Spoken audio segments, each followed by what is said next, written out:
The room was illuminated by harsh, glaring lights, adorned with a large double happiness character at the head of the bed. The sheets were strewn with auspicious items such as red dates and peanuts. The bride, clad in a flowing white mermaid wedding gown, stood quietly by the window. Outside, the tumultuous sea raged under the fury of a storm, as if protesting the marriage. The woman's serene expression belied a slight tremor of her curled lashes. At that moment, a sound emerged from the bedroom door, the handle twisted, followed by the sound of footsteps drawing near. Li Wan'an turned to meet the gaze of the man at the entrance. He was strikingly handsome, exuding an aura of sophistication in his sleek black suit, likely just returning from the wedding banquet. Rainwater dripped from his hair and shoulders, yet he bore an air of nonchalance. This was her betrothed, He Wenzhou. He Wenzhou was a notorious playboy in the southern city, a well-known investor rumored to have had flings with numerous models and entertainers. He was hardly an ideal match for marriage, yet he was the best option available to her at this moment.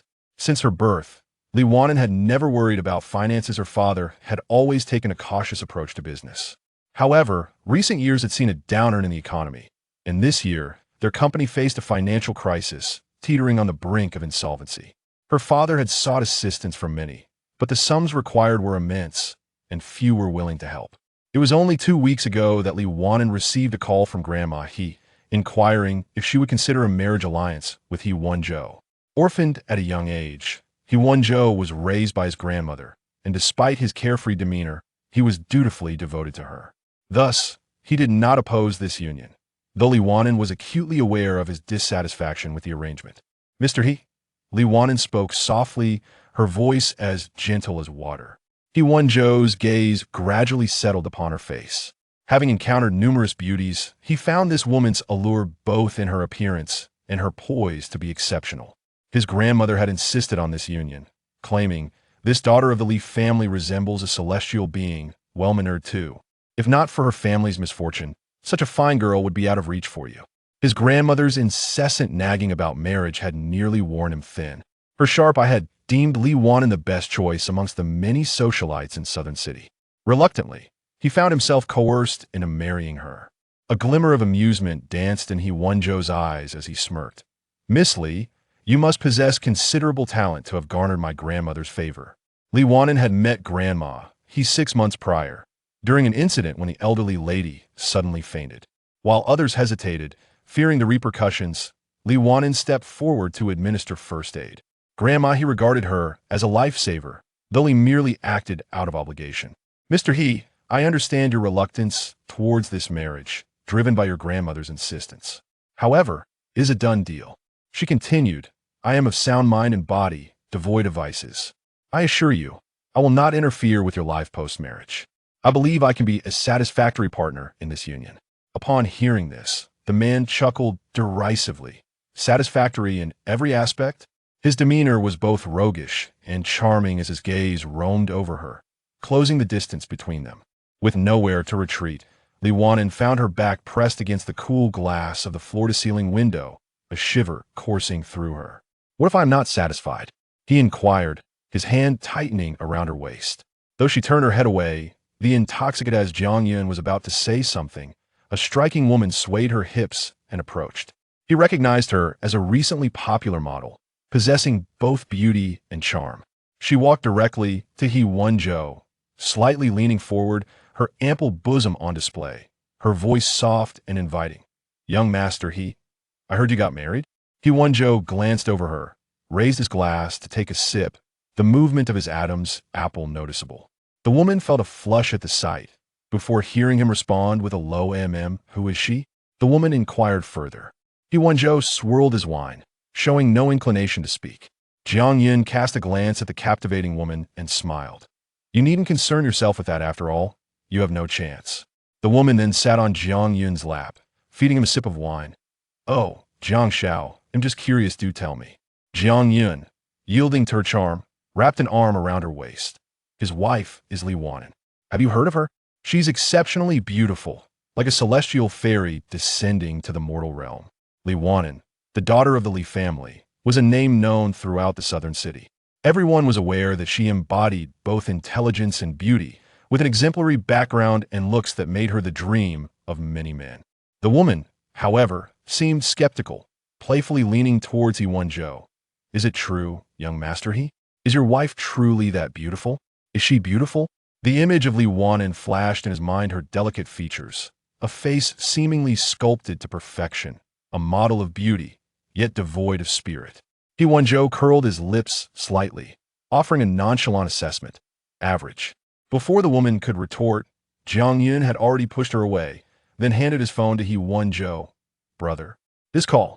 He Wenzhou's gaze fell slowly on the screen, the caller ID indicating an overseas number. Shall I answer? Jiang Yun lowered his voice, observing He Wenzhou's expression. Just hang up. He Wenzhou bit down on a cigarette, his previously carefree demeanor now shrouded in gloom. As he lit the cigarette, his handsome features became nearly obscured by the swirling smoke. Jiang Yun looked at him, wanting to say something, but held back.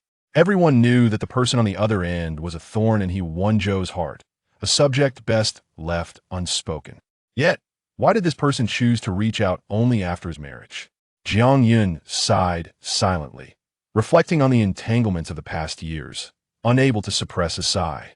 Looking back at He Wenzhou, he observed the man steadily downing glass after glass of wine, oblivious to the impending intoxication. Jiang Yun couldn't help but feel a pang of sympathy for Li Wan'an. The hastily arranged marriage seemed unlikely to endure. It appeared that He Wenzhou would soon find himself single again. Li Wan'an, somewhat restless, had only fallen asleep in the early hours of the morning. Now awakened, her limbs felt heavy. The lingering scent of the man enveloped her as she lay in bed, taking a moment to gather herself before heading downstairs. Upon reaching the staircase, she heard voices from below. Descending, she immediately spotted He Wenzhou, his tousled hair a contrast to his otherwise composed demeanor. Seated on the sofa, his head bowed submissively. Grandmother, he stood with hands on her hips, pointing an accusing finger at He Wenzhou, delivering a tongue-lashing. You rascal! How could I raise a grandson like you? Yesterday was your wedding night with Wan'an, and you ran off to carouse and drink to this extent. What? Was this marriage a burden to you? Truly, you are blissfully unaware of your fortune. Marrying Wan'an is a stroke of luck for you. What more do you desire? At my age, with one foot in the grave, all I wish is for you to be sensible and have a harmonious family. You'd rather I die in despair, wouldn't you?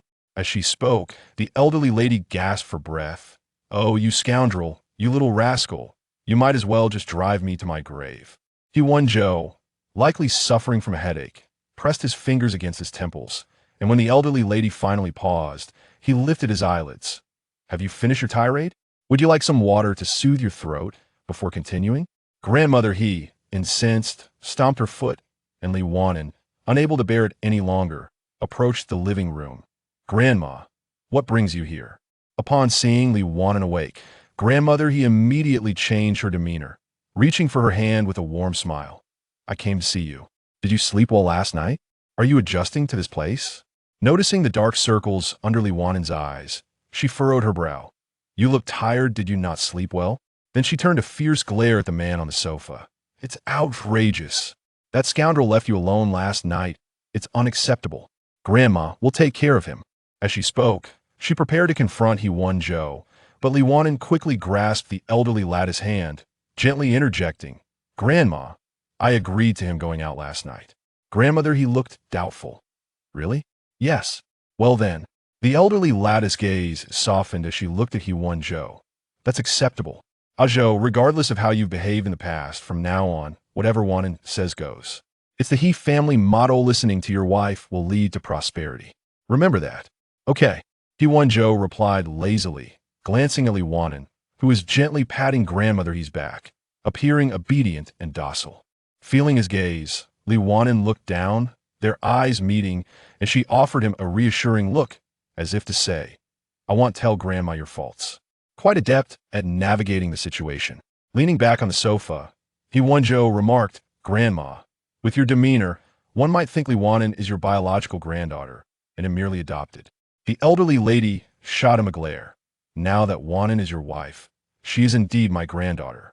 With that, she pulled Li Wan'an down onto the sofa and paused, before finally broaching the subject.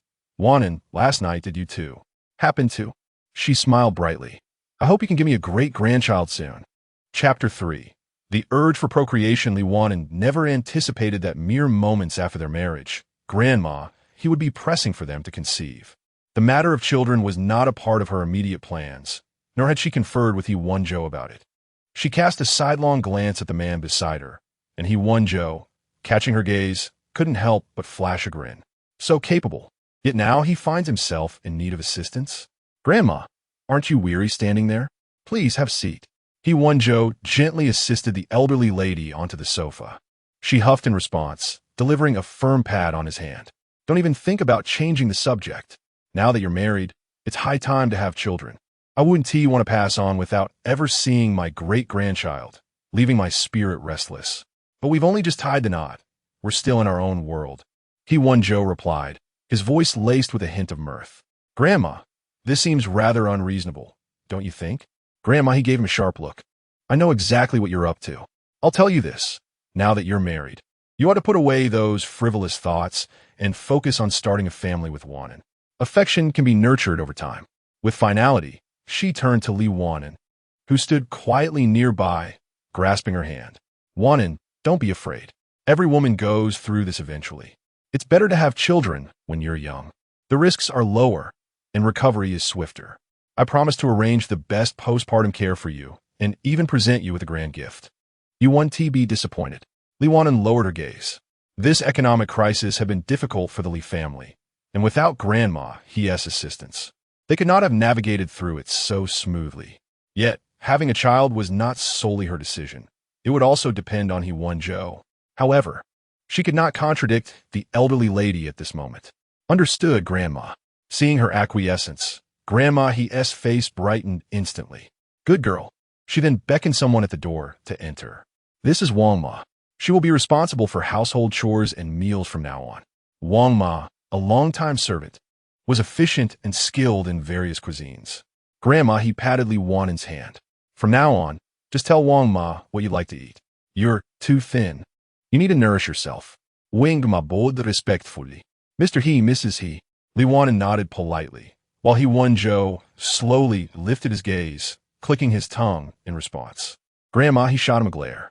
What? Do you have an objection? Who would dare? Content. Grandma, he stood up. All right then, that is settled for today. I have an appointment with an old friend to get my hair done. She turned back to Li Wan'an with a smile. Wan'an, if that rascal dares to bully you, you must tell Grandma, all right? Hearing this, He Wenzhou raised an eyebrow. What do you mean by that? How could I possibly bully her? As Grandma, he prepared to reprimand He Wenzhou again, Li Wan'an quickly interjected. Grandma, he hasn't bullied me. We'll be just fine. Li Wan'an's smile was gentle, melting Grandma He's heart. How fortunate she was to have found such a wonderful granddaughter-in-law. Good, that's good. Grandma, he observed the warmth between them. Confident that given time, her mischievous grandson would surely develop feelings for Wan'an. She would wait patiently. Before departing, Grandma, he noticed her grandson lounging on the sofa, unable to resist giving him a playful kick. Even married, you still can't sit properly. He Wenzhou sighed in exasperation and straightened his posture. Be good to Wan'an, understood? Of course, may I escort you? He Wenzhou assisted the elderly lady out the door, practically guiding her along as she scolded. You rascal. Are you trying to hurry me away? You unfilial grandson. If you don't leave, how am I to cultivate my relationship with your beloved granddaughter-in-law? After ensuring Grandma, he was settled in the car. He closed the door and signaled the driver to proceed. Grandma, he rolled down the window, gazing at her grandson as handsome yet rebellious visage, and let out a soft sigh. Ajo, I know you still hold a grudge against me for separating you from that girl, but I did it for your own good now that you are married. You must act with propriety. Wan'an is truly your saving grace. Her beauty and character are unparalleled. You won't find anyone more suited to you in all of Nanching. Cherish her. He Wenzhou's gaze lowered, his eyes obscured, and with a faint smile, he replied, Understood, take care. As Grandma, he rolled up the window.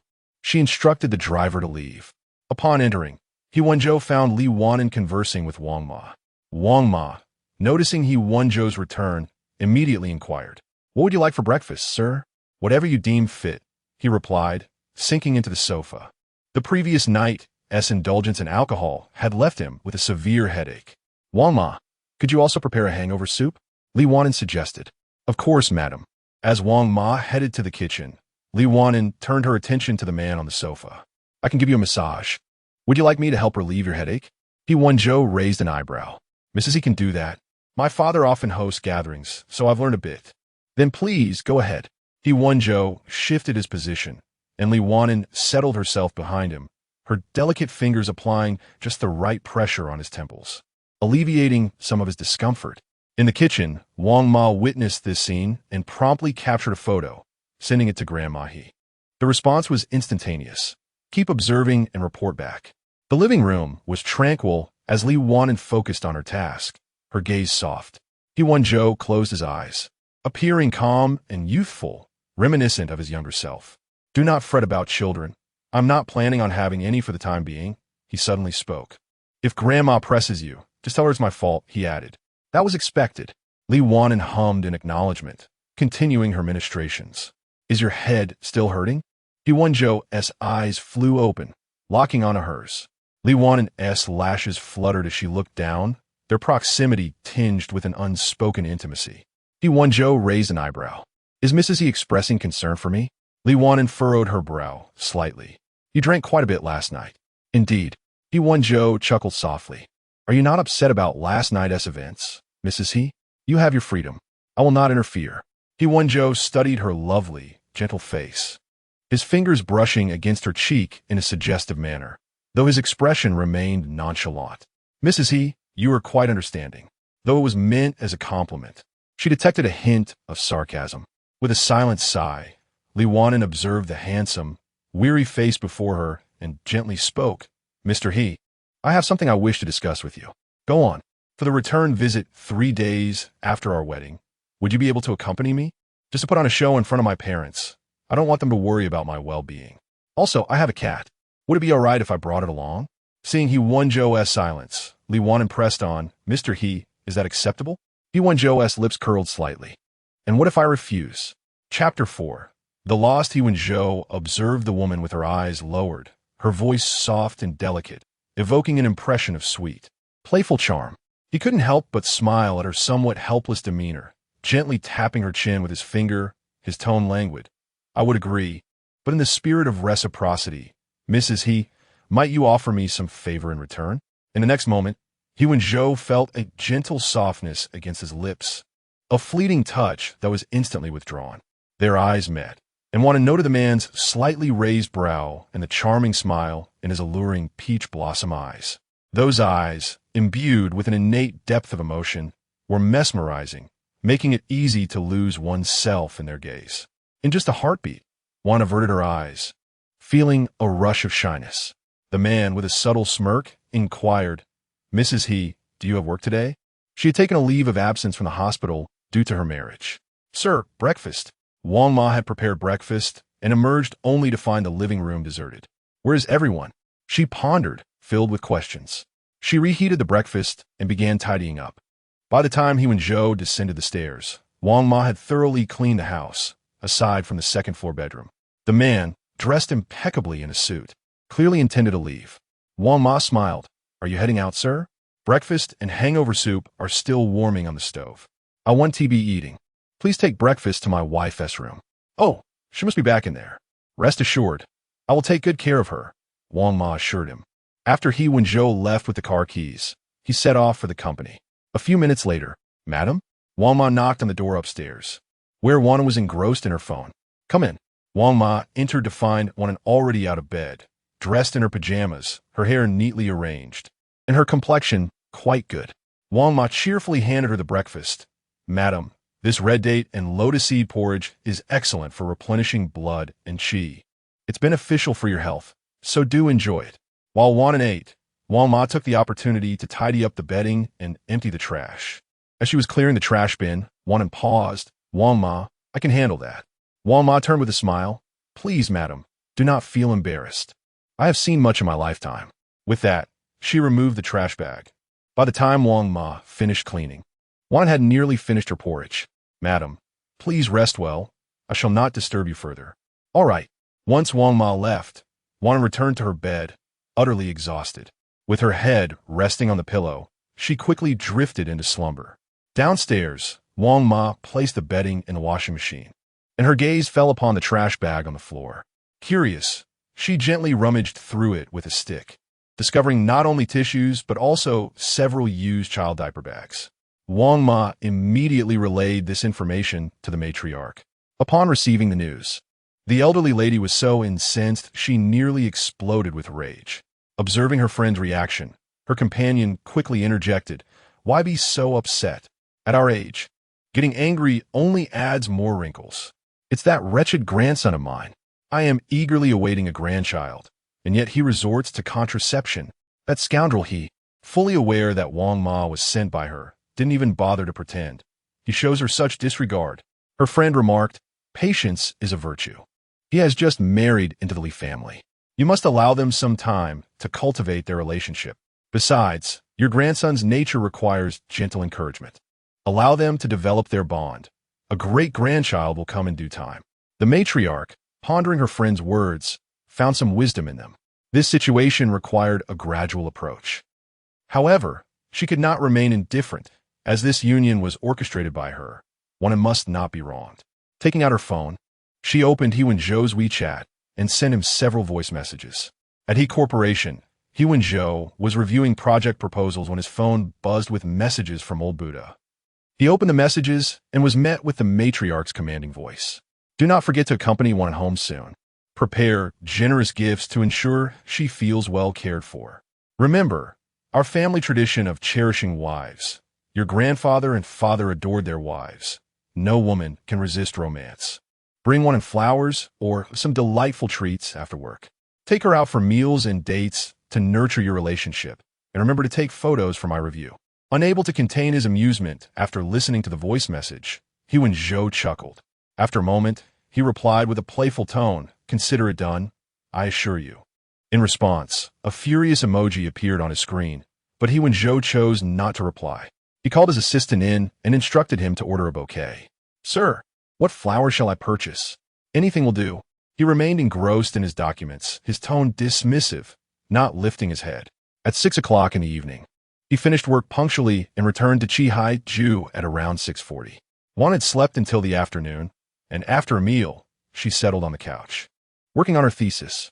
Dressed in white loungewear, her hair casually tied in a bun, she appeared pure and gentle.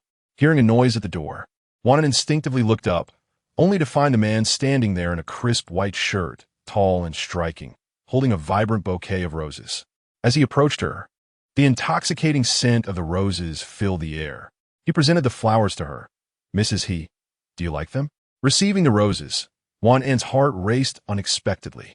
She nodded, responding honestly, "I do. Are you working on your thesis?" He glanced at her computer and nodded. "Very well. I shan't disturb you further. I shall head upstairs." With that, he left her with only his retreating figure, the roses still exuding their enchanting fragrance, while his presence slowly faded away. Juan lowered her gaze, a hint of melancholy shadowing her eyes. Chapter 5.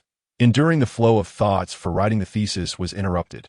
Juan saved her file, closed her laptop, and picked up the bouquet of roses beside her, intending to nurture them. "Wang Ma, do we have a vase at home?" Upon hearing this, Wang Ma turned and spotted the large bouquet of roses in Li Wan'an's arms, their vibrant beauty striking. "I recall there is a lovely vase in the cabinet, perfect for arranging flowers," she replied, heading to fetch it. However, she couldn't help but turn back with a smile, saying, "Madam, are these flowers from the master? They are truly beautiful. The master is quite thoughtful." Wan'an smiled faintly. In truth, roses were not her favorite flowers.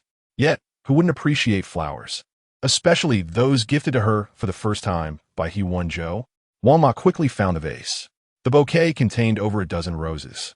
Having studied flower arrangement, Wan'an skillfully placed them in the vase and set it on the coffee table, hoping they might last a week if well cared for. Just then, He Wenzhou descended the stairs and caught sight of Wan'an arranging the table. The roses now appeared even livelier, their colors vibrant and lush. "Have you taken care of them?" He Wenzhou inquired, glancing at the vase, which was a fine piece of Song porcelain he had purchased at a high price the previous year. With its pristine white body and intricately carved patterns, it was exquisite.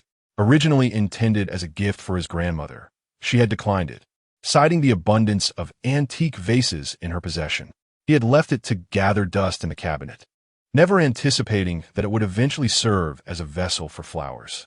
Wan'an nodded, her smile soft and gentle as she replied, "If I don't care for them, they might wither by tomorrow or the day after." He raised an eyebrow, but said nothing further. After dinner, He Wenzhou had some official matters to attend to. When Wan'an emerged from her bath, she intended to continue working on her thesis, but was interrupted by her phone vibrating repeatedly on the side. Upon checking, she found a WeChat message from Qian Cixi.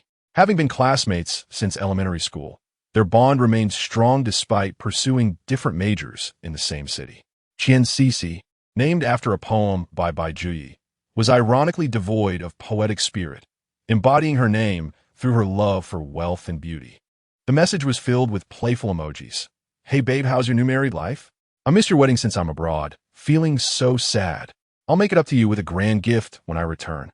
Recently, Qian Cixi had been busy filming overseas, and the hasty wedding left some regrets. As Wan'an read the flood of messages, she was about to respond when another notification popped up. "Remember to take precautions with He Wenzhou. I'm genuinely concerned since he has a reputation for scandals.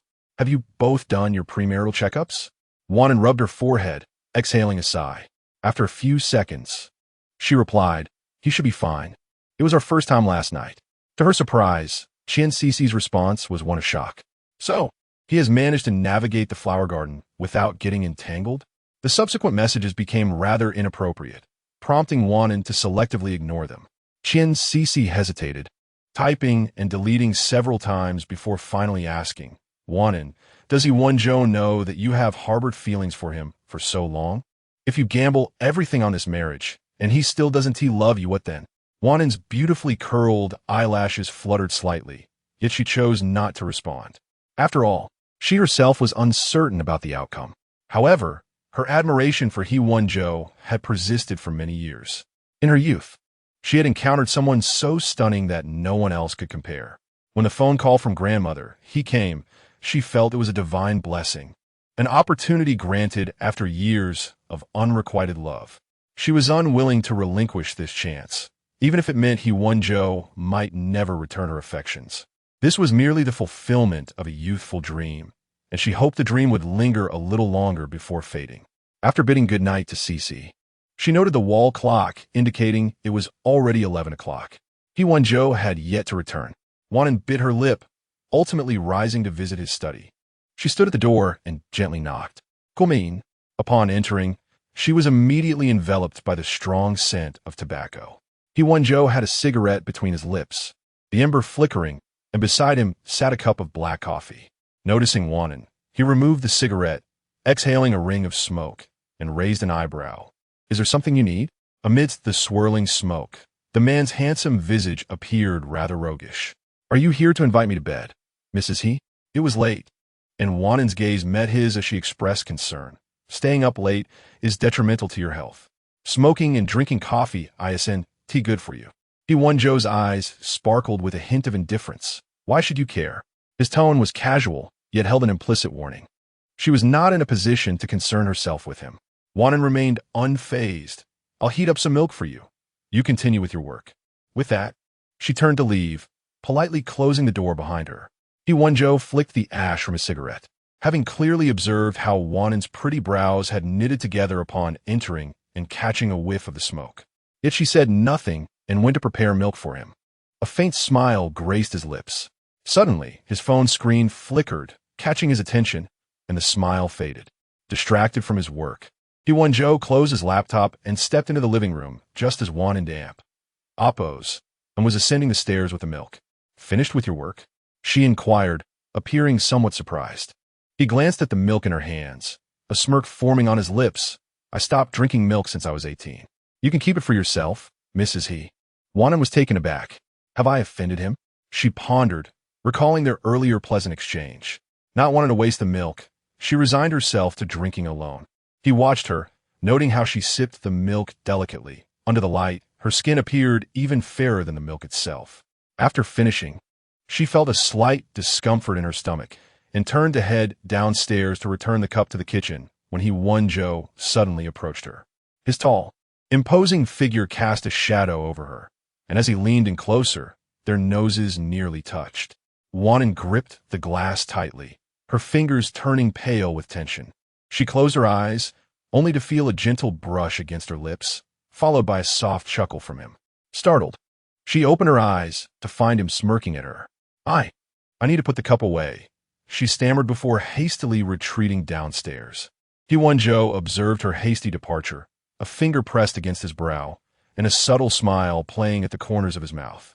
Chapter 6. Tension. The Li family home, an ancestral abode, is located in the eastern part of the city, approximately a 30-minute drive from the seaside.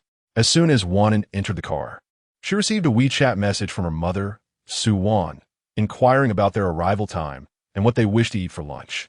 Remarkably, her father, Li Zhongming, had taken the day off work, deeming the welcoming of his son-in-law as a matter of utmost importance. That day at the wedding marked the first encounter between the Li family and He Wenzhou. Yet amidst the flurry of the event, they scarcely exchanged a few words. Thus, today's meeting was approached with great seriousness by the Li family. In contrast, the man driving, He Wenzhou, was engaged in a phone call, seemingly concerning work matters. His demeanor notably more serious than usual. From the snippets of conversation she could gather, it appeared that one of his artists had encountered some issues that were affecting a significant investment project. Although the artist's problems had yet to surface publicly, it was only a matter of time, necessitating immediate action. He planned to terminate the contract due to the artist's personal issues leading to project complications, calculating compensation amounts to be delivered alongside a formal notice. The project could not afford to stall. It was imperative to find a suitable replacement swiftly to minimize losses. Once He Wenzhou concluded the call, he noticed Wan'an's gaze fixed upon him, prompting him to raise an eyebrow. "Mrs. He, am I so captivating that you cannot look away?" Wan'an, taken aback by his sudden lightheartedness after his earlier seriousness, redirected her attention forward, choosing not to respond. Spotting a fruit shop ahead, she requested He Wenzhou to pull over. He obliged, casting a sideways glance at her. "I wish to buy some fruit. It would be improper to return home empty-handed," she replied, reaching for the door handle, only to find it locked. She glanced back at He Wenzhou, who simply restarted the engine. "Mr. He, please let me out to purchase some fruit. Returning empty-handed is not appropriate. We have provisions," He Wenzhou replied curtly, returning his focus to driving. Surprised, Wan'an contemplated pressing the issue, yet another call interrupted, prompting her to quell her inquiries. The Li residence, an old family estate, appeared somewhat worn from the outside, yet it was meticulously maintained each year, retaining an air of antiquity within. The sleek black Maybach glided into the courtyard, coming to a smooth halt beside a weeping crabapple tree. It was the season of blooming crabapples, and, as the vehicle settled, a delicate blossom floated down onto the windshield, embodying grace and charm. As they exited the car, He Wenzhou moved to the rear to retrieve items from the trunk. Wan'an observed the gift box he held and looked up in surprise. "When did you prepare these?" He Wenzhou raised an eyebrow, admitting he had forgotten to prepare anything. However, an urgent call from his grandmother late at night had chastised him for his lack of consideration. Yet, preparing some return gifts is not a difficult task, he mused, uncertain if they would meet her parents' approval. Wan'an smiled gently. "My parents are not particular. Your thoughtfulness will please them." She had not anticipated that He Wenzhou would not only accompany her home, but also prepare gifts, indicating he genuinely cared about the occasion. As they entered, the Li household lacked servants. Wan'an retrieved a pair of clean slippers from the shoe cabinet and offered them to He Wenzhou. Just then, a soft meow interrupted, as a white ball of fluff darted from the living room, eagerly rubbing against her pant leg. "Pearl," Wan'an exclaimed, scooping up her cat, who had missed her dearly, nuzzling against her affectionately.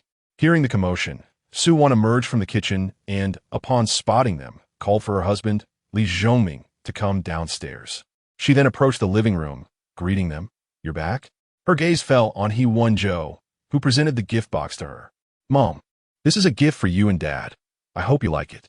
Suwan, previously concerned that He Wenzhou might not be satisfied with the marriage and might neglect Wan'an, now felt reassured by his courtesy. She accepted the gift with a smile. "I like it. You need not be so formal when visiting. At that moment, Li Zhongming descended the stairs. Over the past few years, he had faced immense pressure from his business, leading to premature gray hair and increased wrinkles, though still in his early 50s. Upon his arrival, Su Wan engaged the two men in conversation while she led Wan'an to the kitchen to prepare tea. Inside the kitchen, Su Wan glanced at the living room before focusing on her daughter. The two shared a candid rapport, and Su Wan placed her hand on Wan'an's. With slightly reddened eyes, she asked, Wan'an, tell me honestly, how is He Wenzhou treating you? Despite He Wenzhou's youthful charm and remarkable capabilities, the rumors surrounding him in Nanjing painted him as a man who indulged in pleasure, often embroiled in scandals. Had it not been for the financial troubles of his company, Su Wan and Li Zhongming would have never considered allowing Wan'an to marry a man like him. Your father has been regretting this decision these past few days. If you are unhappy, he would rather face financial ruin than see you suffer. I have lost sleep over this. Wan'an smiled gently, her tone soothing. Mom, you and Dad need not worry. We are getting along quite well. Really? Yes, Grandma, he adores me. And He Wenzhou is a very filial person. Upon hearing this, Su Wan finally relaxed, but still advised Wan'an, now that you're married, focus on building a life with He Wenzhou. However, while he may appear carefree, remember that those are merely rumors. Observe his true character for yourself. He comes from a good family and is handsome. If he possesses integrity, you two could indeed find happiness together. Mom, you needn't fret. I know my own heart. Su Wan smiled with relief. Indeed, you have always been sensible and obedient, never giving us cause for concern. Then, as if recalling something, she lowered her voice. How are things in that regard? Wan'an remained silent, her blush speaking volumes. Su Wan sighed. Having raised Wan'an with great care, she harbored her own reservations about He Wenzhou. If circumstances were different, Wan'an deserved a better match. We must take precautions to avoid any unexpected pregnancies. Su Wan's concern for He Wenzhou lingered, and Wan'an, sensing the conversation's weight, shifted the topic. Mom, how is my brother doing? Wan'an had a younger brother named Li Jing, several years her junior, currently in his final year of high school. At the mention of her brother, Su Wan's expression darkened. Let us not discuss that troublesome boy. I wish I had never given birth to him. Sighing, Su Wan noted that the tea was ready and instructed Wan'an to serve it. As Wan'an exited the kitchen, she found He Wenzhou and Li Zhongming engaged in a discussion about the current economic climate. She quietly poured tea for the two men and settled down beside them, with Pearl jumping onto her lap, content to rest there while Wan'an gently stroked its fur. Out of the corner of her eye, she observed He Wenzhou articulately discussing the market economy, analyzing the strategic direction of the Li Group over the past few years, and offering insightful suggestions. His succinct remarks left Li Zhongming enlightened, yet Wan'an felt her eyes grow heavy, having never held much interest in economics. Noticing his daughter stifling a yawn, Li Zhongming glanced at the clock and suggested, Wan'an, why don't you and Wenzhou go upstairs to rest? I have some business matters to attend to here. All right. A few minutes later, Wan'an led He Wenzhou to her room on the third floor, which overlooked the weeping crabapple tree, providing a pleasant view. He Wenzhou stood at the door, surveying her former sanctuary. The bedroom connected to a walk-in closet, with a door on the right leading to a wall of bookshelves. Mrs. do you have a penchant for reading? He inquired, raising an eyebrow at the extensive collection. Wan'an felt a tinge of embarrassment. I read occasionally when I'm bored. The bookshelf was filled with medical texts, alongside renowned classics and works on psychology. He Wenzhou's gaze swept across the collection, suddenly pausing as he reached for an item nestled among the volumes. Upon seeing what the man held, Wan'an's heart tightened instantly, prompting her to rush forward and snatch the notebook from his grasp. He Wenzhou arched an eyebrow. What is it? He mused, noticing the fluster in her eyes. What could possibly cause Mrs. He such distress? Is there a secret within? He leaned closer, their noses nearly touching, observing her flustered demeanor. With a soft chuckle, he inquired, Is there something in there that I ought not to see? Perhaps it is Mrs. He's diary of unrequited affection. Chapter 7. Wife. Upon hearing those words, Li Wan'an instinctively tightened her grip on the object in her hand. He Wenzhou had guessed correctly. It was indeed her diary. The contents within were largely about him. It contains my private thoughts. You cannot look at it, she declared firmly. He Wenzhou raised an eyebrow, noting that this was the first time post-marriage that Li Wan'an had spoken to him with such resolute determination. His gaze fell upon the notebook she was concealing behind her back. So, it truly is a diary of secret affections? He mused. He had never heard of Li Wan'an being romantically involved with anyone. As for whom she might secretly admire, one could assume that the object of Mrs. He.'s affections would not be lacking in merit. Does Mrs. He have someone in her heart? He Wenzhou smirked, stepping closer, an aura of pressure radiating from him. Wan'an was compelled to retreat until her back met the wall, leaving her with no escape. She lifted her gaze, momentarily at a loss for words. It was clear that He Wenzhou had no intention of letting her off the hook. That was a long time ago. It's all in the past, he nodded, leaning closer to her. The distance between them was scarcely a centimeter, and he lifted the corners of his eyes, stating, Mrs. He, it would be best if I do not discover that you have been involved with other men after our marriage, for I cannot predict what actions I might take. It was a casual warning. Wan'an met his gaze and sighed softly. I want tea. He raised an eyebrow, seemingly skeptical. He's Wenzhou. I'm already married to you. After our marriage, I will not so much as glance at another man, she affirmed. He Wenzhou's eyes narrowed slightly. Mrs. He seems quite aware of her responsibilities as a wife. He then stood up, the ambiguous tension dissipating abruptly. Wan'an released a gentle breath, turning to securely lock her diary away. Observing her actions, He Wenzhou could not help but scoff softly. Hiding it so thoroughly? Very well. I have no desire to read it. His gaze shifted to a photo frame on the bedside table, his brow arching at the image of Li Wan'an from her school days. In the photograph, she wore a school uniform, her long, straight black hair cascading down her back as she stood in front of the teaching building, cradling a book, radiating a pure and beautiful charm. He glanced at the inscription on the building. Howd Building, Nanxing No. 2 High School? He pondered.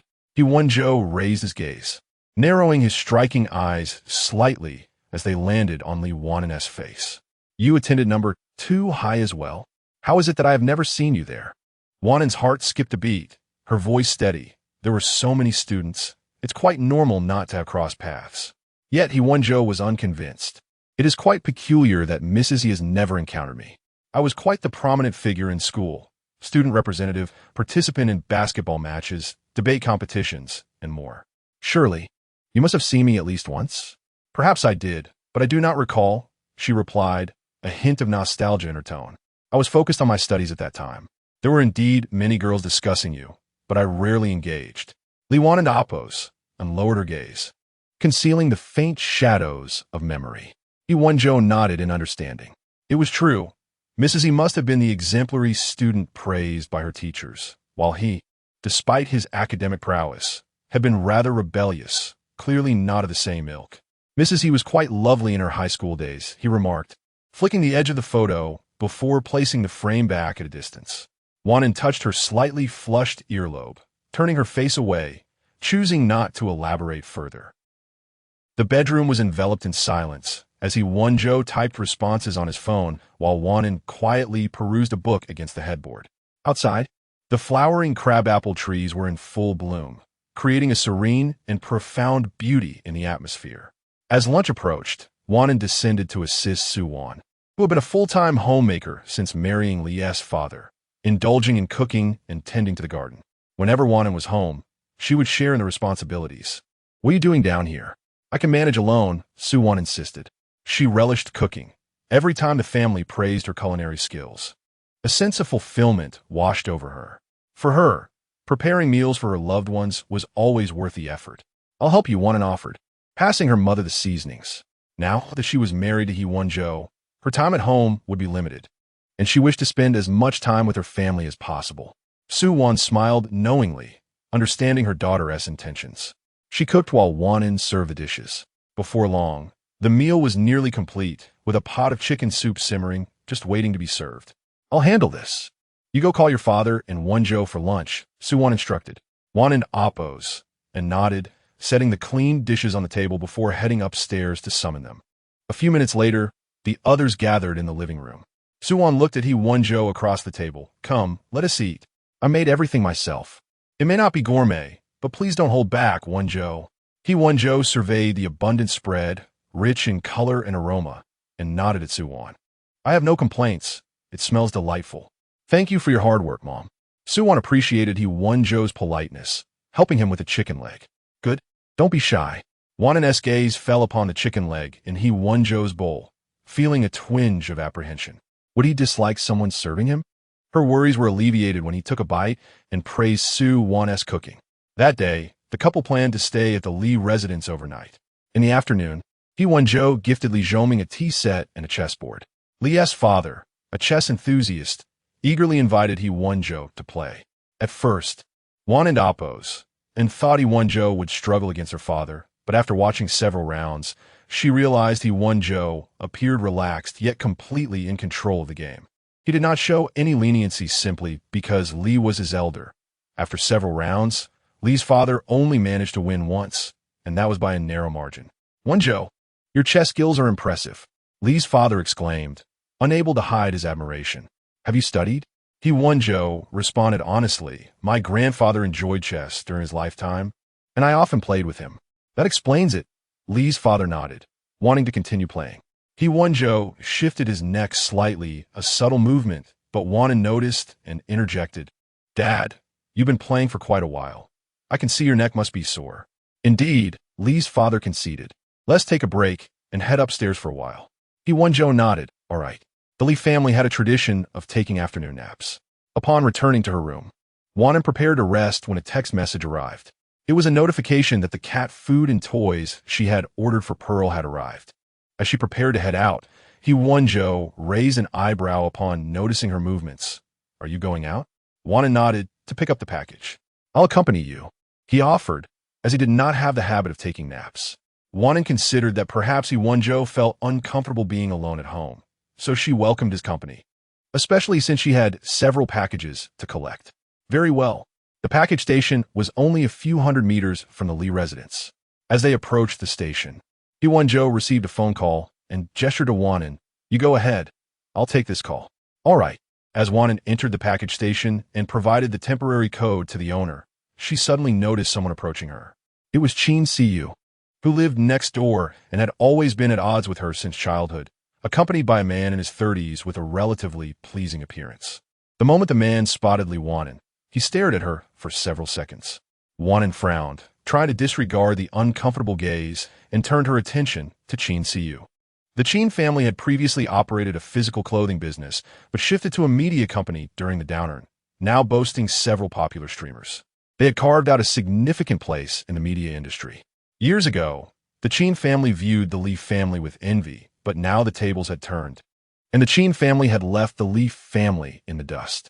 Ah, is that not Li Wan'an? Qin Siyu exclaimed.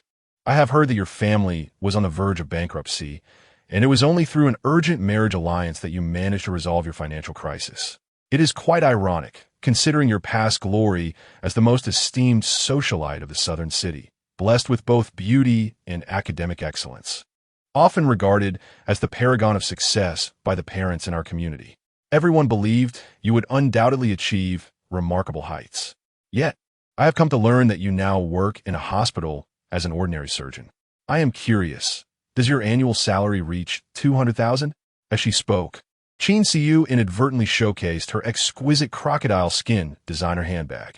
Ah, I had intended to work as well, but my current salary is too low. My family disapproves of me working, fearing it might be too taxing.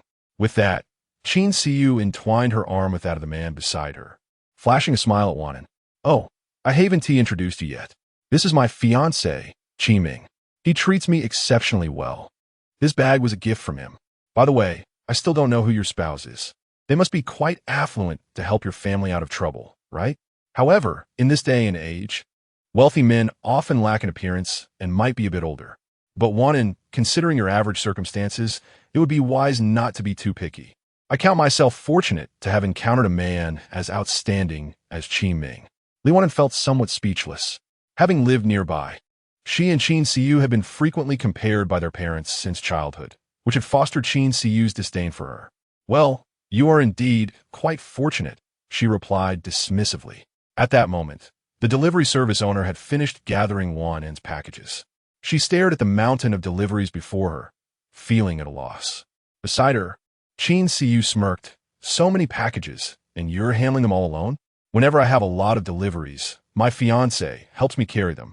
Doesn't he, your husband, want to accompany you today? Ah, I remember today is your return home day. Did he not come with you? Qin Siyu crossed her arms, attempting to discern any hint of embarrassment or anger on Wan'an's face. Yet Wan'an merely cast her a fleeting glance, offering no response. Despite Qin Siyu's numerous remarks, there was no reaction from Wan'an, leaving her feeling as though her words had landed on deaf ears. However, it was evident that Wan'an's wedding had been hastily arranged, as she had not invited her neighbor, perhaps out of a desire to keep her spouse a secret, opting for a discreet ceremony. That day, she had waited at the intersection, but all she saw were a procession of luxurious wedding cars. Without even a glimpse of the groom, Li Wan'an's husband must indeed be a wealthy, older, and unattractive man. This thought brought Qin Siyu a sense of satisfaction. Yet, just then, a melodious voice shattered the tranquility. Wife. The languid tone belonged to a man who appeared, tall and striking, walking towards them against the light. As he drew near, Qin Siyu was taken aback by his breathtaking visage, rendered speechless. Could this be He Wenzhou? Li Wan'an's spouse, He Wenzhou. Qin Siyu stood frozen in disbelief. Wan'an, equally stunned, processed what He Wenzhou had just called her wife. Her lips pressed together, she averted her gaze, feeling a warmth spread across her cheeks. Qin Siyu, staring at the man in the delivery store, found everything surreal. He Wenzhou, is it truly you? Her voice trembled with excitement as she stepped forward. He Wenzhou, do you remember me? I am Qin Siyu. We co-hosted a cultural gala back in high school.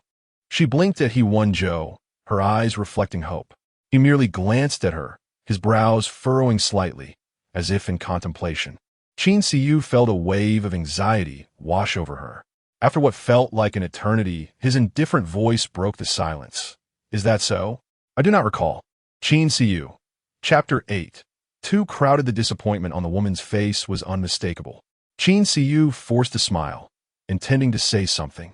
But He Wenzhou merely pointed to the nearby packages, his gaze subtly glancing at the quiet, beautiful woman beside him. Shall we take these? Li Wan'an nodded, just as she was about to reach out for a few, when the man discreetly blocked her path and collected the packages himself. Lest apart, one arm encircling the packages, he managed to extend his other hand to clasp Li Wan'an and Appos. And in Appos, yes. Qin Siyu observed this scene, her eyes reddening slightly. Just moments ago, she had mocked Li Wan'an for possibly marrying an older, unattractive man, only to discover that her betrothed was, in fact, He Wenzhou. He Wenzhou, the illustrious figure of their high school, had been the object of affection for nearly every girl, including herself. However, the He family was among the elite in Nanshun, their wealth ranking among the top in the nation, incomparable to their modest status. How could Li Wan'an possibly deserve him? The Li family had fallen into disrepair, residing for years in an old house without renovation, and their business was in decline. What merit could Li Wan'an oppose? I have to marry He Wenzhou. Surely, he was merely captivated by her appearance, indulging in a fleeting dalliance. Moreover, it seemed that He Wenzhou had once been romantically linked with a girl from a neighboring school during high school, frequently skipping classes to tutor her. He had numerous admirers, yet he had resolutely rejected all advances for the sake of that girl, making it known throughout Nanjing No. 2 High School that he had a beloved girlfriend. That girl later went abroad, and rumors began to swirl around He Wenzhou, suggesting he had suffered heartbreak. If she were to return, it would surely spell Li Wan'an's downfall.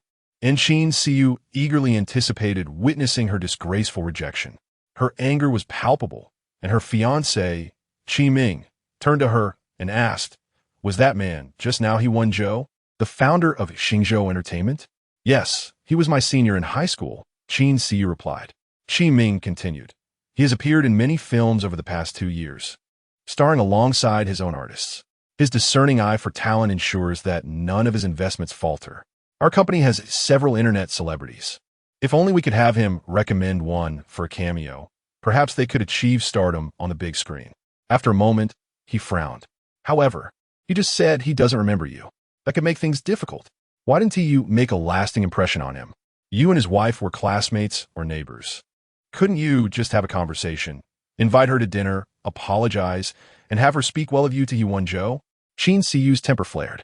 Are you incapable of handling this yourself? You expect me to lower myself to her level? You know I cannot stand Li Wan'an, yet you suggest I placate her?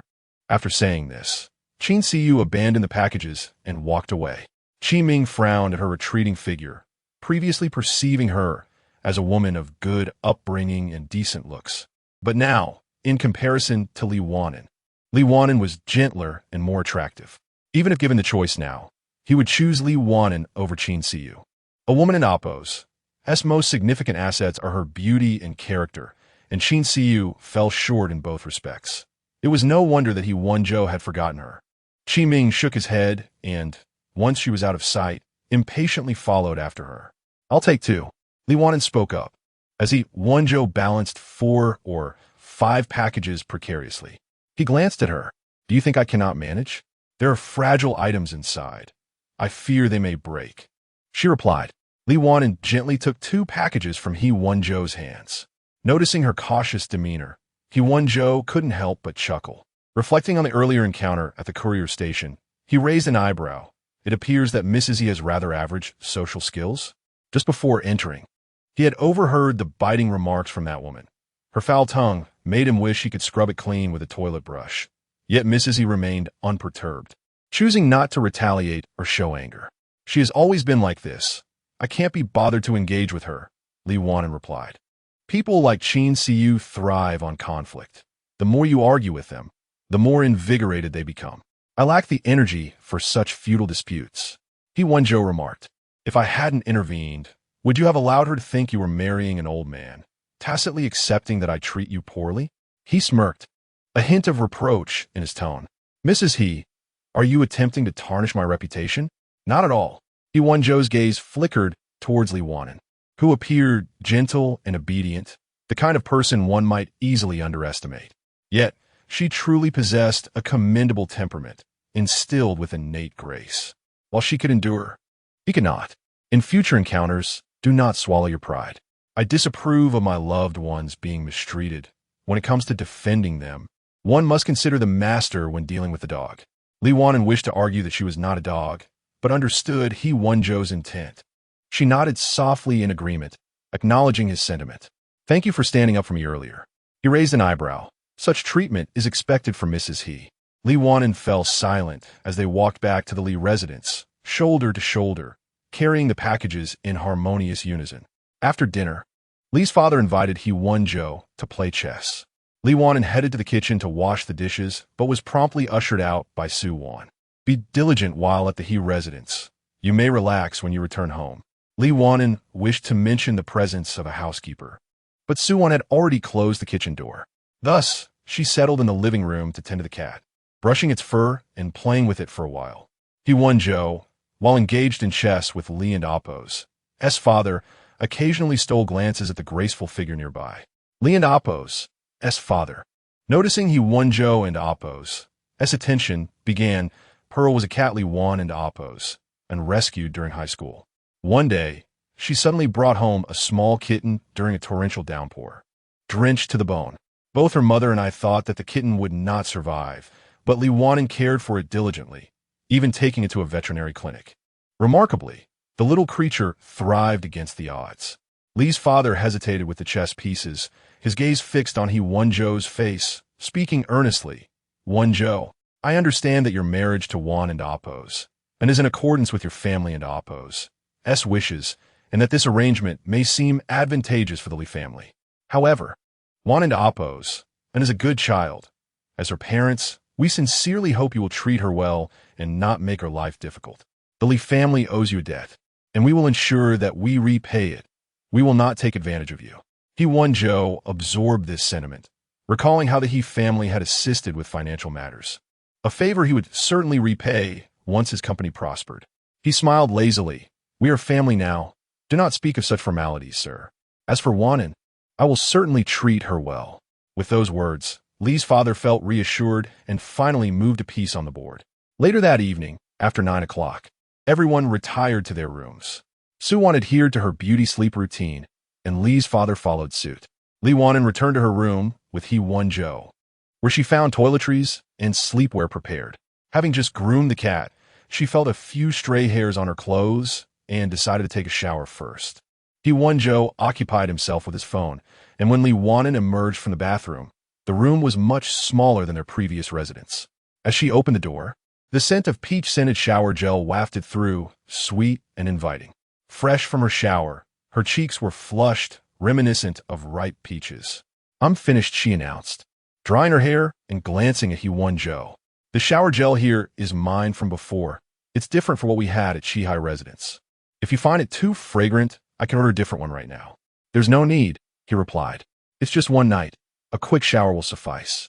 He Wenzhou placed his phone aside, and, as he passed by Li Wan'an, inhaled deeply, a faint smile gracing his thin lips. Leaning closer, he remarked that the scent was delightful and perfectly suited for Mrs. He, suggesting that she might use it at home as well. His breath tickled her ear, sending a shiver down her spine, as if her heart had been brushed by a feather. Li Wan'an froze mid-motion while drying her hair, and in the next moment, He Wenzhou had already retreated into the bathroom. Once she had almost finished drying her hair, he emerged clad in a gray silk pajama set, the fabric slightly parted at the chest, revealing well-defined muscles. Her bedroom boasted a modest one, 5-meter bed, which felt rather cramped compared to the expansive 2-meter bed at Chihai residence. Would it be too tight? Concerned about encroaching on He Wenzhou's space, Li Wan'an deliberately shifted towards the edge of the bed. Yet, in an instant, she felt a weight at her waist as he effortlessly pulled her closer. "Mrs. He, are you not afraid of falling?" he teased, his gaze meeting hers, eyes twinkling with a casual mirth. His hand settled on her waist, where she was soft and slender, and, as usual, he began to knead and play with her gently. However, this was her home, and Li Wan'an hastily grasped his hand, her voice tinged with a hint of pleading. "He Wenzhou, not tonight. Mom is changing the sheets tomorrow," raising an eyebrow. He inquired, "Then what shall we do?" Feeling the intensity of his gaze, her lashes fluttered anxiously. They simply could not remain on the bed. "Let's South find another place," she suggested. In the next moment, he lifted her into his arms and carried her to the bathroom. The atmosphere in the bathroom was thick with steam, and Li Wan'an's heart raced. Bewildered at how He Wenzhou could endure the night without restraint, akin to a youthful lad, she dared not make a sound, aware that her parents' room was just next door, fearful of causing a commotion that might disturb them. The more apprehensive she grew, the more amused He Wenzhou became. His gaze fell upon the obedient and restrained woman in his arms, the corners of his eyes tinted with amusement. He gently grasped her chin, and with a boldness that was both intoxicating and tender, his lips descended upon hers. The sound of water in the bathroom continued unabated. Chapter 9. Kindness. The night was only just beginning to rest, and the morning of the next day arrived with great difficulty. He Wenzhou had risen early, and as she descended the stairs, she found him already engaged in watching the morning news with Father Li. Upon noticing her, He Wenzhou raised an eyebrow, slightly awake. Father Li praised her from the side, and it has a wonderful habit of going to bed early and waking up early, never sleeping in. There aren't many young people like her these days. He Wenzhou nodded in agreement. Indeed, Mrs. He maintains a regular schedule. However, he himself did not adhere to such discipline, often keeping Mrs. He awake for several late nights. After breakfast, they prepared to leave. Father Li assisted in gathering Pearl's belongings, cat food, toys, litter box, and other necessities, filling the trunk of the man's Maybach to the brim. Pearl nestled in her carrier on the back seat, her eyes wide open, seemingly unafraid of the unfamiliar surroundings, instead curiously observing the world outside. Suwon had also prepared a variety of treats: flower tea, peach jam, lemon syrup, strawberry jam, everything that Anin adored. "After you eat, I will make more for you," she said, grasping Anin Appo's hand and advising, "When your mother is not around, you must take good care of yourself. Your job is exhausting." As she spoke, Suwon glanced at He Wenzhou. "Son-in-law, I entrust it into you." He Wenzhou accepted the items from Suwon's hands, nodding, rest assured. Suwon, however, was far from reassured. He Wenzhou, having been pampered since childhood, was hardly the nurturing type. Yet, now that they were married as parents, It was inappropriate for them to intrude excessively into their lives. Keep in touch, Su Wan reiterated. Father Li observed his wife's reluctant demeanor and, sensing their prolonged goodbyes could delay them indefinitely, embraced her. All right, they have work to do in the South City. There will be ample opportunities to meet in the future. He Wenzhou placed the items in the car, opened the door for An and nodded to the couple. Let us go. Watching her parents at the door, reluctant to part. An end oppose. S lips curved gently as she stepped forward to embrace them. Shall we depart now? Su Wan adjusted an end oppose. S hair with tenderness in her eyes. Yes, go ahead. Anin felt a profound sense of reluctance as she turned to get into the car, waving goodbye to her parents through the window. Father and Motherly remained at the doorway, watching until the car vanished from sight before they finally turned back home. Seated in the passenger seat, Anin gazed out as the car rounded a corner, obscuring her view of everything behind her. Just as she contemplated speaking, Pearl mewed from the back, seemingly wishing to come out. Yet, concerned about shedding fur in the car, an end oppose, and addressed the kitten, be good. Once we're home, I'll let you out. Mew Pearl's bright eyes dimmed, as if realizing the futility of her hopes, and she settled down in her carrier. This cat is one you rescued? He Wenzhou glanced at Anin, raising an eyebrow, a ragdoll. Mrs. E has quite the knack for finding them. At that time, Pearl had been ill, rather seriously, likely abandoned. The man's lips curled into a subtle smile, his tone languid. Yes, Mrs. E is indeed quite kind. Anin, upon returning to Qihai residence, He Wenzhou requested Wang Ma to assist Anin in organizing Pearl's belongings, as he had some pressing matters at his company. Are you working today? He Wenzhou inquired. Anin nodded. Though she would not make it in the morning, having taken a leave of absence, she planned to return in the afternoon. It's quite far from a city. Can you drive? He Wenzhou contemplated offering one of the cars parked in his garage if Anin could drive. No worries, I'll take a taxi. He Wenzhou cast a dispassionate glance her way. This afternoon, I'll have my assistant pick you up. All right. He Wenzhou said no more and drove away. Wang Ma helped Anin move Pearl's belongings inside, placing everything in the living room. Anin reminded Wang Ma to ensure the doors and windows were securely closed, as Qihai residence was in a remote area, and if Pearl escaped, it might be difficult to retrieve her. Madam, don't worry, I will be vigilant. Pearl would shed fur, which might complicate household cleaning, and then made sure to communicate this to Wang Ma. Wang Ma waved her hand dismissively. This is my job after all. You need not fret. An oppose, and nodded, releasing Pearl to allow her to acclimate to her new surroundings. Initially, Pearl hid beneath the coffee table, surveying her surroundings with a cautious gaze. After a while, realizing there was no imminent danger, she emerged, gradually exploring her new environment. An oppose, and prepared cat food and water, spending an hour or two in the living room with Pearl. Feeling drowsy, she finally ascended the stairs to rest, having toiled in the bathroom until the early hours. Her body still ached, and she fell asleep shortly after lying down. She was awakened by Wang Ma, who informed her that lunch was ready. Just after finishing her meal, a knock on the door heralded the arrival of someone sent by He Wenzhou to take her to work. Hello, madam. I am Su Chuan, assistant to Mr. He. Anna nodded. Thank you. Su Chuan's gaze lingered on Anan's face. Rumors of Mr. He's marriage had been circulating wildly in the company, with whispers suggesting he was forced to marry a downtrodden heiress who was cunningly seeking to elevate her status. However, his perspective seemed to differ now. After all, if Mr. He truly despised his wife, he would not have dispatched someone to deliver her to work, forsaking his own tasks.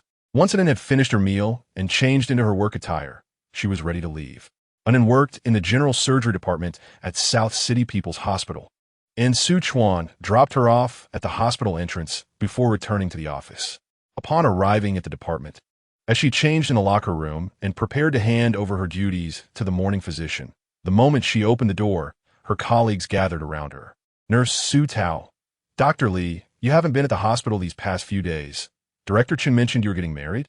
Oh my, that was so sudden. Zhang Shui chimed in. Dr. Li, why did you suddenly get married? Who is your husband? Zhang Shui covered her mouth with a laugh. You don't know? With your marriage, half of the male doctors in our hospital have suffered heartbreak. I've noticed they've been quite off their game lately. Su Tao added. Is Dr. Zhou Jiming doing all right? He has been performing surgeries like a madman, Thank goodness I'm not in his department. Anan nodded, confirming, yes. I did get married. Su Tao and Appo's. S eyes widened. Oh, who has taken away our surgical beauty? Dr. Li, I'm so curious. When can we meet your husband? Just as Anan was about to respond, a figure approached, Dr. Zhao Manxin, a fellow resident who had entered the hospital with her. Now both were residents. Yet Anan consistently outperformed Zhao Manxin in both theory and practice. Consequently, Zhao Manxin harbored a grudge against her for always besting her in evaluations. Zhao Manxin approached, casting a cold glance at the group of nurses. Is this a social gathering? Don't you all have work to do? I've been waiting ages for patient records. And it seems you're all just slacking off. Turning her disdainful gaze to Anan, Zhao Manxin scoffed. I heard there was trouble at home. And you married a wealthy man? If that's the case, why even bother coming to work? You should quit and enjoy being a rich wife. Oh, who did you marry? A divorced old man or a wealthy senior? If I were you, I'd be too ashamed to return to work. Marrying for money is no different from selling oneself. It's truly a disgrace to us doctors. Su Tao, who had always been close to Anan, frowned tightly upon hearing this. Dr. Zhao, can you not be so harsh? Who Dr. Li marries is none of your business. She is in her honeymoon phase. And is this how you behave? We're all colleagues. I told her that it is not your place to interject. Nurse. Zhao Manxin has long been displeased with Li Wan'an. They both entered together, young, single female doctors, yet all the male doctors gravitate towards Li Wan'an. The only one pursuing her is an ordinary-looking orthopedic doctor from a modest background, who pales in comparison to Li Wan'an's suitors. Now that it is known that Li Wan'an's family is in trouble and she has married for financial reasons, Zhao Manxin scoffed, knowing full well that she did not marry a commendable partner. At last, she felt a sense of relief. However, Li Wan'an's expression betrayed not a hint of anger. She merely regarded Zhao Manxin and spoke calmly. Doctors and nurses both play roles in healing. Our duties differ, but there is no hierarchy. Dr. Zhao, there is no need to assume an air of superiority. Furthermore, my choice of marriage does not require your approval. Being a doctor is my aspiration, and I shall not resign to become a housewife simply because I am married. I recall that not long ago, you nearly encountered a mishap during a surgical procedure, and it was I who helped avert disaster. Therefore, rather than concerning yourself with my personal affairs, it would be more prudent for Dr. Zhao to devote her time to enhancing her medical expertise. With that, Li Wan'an strode towards the outpatient office, leaving Zhao Manxin's face a canvas of fluctuating colors, while the surrounding nurses, feeling the tension, hurriedly dispersed. Li Wan'an took over from the outpatient doctor and soon immersed herself in her work. The afternoon brought a considerable number of patients, prompting her to accommodate several more appointments, and by the time she concluded, it was already quite late. She rubbed her neck and stood up, retrieving her phone to check the time, only to discover it was out of battery. After changing into her clothes in the office, she prepared to leave the hospital, but as she descended the stairs, someone called out to her. Turning around, she saw Dr. Zhou Jiaming from cardiology approaching her. Their interactions had been limited, yet he had performed surgery on her grandfather years ago when he suffered a heart attack. His medical skills were exceptional, and her grandfather and aunt, Appo's health had since improved, leaving her both grateful and admiring of this doctor. Dr. Zhou, she greeted, ready to depart, but then heard his slightly cool voice inquire, Dr. Li, I have heard that you are married. Is this true? Chapter 10. Radiance. Li Wan'an nodded, affirming the truth of her marriage. She had not anticipated that her nuptials would astonish so many. Had she known, she would have shared the news on social media that day. However, she had been aware that He Wenzhou did not harbor feelings for her, and thus she refrained from drawing attention to herself. Everyone seemed quite taken aback. Zhou Jiaming regarded Li Wan'an and Appo's, and with a thoughtful expression.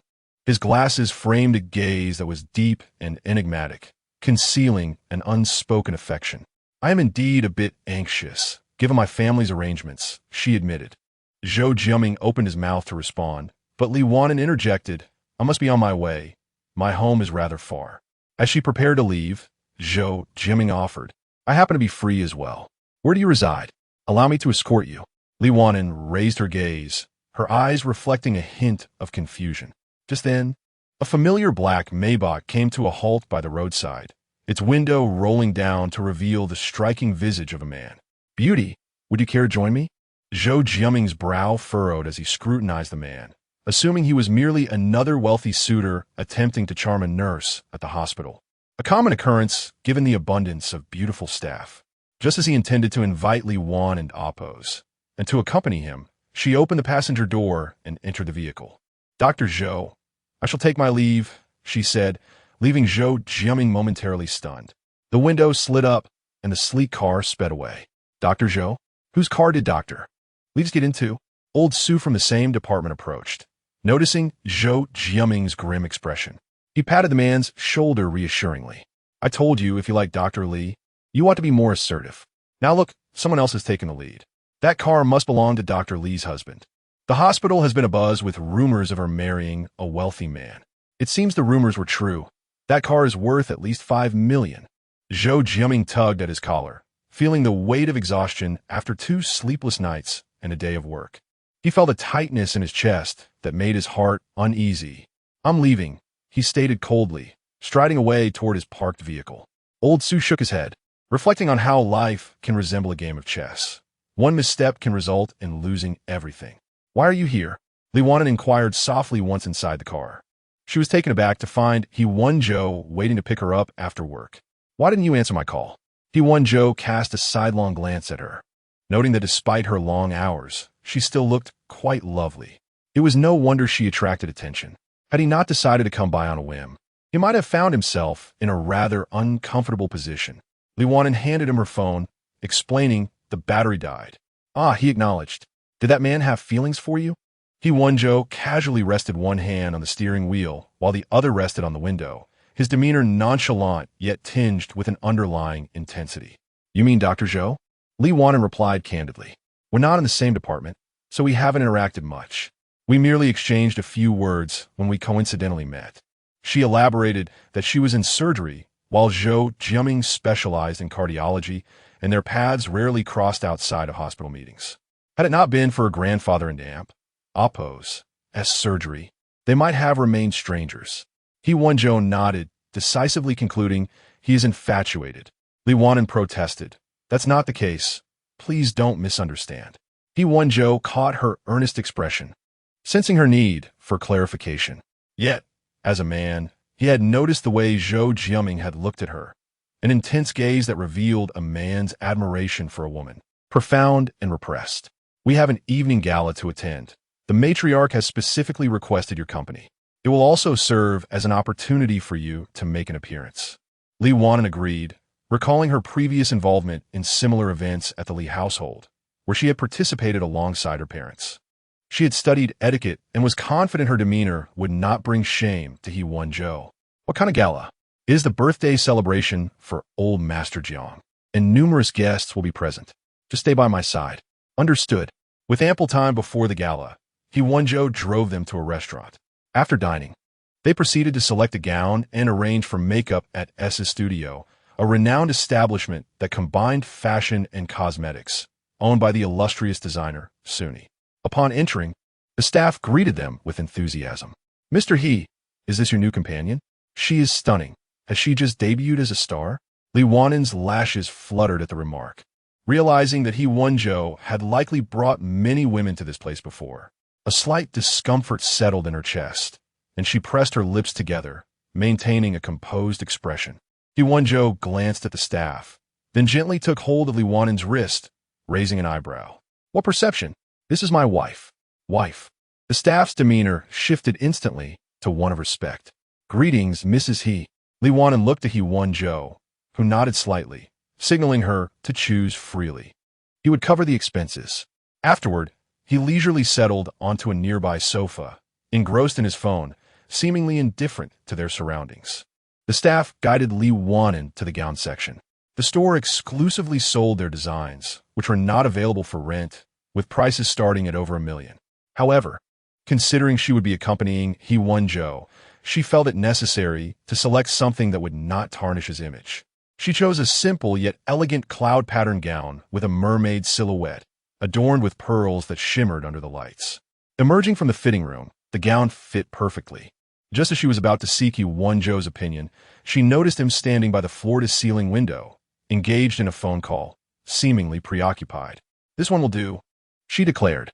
The staff nodded in agreement. "Excellent choice, Mrs. He. Please follow me for makeup." A dedicated makeup artist attended to her, and while Li Wan'an preferred a natural look, the process took over an hour. The artist, pleased with the outcome, remarked, "Mrs. He, you look absolutely radiant. You will surely captivate Mr. He." In the mirror, Li Wan'an's hair was elegantly styled, her delicate features framed by a soft, transparent makeup that accentuated her beauty. She expressed her gratitude and exited the studio, where He Wenzhou remained seated, scrolling on his phone with a slight frown, appearing somewhat impatient. "Young Master He, I am ready," she announced softly. At the sound of her voice, He Wenzhou looked up, his gaze sweeping from her feet to her face. The white gown accentuated her figure, highlighting her curves beautifully. The delicate shimmer on her collarbone resembled that of a stunning mermaid. His gaze lingered on her face, where the subtle makeup enhanced her natural allure. A slight itch stirred in his throat as he rose and approached her, gently pressing his fingertip against her lips, a soft sound escaping him. "Mrs. He, you truly are striking. Utterly kissable." Chapter 11 Excessive. The two were standing remarkably close, causing the nearby staff to feel a twinge of embarrassment. With a smile, the staff member remarked, "Mr. He, your relationship with your wife is truly wonderful." In response, He Wenzhou chuckled lightly, while Wan'an offered a subtle smile. However, this was merely an outsider-esque perspective. He Wenzhou's kindness towards her stemmed from her current status as Mrs. He, the granddaughter-in-law chosen by Grandma He. "Please swipe your card." He Wenzhou produced his card and handed it to the staff member, who took the POS machine and returned with the clothes that Wan'an had changed out of, neatly packaged. Just as Wan'an reached out to accept it, a hand swiftly took the bag from the staff member. The man's languid voice resonated from above. "Let us go." Shoulder to shoulder, they departed, and the staff member couldn't resist pulling out her phone to capture their retreating figures, sharing it in her group chat. "Ladies, guess what I saw at work today? Mr. He is actually married, and his wife is stunning, exuding remarkable grace. They are such a perfect match." When they locked eyes earlier, the atmosphere shifted.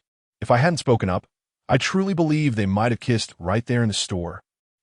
In the parking lot, as they entered the car, the engine did not immediately roar to life. Inside the vehicle, He Wenzhou wrapped his arm around Wan'an, gently adjusting her hair with his fingers, raising an eyebrow as he remarked, "Mrs. He, you look exceptionally beautiful today." As the banquet was about to commence, He Wenzhou released her. Wan'an remained silent.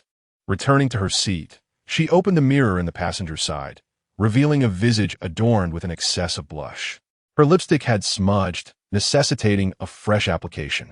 Cautiously, Wan'an used a tissue to dab away the smeared lipstick before reapplying her own. He Wenzhou caught a glimpse from the corner of his eye. The hue of her lipstick was less vibrant than before, appearing less conspicuous, yet radiating a natural beauty akin to a delicate lotus. He could not deny that Wan'an was indeed aesthetically pleasing, possessing a charm that captivated him. Had it not been for his grandmother's insistence with a metaphorical gun at his head, he would not have brought her home. The Jiang residence, situated in the western suburbs, was aglow with lights upon their arrival. He Wenzhou handed the keys to the valet and entered the hall behind Wan'an. Jiang Yun awaited at the entrance, having long since called He Wenzhou to inquire about his delayed arrival. The families shared a close bond, and the elder had been asking about him. "Song Si Yuan, Chunji, and all our close friends are here. You are the last to arrive." Just as he was about to dial He Wenzhou again, he spotted someone entering. "Brother, why are you only just?" Jiang Yun was the first to approach, but before he could finish his sentence, he noticed the figure accompanying He Wenzhou. The surprise was palpable, as all eyes turned towards the woman at He Wenzhou's side, scrutinizing her appearance. Clad in a simple yet elegant white gown, she perfectly showcased her figure, a delicate waist, curves in all the right places, and an exquisite updo that highlighted her slender neck. Indeed, a beautiful swan neck. In an era where cosmetic enhancements are prevalent, many possess lovely faces, yet few exude such a unique blend of beauty and grace.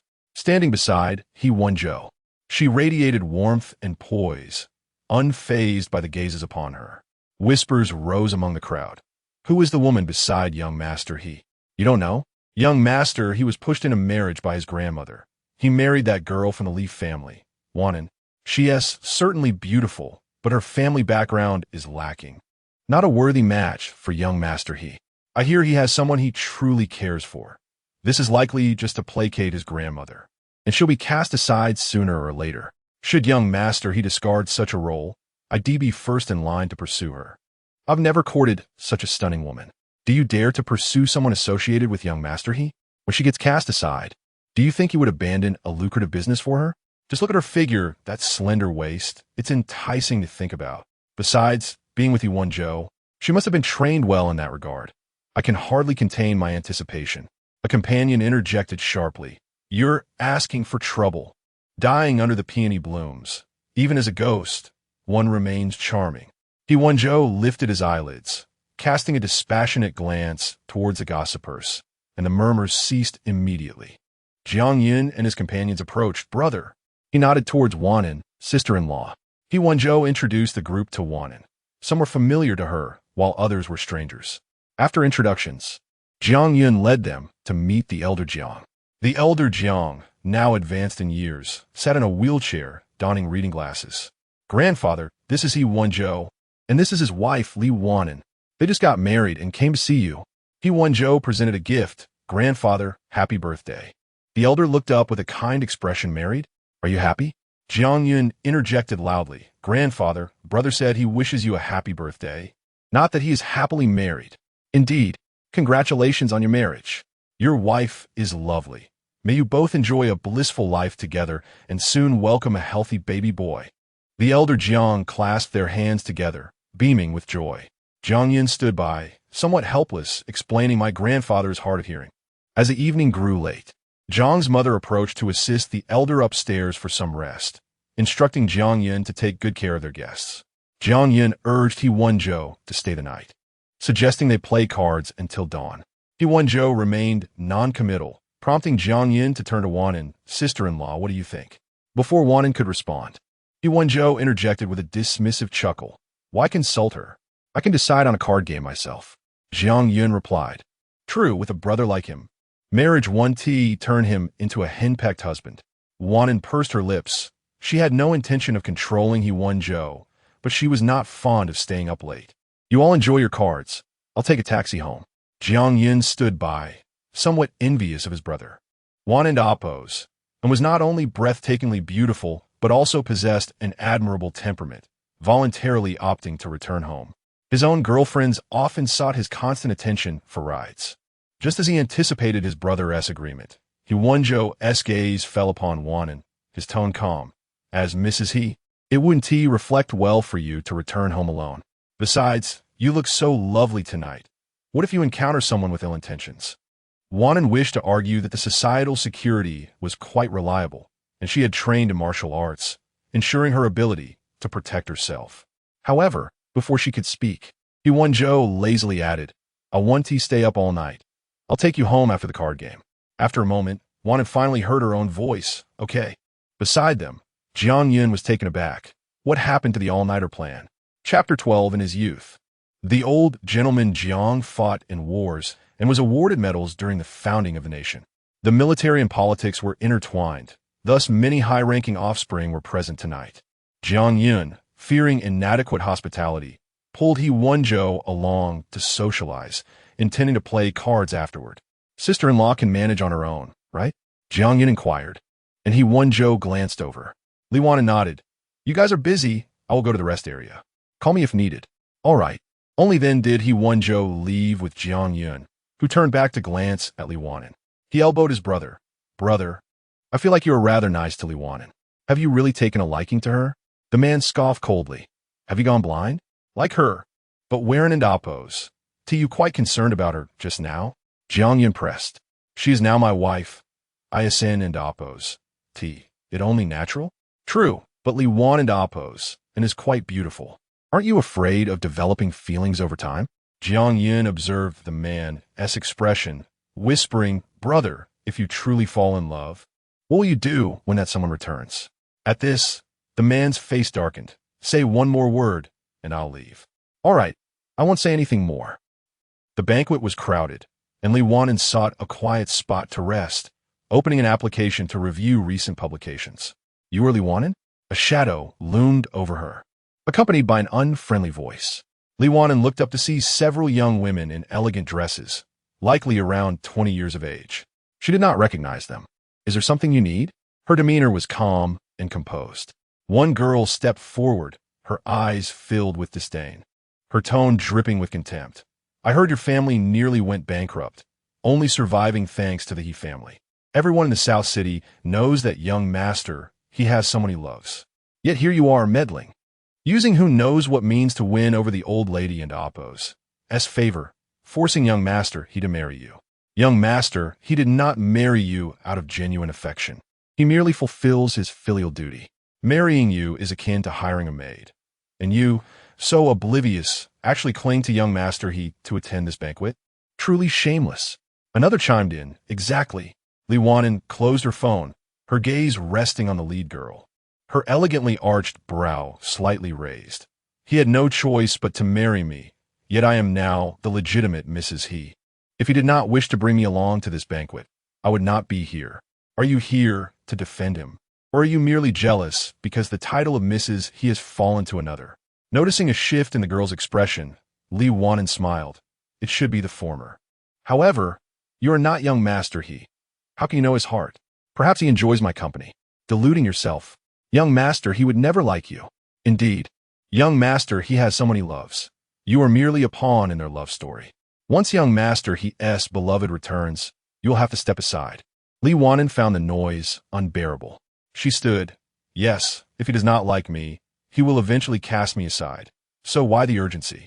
There are many of you. I shall make way for you and step outside for some fresh air. With that, she gracefully departed, leaving them with a striking silhouette. Jiang Yuan, I truly think she is quite beautiful. Young master, he cannot truly have feelings for her. Can he? By the way, don't you think Li Wan'an resembles Sister Songxing a bit? Could it be she knows young master he likes Sister Songxing and is trying to imitate her? Jiang Yuan, the lead girl, frowned. What's beauty worth if character is lacking? Exactly. Young master, he would never favor a scheming woman like Li Wan'an, who would go to any lengths to marry into wealth. What does it matter if she resembles someone? It is not the original.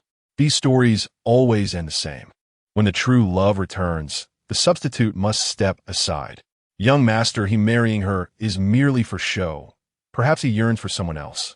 Jiang Yuan, you have a good relationship with Sister Songxing. What are her current plans? Is she not returning home? Initially, Jiang Yuan did not like Songxing due to her mysterious father and her mother owning a hair salon, which led others to view her as poor. However, once she witnessed a small-time thug trying to rob Songxing and saw her courageously report it, she began to view Songxing as a friend. Though she felt jealousy when Songxing became involved with He Wenzhou, she gradually relinquished her feelings, realizing He Wenzhou only had eyes for Songxing. Jiang Yuan pulled out her phone to scroll through their chat history.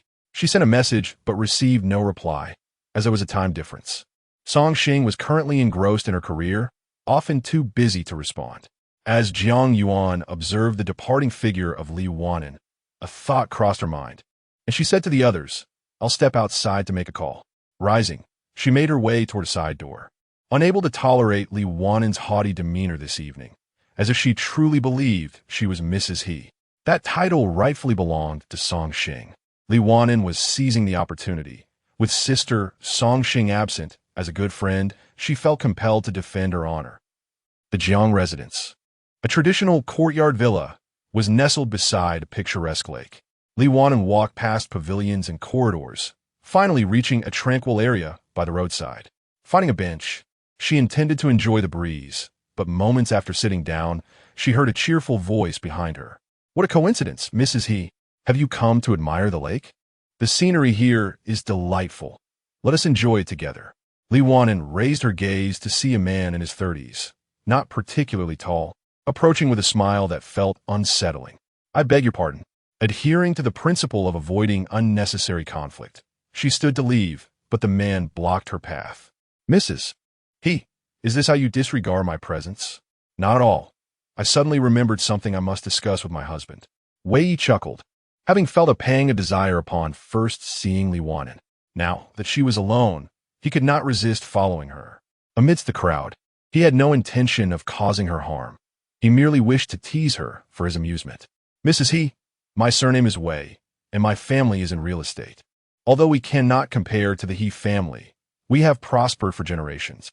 The man leaned closer to Li Wan'an. His demeanor lewd. "I know your marriage to He Wenzhou will not last. Once you are divorced, how about you come to me?" Li Wan'an replied coolly, "Mr. Wei, please conduct yourself with respect." However, to the man, the fragile woman posed no threat. He smirked. "Mrs. He, must you push me away so coldly? I'm merely offering you an escape. If you choose to be with me, I assure you will be pampered beyond belief. I would even pluck the stars from the sky for you." As he spoke, the man could not resist reaching for her. Li Wan'an, unable to tolerate his advances any longer, swiftly seized his wrist and with a forceful motion, threw him to the ground. "Ouch, that hurts." Jiang Yuan arrived just in time to witness this dramatic scene. "Goodness, I'm glad I didn't intervene.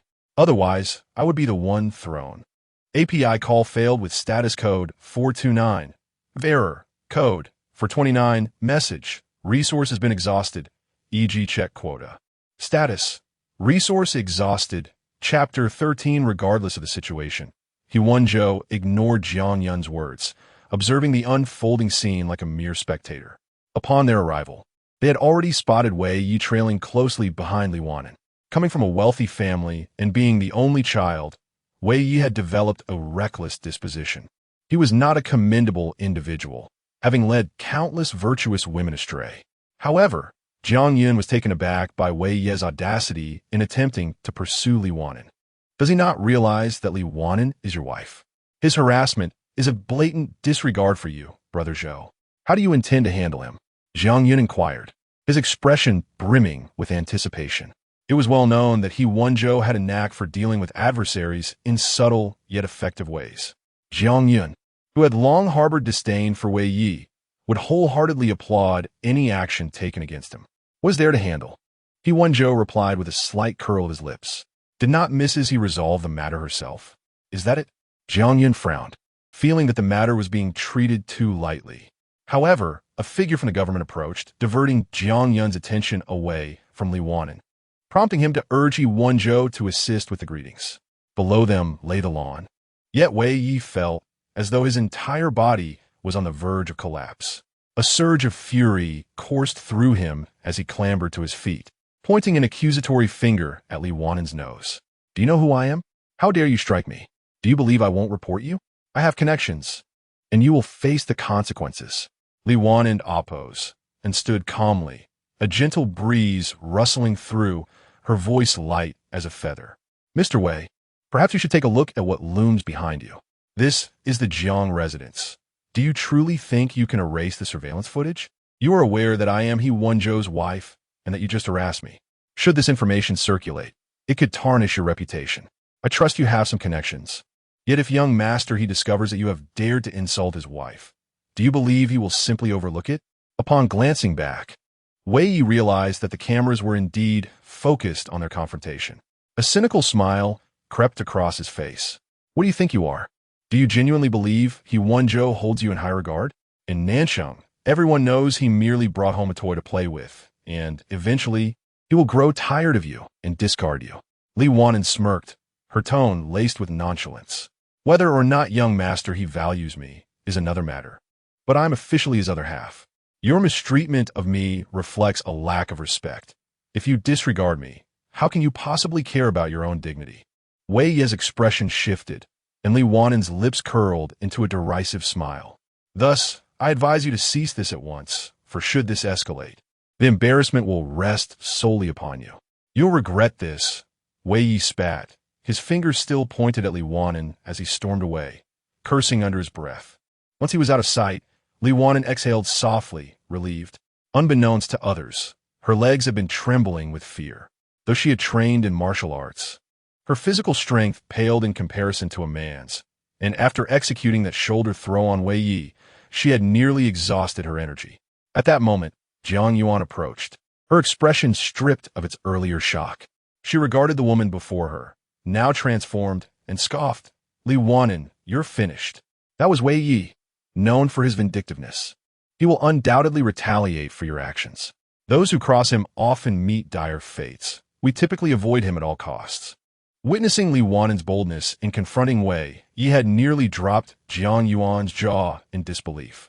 Upon hearing Jiang Yuan's words, Li Wan'an's gaze fell upon her. Are you expressing concern for me? Do you not recognize sarcasm when you hear it? Jiang Yuan rolled her eyes. You think too highly of yourself. Why would I care about someone like you? A woman so scheming, I would rather. Jiang Yuan could not finish her thought. Though she despised Li Wan'an's underhanded tactics, she recognized that if Wei Yi sought revenge, it would be Li Wan'an who suffered. Wei Yi was nothing short of social pariah. However, the moment when Li Wan'an had thrown him was undeniably satisfying to witness. Of course, Jiang Yuan would never divulge her true sentiments to Li Wan'an. She narrowed her eyes at her. I merely came to inform you that even if you have gone to great lengths to marry He Wenzhou, he does not cherish you. Your future will not be pleasant. Tonight's incident is merely the beginning. Do not fantasize that He Wenzhou will protect you simply because you are his wife. In all the years I have known him, I have only seen him defend one person. You may not know her, but no one else in this world is worthy of He Wenzhou. They're a perfect match, destined for each other. Li Wan'an oppose. And if you have any sense, I advise you to relinquish your title of Mrs. He before you find yourself discarded in disgrace. Having vented her feelings, Jiang Yuan turned to leave. Li Wan'an stood rooted to the spot, the cold breeze from the lake chilling her expression into a numb state. She took a seat on a bench, her curled lashes fluttering slightly as her vulnerable demeanor suggested that she could shatter at any moment. After braving the chilly wind by the lake, Li Wan'an rose to return to the hall. She searched for He Wenzhou, but found no trace of him, even after inquiring with a couple of people. Ultimately, she dialed his number, but it went unanswered, and the call ended after a brief period. She then sent him a message. It was still early enough to catch a ride, and after waiting in the cold wind for several minutes, her car finally arrived. Even as she settled in the back seat, He Wenzhou had yet to respond to her message. She rolled down the window, hoping the brisk air would clear her cluttered thoughts. Half an hour later, He Wenzhou finally noticed Li Wan'an's message. Jiang Yin had been discussing a project for the Binjiang New District Sports Park, and He Wenzhou had contributed several valuable insights, piquing the other's interest.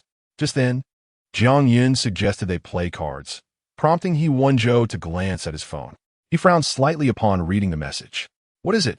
Jiang Yin inquired, leaning closer. The profile picture was dim, with the moon barely visible against the darkness. There were no notes, just 3 simple characters. Li Wan'an.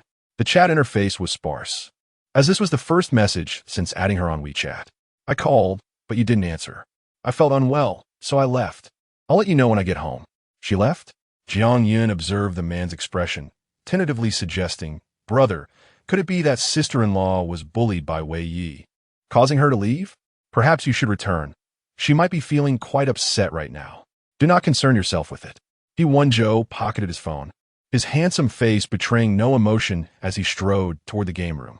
Chapter 14.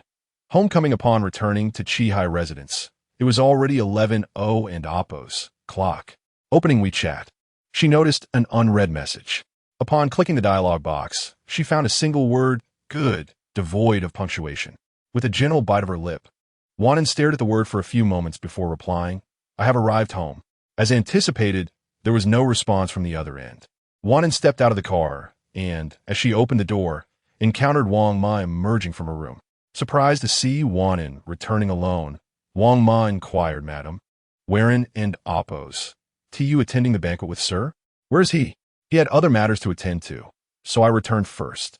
Please rest early, Wang Ma.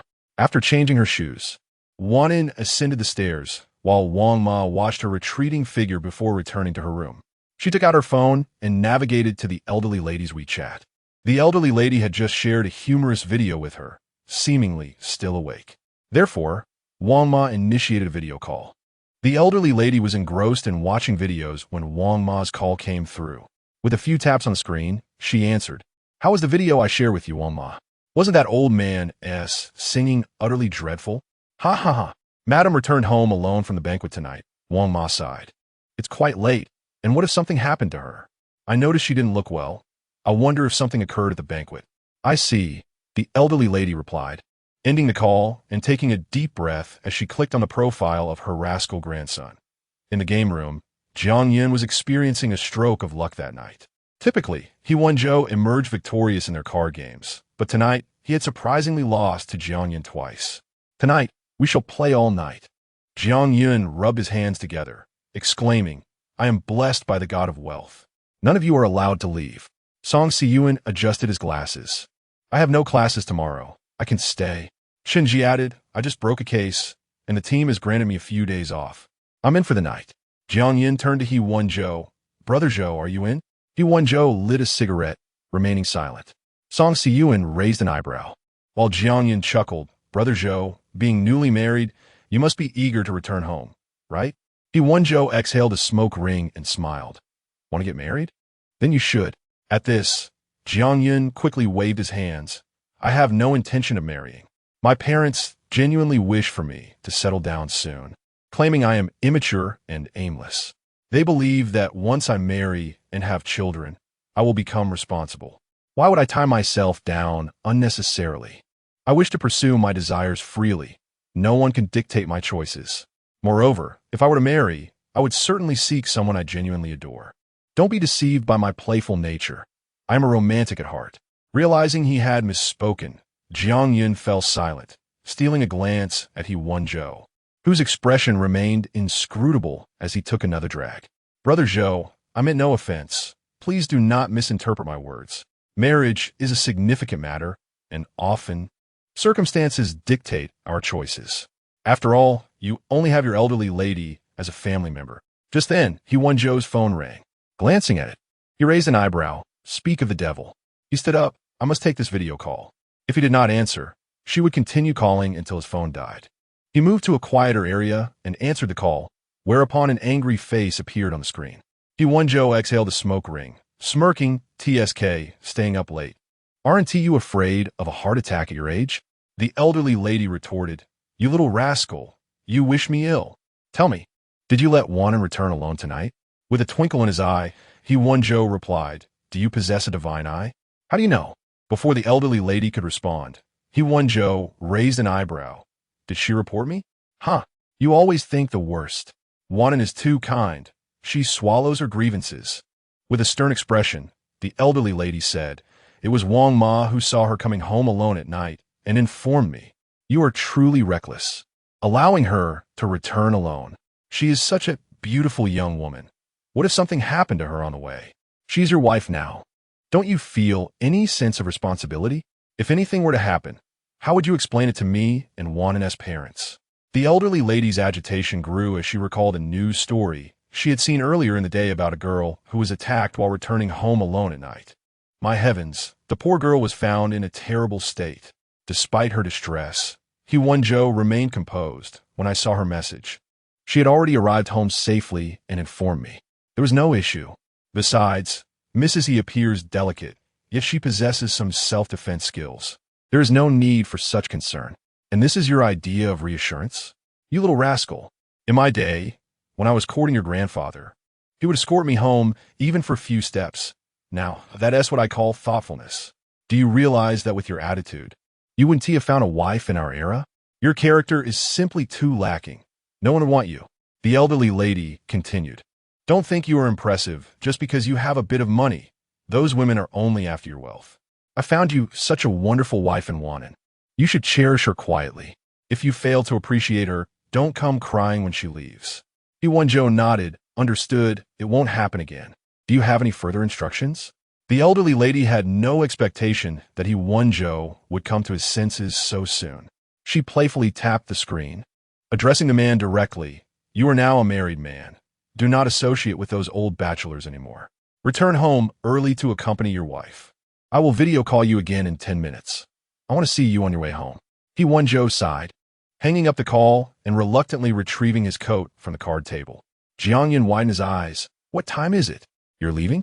He Wenzhou nodded at the group. The elderly lady is checking in, insisting I return home to accompany my wife. Jiang Yin covered his face. What kind of potion did Wan'an give your grandmother? Why is she so supportive of you both? He is gone. He Wenzhou replied. leaving without hesitation. The others exchanged glances. And finally, Jiang Yin looked up at the ceiling, lamenting, "Ah, my rare stroke of good luck." Beside him, Song Siyuan calmly adjusted his glasses, realizing that it might be difficult to gather the four of them together again. Jiang Yin glanced at He Wenzhou's departing figure, sighing, "Brother Zhou is quite unfortunate, marrying a woman he does not love." Initially, the elderly lady had disapproved of Song Xing, believing her ordinary background to be a mere attempt to climb the social ladder through He Wenzhou, but that could not possibly be true. Song Xing's character was evident to all. It seemed the elderly lady's judgment was flawed. Wan'an was the true master of social climbing. Knowing she could not win over He Wenzhou, she sought the elderly lady's favor instead, devising a grand strategy. Chen Ji raised an eyebrow and spoke, "Actually, I think Brother Zhou may not have liked Song Xing that much either. If it were me, if I truly loved someone, I would never marry another woman." "Wasn't that under pressure from the elderly lady?" Chen Ji replied, "Just a performance." If Brother Zhou refused to marry, would the elderly lady truly have taken her own life? Jiang Yin pondered. So, Brother Zhou marrying Wan'an might have a fraction of his own will behind it. What about Song Xing then? Chen Ji concluded, "She is merely a former flame." Jiang Yin fell silent. Chapter 15. Enchantment. The spacious bedroom enveloped itself in profound silence. Wan'an lay in bed, gently shifting her position. Typically, she would be asleep by this hour, yet tonight she found herself unusually restless. A familiar ache gripped her lower abdomen, and a glance in the bathroom confirmed the timely arrival of her monthly visitor. Dysmenorrhea had long plagued her, a consequence of a winter incident years ago when she fell into icy waters. Traditional Chinese medicine had advised her of the cold invading her body, and she had diligently taken herbal remedies for an extended period. Each month, during her discomfort, He Wenzhou would brew sweet red sugar eggs for her, and the necessary ingredients were likely still in the kitchen. However, as she descended the stairs, the sound of a car engine turning off echoed from the courtyard. Shortly after, a noise emerged from the entrance, and her gaze fell upon a man bending down to change his shoes. The once quiet Pearl, nestled on the carpet, stirred awake and began circling the new occupant, sniffing at his scent. In the next moment, Pearl extended her paw, poised to claw at the man's trousers. "Pearl!" Wan'an called out urgently, having neglected to trim the cat's claws for a while. They were sharp, and she hoped they wouldn't ruin the man's attire. Upon hearing her voice, Pearl scampered over to her, and Wan'an bent slightly to embrace the plump ragdoll cat. The scene, illuminated by the soft light, was incredibly heartwarming. He Wenzhou raised an eyebrow, his gaze resting on the gentle contours of Wan'an's face, the corners of her eyes slightly lifted. "Still awake at this hour, Mrs. He? Were you waiting for me?" The man strode over to her, leaning in slightly. "Did you miss me?" "Not really." She took 2 steps back. He Wenzhou chuckled softly, straightening up, his gaze fixed on her face. "Are you rejecting me, Mrs. He?" His casual tone belied an underlying irritation. Wan'an met his eyes, feeling somewhat helpless. "I don't feel well." He Wenzhou seemed momentarily taken aback. After a few seconds, he coughed discreetly into his hand, finally responding with a soft hum. Wan'an glanced at the clock on the wall. It was still before midnight. "Aren't you supposed to be out all night? Why are you back so soon?" Upon hearing this, He Wenzhou scoffed coldly, raising an eyebrow as he looked at her. "Wasn't it you who asked me to come back?" Wan'an replied, "I'm not used to staying. Next time, don't leave on your own. If you must go, I'll find someone to send you back. What if something happens on the way?" Her heart fluttered lightly at his concern, and in the next moment, she heard him say, "The old lady knows you're coming home alone and nearly scolded me to death. I can't let my beloved granddaughter-in-law encounter any mishaps." Wan'an lowered her eyes, realizing it was because of the old lady. "I understand," she murmured. He responded with a simple and led the way to the kitchen. Wan'an carried Pearl back to her cat bed and followed him into the kitchen, where she found him standing at the tea bar, pouring himself a glass of water, the motion of his throat visibly working as he drank. Some people appear attractive head-on, but lack appeal in profile. However, He Wenzhou's side profile was even more striking. His eyebrows were particularly handsome, his nose straight and proud, and his thin lips slightly glistening, exuding a certain allure. Yet, It is often said that men with thin lips are fickle, and falling for such a man could lead to a disastrous outcome. Nevertheless, moths are drawn to flames. After a fleeting moment of admiration, Wan'an averted her gaze as He Wenzhou finished drinking and noticed her opening the refrigerator, retrieving several ingredients to begin preparing a nourishing soup. He watched her, noting her slow yet methodical movements, exuding a sense of the ideal wife and mother. Once the water boiled, she cracked 2 eggs into it and turned to the man who had yet to leave. "Mr. He, would you like some? It might be a bit sweet." "No, thank you," he replied, placing his cup aside and exiting the kitchen. The soup didn't take long to prepare, and the dining room was brightly lit. Wan'an sat alone at the table, sipping the sweet broth in small increments. The warmth spread through her abdomen, alleviating her discomfort. As her spoon accidentally clinked against the porcelain bowl, the sound resonated in the quiet dining room, creating an echo that felt somewhat desolate. After tidying up, she returned to the bedroom just as He Wenzhou emerged from the bathroom. His physique was commendable, not overly muscular from the gym, but rather a well-defined body, perfectly sculpted with smooth lines that were pleasing to the eye, combined with a striking face, creating an irresistible charm. "Have you had your fill of watching?" He suddenly turned his gaze towards her, a teasing smile on his lips. "Mrs. He, if you find me so captivating, I'm generous enough to allow you to touch." "Thanks for the invitation, but it's late. I'm off to bed," she replied, slipping under the covers, leaving him with only her back to admire. He Wenzhou chuckled lightly, changing into his sleepwear and drying his hair halfway. As he lay down, a message from the old lady popped up. "Still not home? Are you trying to deceive me?" With a sigh, he snapped a picture of Wan'an's sleeping profile and sent it to her. "Getting ready for bed. Aren't you worried about dying from exhaustion? You should rest. Isn't it because of you that I'm worried?" The old lady replied, satisfied with the photo. "All right, good night." He placed his phone aside and settled down to rest, rubbing his slightly sore wrist. He had indeed encountered some issues on the road, causing his delayed return. The soft sound of her breathing beside him, accompanied by her alluring scent, made sleeping next to her infinitely more enjoyable than playing cards with friends. He raised an eyebrow, pulling her closer and wrapping her in his embrace, a smile playing on his lips as he drifted off to sleep. The woman in his arms remained still, save for her delicately curled eyelashes that fluttered. Wan'an, though unwell, had yet to fall asleep. The steady beat of his heart and the mingling of their scents in the air acted as a soothing lullaby. Slowly, she began to relax, the weight of slumber slowly descending upon her. The following morning, Wan'an awoke to an empty space beside her. Just then, the bedroom door swung open, revealing He Wenzhou, his white t-shirt drenched in sweat, clearly having just returned from his morning workout. Their eyes met, and Wan'an was the first to speak. "Good morning, Mr. He." He nodded. "Good morning." He Wenzhou headed to the bathroom for a shower while Wan'an prepared herself outside. As she descended the stairs, Wang Ma was just bringing out breakfast.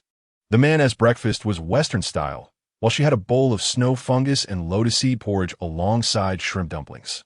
He finished his meal swiftly, his fingers gliding over his tablet as he reviewed the day's work schedule.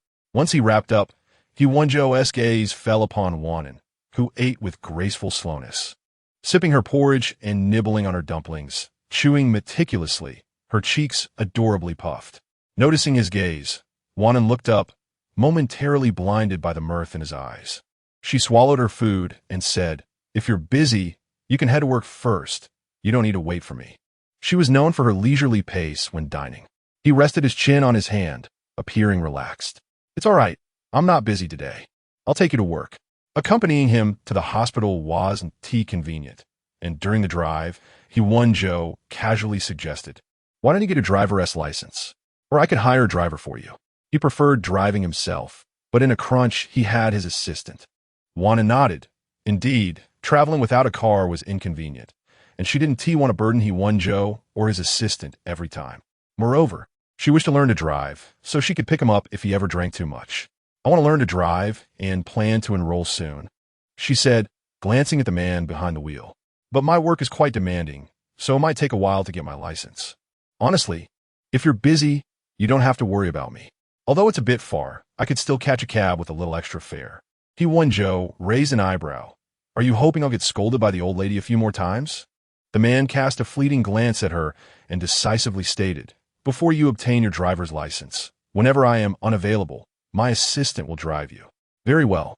The journey was marked by silence. Upon arriving at the hospital, Wan'an opened the car door and bent slightly to bid farewell to the man. "Drive safely." The corner of his lips twitched slightly. Understood. With that, he rolled up the car window, and the sports car swiftly vanished from sight. Wan'an then turned and made her way toward the hospital building. Today, there was only a half day of outpatient services, with a few surgeries scheduled for the afternoon. However, the technical difficulties of these procedures were relatively low, being merely common surgical operations. To her surprise, the first patient appeared familiar to her. As her gaze swept over the man's swollen face, resembling that of a pig, she glanced at the registration information on the computer, and Wan'an's beautifully arched eyebrows raised slightly. Wei, Chapter 16. Proactive. In just a few hours, the situation had deteriorated significantly. Wei had been thoroughly beaten, and Li Wan'an could not help but wonder which valiant hero had taken it upon themselves to rid society of such scum. Li Wan'an? Wei's voice was hoarse. After leaving the Jiang family the previous night, he had rushed to another venue, indulging in copious amounts of alcohol during 2 consecutive events. In the restroom, he had encountered a woman with an alluring figure and, emboldened by drink, approached her with intentions of flirtation. She appeared to play coy, but just as he was about to lead her away, an unknown assailant had wrapped a garment around his head and began pummeling him relentlessly. Damn it, that person must have hit hard. Stars danced before my eyes, he thought. He was dragged into the restroom and beaten, his cries for help falling on deaf ears until he was rendered unconscious. It was only in the early hours of the morning that his assistant discovered him, having spent the night clinging to the toilet, reeking of unpleasant odors. He immediately sought out the surveillance footage at the club, eager to identify the audacious individual who dared to lay hands on him. He was determined to make them experience the consequences of their actions. Unfortunately, the footage yielded nothing. It was either malfunctioning or had been meticulously erased. Enraged, he vented his frustration on the manager, but the instigator remained elusive. If he were to discover the identity of his attacker from the previous night, he vowed he would not let them escape unpunished. Wei scrutinized Li Wan'an from head to toe, grinning in a manner that was more grotesque than joyful. "So, you work here?" Li Wan'an glanced at him coolly. "Are you still in need of medical attention? If not, the next patient is waiting." Wei winced as he felt the pain coursing through his body. "Where do you feel discomfort?" Li Wan'an proceeded to conduct a preliminary examination. His injuries were numerous, and she could not ascertain whether he had sustained any internal damage. "You should undergo a CT scan and bring the results back to me for evaluation." With that, she called in the next patient. As Wei observed Li Wan'an's serious demeanor in her work attire, he felt a surge of mischief arising within him. But before he could voice it, another patient rushed in, pushing him aside to take a seat. "Doctor, I've been feeling unwell lately. You must examine me at once." The sudden shove intensified Wei Ye's pain, and he opened his mouth to curse, only to be hurriedly escorted out by his assistant. "Mr. Wei, this is a public place. Please be mindful of your image. We have a property launch coming up soon." Wei cast a fierce glare back at the patient before exiting. Once he was gone, Li Wan'an relaxed her furrowed brow. Disturbances in the hospital were commonplace, yet she endeavored to treat every patient with utmost professionalism. Since her internship began, she had yet to encounter any major disturbances. Half an hour later, Wei returned, and Li Wan'an reviewed the scan results. Fortunately, there were no internal injuries. His attacker had shown some restraint, inflicting only superficial wounds. "You have no internal damage or fractures. However, the external injuries are rather severe. I will prescribe some medication for you to take regularly. The instructions for use are clear, and if you recover swiftly, it should take about 2 weeks."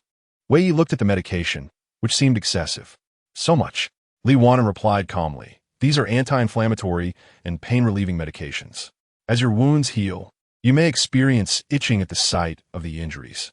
The treatment is divided into several courses, both topical and oral. If you're not confident, Mr. Wei, you are free to seek treatment at another hospital." After finally sending Wei on his way, Li Wan'an took a moment to relax and sip some water. Her phone buzzed, revealing a notification from her high school classmates group chat, which had exploded with messages. Li Wan'an, I heard you got married? We're having a reunion this weekend. Why not bring your husband along? It's been ages since we gathered. The message was from class monitor Du Yuhang, and the news of her marriage had been shared by Qin Siyu. You guys probably don't know, but Li Wan'an has married into wealth. I just found out she married He Wenzhou. Huh, she probably won't show up to the reunion. She is too good for us now. The replies were surprisingly warm. Li Wan'an isn't like that. I remember she was really nice in school. She even lent me her meticulously organized study notes. Exactly. She patiently explained problems to me. And under her guidance, my English score improved from 50 to around 100. Qin Siyu, are you serious? She really married He Wenzhou? I always thought they were a perfect match in terms of looks. Too bad he was taken back then. Li Wan'an had shared a desk with Du Yuhang in high school, where she served as the study committee member, often assisting the teacher with various tasks. Monitor, I'm available, but he may not come. Upon sending her message, the group erupted with excitement. This was essentially a public acknowledgement of her marriage to He Wenzhou. Committee member, you really secured He Wenzhou? Congratulations. Wishing you a happy marriage. Why didn't you invite us to the wedding? You owe us a meal. Overwhelmed by the flood of messages, Li Wan'an opted to send a generous red envelope to the group and exited the chat, opening her conversation with He Wenzhou. Are you free for lunch today? I'd like to treat you. Li Wan'an had never been in a romantic relationship, and taking the initiative was not her usual style. However, she could not expect He Wenzhou to develop feelings for her on his own. She disliked being passive, even if her efforts were ultimately one-sided. Yet, having tried, she would have no regrets. Meanwhile, He Wenzhou was in a meeting, the project leader passionately outlining a vision for a film investment that he believed would capture global attention. He was abruptly interrupted by He Wenzhou, who wore a stern expression. What a ridiculous project. An outdated premise from centuries ago, and you plan to invest $200 million while inviting top stars? Have you lost your minds thinking that just because you cast a couple of famous faces, it will succeed? This is filmmaking, not a photo shoot. Good looks alone won't suffice. As He Wenzhou lambasted the proposal, his phone vibrated beside him. The room fell silent, knowing that when the CEO was angry, even the smallest creature outside would likely receive a scolding. The sender of the message was undoubtedly in for a rough time. To everyone's astonishment, He Wenzhou raised an eyebrow and responded to the message in front of his colleagues. Whispers spread through the room as they speculated about the identity of the person on the other end. Moments later, He Wenzhou set down his phone. The project has been scrapped and will be redone. Is there anything else? If not, this meeting is adjourned. Someone summoned the courage to ask, Mr. He, are you leaving work early? He Wenzhou shot a cool glance at them, silencing the room. The questioner wished they could retract their words. Yet, He Wenzhou's lips curled into a smile, and he replied, oh, it's nothing significant. Just my wife invited me to lunch. President? Wife. Chapter 17. An unwelcome sight now. Everyone in Southern City is aware that Mr. He Wenzhou was compelled to marry a woman he does not love. People attempt to discern any hint of affection he may harbor for his wife, the president. Yet they are met with the sight of him casually tapping his fingers on the conference table, his gaze briefly sweeping across the room as he nonchalantly calls out a name. You, please discuss your department's upcoming work plan. Instantaneously, the air of gossip dissipates as everyone fears they might be the next to be summoned. The individual named.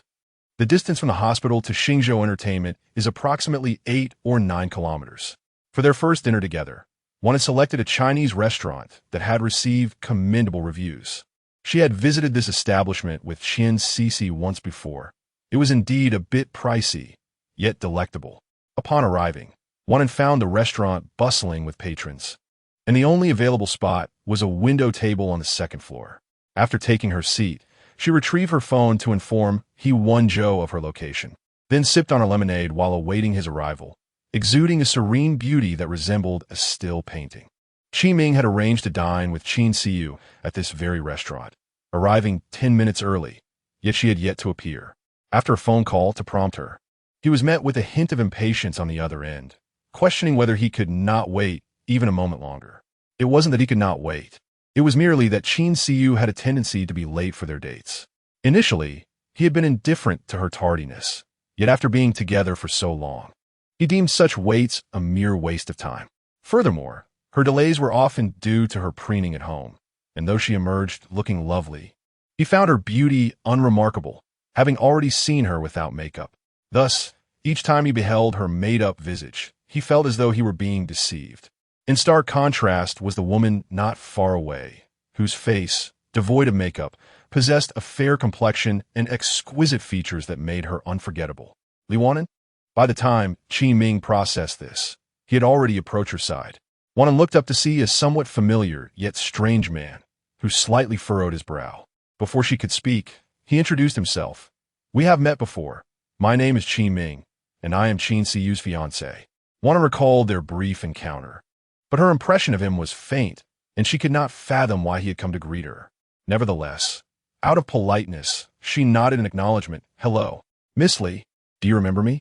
Qi Ming smirked slightly.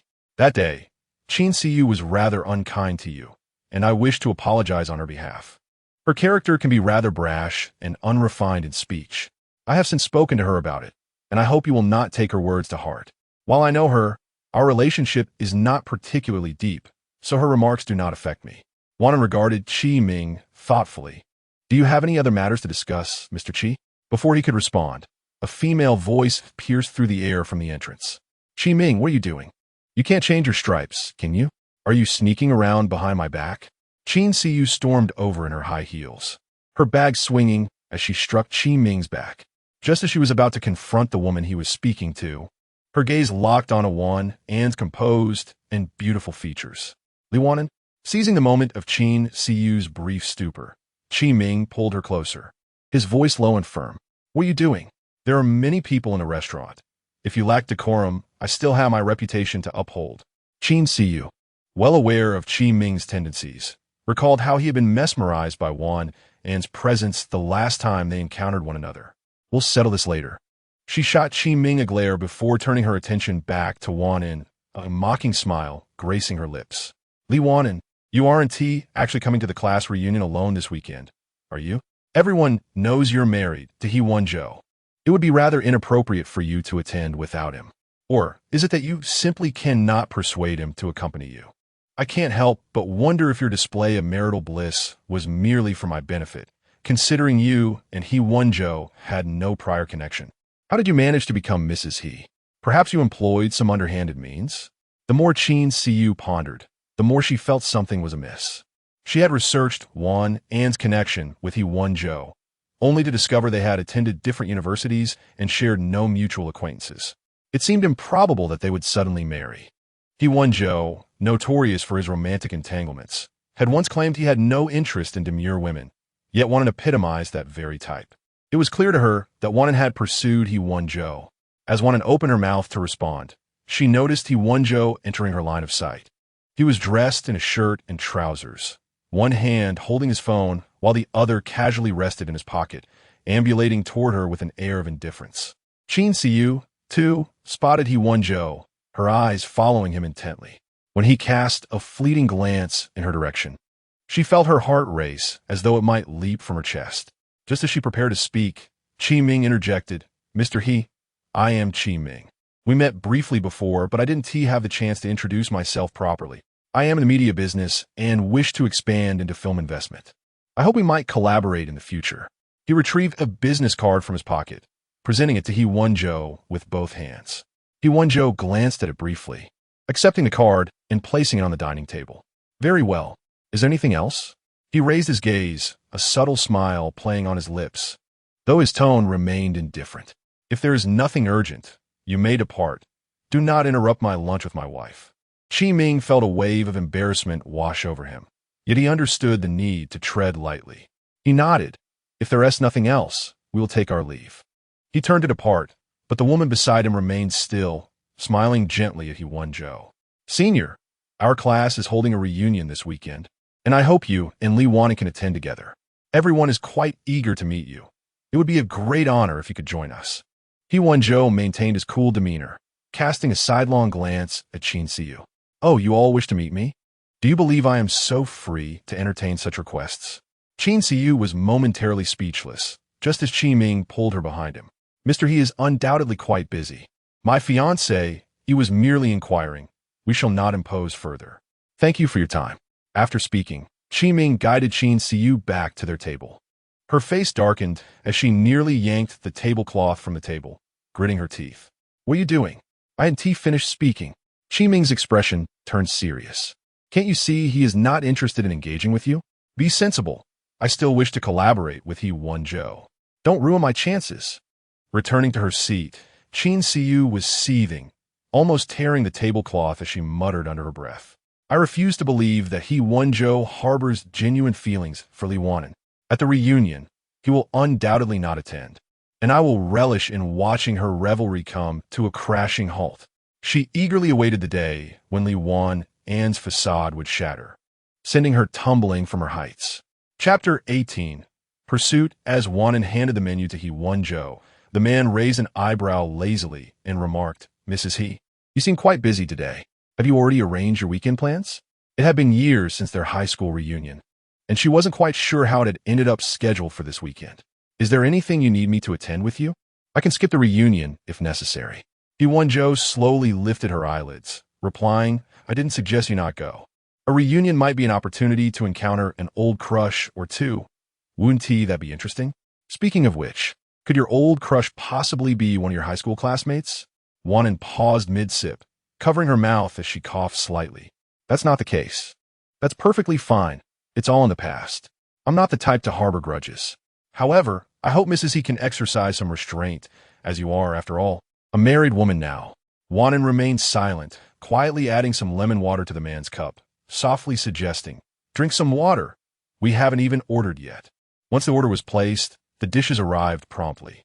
Throughout the meal, both were rather quiet.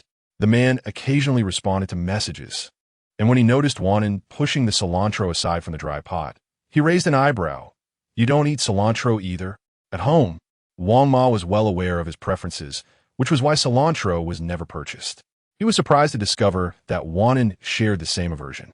She paused her actions, then lightly smiled. No, I don't. He nodded. That's quite agreeable. Our tastes align. The meal was relatively pleasant. Wan'an had a surgery to prepare for in the afternoon, and after eating, she stood to settle the bill. Just as she picked up her phone to scan the code, it was snatched away by the man, who extended a card to the front desk, instructing, settle the bill. Wan'an turned back. I said I would treat. As she reached for her phone, the man subtly lifted his hand, making it just out of her reach. He looked down at her, raising an eyebrow slightly. Mrs. He, your intent is appreciated, but allow me to take care of the bill. I am not accustomed to having women pay. With his decision made, Wan'an recognized that arguing was futile, so she relented. He returned her phone only after. Stepping outside, they were greeted by the bright sunshine. Wan'an stood in the shade, hailing a taxi, when suddenly the sound of a horn caught her attention. The man pulled over and instructed her to get in. Wan'an tucked her phone away without hesitation. I have some matters to attend to out of town in the next few days. Su Chuan will be with you. Let him drive you. He Wenzhou did not disclose the nature of his trip, and Wan'an refrained from probing further. All right, be safe. He drove her to the hospital before departing. Wan'an watched the car leave before returning to prepare for her afternoon surgery. After a day filled with simple procedures, she returned to her office, feeling fatigued due to her menstrual cycle and continuous work. Dr. Li, I saw you arriving at the hospital in a luxury car at noon. I recognize it as a Maybach. Was it your husband driving? Dr. Zhou Huimin expressed envy. That car costs several million. We could never afford one. I wonder what it feels like to ride in such luxury. Wan'an replied, it's probably just a bit more comfortable. Her words implicitly confirmed that the driver was indeed her husband. Dr. Zhou leaned in closer. Dr. Li, everyone is quite curious about who your husband is. Wan'an smiled faintly. You'll find out eventually. With the hospital being filled with gossip, she preferred to focus on her work and hoped that the discussions about her marriage would soon fade. Noticing her reluctance to divulge details, Dr. Zhou ceased her inquiries. Across the room, Zhao Manxin paused her typing, lifting her head with a sudden scoff. Afraid to reveal who your husband is? Are you worried someone at the hospital might steal him away, or is he simply not someone to be seen? The office fell into an awkward silence, until Dr. Zhou finally remarked, Dr. Li is likely just being discreet. Zhao Manxin huffed in response, remaining silent. After a long day of surgeries, Wan'an returned to the office, only to be further disturbed by such comments. Without losing her temper, she directed her gaze calmly at Zhao Manxin. As the atmosphere thickened with tension, Zhao Manxin squirmed under the scrutiny. "What are you all staring at? Am I not speaking the truth?" Wan'an's tone was cool. "Dr. Zhao, if you're so fascinated by my personal life, perhaps you should resign and become a paparazzo. You might discover what my husband is like." With that, she turned and left the office without awaiting Zhao Manxin's response. Zhao's complexion shifted from pale to flushed, her heavy breathing echoing in the now quiet office. "Dr. Zhao, I think you're being a bit too hard on Dr. Li. Just because she joined the hospital after you and excels in her role doesn't give you the right to target her." "Exactly. Plus, Dr. Li has been quite helpful. She covered for you while you were on leave for half a month, and now that she's married, you can't stop talking." Everyone in the department had a shared work environment. It was better to maintain harmony. Fuming, Zhao Manxin slammed her mouse down. "You're all being deceived by her facade. Do you really think she is as virtuous as she appears? Huh, you defend her, but she probably looks down on all of you." Seeing Zhao Manxin unyielding, the others fell silent and returned to their tasks. Before long, Wan'an returned to her office. Most of her colleagues had left except for those who needed to work late. Sichuan messaged her, asking when she would finish, intending to come by. With some tasks still pending, she advised him to arrive in half an hour and continued with her work. In the hospital parking lot, Zhao Manxin sat in her pink Seagull electric car, a purchase made with her hard-earned savings of 80 to 90,000 yuan. Coming from a family of laborers, she had worked diligently to gain admission to medical school and was now fulfilling her dream at Nanjing People's Hospital. However, she felt overshadowed by Wan'an, who seemed to steal her spotlight at every turn. Determined to expose Wan'an's pretentiousness, she waited, planning to capture a photo of her supposedly old and ugly husband when he came to pick her up. She envisioned sharing the photo in their group chat, revealing the lengths Wan'an would go for money. Just as she contemplated this, a Maybach entered her line of sight, the very car Dr. Zhou had mentioned. Wan'an emerged at that moment, and Zhao Manxin prepared to snap a photo as soon as the man exited the vehicle. However, her phone rang unexpectedly, causing her to frown and dismiss the call. When she looked up again, Wan'an had already entered the car, and the man was closing the driver's door and starting the engine. Seething, Zhao Manxin ignited her own car and pursued them, determined to capture a glimpse of the man. Sichuan, driving, noticed a pink electric car tailing them. Every time he changed lanes, it mirrored his movements, turning right whenever he did. "Madam, it appears we are being followed. Please hold on." Chapter 19 on the bustling road. A swaying electric tram pursued a luxurious Maybach without relent. Inside the tram, Zhao Manxin gritted her teeth, her gaze fixed ahead, contemplating that if the light ahead turned red, stopping beside the Maybach might afford her a glimpse of the man inside. The owner of the Maybach navigated through the traffic with serpentine grace, while Zhao Manxin, newly licensed and still mastering the art of driving, nearly brushed against several vehicles in adjacent lanes. Suddenly, the Maybach switched from the middle lane to the left, leading her to believe it was preparing to turn. In a hurry, she followed suit, only for the Maybach to revert to the middle lane moments later, then swiftly veer to the right lane to make a turn. As her hopes dwindled, Zhao Manxin, unwilling to concede, turned the steering wheel to change lanes again, but her speed was too great as she rounded the corner, resulting in a collision with a nearby flower bed. The sudden maneuvering startled the drivers behind her, prompting a cascade of rear-end collisions among several vehicles, plunging the scene into chaos. Zhao Manxin felt the world spin around her, her vision turning upside down, just catching a glimpse of the Maybach gradually fading from her sight. She was engulfed in pain. Her head throbbed, her bones ached, and her entire body was in distress. Passers-by gathered around, and a kind soul called for an ambulance, which soon arrived to assess her condition. "Ouch, I'm still breathing," she thought, though the injuries seemed severe. The driver from behind stormed over her, his face a mask of fury, banging on her window. "Who are you? Do you even know how to drive? You are entirely at fault for this accident." Zhao Manxin could only remain silent, her head pounding, as she thought in the fleeting moment before blacking out, "I didn't capture the photo today and ended up in an accident. All because of Li Wan'an." It was only when the pink tram vanished from sight that Sichuan resumed his normal driving. The tram had seemingly followed them since leaving the hospital, perhaps intending to shadow the lady. He had been instructed by He Wenzhou to oversee the lady's itinerary and safety. Yet he had not anticipated such an incident occurring right after taking on his responsibilities. Li Wan'an had also noticed the tram, recognizing it as Zhao Manxin's. Zhao Manxin had just purchased a vehicle and had treated the entire department to milk tea, although she had not included her own share. If she had not misjudged, Zhao Manxin seemed to have been in an accident. Thankfully, it appeared there was no immediate danger to her life, but fractures were inevitable. Li Wan'an could easily guess Zhao Manxin's thoughts, and before she could intervene, the universe had already delivered its retribution. Zhao Manxin was injured, and at least Li Wan'an would have some peace for a few days in the hospital. That evening, she learned through the hospital group chat about Zhao Manxin's accident on the way home. Her colleagues would have to share the workload, leading to a reshuffling of shifts, which meant Li Wan'an would be covering 2-night shifts and 1-day shift that week. The sight of it all left her feeling exhausted. After taking a shower, Li Wan'an emerged to find Pearl, her cat, had somehow made her way upstairs and was amusing herself with a tie.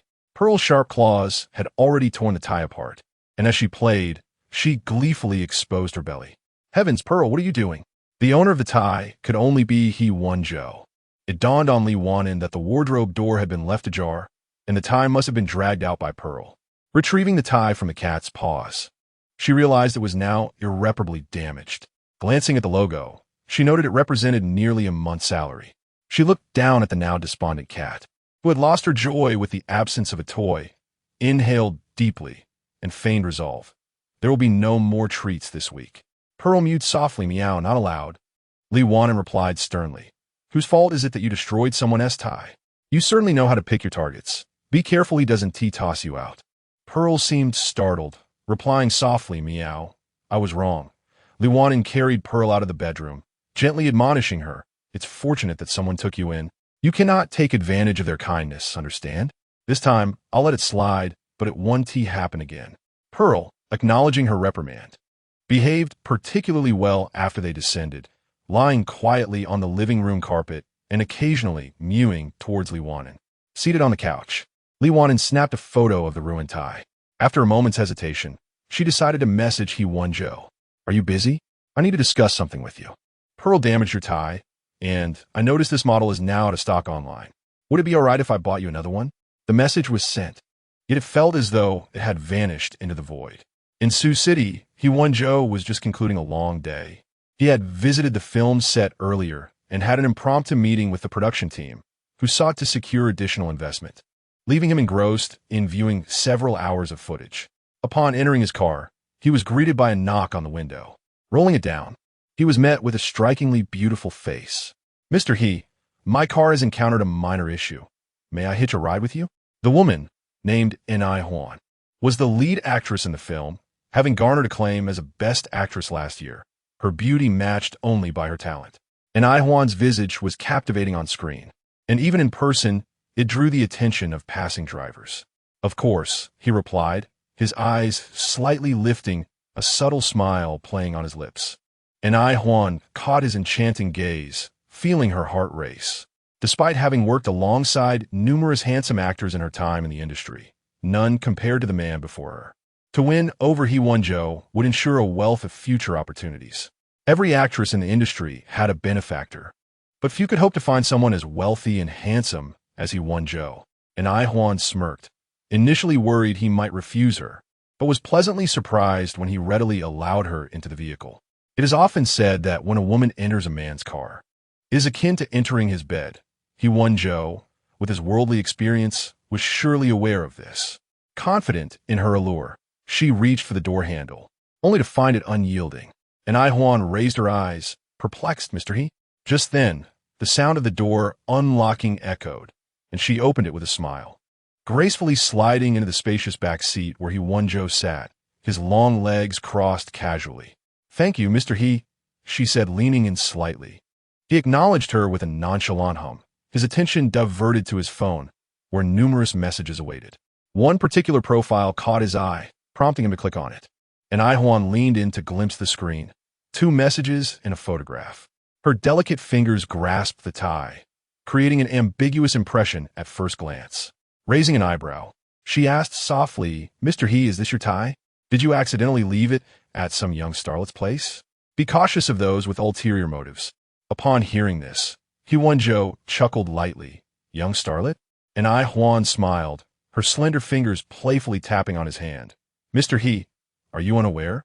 Nowadays, there are many naive young women in the industry, some who will take a single night and hope to marry into wealth, endlessly greedy. I am different. I seek merely a sense of security. Ever since I debuted, I have maintained a clean reputation, but with so many eyes on me now, I wish to align myself with you. Is that acceptable? I require little, not even a title. As she spoke, she inched closer to He Wenzhou.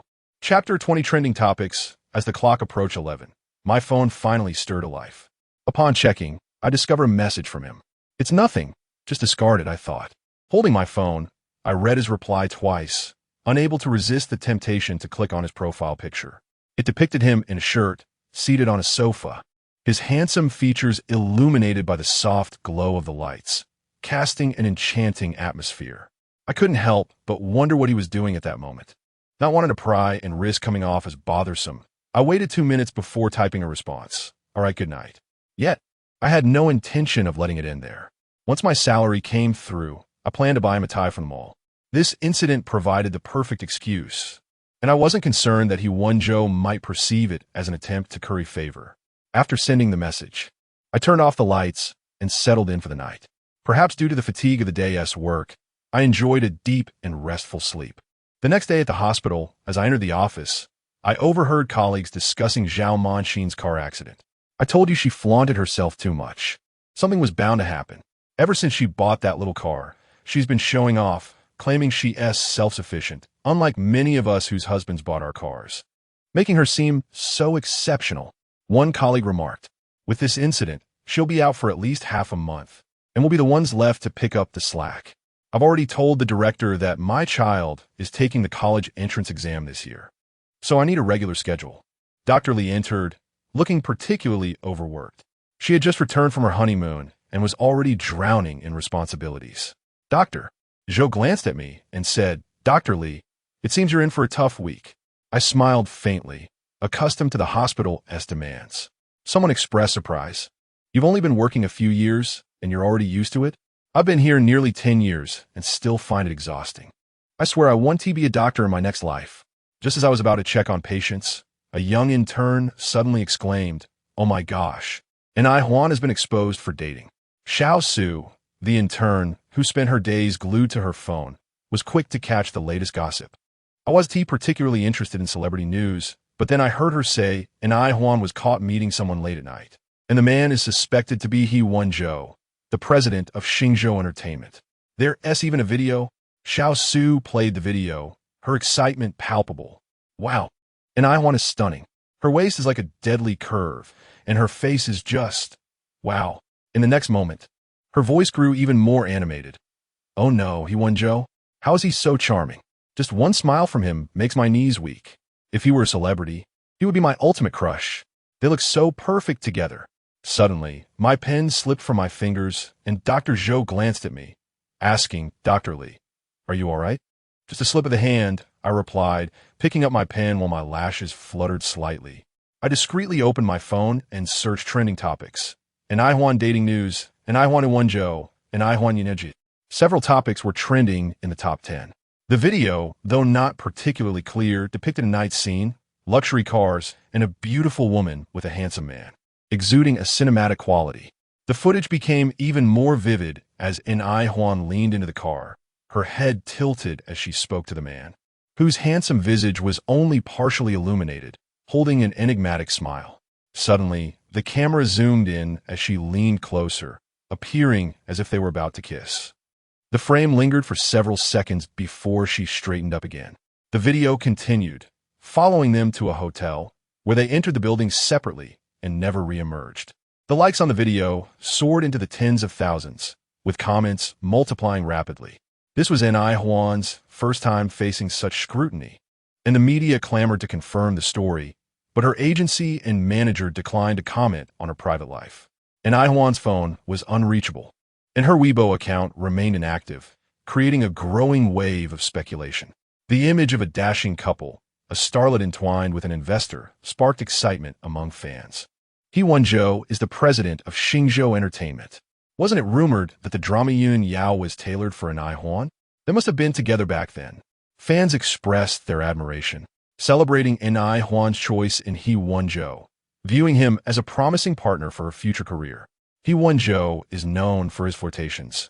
Is this just a fleeting romance? Huan has never had any scandals since debuting. I feel like our girl has been taken advantage of. Someone chimed in, think a little. He Wenzhou is a prominent figure. It's normal for him to have had several relationships. Huan is merely an actress. If they truly are together, it would be a significant leap in social status. A fan even created a trending topic, Huan and Wenzhou perfect match. I gripped my phone tightly, my fingers turning pale. Dr. Li? Dr. Li? I was jolted from my thoughts by repeated calls. What? I finally responded. Dr. Zhou reminded me. Let us go. It's time to check on patients. What were you so absorbed in? Nothing, I replied, shutting off my phone and gathering my things to prepare for rounds. The day began without a moment's respite. Rounds, organizing medical records, issuing prescriptions, and attending to the families of patients who had undergone surgery the previous day. I was also unexpectedly called to assist in a minor operation.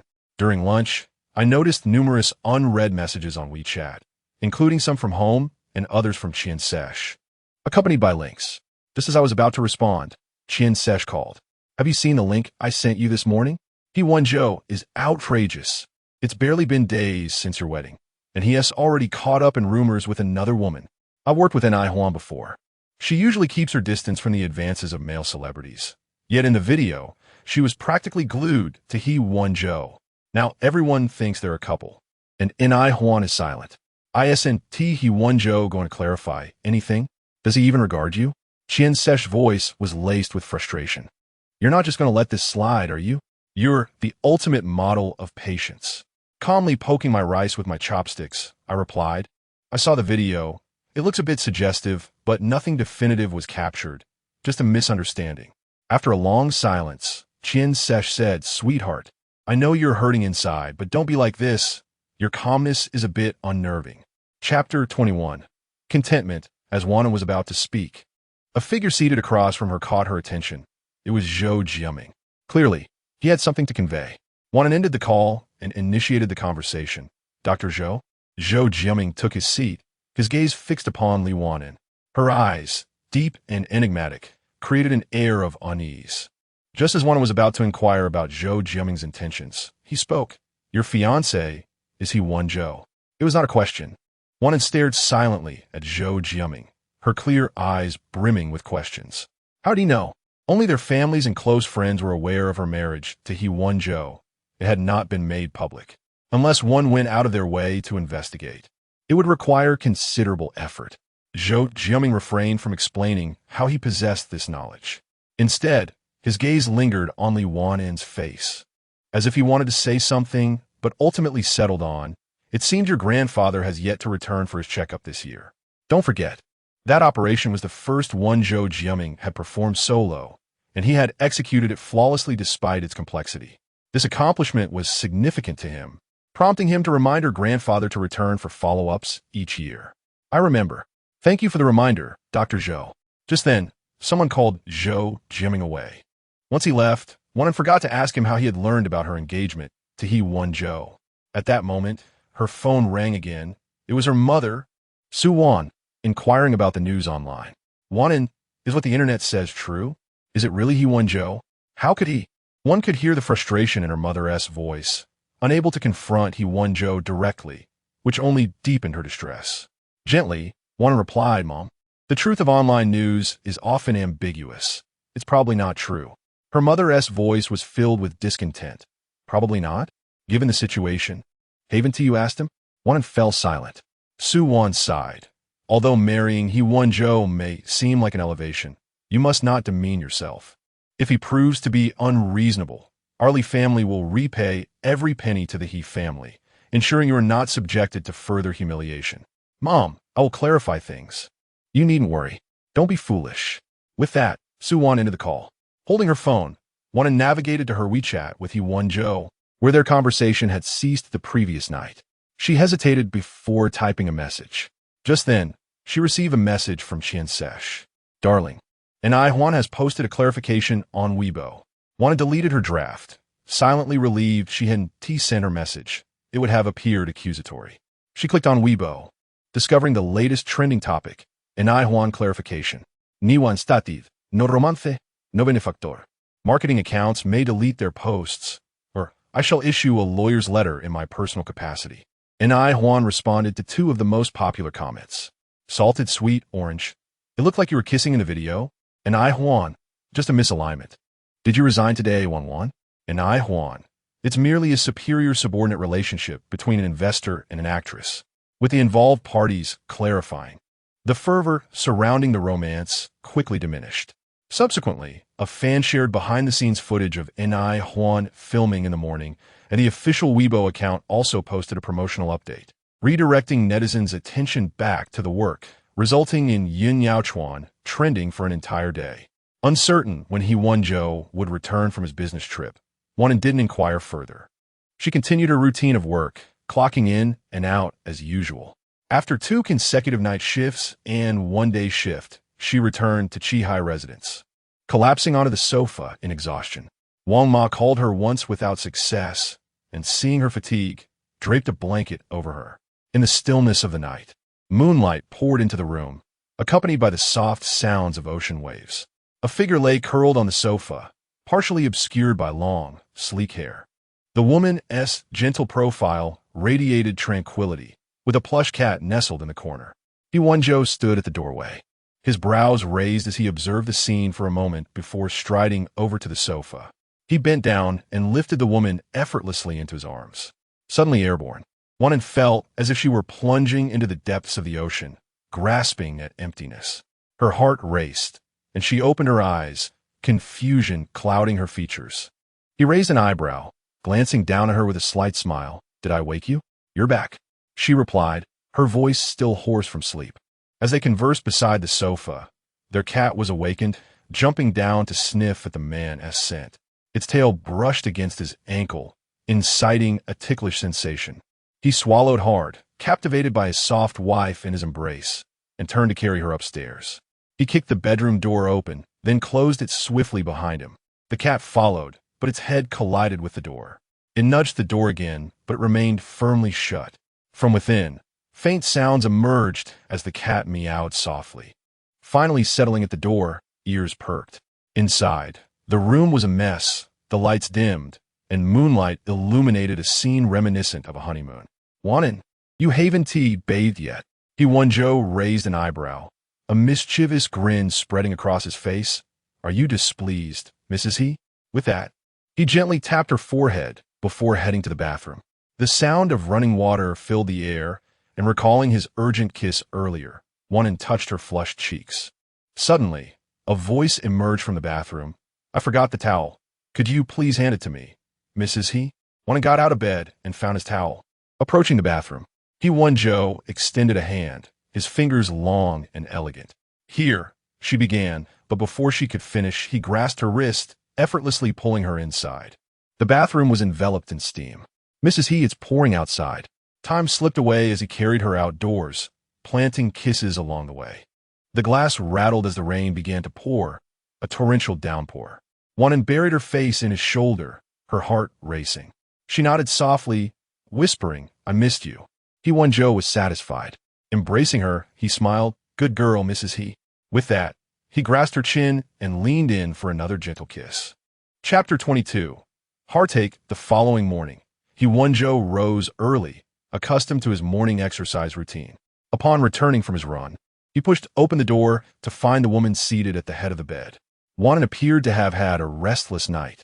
Her eyes, slightly swollen and veiled with a misty haze, looking dazed and bewildered. As He Wenzhou entered, he shed his sweat-drenched t-shirt, somewhat surprised. "Aren't you going to sleep longer?" With one hand removing his clothing, his well-defined muscles were evident post-exercise, and his handsome face bore a faint flush, exuding an aura of vitality. Wan'an's voice was husky. "I'm awake." Her biological clock was remarkably regular, akin to that of a middle school student. even when occasionally working night shifts at the hospital. He Wenzhou gazed at her for a moment before retreating to the bathroom for a shower. Wan'an lay on the bed, her gaze following the direction of the man, blinking her eyes as if everything unfolding was a dream. However, it was not a dream. Even if it were, she wished for this dream to linger a little longer. As they descended the stairs, Wang Ma had already prepared breakfast. She introduced the morning fare to Wan'an. Today, we have osmanthus glutinous rice balls and red date yam cake. Madam, do eat more. In front of the man lay a cup of black coffee and a sandwich. Are you going to work today? After finishing his coffee, he glanced at the woman across from him, who was savoring the rice balls. Just as Wan'an bit into the glutinous rice ball, the sweet aroma of osmanthus enveloped her, sticky and delightful, and she mumbled vaguely, "No need. I'll just visit the old residence." After breakfast, Wan'an sat in the passenger seat as He Wenzhou drove towards the ancestral home. It was Wan'an's first visit to the old residence. The journey was lined with red bricks and green tiles, and they traversed quite a distance upon entering the courtyard. The car came to a halt, and Wan'an followed He Wenzhou through the pavilions and corridors, amidst picturesque landscapes adorned with vibrant flowers and willows, where beautiful goldfish swam in the water, and the path was paved with cobblestones.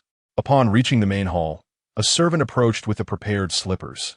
"Young master, young mistress, the old matriarch has been waiting for you." As they entered the living room, Wan'an was about to greet the elderly lady, who usually appeared cheerful and spirited.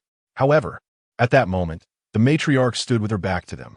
Wan'an raised her gaze to the wall, where several black and white photographs hung, one of the elderly lady and another of a youthful couple. The matriarch touched one of the photographs, her voice now tinged with sorrow. "You lot left early, leaving behind this little wretch for me to raise alone. I wonder what sins I committed to deserve this. It seems I can't teach him anymore. Whichever of you comes up, I'll step down. Let us switch places. Don't blame me later for not having raised this child properly." Wan'an momentarily fell silent, glancing at the matriarch and then at He Wenzhou, who raised his hand to gently tap his temple before stepping toward the matriarch, intending to speak. Suddenly, she turned and struck He Wenzhou squarely across the face. The living room fell silent, the crisp sound of the slap echoing in the air. The man's handsome visage turned slightly, looking somewhat disheveled, which made Wan'an's heart tighten painfully. She rushed over, grasping the trembling wrist of the elderly lady. "Grandma, what are you doing?" Glancing at He Wenzhou's face, the imprint of the slap was stark against his skin, and Wan'an's eyes instantly turned red.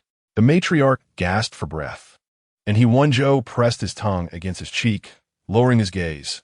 "Grandma, are you feeling better?" As he spoke, he presented the other half of his face for her strike. The matriarch inhaled sharply, raising her hand again, but Wan'an interjected anxiously, "Grandma, don't get too worked up. You're still helping him?" The matriarch, dizzy with anger, continued, "I didn't care about the scandals in the past. But now that you're married, you still indulge in those flirtations with actresses?" Pointing a finger at He Wenzhou's nose, she declared, "If you don't clarify this matter today, you can kneel in front of your parents and grandfather for a day and a night. Let us see if you realize your mistakes." With the matriarch's fury mounting, He Wenzhou remained silent, and Wan'an found herself caught in the middle, feeling torn.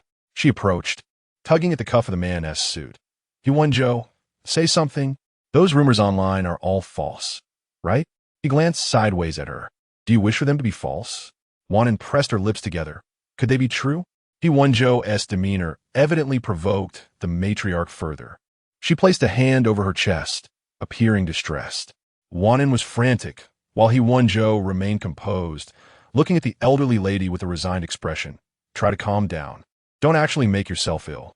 The woman approached my car voluntarily. I saw the paparazzi from the start. It was merely a staged act. When have you ever seen me genuinely interested in a starlet? If those rumors were true, I would have been afflicted with a disease and wouldn't be standing here with you." After a moment of silence, the matriarch let out a cold snort before pulling Wan'an's hand with a smile, gently patting the back of her hand. "Did you hear that? It was all an act. All false. Previously, I urged him to date, but he refused, so he concocted those scandals to provoke me. This rascal has a bad reputation, but in reality, he is quite respectable." Wan'an was taken aback. "So, The matriarch's performance today was to clarify He Wenzhou's reputation before she could gather her thoughts. The matriarch kicked He Wenzhou lightly, but this incident is still your fault. Now that you are married, you cannot continue to be entangled in rumors as before. It must not happen again. He Wenzhou raised an eyebrow, responding, understood. The matriarch's expression softened slightly as she patted the man's face. Aren't you thick-skinned? How come your face is still red? Wan'an glanced at the man's slightly flushed face, feeling a pang of sympathy. Chapter 23. Too little. The elderly lady sat beside the pear blossom wood tea table, savoring tea made from chrysanthemums picked from her garden last year. A brew known to cleanse the liver, brighten the eyes, and lower blood pressure. As she drank, she observed the two individuals beside the sofa. The man reclined languidly, stretching his legs, while Wan'an went to the kitchen to fetch an ice pack to soothe him, her expression betraying her concern. Shouldn't you take some medicine? It looks rather serious, she remarked. The elderly lady blew on her tea and chided. Look how much your wife cares for you. Do you deserve her with all those scandalous stories you spread?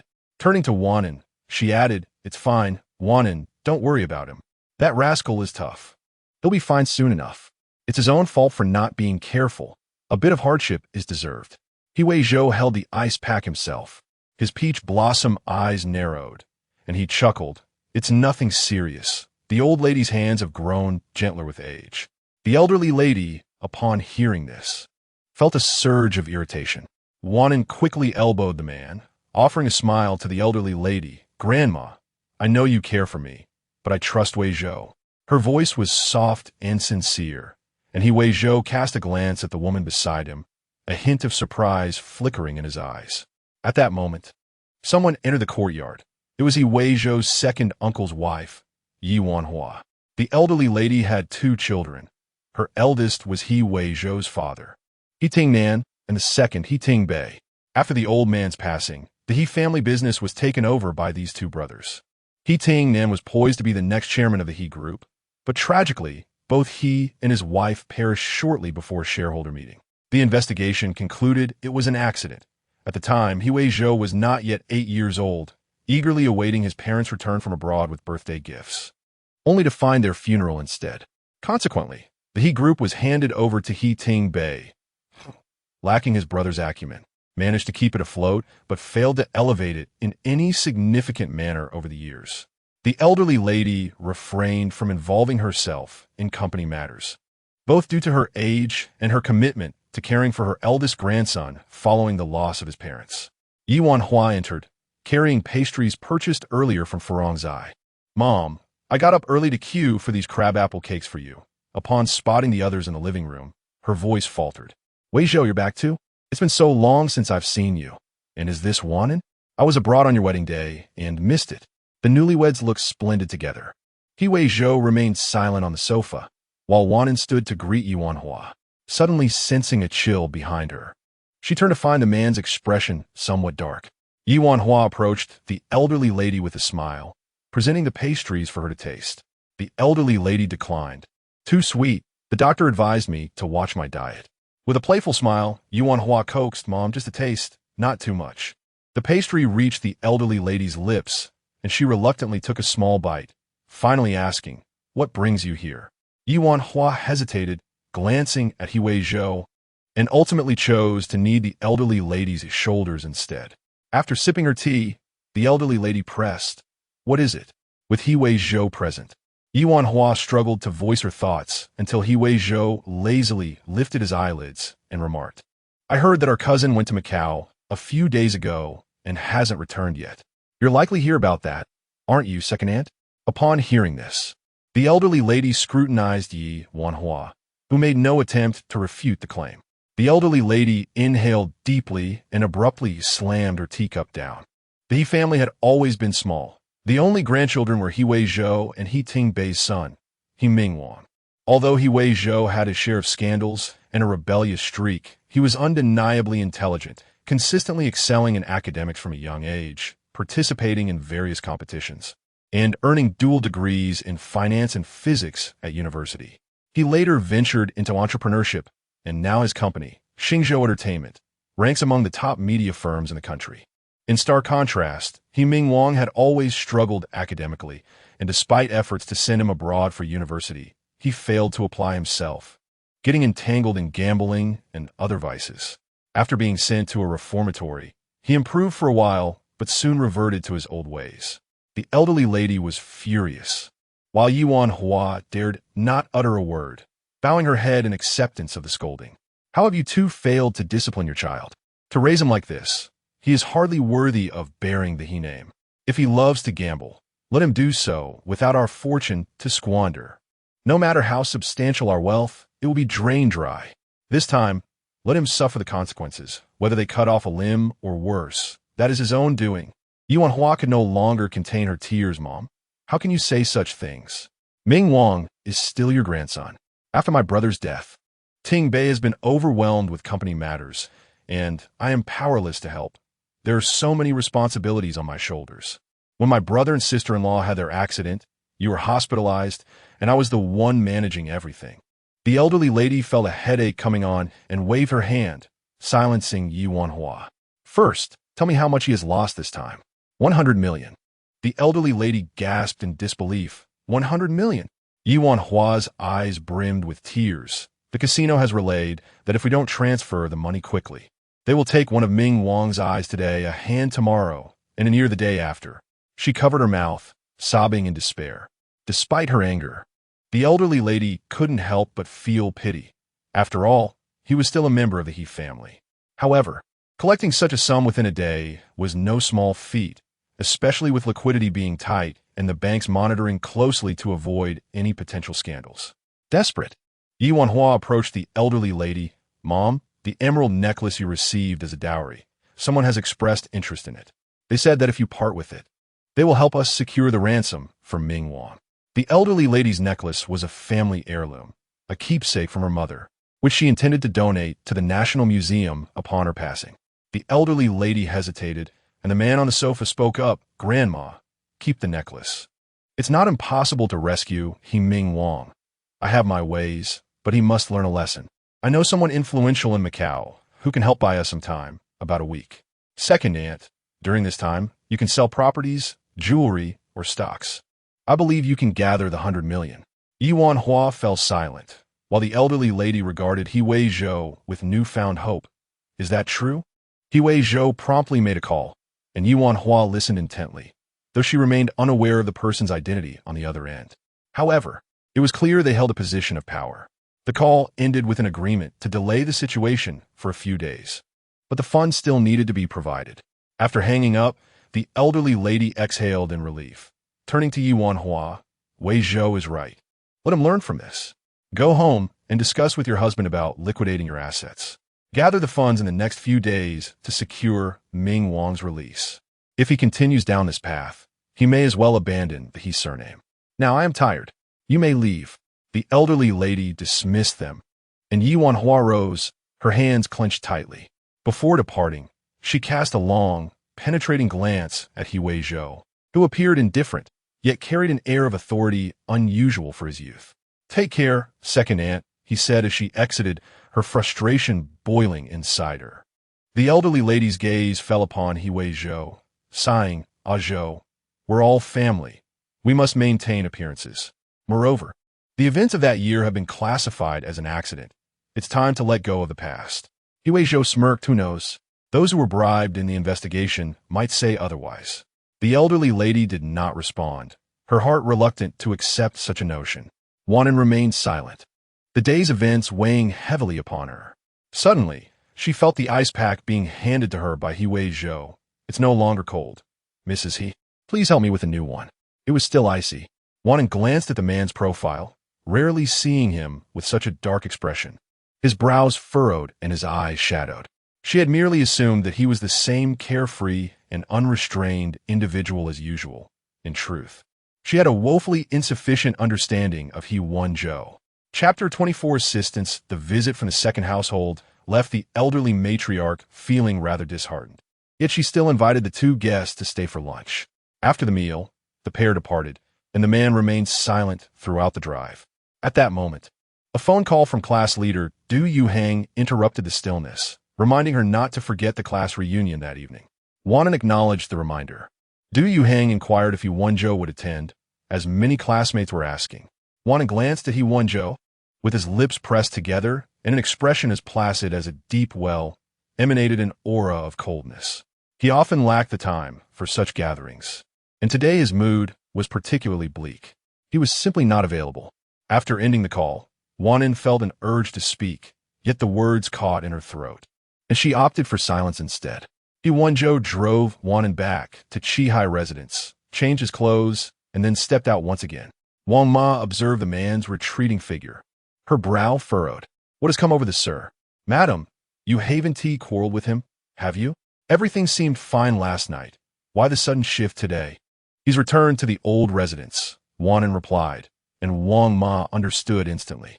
She had been a long-time servant in the household, having watched the master grow up. Orphaned at a young age, He Wenzhou was raised by his elderly grandmother, while the second household managed the family business, presenting a picture of harmony and happiness. The matriarch had hoped her grandson would join the company, but the second household always found excuses to delay, prompting He Wenzhou to prove himself by starting his own business, which he had successfully developed into Xingzhou Entertainment. However, she sighed, glancing at Wan'an, he truly is a pitiable figure. Wang Ma shook her head, refraining from further commentary, as it was inappropriate for a servant to discuss the affairs of her superiors. Upon returning to her bedroom, Wan'an felt a weight in her chest, perhaps due to He Wenzhou's foul mood. At Xingzhou Entertainment, He Wenzhou attended several meetings, his subordinates lamenting the atmosphere. What is wrong with the president today? He seems rather out of sorts. The semi-annual report was released this morning, showing a profit exceeding expectations by 20%. He should be pleased. Could it be a spat with the president's wife? I heard he was pressured into marriage, which explains why he has been traveling for work since the wedding. Alas, when the leader is angry, it's we who suffer. Let us refrain from discussing it. We might attract his ire, another remarked. Quickly draft rectification plans. Or we want TB leaving today. He Wenzhou spent the afternoon in his office, and later, when Jiang Yun invited him for drinks, he decided to go, seeking distraction. Upon arriving at room 1 of Xinghai Coast, Jiang Yun and Chen Ji were already seated. Song Siyuan was absent, leaving only the three of them and a woman in a white gown, skillfully playing the pipa behind a screen. The room was adorned with classical decor, and the woman's figure, partially obscured, exuded an alluring charm. You arrived just in time. Chiwe has yet to begin playing. What would you like to hear? She inquired. He Wenzhou pressed his fingers against his temple and entered, taking a seat on the sofa. He loosened 2 buttons of his shirt, his long legs stretched out, hands elegantly poised, veins prominent against his skin, an act that was both seductive and captivating, complemented by his striking features. What piece does young master he wish to hear? Chiwe asked with a smile. I can play Plum Blossom in 3 variations, Spring Moonlight over the river, or Zhaojuan leaves the frontier. I can also perform modern pieces if you prefer. He remained silent. Jiang Yun, fearing Chiwe's displeasure, chimed in, he is in a bad mood. Just play whatever you feel like. Everything you perform is delightful. With a gentle smile, Chiwe focused her gaze on the shadowed figure of He Wenzhou and softly declared, Then I shall play Spring River, Flower Moon Night. Jiang Yun enthusiastically encouraged her. Beautiful. Chiwe. Chen Ji nodded in agreement. They were all from esteemed families, accustomed to attending performances of traditional arts, and thus had developed a refined taste. Throughout the performance, He Wenzhou remained aloof, preoccupied with his drink. Jiang Yun clinked glasses with him. What is troubling you? Care to share? He tipped his head back and drained his glass. Nothing. Despite their usual camaraderie, He Wenzhou's reticence made him an impenetrable fortress. Jiang Yun, since the two were momentarily taken aback, realizing that He Wenzhou's discontent stemmed from this matter. Chen Ji now worked at the police station, but investigating a case from so many years ago would undoubtedly pose significant challenges. All right, thank you, He Wenzhou said as he poured himself another glass of wine and downed it in one go. They exchanged glances, and it appeared that He Wenzhou intended to drink himself into oblivion that evening. Meanwhile, when Li Wan'an arrived at the KTV, it was already 8 o'clock. She had been delayed by traffic. Du Yuhang sent her the room number, and as Li Wan'an pushed the door open, all eyes in the room converged upon her. Qin Siyu, adorned in a striking red dress, stood at the center, her fiancé, Qi Ming, wrapped around her waist, while the others raised their glasses to toast her upcoming nuptials. Qin Siyu glanced at Li Wan'an, noting the absence of anyone behind her. With a slight smirk and a hint of mockery in her eyes, she remarked, "Ah, Li Wan'an, how is it that you have come alone? I thought you had just married He Wenzhou. Does he not accompany you to the reunion?" Upon hearing this, the room erupted into a flurry of discussions. Chapter 25. In the room, several female classmates who shared a close relationship with Qin Siyu were speaking quite loudly. "Indeed, didn't we already mention in the group that she should come with He Wenzhou?" One of them remarked. "She didn't even bring him to the reunion. It seems He Wenzhou doesn't care about her at all, right? It said that she managed to marry He Wenzhou through some means. Wasn't Li Wan'an fond of He Wenzhou since high school? She had been plotting for years. It seems we underestimated her back then. Knowing that He Wenzhou had a first love, she still rushed to become Mrs. He, sacrificing her dignity just to climb the social ladder." Zhong Qin, who had a decent relationship with Wan'an in high school, could no longer bear to listen. She interjected, "Are you all involved? How can you claim that Wan'an married He Wenzhou through underhanded tactics? The Li family may not compare to the He family, but Wan'an is exceptional in her own right. I think she and He Wenzhou are quite well matched. It seems you are merely sour grapes. Back in high school, you all frequently wrote love letters to He Wenzhou, and you skipped classes just to watch him compete. Did you think we all forgot? To say that Wan'an had been scheming since high school to marry He Wenzhou is absurd. At that time, Wan'an was focused on her studies and ended up attending one of the top medical universities in the country, while some of you didn't even make it to college. What gives you the right to mock her here? Hey, see you, if I remember correctly, you liked He Wenzhou in high school too, right? There were rumors about you two back then, and you were quite shy about it. When you found out He Wenzhou was dating someone, you didn't come to school for a week. So now, after all these years, it's Wan'an who married him, not you. Was it a lack of effort on your part?" Zhong Qin's mother held a position of authority in the education bureau, so no one dared to retort, and the room fell silent. Qin Siyu's expression shifted repeatedly, and Qi Ming, who had been holding her waist, let go. She glanced at him, noticing his mood had darkened. Frustrated, she shot a glare at her friends behind her and then smiled, saying, "Why are we dragging this out? I originally planned to come alone, but Qi Ming insisted on accompanying me out of concern. I was merely curious as to why Senior didn't come with Wan'an to the reunion." With that, Qin Siyu turned to Li Wan'an and asked Wan'an, "You're not upset, are you?" At that moment, Du Yuhang returned to the private room. Sensing the tense atmosphere, he inquired about the situation. As the former class monitor, he commanded respect. Scanning the crowd, he said, "Wan'an informed me long ago that He Wenzhou couldn't attend due to other commitments. He has a busy schedule, unlike some of you." Du Yuhang glanced pointedly at the few classmates who had been gossiping. "You seem to have too much time on your hands, stirring up trouble." Class monitor, someone attempted to protest, but Du Yuhang waved his hand. "All right, everyone, please take your seats." He saved a spot for Wan'an right next to Zhong Qin. As she settled down, Wan'an thanked Zhong Qin with a nod. Their relationship had been good in high school, but after Wan'an pursued medical studies while Zhong Qin went abroad, they had lost touch, though their bond remained intact. "Don't mention it," Zhong Qin whispered. "I've never liked that group either. But I must admit, I'm surprised you and He Wenzhou ended up married despite having little contact. What is the story?" In high school, He Wenzhou was indeed a prominent figure. Zhong Qin sometimes couldn't help but steal glances at him, though she wouldn't say she liked him. His spirited youth was undeniably captivating. Yet, during those years, Li Wan'an seemed oblivious, solely focused on her studies. A diligent girl, while He Wenzhou was the carefree type. They seemed worlds apart, but He Wenzhou's temperament complemented Wan'an's gentleness perfectly, creating a harmonious blend of tenderness and unspoken affection. Wan'an didn't elaborate much, simply stating, "It was arranged by our elders." Zhong Qin nodded in understanding. "That makes sense. You two were likely brought together by matchmaking. Though it's a bit late. I wish you a happy marriage." Zhong Qin poured 2 glasses of drink, and they clinked their glasses together. Wan'an smiled, "Thank you." Just then, classmates began to gather around. "Wan'an, I heard you recently started working at the People's Hospital. Which department are you in? I might need your help sometime." Class monitor, "I heard the owner of Xingzhou Entertainment is Senior He Wenzhou. I'm currently shooting a film, but it's not very popular. Could you ask him if I could have a cameo in one of his projects? Any role would do. The atmosphere around Wan'an became lively, while the focus shifted away from Qin Siyu and Qi Ming. Qi Ming sipped his drink, his expression darkening. He had not intended to come tonight. But what if He Wenzhou came with Li Wan'an? Plus, Qin Siyu had insisted he join her. Now that he was here, he felt like a pawn in Qin Siyu's game, especially since she claimed he was pursuing her relentlessly. Moreover, Qin Siyu's blatant disregard for Li Wan'an felt like jealousy over He Wenzhou. I have something to attend to. I'll be leaving first, Qi Ming declared, putting on his coat. You're leaving so soon?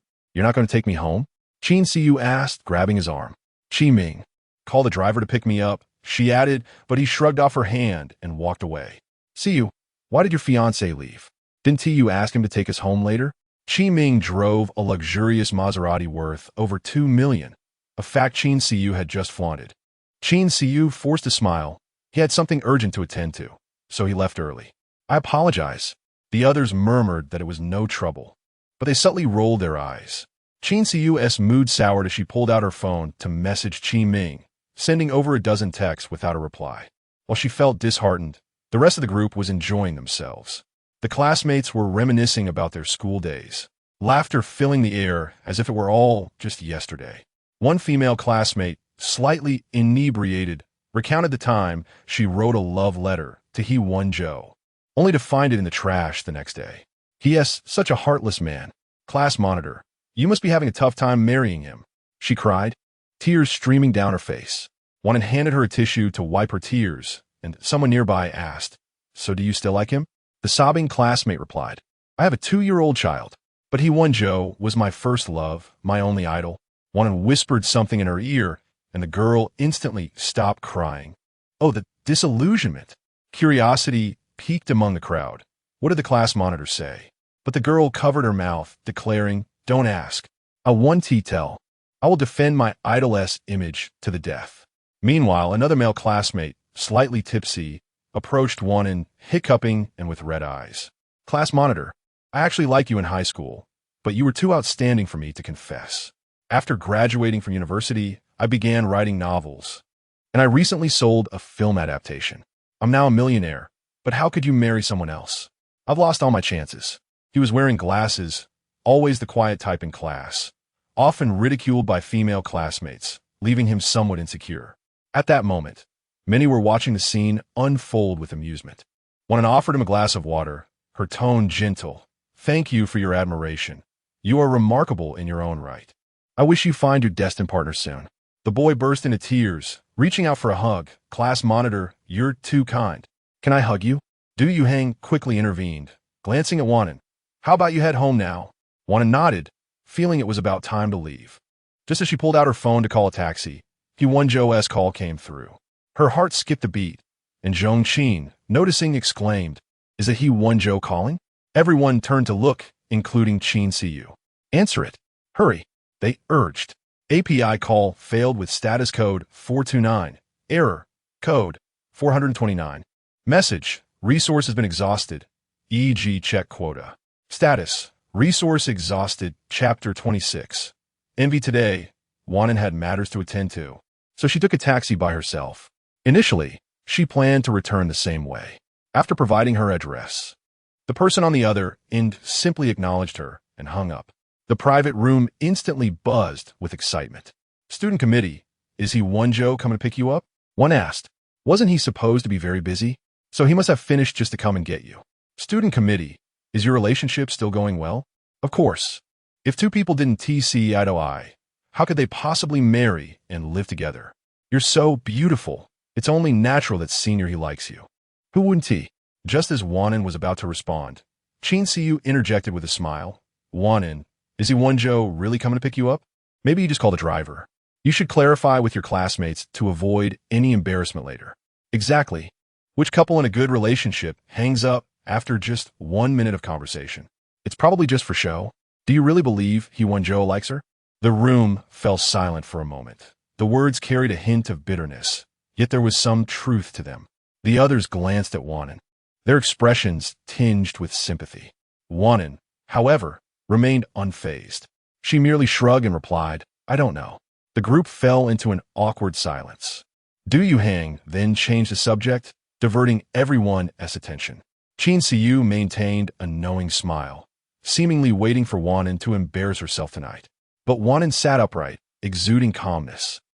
He Wenzhou had consumed quite a bit of alcohol, and while waiting for the driver from the old residence to arrive, he decided to call Li Wan'an. Are you going to pick up Li Wan'an? Jiang Yun observed He Wenzhou's demeanor and nodded. That's fine. I was going to accompany you. But having your wife by your side is more considerate. I'll feel free to find my sister later. But what is she doing at KTV? Having drunk a fair amount, He Wenzhou felt a slight headache. Su Chuan had taken the day off. If it weren't for Li Wan'an, he would have surely booked a room nearby to sleep. Her class reunion. Both Jiang Yun and Chun Ji fell silent for a moment before Jiang Yun raised his voice. Li Wan'an's class reunion? You let her go alone? He Wenzhou, already feeling uneasy, glanced at Jiang Yun with irritation. Jiang Yun shrugged. I'm not trying to meddle. But what kind of gathering is a class reunion? It's just a bunch of people getting together under the guise of nostalgia, each with their own hidden motives. Didn't something happen in the Li family recently? And now she is married to you. She is bound to be mocked at her reunion. Seeing no reaction from He Wenzhou, Jiang Yun added quietly, besides, Li Wan'an is so beautiful. I can imagine quite a few boys had crushes on her during school. Aren't you afraid someone might swoop in? He Wenzhou, already nursing a headache, furrowed his brow and impatiently replied, If you care so much about my wife, why don't you go support her? Jiang Yun fell silent. At that moment, a call from Uncle Chun came through, signaling that he was downstairs. Uncle Chun was the seasoned driver for the He family, typically responsible for the grandmother's transportation, and would also assist He Wenzhou when needed. Uncle Chun looked at He Wenzhou with concern. Young master, have you been drinking so much today? The old lady will be upset if she finds out. Please keep it under wraps, Uncle Chun. He Wenzhou provided the address Li Wan'an had given him. Go to pick someone up? Yes, to pick up my wife.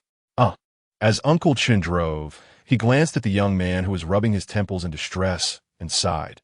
Young master, I must say, now that you're married, you shouldn't indulge too much in revelry. You've had quite a bit to drink, and your wife will have to take care of you when she returns. Speaking of which, the old lady has good taste. Your wife is beautiful, dignified, and gentle. Today, she even stood up for you at the old residence. You're quite fortunate. He Wenzhou, seated in the back, merely smiled faintly, his eyes revealing a complex mix of emotions.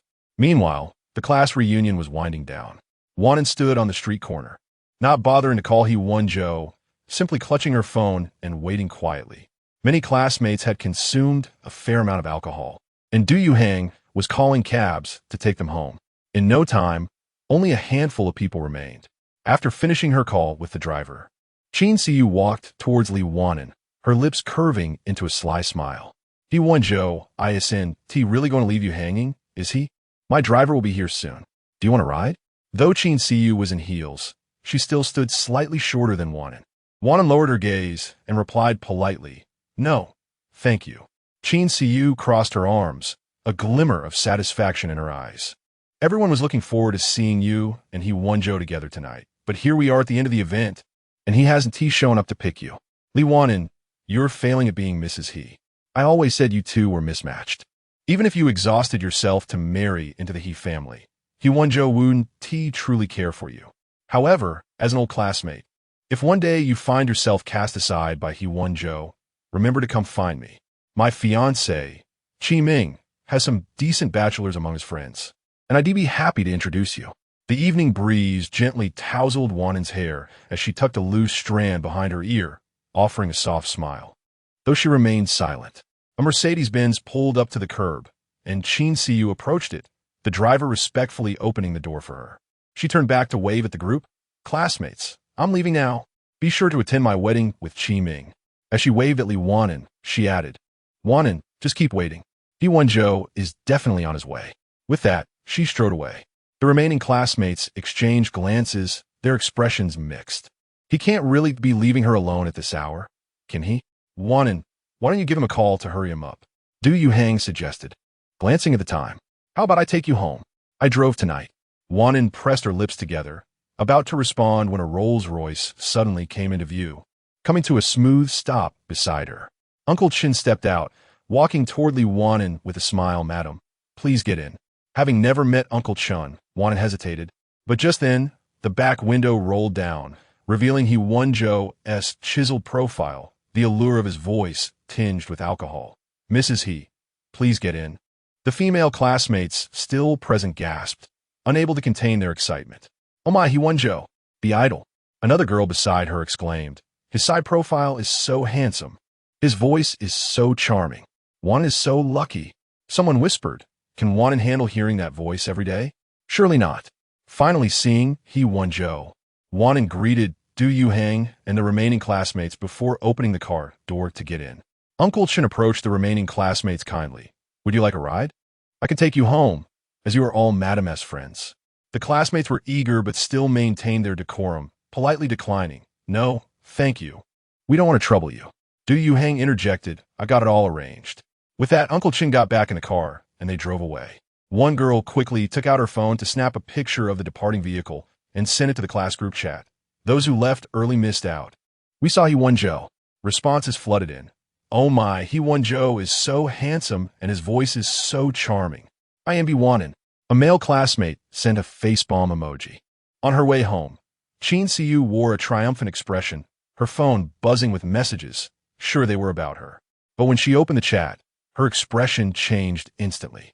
Chapter 27. One year, as she entered the car, a faint scent of alcohol wafted through the air. The man reclined lazily on the left side of the back seat, his shirt unbuttoned at the top two buttons, exuding an air of nonchalance. The starlit ceiling sparkled with a dreamlike quality, casting an ethereal glow on his features. His brow was slightly furrowed, betraying a hidden discomfort. Have you been drinking again? The man stirred slightly, his eyes remaining closed. She sighed softly, shifting a little closer. Mister, could you move a bit? Let me help you. He leaned against the window, making it difficult for her to reach him. At her words, he slowly opened his eyes, revealing deep, dark orbs tinged with intoxication that seemed to possess an irresistible allure. When their gazes met, she felt as if she were falling into a black hole, her very essence at risk of being drawn away. When she regained her composure, she noticed his head had come to rest on her lap. His head felt heavy, and she stiffened momentarily before hearing him murmur, Isn't this a massage? Yes. Her fingers gently caressed his temple, employing a deft technique she had mastered previously. The tension in his furrowed brow slowly eased as he relaxed. Uncle Chun, taking advantage of a red light, glanced back and exclaimed, Ah, the young lady knows how to care for him. Mr. Zhou, isn't it wonderful to have someone who understands your needs? He managed a faint smile, responding, Yes, it is indeed quite pleasant. Chun chuckled lightly, adding, There are many advantages. You'll come to realize them soon enough. The car fell into a tranquil silence, with Chun focusing on the road, while she kept her gaze fixed on the man's face. Wholly absorbed in her ministrations, the faint scent of alcohol mixed with the air, and she found herself becoming somewhat tipsy as well. Outside, the city blazed with lights and activity, and she felt herself sinking deeper into his striking features, her hand inadvertently stilled. When she finally snapped back to reality, she caught a glimpse of her own dazed reflection in his eyes. He seemed more intoxicated than she. He lifted his hand, gently caressing her earlobe, the touch both soft and tantalizing. With a teasing smile, he said, Mrs. He, are you taking advantage of my inebriation? Taking advantage. She bit her lip, her cheeks flushing slightly. Before she could respond, his phone rang, cutting through the moment. You have a call, she reminded him. He sat up, retrieving his phone to answer. She turned her gaze to the window, exhaling softly. The caller's identity remained a mystery. He only uttered a brief meme at the beginning, thereafter remaining silent. The atmosphere in the car grew eerily quiet, and after an indeterminate amount of time, he finally hung up, raising a hand to shield his eyes, letting out an ambiguous chuckle. 20 minutes later, they arrived at Chihai residence. As she stepped out, she noticed him clutching his stomach, a sign that the alcohol had taken its toll.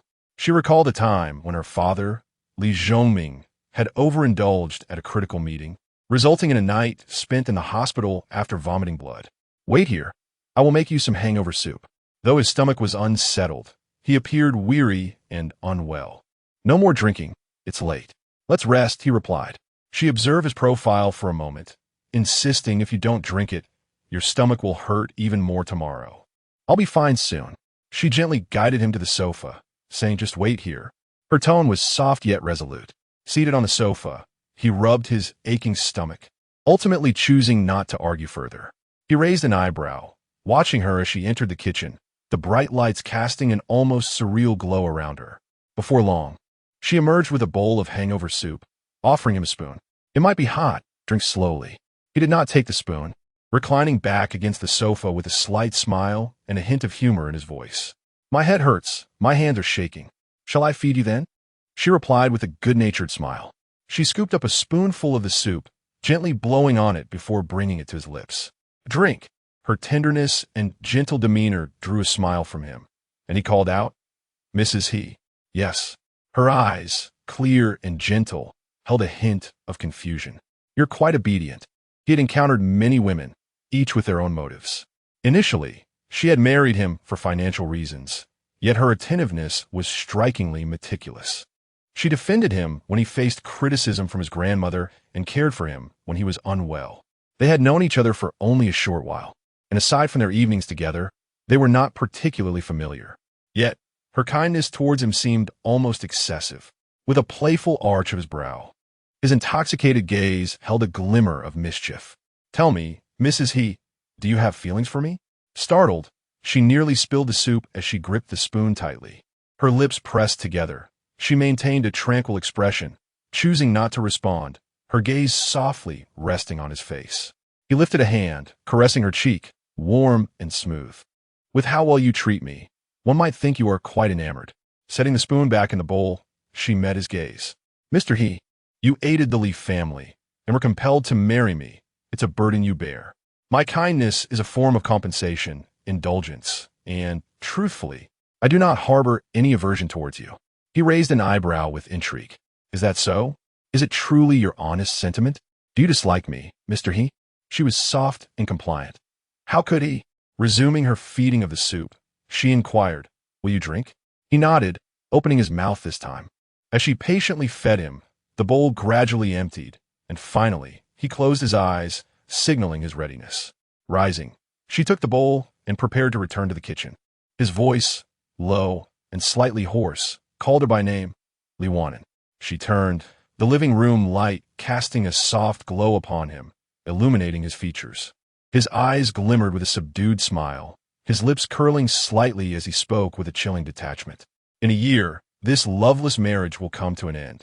By that time, I will provide you with a generous compensation, this property, along with 20 million. Standing beneath the light, her limbs felt icy, her heart gripped tightly. Shattering in pain, she struggled to muster a faint smile. Very well, a year is not a short time. I shall consider it a fleeting dream. Chapter 28 Atmosphere. As Wan'an supported him upstairs, her hands cradling his waist, the man leaned heavily against her. The journey from the living room to the bedroom proved to be quite laborious for Wan'an, and when he finally lay down, she felt as though one side of her body had gone numb. He Wenzhou furrowed his brow, tugging at his shirt with disdain before tossing it aside. How much did you drink? Gazing at the unconscious figure on the bed, Wan'an surmised that his discontent had begun shortly after they departed from the He family estate. The intricacies of his familial affairs remained largely unknown to her, but she realized that they had become a persistent knot in his heart over the years. Are you uncomfortable? Do you want to take a shower? She inquired softly, knowing of his mild obsession with cleanliness. He typically bathed at least twice daily, especially now, reeking of alcohol. He Wenzhou frowned slightly and murmured an acknowledgement. However, given his towering stature of nearly 6 feet 3 inches, Wan'an found herself lacking the strength to escort him to the bathroom for a wash. After fetching water, she returned and meticulously wiped his body from head to toe. Once refreshed, he felt considerably more at ease and glanced at the gentle woman by his bedside, murmuring, "Thank you for your efforts, Mrs. He. Do try to drink less in the future." Wan'an, observing him, did not feel burdened at all. With tender movements, she helped him into his pajamas before retreating to the bathroom to freshen up. Warm water cascaded over her, and his words from the previous night echoed in her mind. Her limbs numb and her heart aching as if pricked by needles. She knew all too well that entering his world would only lead to suffering. Yet she still pursued him like a moth drawn to the flame. The realization that he did not love her pierced her heart each moment, a constant anguish. Beneath the shower head, she lowered her gaze, remaining still for what felt like an eternity. When she finally turned off the water and lifted her head, her beautiful eyes bore traces of bloodshot veins. Emerging from the bathroom, she found him fast asleep. A small lamp illuminated the bedside, and Wan'an carefully climbed onto the bed beside him, yet sleep eluded her.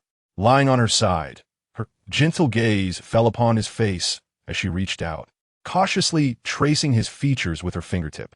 Accidentally brushing his nose, he furrowed his brow slightly, prompting her to retract her hand quickly and close her eyes, surrendering to sleep. The following morning, He Wenzhou awoke, rubbing his temples, relieved to find his headache considerably dulled. The woman beside him had already risen. After showering, he descended the stairs to find Wan'an in the living room, feeding their cat, Pearl. "So, you were the one caring for me last night?" he remarked as he approached, noticing a few cat hairs clinging to his pant leg and swatting them away with a frown.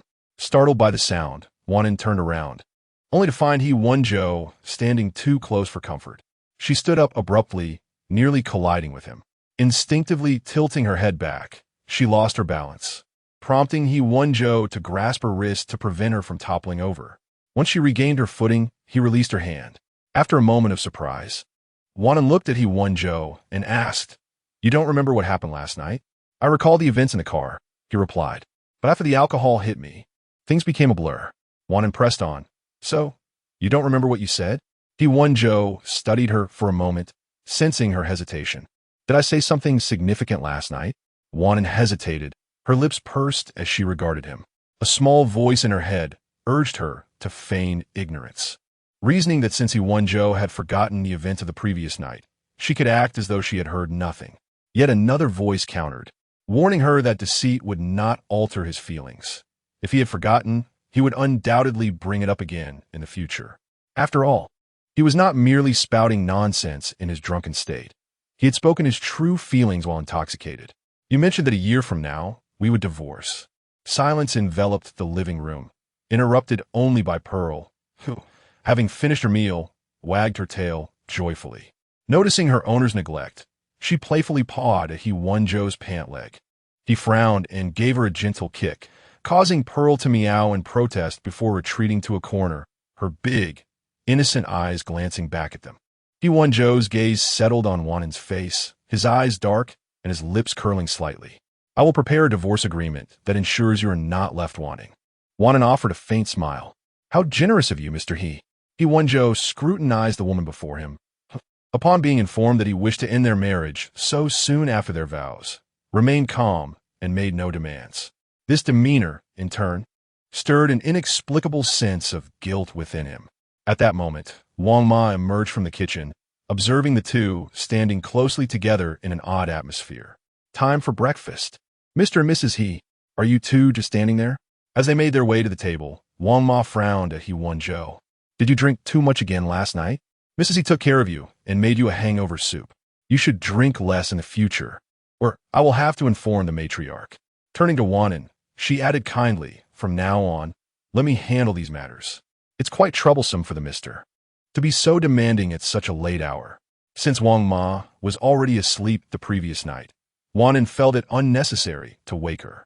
She smiled and remained silent, taking a bite of the shrimp dumplings Wang Ma had prepared and complimenting them, delicious, fresh, and juicy. Wang Ma beamed with pleasure at her praise. "If you like them, eat more." She then turned her attention back to He Wenzhou, who was sipping his bitter coffee. "Mr. He, is my breakfast not to your liking? Why do you insist on drinking that dreadful concoction? With all the alcohol you've consumed, do you not care for your stomach?" After a brief scolding, Wang Ma shook her head and left. He Wenzhou found his coffee suddenly unappetizing, and Wan'an glanced at him, her voice soft. "I'm not trying to interfere, but you should be mindful of your stomach after drinking too much last night." "Indeed," he replied, "I neglected my health in my youth, and now work often involves drinking. My stomach is not as resilient as it once was." His gaze drifted to the plate of shrimp dumplings before him, a hint of curiosity in his eyes. "Mrs. He, Are they truly that delectable? Quite so. Would you like to try one? Wan'an offered, but he remained still. Moments later, she placed a dumpling on his plate, prompting him to finally pick up his fork and take a bite. As he chewed, his jawline became more pronounced, and his gaze lingered on Wan'an's face, as if lost in thought. As Wan'an quietly enjoyed her meal, her phone suddenly rang, breaking the stillness. It was a call from home, urgent and frantic. Wan'an, your father has collapsed. Chapter 29. When Wan'an arrived at the hospital, Father Li was undergoing an examination. It was evident that Mother Su Wan'an had been crying, her eyes red and puffy. Wan'an approached her and gently urged, "Mom, try not to worry too much. It should be fine. Dad has never fainted before.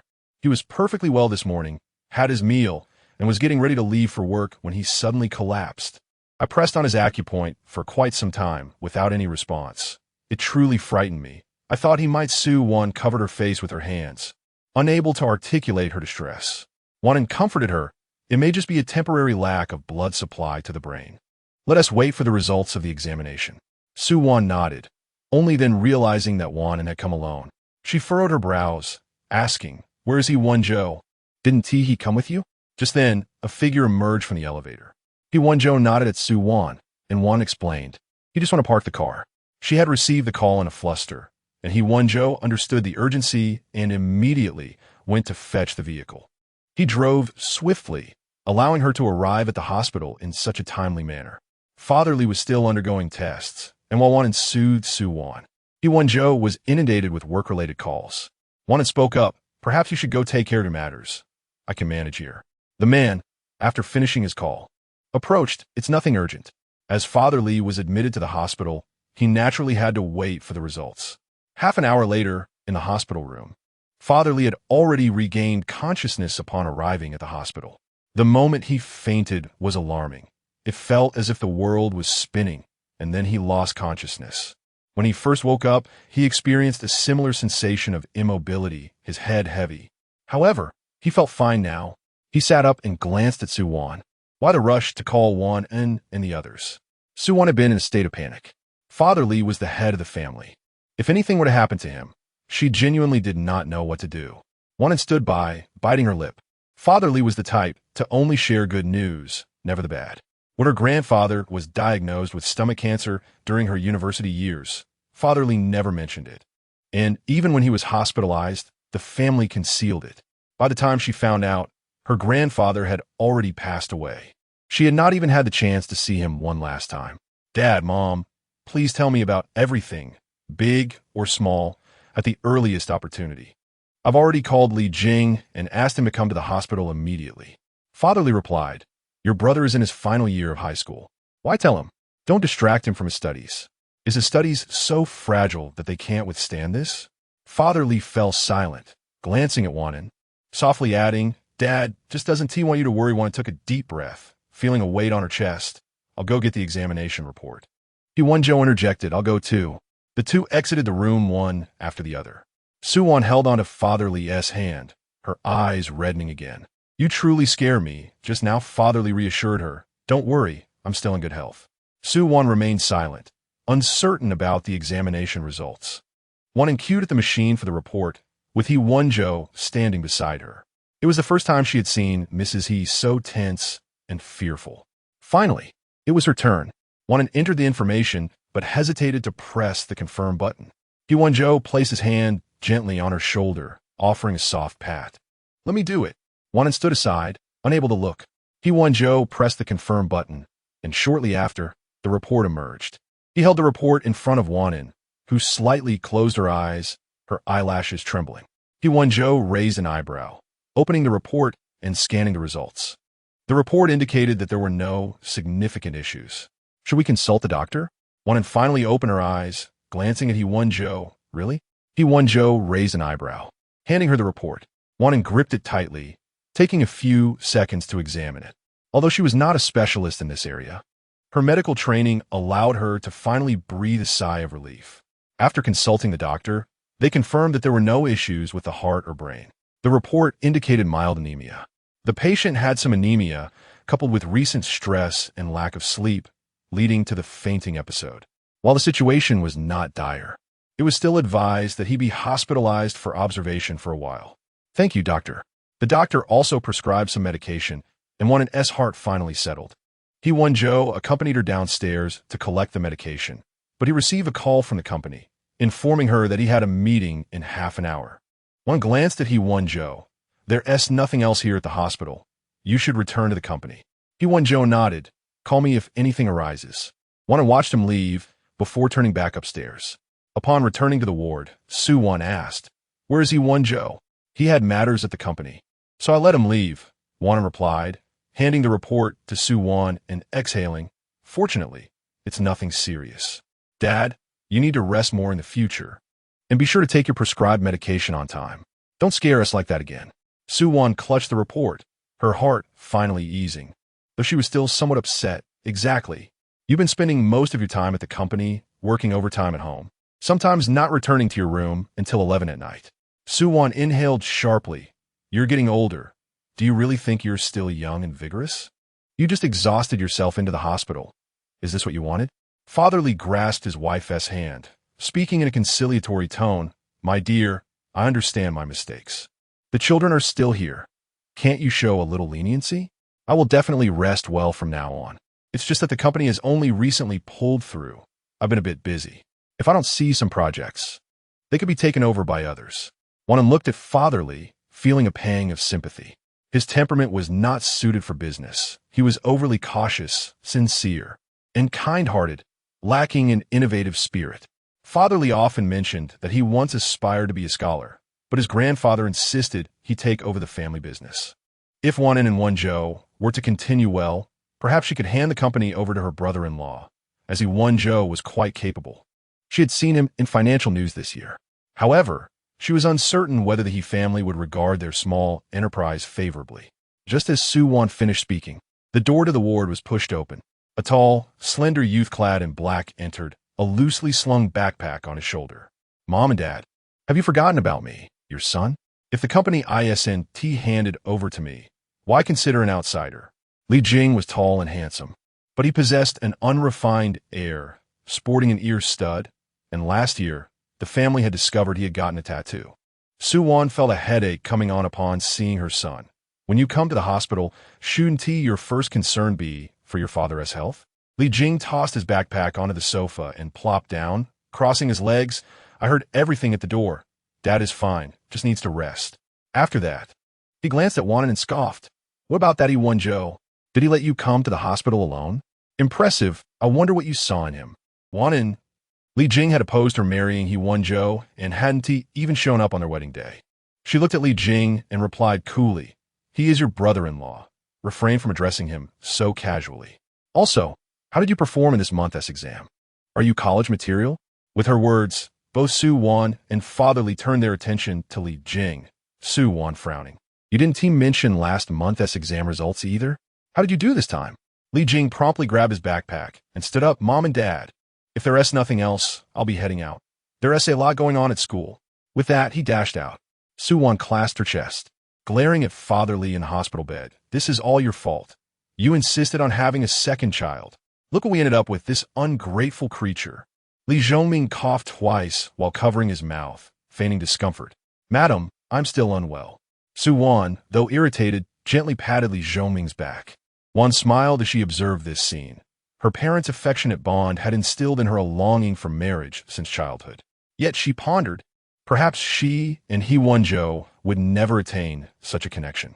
Chapter 30, Keep Going. Suwon noticed that the atmosphere around Wan'an was somewhat amiss. She abandoned Li Zhongming and approached. Wan'an, is there something on your mind? No. Wan'an was reluctant to divulge her situation with He Wenzhou, not wanting to worry her parents. She forced a smile. Today's events turned out to be nothing serious. Mom, you and Dad should take care of your health and not overexert yourselves. Regular checkups are essential. Suwon patted Wan'an's hand affectionately. Daughters are so considerate. Are you managing well with He Wenzhou? Suwon scrutinized Wan'an, noticing the femininity that had blossomed since her marriage. Although she appeared a bit frail, it seemed He Wenzhou might be demanding too much of her. In a marriage, it shouldn't be that the man has the final say. When you feel uncomfortable or need to refuse, do so. Suwon lowered her voice. imparting wisdom on maintaining balance in their relationship. You can't always indulge him. Keep him guessing. If he becomes bored, he might seek excitement elsewhere. And considering He Wenzhou's entertainment industry connections, you need to be vigilant. Su Wan harbored concerns, fearing that He Wenzhou might take advantage of Wan'an's gentle nature, leading to her distress. Mom, please don't worry about these things. Su Wan sighed, her expression filled with regret as she gazed at her daughter. Wan'an, who had been cherished at home, found herself in a higher social standing after marrying. And now all she could do was hope that He Wenzhou would treat her kindly and not overstep his bounds. Having spent the day at the hospital and returning to work the night shift, Wan'an sent a message to He Wenzhou, who replied with a simple Fearing she might be overwhelmed, she ordered a bitter cup of coffee, grateful that the evening's patients were few, allowing her some respite. The next morning at 8:30, after completing her shift, Wan'an prepared to leave. It was still early, and her assistant Su Chuan was likely on his way to work, so she refrained from messaging him. After breakfast, she decided to visit a driving school near the hospital, where Nurse Su Tao had previously trained. Her father was the instructor. At the driving school, Wan'an registered, underwent a medical examination, and paid her fees. After clocking in 2 hours of practice, she realized her energy was waning and decided to stop. Coach Su's explanations were patient and humorous. Dr. Li, you have a decent sense of the vehicle, much better than my daughter. On her first day, she nearly caused me a fracture. Despite her initial nervousness, Wan'an felt a mixture of regret for not having learned to drive during the summer before her college entrance exams. However, she dismissed those thoughts, hailing a cab back to Chihai residence and sleeping the afternoon away. When He Wenzhou returned that evening and did not find Wan'an, Wang Ma was in the living room vacuuming cat hair from the sofa. The man inquired, "Where's my wife?" "Upstairs," Wang Ma replied, glancing at He Wenzhou with concern. "Madam is working too hard. Sigh, working night shifts. Both of you are such workaholics." He Wenzhou raised an eyebrow and headed upstairs. Wan'an was seated on the bed, holding her iPad. The door swung open suddenly as He Wenzhou entered, removing his shirt to change. "Did you not contact Su Chuan today? The company had a lot on its plate. I'm preparing to acquire a media company, and Su Chuan is busy." Wan'an replied, "I feel bad constantly bothering Assistant Su. I went to learn driving this morning, hoping to obtain my license in 2 months." He Wenzhou paused mid-change, smirking. "Madam He, so confident. Not afraid of being a road hazard?" Wan'an retorted, "The instructor complimented me today." "Well then, keep it up, Madam He." After changing, He Wenzhou appeared ready to leave again. Wan'an observed his retreating figure. "Are you going out?" "Yes, there's a gathering." He Wenzhou showed no intention of inviting her along, and Wan'an hesitated to mention it. Simply warning, "Drink less, take care of yourself." "Sure." He smiled, but it was unclear if he genuinely acknowledged her concern or was merely being dismissive. As he turned, the bedroom door soon closed behind him. Wan'an glanced at her tablet, realizing that the questions for her driving theory test were numerous, and after an afternoon of studying, her eyes felt strained.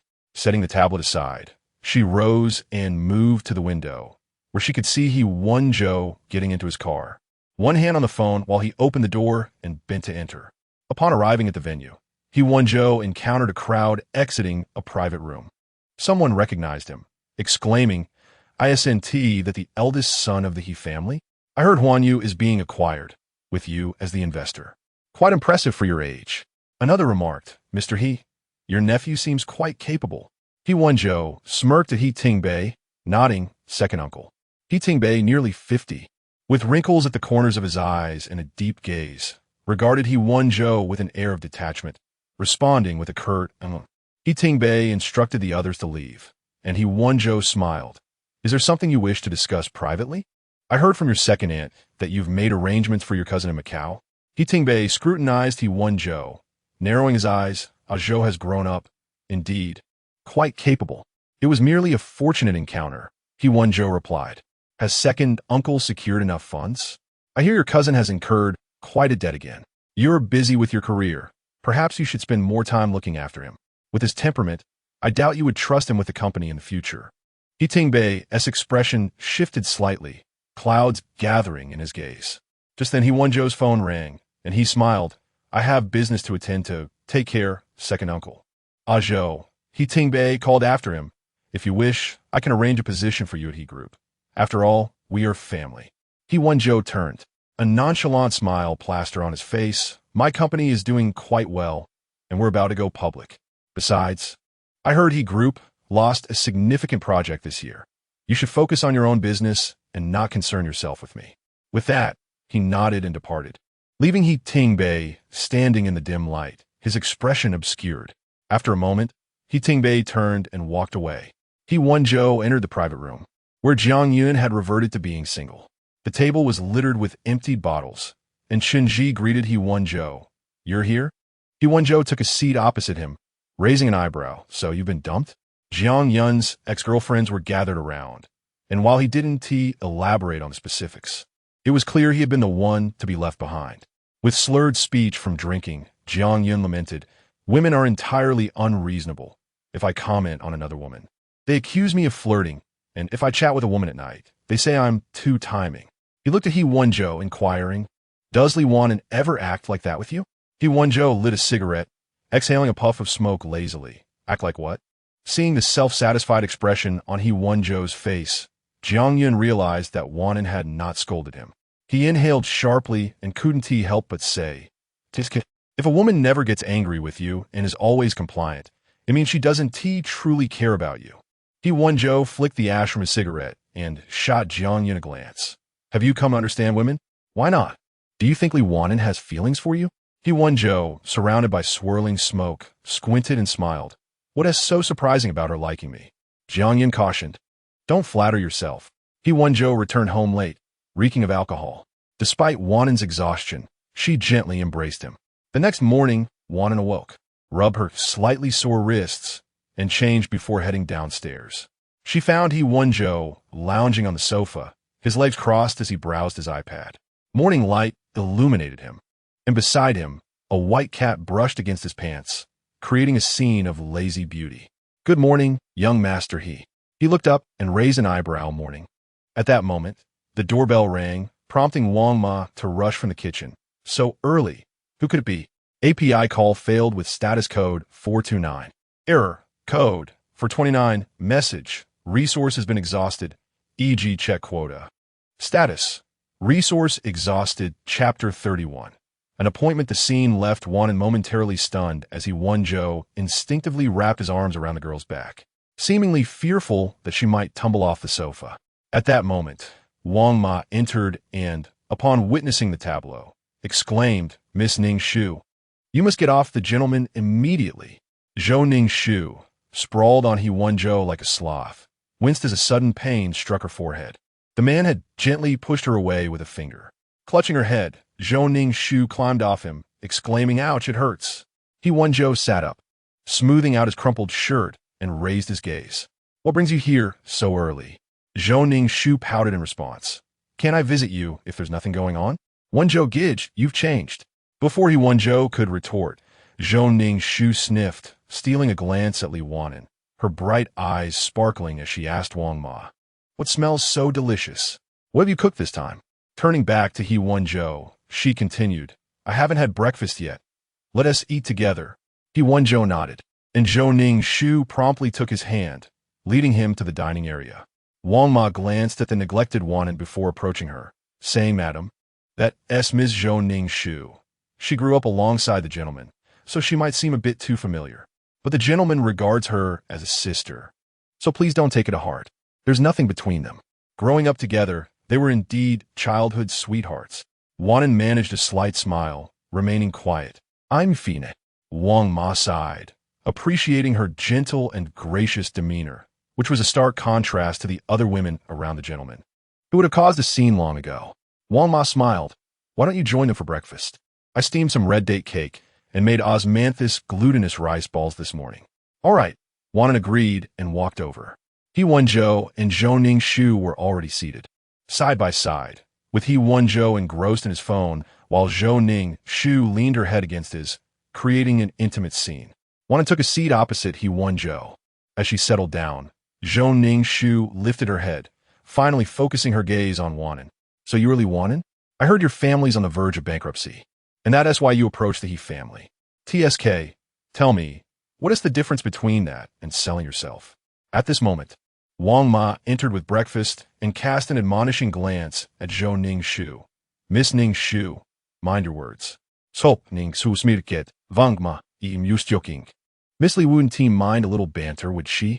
Wan'an met the girl's gaze silently, and He Wenzhou tapped the table lightly, casting a sidelong glance at Zhou Ning Shu. Xiao Shu, eat your breakfast. All right, I'll listen to Wenzhou Gidge, she replied. The meal proceeded relatively quietly. Aside from Zhou Ning Shu continually vying for He Wenzhou's attention, wanted to taste the fried egg on his plate, asking him to pass the napkins. Reminiscing about the meals he used to prepare. Regardless of her antics, He Wenzhou displayed no signs of annoyance. Rather, a hint of tenderness lingered in his eyes. For Wan'an, the breakfast felt somewhat insipid. After the meal, the trio exited. He Wenzhou drove, and, as Wan'an stepped outside, she noticed Zhou Ning Shu sliding into the passenger seat with a triumphant arch of her brow. Wan'an pursed her lips and proceeded to the back seat. Zhou Ning Shu tugged at her seatbelt, frowning. Wenzhou Gidge, I can't seem to pull this seatbelt. Can you help me? He Wenzhou clicked his tongue, glancing at her. Aren't you old enough to fasten your own seatbelt? His tone bore disdain, yet there was an underlying affection. Leaning closer, he helped Zhou Ning Shu with her seatbelt, to which she sweetly replied, Thank you. From Wan'an's perspective, their interaction appeared exceedingly flirtatious. If Zhou Ning Shu leaned in just a bit more, they would surely kiss. Wan'an secured her own seatbelt, and, as He Wenzhou glanced back, she turned her face toward the window, her expression calm, devoid of jealousy.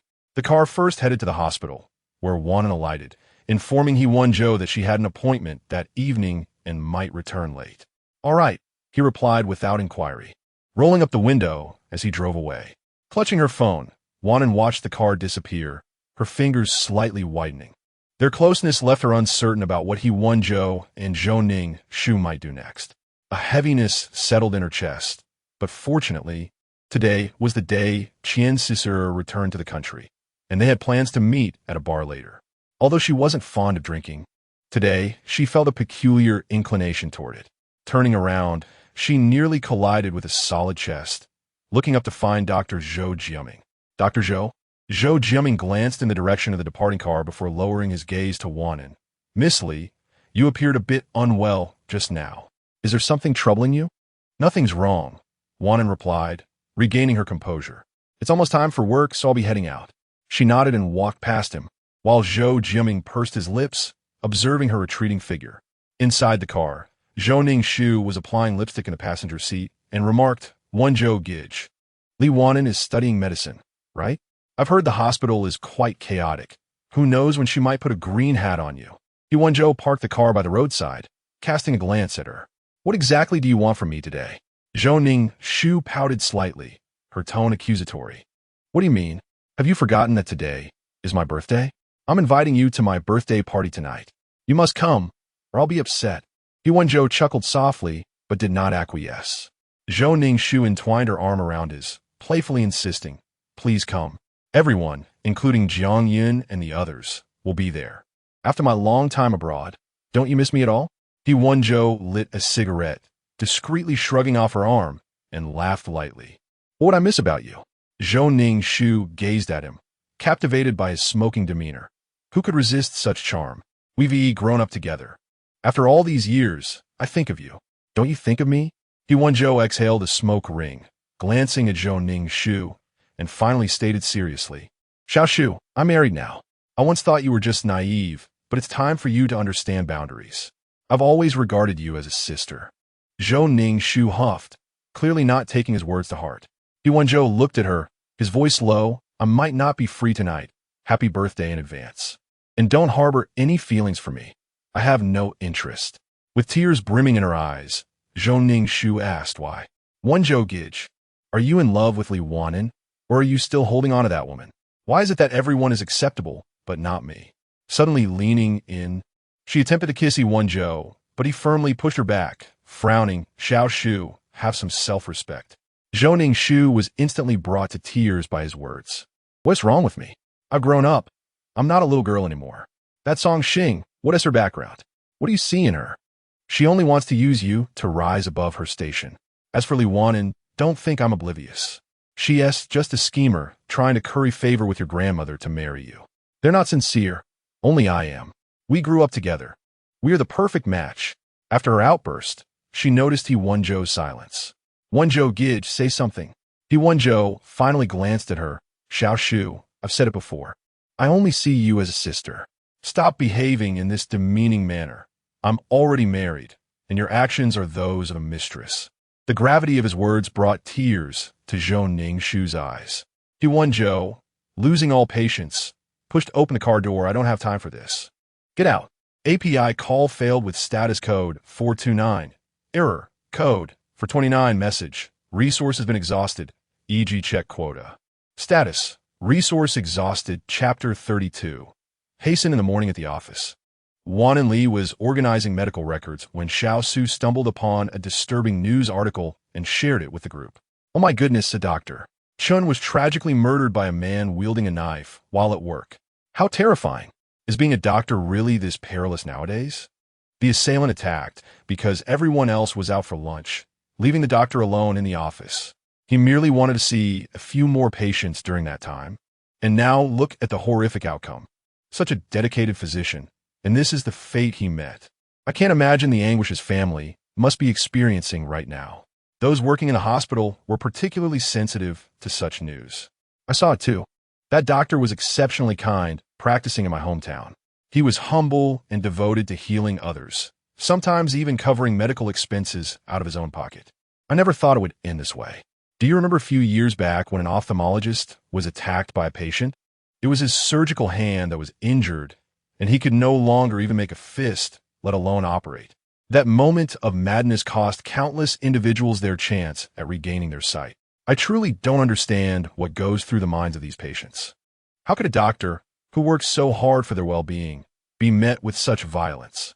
The ophthalmologist lost all hope after that, and when asked if he would operate on that patient again, he simply said he wouldn't. This doctor faced the same tragic fate, witnessing his own demise, enduring multiple wounds. How desperate he must have felt in that moment. Sighing, Wan'an thought to herself, to be honest, I'm a bit worried. What if we encounter a deranged patient like that? The atmosphere in the office grew somber, and though Wan'an had seen such news before, the weight of it pressed heavily on her heart. She sighed softly. I hope we can implement more protective measures in the future. And perhaps I should prepare some self-defense tools as well. Li, you come from such a good background, and now you have a wonderful husband. We truly don't understand why you choose to work in the hospital, especially in general surgery, which is quite demanding, someone remarked. Wan'an glanced at the speaker and smiled. One must find a sense of self-worth. Though she said little, everyone understood. For someone like Wan'an, who seemingly had everything, working was a pursuit of purpose, while for the others, it was simply a means of survival. Nevertheless, it was impressive that a wealthy young lady like Wan'an endured the hardships of hospital life without a single complaint. Today was quiet at the hospital, and Wan'an finished her shift promptly at 5:30. Qian Sesh was waiting for her at the entrance, and the two planned to enjoy a meal before heading to a bar. Darling, it's been ages, Qian exclaimed, embracing Wan'an as soon as she entered the car. She held Wan'an's face and scrutinized her for a moment, grinning mischievously. Wow, you look more beautiful and feminine. It seems marriage to He Wenzhou has treated you well. Having grown accustomed to Qian's candidness, Wan'an fastened her seatbelt in the passenger seat. So, what's next after finishing your filming? I'll take a 2-month break, then my manager has lined up a variety show for me. For now, I'm back in South City, so we can hang out again. Wan'an smiled. Her busy work schedule left little time for friends, and though Qian's vibrant personality often disrupted her peace, it was a welcome liveliness. Qian had consumed some unappetizing food abroad and was nearly depressed, so upon returning to South City, she rushed straight to a hot pot restaurant. She savored a piece of tripe, inhaling the aroma. Ah, this is the flavor. Absolutely divine. Wan'an sipped her lemon water and placed a tender piece of beef into Qian's bowl. Darling, you seem off today. Are you unhappy? Qian, having known Wan'an for many years, could always sense her slightest changes in demeanor. Is it about He Wenzhou? Qian took a sip of her cola and burped. Aside from him, there is no one else. Wan'an did not deny it. I feel like even though we are married, there remains a distance between us. He is so close to others, yet with me, It feels as if he is always fluctuating between intimacy and distance. Close in bed, distant outside of it. Qian peers straight to the heart of the matter, pouting slightly. Honestly, with your looks, why are you harboring a secret crush? You should have confessed to He Wenzhou back then. You know why, don't you? Qian tightened her grip on her chopsticks and looked deeply at Wan'an. Darling, sometimes life is like a game of chess. One wrong move, and the entire game is lost. But I believe in you. You can certainly turn the tide. If He Wenzhou is not blind, he knows who he should choose. But do you understand the concept of first impressions? I'm a latecomer here. Wan'an lowered her gaze and sighed. I thought that marrying him would lead to a deeper connection over time, but he told me it's just for a year and then we'll divorce. Qian was incensed. He rushing to make space for someone else? Planning divorce right after marriage? Did you agree? Could I refuse? Wan'an sighed again. A year is not enough to ensure he will develop feelings for me. Darling, forgive my bluntness, but any man would struggle to resist your advances. I fear he hasn't forgotten that person. Qian curled her lips. What are you afraid of? Truthfully, if He Wenzhou truly cared, he would have broken up with her in the first place. If he still thinks about her after all these years, booking a flight abroad wouldn't be difficult for him. He doesn't love her that much. Darling, you're now right next to him, and I believe you have a significant opportunity. However, Wan'an had harbored feelings for He Wenzhou for so long, accustomed to her quiet infatuation, and given her nature, igniting a spark between them would not be easy. Drink up tonight. As the saying goes, a drunken moment can alleviate 1,000 sorrows. Don't overthink it. It's futile. Wan'an nodded, and after their meal, they headed straight to the Barjose Li. As a public figure, Qian reserved a private room and ordered an array of fine wines. Wan'an had a moderate tolerance for alcohol, but tonight she drank too quickly and soon fell a bit tipsy. Qian, not one to simply drink, glanced at Wan'an. Darling, this bar has male models over 6 feet tall with chiseled abs. I'll order a couple. Qian scanned the menu and selected 2 based on Wan'an's taste. Wan'an was too focused on her drink to notice what Qian was saying. Moments later, 2 shirtless male models entered the room. Wan'an looked up and immediately noticed one of them. She blinked and thought the man bore a resemblance to He Wenzhou from high school. Perhaps it was the alcohol, but she beckoned him closer. Come here, let me see you up close. As Wan'an tilted her head to examine the man's face, outside, Jiang Yin was on the phone, urging He Wenzhou to arrive as soon as possible for Zhou Ning's birthday celebration. Spotting the 2 male models entering the private room, he raised an eyebrow, thinking, I wonder which wealthy woman ordered these male models, and stole a glance. Upon closer inspection, his eyes widened in disbelief. Isn't that my sister-in-law, Wan'an Li? The seemingly gentle one is actually this wild, engaging with male models? Has my brother been cuckolded? Jiang Yin quickly turned around, frantically messaging He Wenzhou, brother, your backyard is on fire. I just saw Wan'an with male models. I swear I'm not lying. Hurry. To convince He Wenzhou, Jiang secretly snapped a photo through the door crack. API call failed with status code 429. Error. Code. For 29. Message. Resource has been exhausted. E.g. check quota. Status. Resource exhausted. Chapter 33. Letting go, He Wenzhou had not replied to messages. So Jiang Yin had no choice but to return to the private room. The celebration for Zhou Ning's birthday was lively. Like He Wenzhou, he had watched Zhou Ning's grow up since childhood. At that time, there were few girls in the neighborhood, and Zhou Ning's was quite beautiful. Their group treated her like a younger sister or a princess. As a child, Zhou Ning's was spoiled and often bossed everyone around. He frequently found himself being her steed, and if he disagreed, she would threaten to tell her parents. Zhou Ning's had bullied everyone. But her attitude towards He Wenzhou was different. Everyone knew she had a crush on him. Ning's, why didn't you return to the country sooner? Young master, he's already married. Honestly, we all think you and young master here the perfect match, having grown up together, a true couple of beauty and talent. Exactly. That Li Wan'an can't compare to you. Your father is the deputy mayor, and your mother is a university professor. Li Wan'an wouldn't even be worthy of washing your feet. Those people are merely passing figures in young master He's life. I believe that one day, the position of Mrs. He will still belong to our Ning's. Surrounded by her admirers, Zhou Ning's smiled shyly at their words. Please don't say that. I'm not in a relationship with Brother Wenzhou, as you think. As Jiangyan entered, he instantly felt a chill at Zhou Ningxu's overly sweet tone.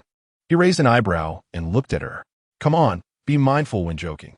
Brother Zhou is already married. Are you really encouraging Ningxu to become a mistress? Upon hearing this, Zhou Ningxu's expression changed immediately.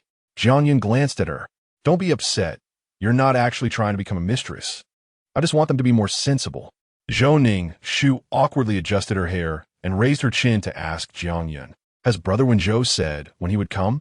He hasn't. He answered his phone. You know how busy he is with his startup. Especially now that the company is going public, a friend of Zhou Ningxu interjected. Ningxu, isn't young master he coming? It's your 20th birthday. Such an important day. No matter how busy he is, he should come. Indeed, after being abroad for so long, finally returning for your birthday, just call him.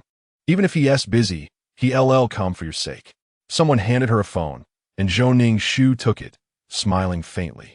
Brother Jiang Yin is quite familiar with Brother Wenzhou. If he hasn't answered, it's certainly because he is occupied. Moreover, Brother Wenzhou already wished me a happy birthday earlier today. I don't want to disturb him now. Wow, our Ningxu is so considerate. If you're Mrs. He, how wonderful that would be. Young master, he must like you. Remember when he set off fireworks for your coming-of-age ceremony at 18? That was truly romantic. Outside, a figure stood quietly. Li Wan'an, having had too much to drink, needed to use the restroom. As she stepped out, she heard someone calling He Wenzhou's name. Today was Zhou Ningxu's birthday. The raucous laughter around her seemed to fade away. She lost her desire to visit the restroom and turned back to the private room, where Qian Sei was startled. You're back so soon? The next moment, she noticed something was off. Li Wan'an's eyes were filled with tears. Qian Sei quickly signaled a nearby male model to comfort her. Sister, why are you upset? How about I mix you a drink? Everyone says my drinks are delightful. I'll make you a forgetful elixir. The male model approached, and Li Wan'an stared at his face, feeling increasingly vexed. Men naturally have captivating features, with deep, affectionate. Chapter 34. Regret. He Wenzhou ushered the woman into the passenger seat and shut the door, only to be met with her insistent knocking moments later. He Wenzhou, open the door, I want to get out, I need a drink. Wanan's face was nearly pressed against the window. Her gaze hazy yet astonishingly beautiful.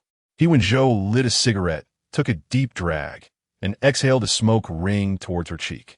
Leaning in, his handsome face almost touching hers, he raised an eyebrow and spoke with a hint of amusement. Madam, behave yourself. If you're good, I'll tend to the drunken lady. But if not, he smirked, his tone a blend of coaxing and threatening, while Wan'an's once gentle features now tightened in displeasure as she glared at him. He Wenzhou released another smoke ring, playfully pinching her cheek, which felt soft and smooth beneath his fingers. Madam, your angry expression is rather endearing. With that, he extinguished his cigarette and returned to the driver's seat. Wan attempted to exit again, but was swiftly pulled back by him, the doors snapping shut once more. He Wenzhou fastened her seatbelt, leaning closely against her, their noses nearly touching, the faint scent of tobacco lingering in the air around her. She turned her face away, her disdain spilling out as she complained about the smell of smoke. Raising an eyebrow, he grasped her chin, forcing her gaze back to him. He chuckled softly. So this is how Madam he behaves after a drink? You've truly piqued my interest. When he inquired why she was drinking, Wan'an pressed her lips together, choosing silence. He Wenzhou, however, understood her reasons all too well. Observing the slight anger in her eyes, he teased, is this how you use to vent your frustrations? Drinking and flirting with male models? Who taught you such things? He was so close that his breath enveloped her. Wan'an felt trapped, fidgeting uncomfortably until he firmly held her shoulders, restraining her. Li Wan'an, don't move. His voice was laced with warning. Her rosy lips pressed together. She pushed against his chest, protesting, why do you get to decide everything? I don't want to be near you, He Wenzhou. Stay away from me. Yet you're just cozying up to a male model? He raised an eyebrow. Is he more handsome than I am? Does he have a better physique? He Wenzhou exuded confidence, only to hear her dismissively state, he's younger than you. He couldn't help but chuckle in disbelief. Madam, you've truly had too much to drink. You're quite infuriating. Wan'an, feeling a headache from her inebriation, turned away, opting for silence. He Wenzhou stole a glance at her in the passenger seat, chuckling softly as he drove them back to Cherished. On the way, she seemed to drift into slumber, her brows furrowed, an indication of her restless sleep. He Wenzhou turned off the music and adjusted the air conditioning to a warmer setting. Upon arriving at Cherished, he found that Wang Ma had already retired for the night. Just as he intended to carry Wan'an out of the car, her slightly flushed, beautiful eyes opened to meet his. She reached out, her fingertips brushing against his brow, her voice tinged with drunkenness. He Wenzhou? He smirked as he lifted her from the car, teasing. So you still remember who I am, madame?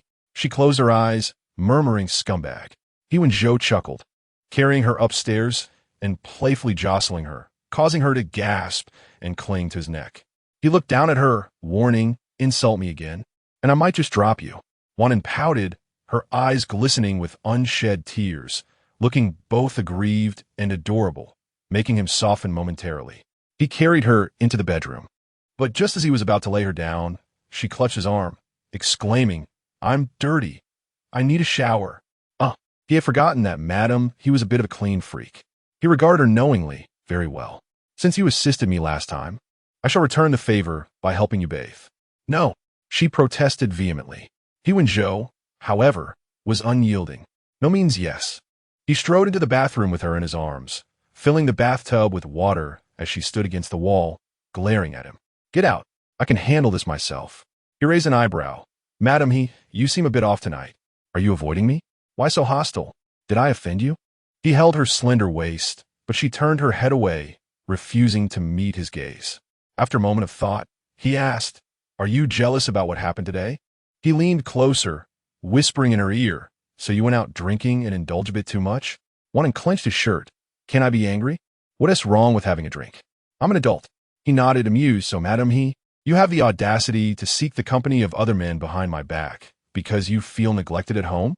Wan'an remained silent, her eyes closed, contemplating how unexpected it was to be caught by him while simply trying to enjoy a drink. He Wenzhou sensed a hint of irritation in her, and she reluctantly met his gaze, playfully challenging him. Are you here to accuse me, Mr. He? I was merely feeling down. At least that male model could cheer me up. Can you?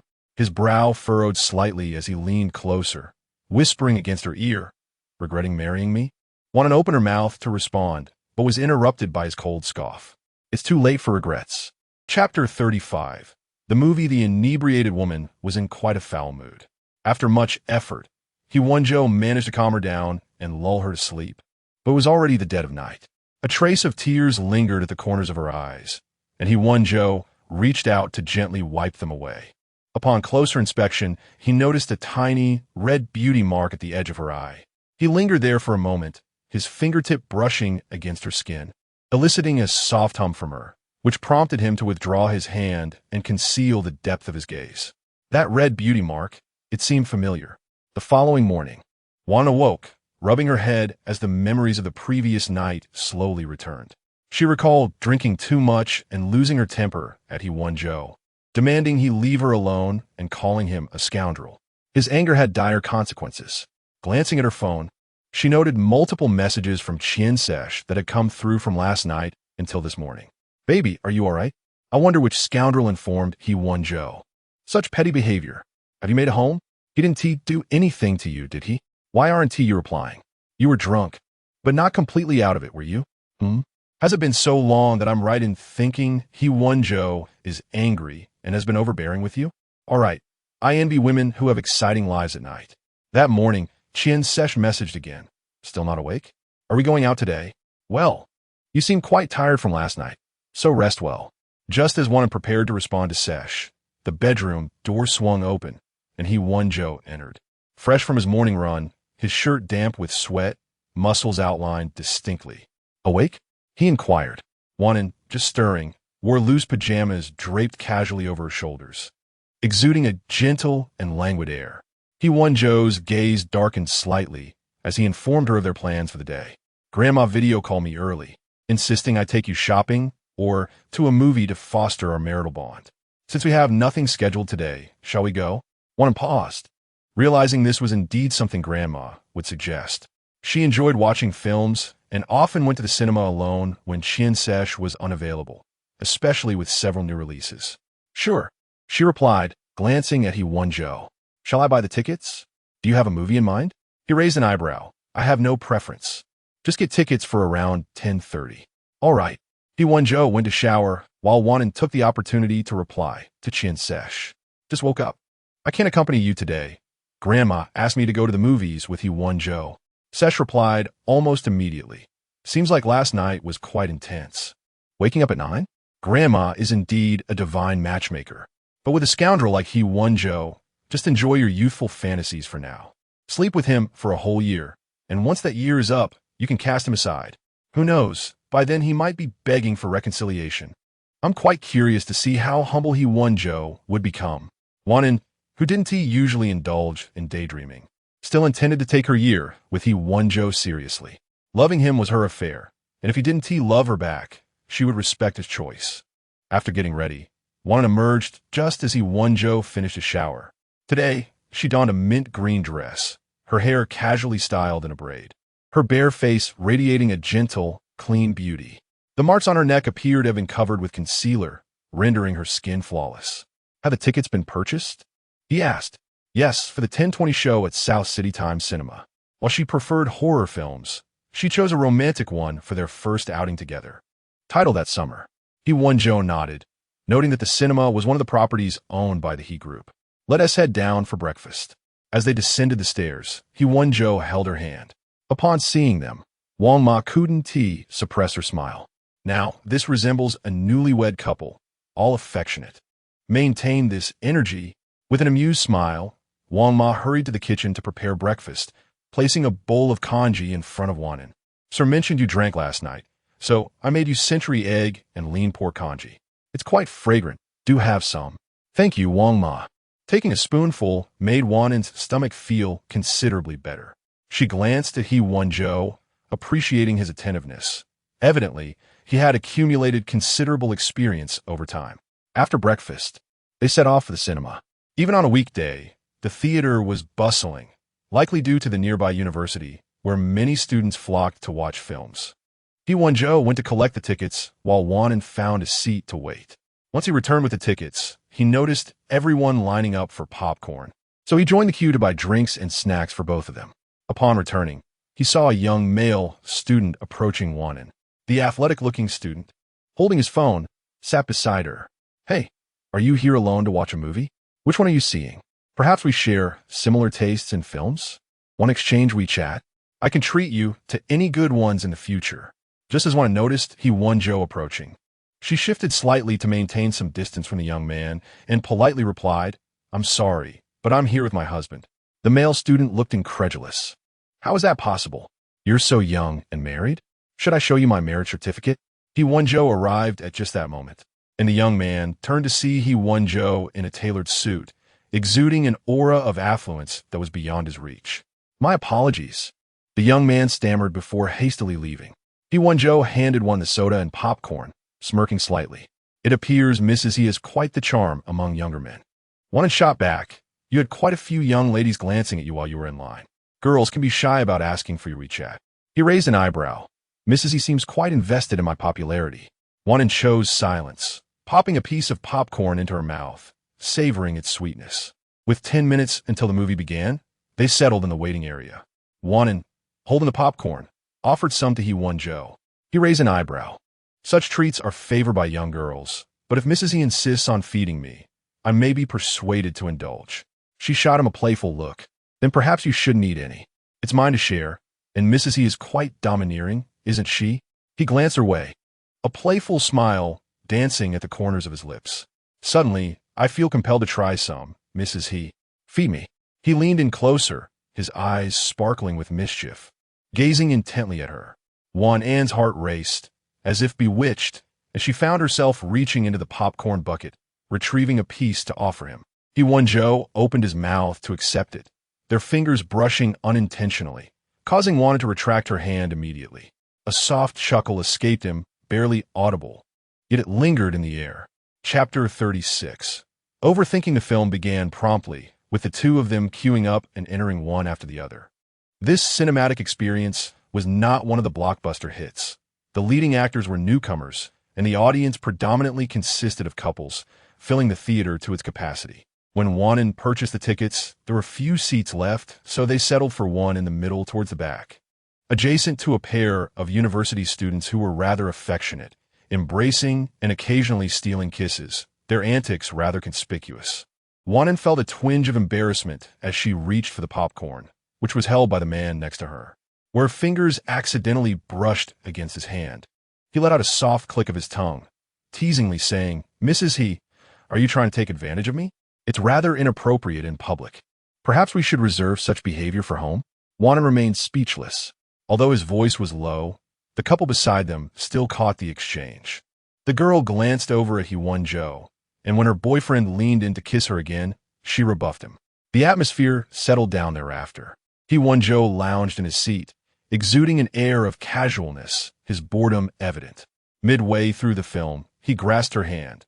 Her fingers were delicate, soft, and pleasing to the touch. This was one of He Wenzhou's little quirks. During intimate moments in bed or while driving, he found solace in this simple act, and Wan'an had grown accustomed to it. Wan'an had a fondness for films.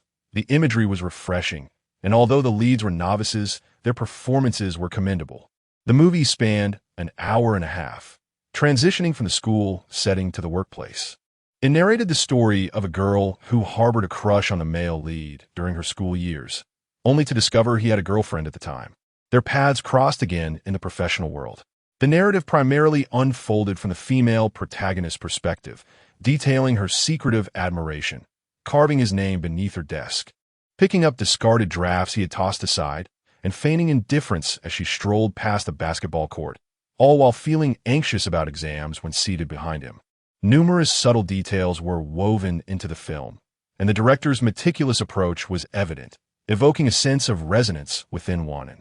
Although she had not experienced some of the events depicted, the essence of unrequited love was universal, an irresistible flutter of emotions concealed in secrecy, a bittersweet taste akin to unsweetened lemonade.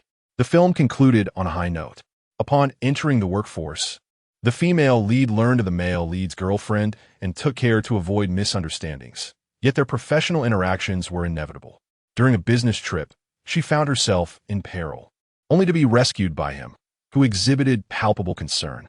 She interpreted his anxiety as mere professional concern. Later, upon hearing of his impending marriage, her hopes were dashed, and with her family pressuring her into a blind date with a suitable match, she reluctantly agreed. On the weekend, she dressed up for the date, which unfolded smoothly until, at the last moment, the male lead made an unexpected appearance. She was taken aback as he finally confessed his feelings. It turned out he had never dated in high school, but had been aware of her feelings. However, he had once overheard her express a desire to abstain from romance. After entering the workforce, he had many female admirers and, to sidestep complications, had claimed to be in a relationship. The rumor of his marriage arose from a beautiful wedding destination he had come across online, a place he envisioned visiting with her in the future. Yet, before he could voice his feelings, he learned of her blind date, prompting his hasty declaration of love. The narrative culminated in their mutual recognition of affection, leading to romance and marriage. It was a rather kitsch tale, yet the performances were stellar, and the director's skill shone through, rendering the overall experience quite enjoyable. However, as with many films, the reality seldom mirrors the artistic embellishment. Once the credits rolled, the audience began to disperse. Wan'an felt a sense of reflection as she turned to the man beside her, only to find He Wenzhou with his eyes gently closed. Breathing steadily, he had fallen asleep at some point. He Wenzhou, Wan'an softly called out to him. He slowly opened his eyes, arching an eyebrow, his voice hoarse from slumber. "Is it over?" Wan'an queried. "Do you not enjoy watching movies?" "Not particularly, though I do tend to watch more science fiction." Their cinematic preferences varied significantly. Wan'an nodded lightly, and He Wenzhou regarded her, asking, "Did Mrs. He find the film enjoyable?" "It was decent, not a terrible film," she replied. Her taste in films was eclectic. She had a penchant for horror, but also indulged in science fiction and dystopian romance. He Wenzhou had caught glimpses of the film's content and found such narratives somewhat tedious. Yet he noted that Mrs. He appeared genuinely engaged. Was the film captivating? Or did the content resonate with you? I recall you had a crush on someone? He Wenzhou raised an eyebrow, his tone teasing. Did you even write about it in a diary, which I discovered hidden away? A smirk touched his lips as he drawled. However, that fellow lacks the good fortune of the male lead in the film, who ends up with a female lead. As for Mrs. He, she is already mine. Wan'an turned to He Wenzhou, a thought striking her. What if I had a crush on you during my school years? He Wenzhou grinned, a glimmer of amusement in his eyes. Ah, I knew it. Mrs. He has harbored feelings for me all along, even putting on an act? With a playful tone, Wan'an averted her gaze, her voice soft as she replied, You're overthinking. It's not you.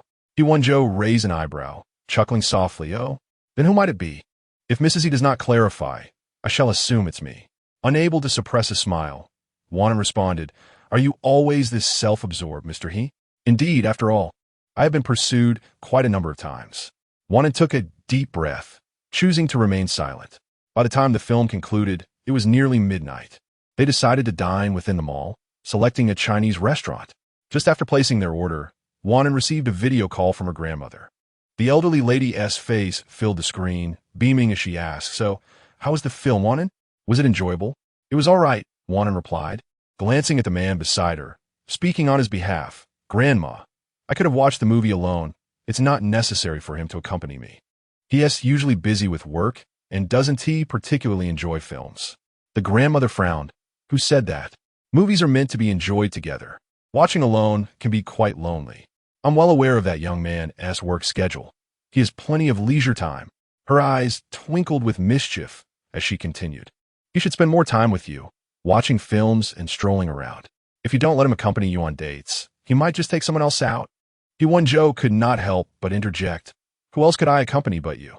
The grandmother chuckled. Yes, you should spend more time with Wan'an. I'm off to dine with my beautiful granddaughter-in-law now, so don't be a third wheel. I'm hanging up. All right, he replied, watching as the call ended. He Wenzhou then handed his phone to Wan'an. I need to stop by the office tomorrow afternoon. Shall I take you home first? Chapter 37. It's fine. I'm going shopping with a friend this afternoon. Qian Cicir mentioned to her that she felt like shopping, so they decided to go that very afternoon. Wan'an glanced at He Wenzhou and asked, Is there anything you would like to buy, young master He? I can help you with that. The man raised an eyebrow. Oh, are you asking me, Mrs. He? If you're buying things for me, it would be improper for me to let you pay. He Wenzhou took out a card from his pocket and handed it to Wan'an. Here, feel free to use it. Wan'an looked at the black card on the table. I didn't mean it that way.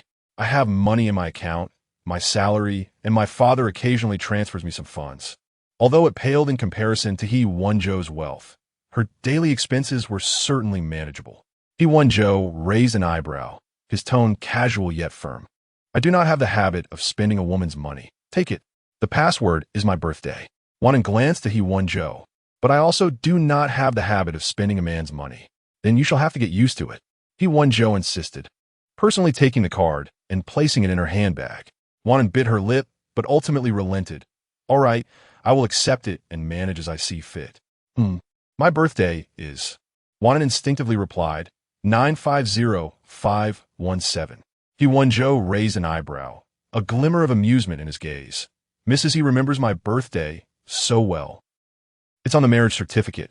My memory is quite good.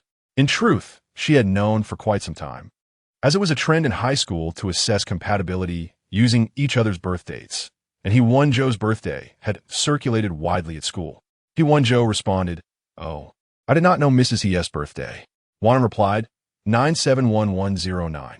The man raised an eyebrow and chuckled lightly. I will remember that. After they had their meal, He Wenzhou headed directly to the company.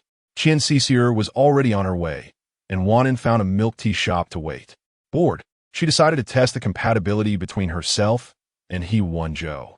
After several attempts, she spent quite a bit, with mixed results, most leaning towards the negative. One reading stated, In the cold depths of Wushan, the clouds and rain are but a dream, an ephemeral encounter with no good ending. Wan'an turned off her phone, her reflection on the dark screen revealing her desolate face. When Qian Cicir arrived, she found Wan'an sitting quietly, looking as beautiful as a painting yet forlorn. Approaching her, she noticed Wan'an's expression was not quite right. What's wrong? Didn't you watch a movie with He Wenzhou this morning? Did he upset you? No. Wan'an composed herself and glanced at Qian, forcing a smile. Why didn't you wear sunglasses and a mask when you came out? Aren't you afraid of being recognized? Qian waved her hand dismissively. Wearing them would be too exaggerated, and besides, I'm not famous. Hardly anyone would recognize me. Feeling a bit thirsty, she grabbed her milk tea and took a sip, catching a glimpse of Wan'an's still warm tea. Darling, milk tea is best when it's cold. I have a cold constitution and cannot drink cold beverages. If I don't avoid cold drinks during my menstrual period, I will experience severe cramps. If I do drink them, it will be unbearable. Your cold constitution seems quite serious. You should find time for some treatment. I've heard that it can also complicate pregnancy. Wan'an replied, I've tried. It didn't help. Perhaps the traditional medicine wasn't suitable. Qian suggested quietly. If you were to have a child, perhaps He Wenzhou wouldn't consider divorce, and you would have an advantage as a mother. Wan'an, not opposed to the idea of having children, respected He Wenzhou's choices. Let us discuss it later. The Chapter 38. Anticipation Goodnight felt her temples throb as she averted her gaze from the pajamas in the man's hands. She bit her lip and spoke softly. It must have been a mistake by the shop assistant. I'll return it tomorrow. He Wenzhou glanced at her, finding her quite appealing. Why return it? Try it on for a moment. Goodnight refused, clutching the pajamas tightly. Just wait a little longer. He raised an eyebrow. Wait for what? Until your birthday. Goodnight proposed with a conciliatory tone. He Wenzhou, I'll wear it for you on your birthday. What does that sound? Oh, so this is a birthday gift from Mrs. He to me? He Wenzhou leaned down, his lips brushing lightly against hers, granting her temporary reprieve. All right, I shall look forward to it. As he released his hold, Goodnight hurriedly stashed the hot potato into the wardrobe, finally breathing a sigh of relief. After drying her hair, He Wenzhou emerged from the shower. The hour was still early, and Goodnight leaned against the headboard, watching surgical videos on her iPad, when suddenly, a hand snatched it away. The lights dimmed immediately. The following morning, Goodnight, for the first time, ordered a cup of coffee at work. She seldom indulged, but after a long night of overtime and with a full day ahead, she found it unbearable without caffeine. Around 10 o'clock, a group of injured students arrived at the hospital following a fire at a nearby elementary school. Fortunately, there were no casualties, but many students had sustained injuries. The children cried incessantly while teachers offered comfort, and parents, having learned of the situation, rushed to the hospital, leading to a chaotic scene. Goodnight was attending to a male student whose arm had been burned and blistered. She gently explained, I need to treat your wound. It might hurt a little. However, before the syringe even touched his arm, he began to wail. His mother, witnessing her son as anguish cries, pushed Goodnight aside. Do you even know how to treat him? If he can't, get lost. You made my son cry. You better take responsibility. The force of her shove sent Goodnight tumbling, her elbow scraping against the ground and breaking the skin. Rubbing her elbow, Goodnight stood up, her gaze icy as it met the woman's. This is a hospital. The doctor's duty is to heal, not to pacify children. If he is afraid of a little pain and we delay treatment, the wound could get infected and lead to amputation. The woman, indignant, pointed at Goodnight. What kind of attitude is that? Do you want me to file a complaint? Ignoring her, Goodnight replaced the needle and turned to the boy. Do you want to endure a little pain, or would you prefer to lose your arm? I'll endure. With swift movements, Goodnight drained the blister, applied medication, and bandaged it, quickly moving on to the next patient. As Zhou Jiming passed by, he witnessed this exchange. He had intended to assist, but quickly realized the woman was handling it herself, returning to her duties without further ado. Zhou Jiming stood at the door, unsure how long he had been observing her, until a nurse approached. Dr. Zhou, there's a patient looking for you. All right, he replied, heading towards the inpatient department. Goodnight sensed a gaze upon her. Yet when she finished her tasks and looked outside, all she saw were bustling nurses and passers-by. She dismissed the feeling, believing it was merely her imagination. So busy that she skipped lunch. After treating the students, Goodnight returned to her office and discovered a bottle of saline, cotton swabs, and adhesive bandages left on her desk. Unsure who the kind soul was, she expressed her gratitude in the office group chat, but no one claimed ownership. Zhao Manxin, who had yet to return to work, quickly responded with an eye-roll emoji. Goodnight chose not to engage further and tended to her elbow. In the Xingzhou entertainment office, Jiang Yun observed the man across from him, whose casual shirt exuded charisma. So, have you given any thought? Reality shows about workplace romances are quite popular now. We could collaborate on one. I'll handle the guest selection, so you won't need to worry. He Wenzhou lifted his gaze. Are you suggesting you want to select guests as a pretext for picking a wife? Your antics outside of work are one thing. But if you mess around during the show, Jiang Yun, we won't be friends anymore. What are you saying? I'm serious about the program. Jiang Yun, having studied directing and won awards for his work, continued, I've got a brilliant idea. Unlike typical dating shows, we could take the guest to a deserted island. It'll generate buzz and eliminate worries about content. I'm sure it will be a hit.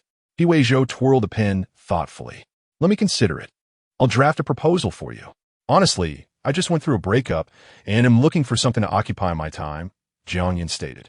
He Wenzhou raised an eyebrow. Is that so? Jiang Yun waved his hand dismissively. You wouldn't understand. What with your newlywed bliss and nightly escapades? He could see that He Wenzhou's demeanor had become even more charming since marriage. He was brimming with satisfaction. Be careful not to fall in love for real. He Wenzhou smirked, his expression carefree as he replied. How could that happen? That would be for the best, Jiang Yun remarked, standing up. Got any plans tonight? Want to grab a drink?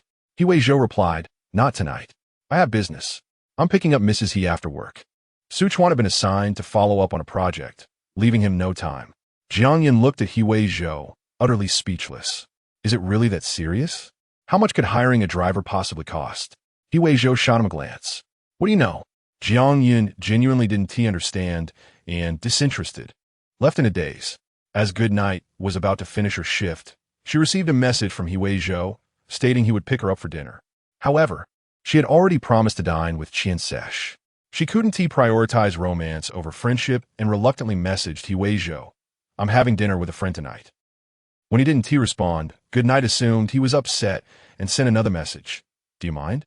If not, you can join us. Meanwhile, He Wenzhou glanced at Zhou Ningshu, who had entered his office uninvited, and replied to Goodnight, no worries. I also have plans. He stood up, and Zhou Ningshu trotted over, her eyes sparkling with joy. Brother Wenzhou, you didn't accompany me on my birthday. You must make it up to me today. I've already booked a restaurant. Shall we go for Japanese cuisine? He Wenzhou regarded Zhou Ningshu thoughtfully. All right. Chapter 39. Confession at the Japanese restaurant. This Japanese restaurant is quite popular, not only for its delectable cuisine, but also for its exceptional service and exquisite decor. The seating is partitioned with screens, ensuring a high degree of privacy. When Juan arrived, cherished was busy taking selfies. The two prefer to sit side by side while dining. Today, cherished had done her makeup and couldn't resist capturing a few more shots, even pulling Wan'an into some of them. After selecting the most flattering ones to post on social media, she noticed a picture of the two of them together and exclaimed, Darling, how is your face so small? Making mine look like a large plate. Wan'an possessed a perfect heart-shaped face, making her a natural in photographs. Cherished eventually settled on a lovely picture of them, both to share online, captioning it, Dining with a good friend. She had quite a few friends, both in and out of the industry, and once the photo was posted, the comments poured in. A supporting actor from Bai He remarked, Indeed, beauty's friends are also beauties. Let's be friends, rose emoji. A director known for calling cut chimed in. This person beside you looks familiar. Is she a new actress? Can you share my WeChat? A handsome actor with poor lines commented, Long time no see, little peach blossom. Is your good friend single? Cherished smiled contentedly at the comments. Wan'an's figure and face were undeniably stunning. She could wear a plastic bag and still look beautiful, even with a couple of vegetable leaves in her hair. She would likely be mistaken for Jade, being alongside her elevated Cherishd's own presence. As others praised Wan'an, she felt a sense of pride. Cherished asked Wan'an to order, hoping to make up for her friend's sacrifice of dining with He Wenzhou to accompany her, as many girls tend to prioritize their partners over friendships. Wan'an, not one to be shy, ordered what she liked. Whenever cherished dined with Wan'an, they would discuss the latest gossip from the entertainment industry. Although Wan'an didn't closely follow online news, she was still familiar with many actors. In a hushed tone, Qian Sesh began to share some juicy tidbits. Do you know the male lead from my recent filming? Goodness. He has been rumored to be in a relationship with someone else, but it turns out he is not interested in women at all. He is involved with a wealthy older man, and he is the one being taken advantage of. I feel a bit sorry for the actress working with him. And that model couple in the industry, you wouldn't believe it. They each have their own affairs. The woman has a young paramour, 18 years her junior, living in a film crew. The man is quite indiscriminate, and recently he was hospitalized, almost exposed, spending a fortune in the process. As Qian Sesh rambled on about the gossip, she suddenly overheard a conversation from the next table. A sultry female voice said, Wenzhou, are you going to have dinner with me? Wan'an won't be upset, right? Why didn't you join me for my birthday that night? Everyone thought you would come. You embarrassed me. You owe me. Qian Sesh felt a chill run down her spine and heard the man chuckle lightly. Isn't this meal compensation?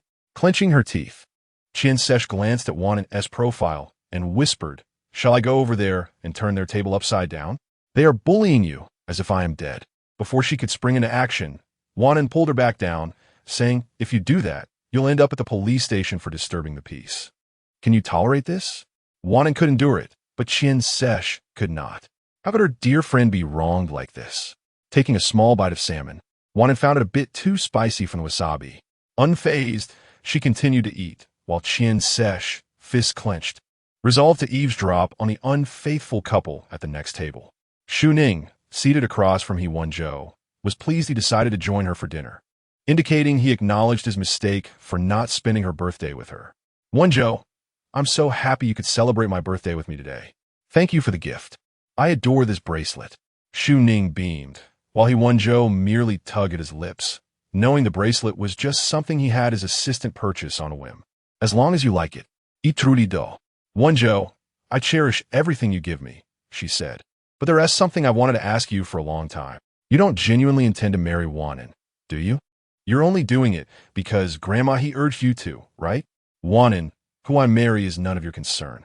His eyes, shaped like peach blossoms, were charming when he smiled, yet when serious, they were as profound as a cold pond. Xu Ning bit her lip, feeling wronged. I don't understand why you don't like me. Well, I confessed to you back in middle school. You said I was too young. But I'm an adult now, not a child, yet you still reject me. Why choose her over me? In terms of age, I'm younger. In terms of background, my father is the vice mayor and my mother is a professor. In terms of friendship, we were childhood companions. We should be more compatible. Meanwhile, Qian Sesh was straining to catch every word, finally hearing, I only see you as a sister. Rolling her eyes, Qian Sesh thought, Sister? First a good friend, then a sister, and now a little darling? I could puke. Xu Ning's eyes welled with tears. But I never saw you as a brother. Wenzhou, I refuse to believe you don't have any feelings for me. Unwilling to give up, Xu Ning, with red-rimmed eyes, recounted their past. In middle school, when I hurt my foot, you carried me to and from school every day. My math grades were terrible, and you sacrificed your weekends to tutor me. When a boy confessed to me, you threatened him in the alley. And before my college entrance exam, you texted me wishing me luck, hoping I would achieve my dreams. With all those memories, can you honestly say you don't like me? Qian Sesh glanced at Wan'an.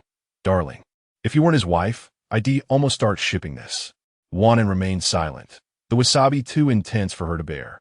She took a sip of sake to calm her nerves, uninterested in hearing Xu Ning's confession to He Wenzhou, and quietly said, I need to use the restroom. As she stood, a waiter accidentally spilled a jug of sake on her shirt, causing the waiter to panic.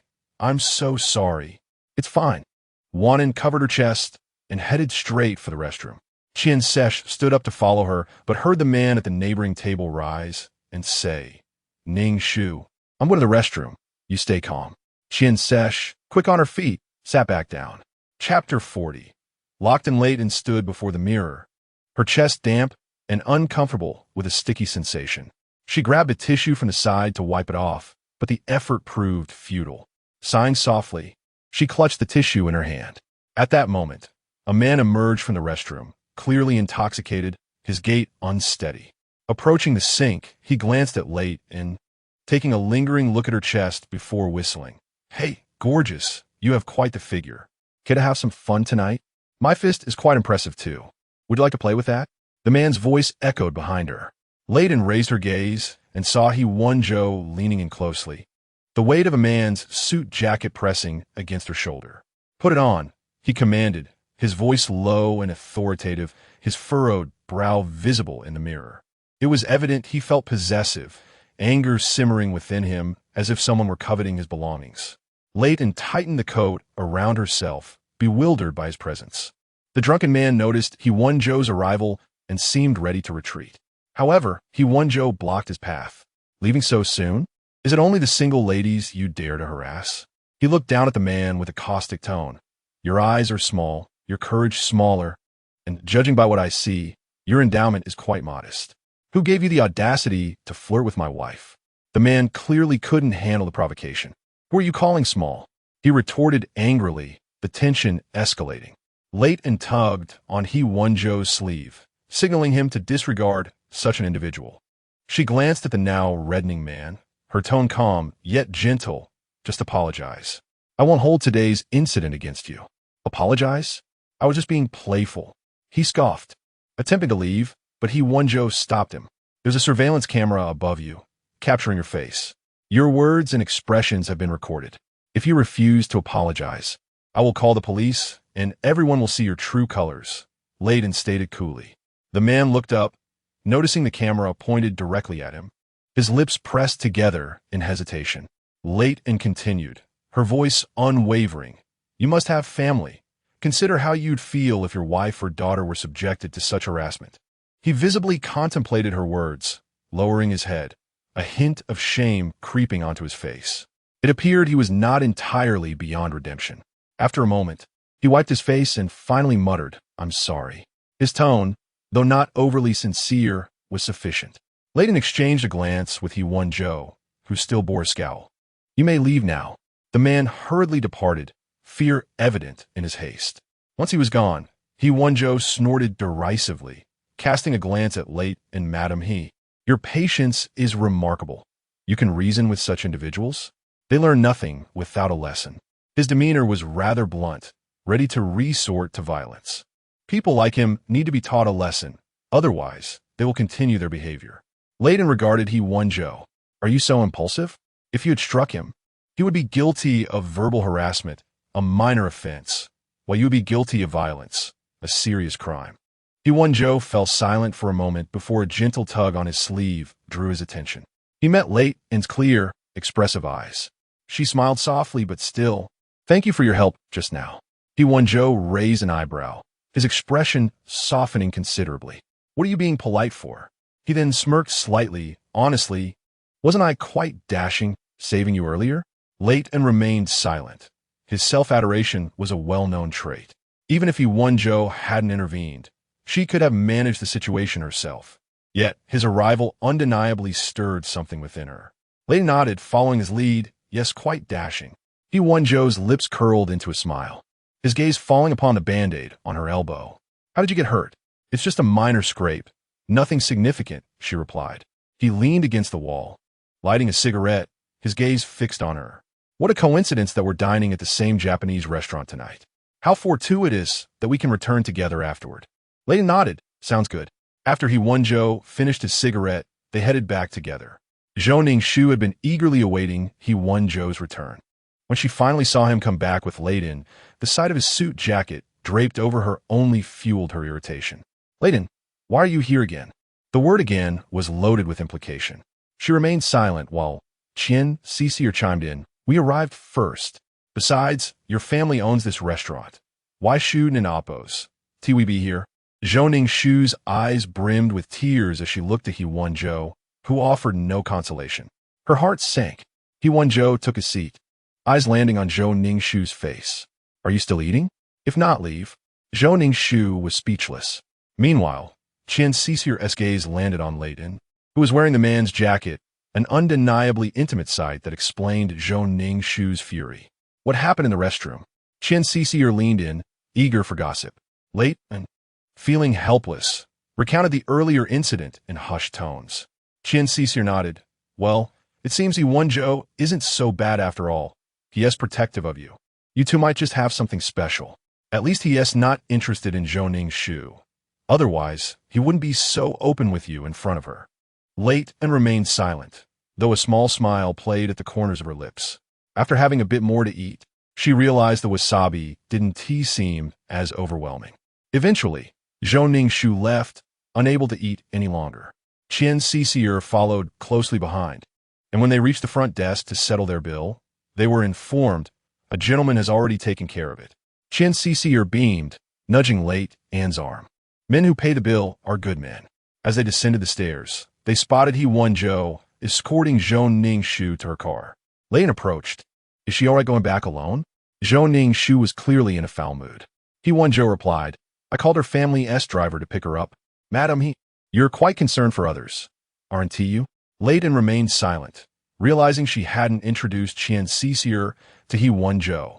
This is my friend, Qian Cicier. Qian Cicier tilted her head and flashed a smile at He Wenzhou. Mr. He, it's a pleasure to finally meet you. He Wenzhou regarded her coolly. So, the idea of hiring male models at the bar was yours, was it? If it happens again, I'll ensure Miss Qian is blacklisted from all establishments. Qian Cicier feigned innocence. Oh, so you're keeping a ledger now? But she knew better than to provoke him. With her hands clasped together, she smiled sweetly. Rest assured, Mr. He, I won't lead your wife astray again. He nodded. Get in the car. He entered the vehicle first, with Late Anne and Qian Cicier joining him in the back. Qian Cicier had never been in such an extravagant car before. She felt every inch of her body reveling in comfort. She leaned close to Late Anne and whispered, Darling, you must get your driver's license soon, so you can take me for a spin in this beauty.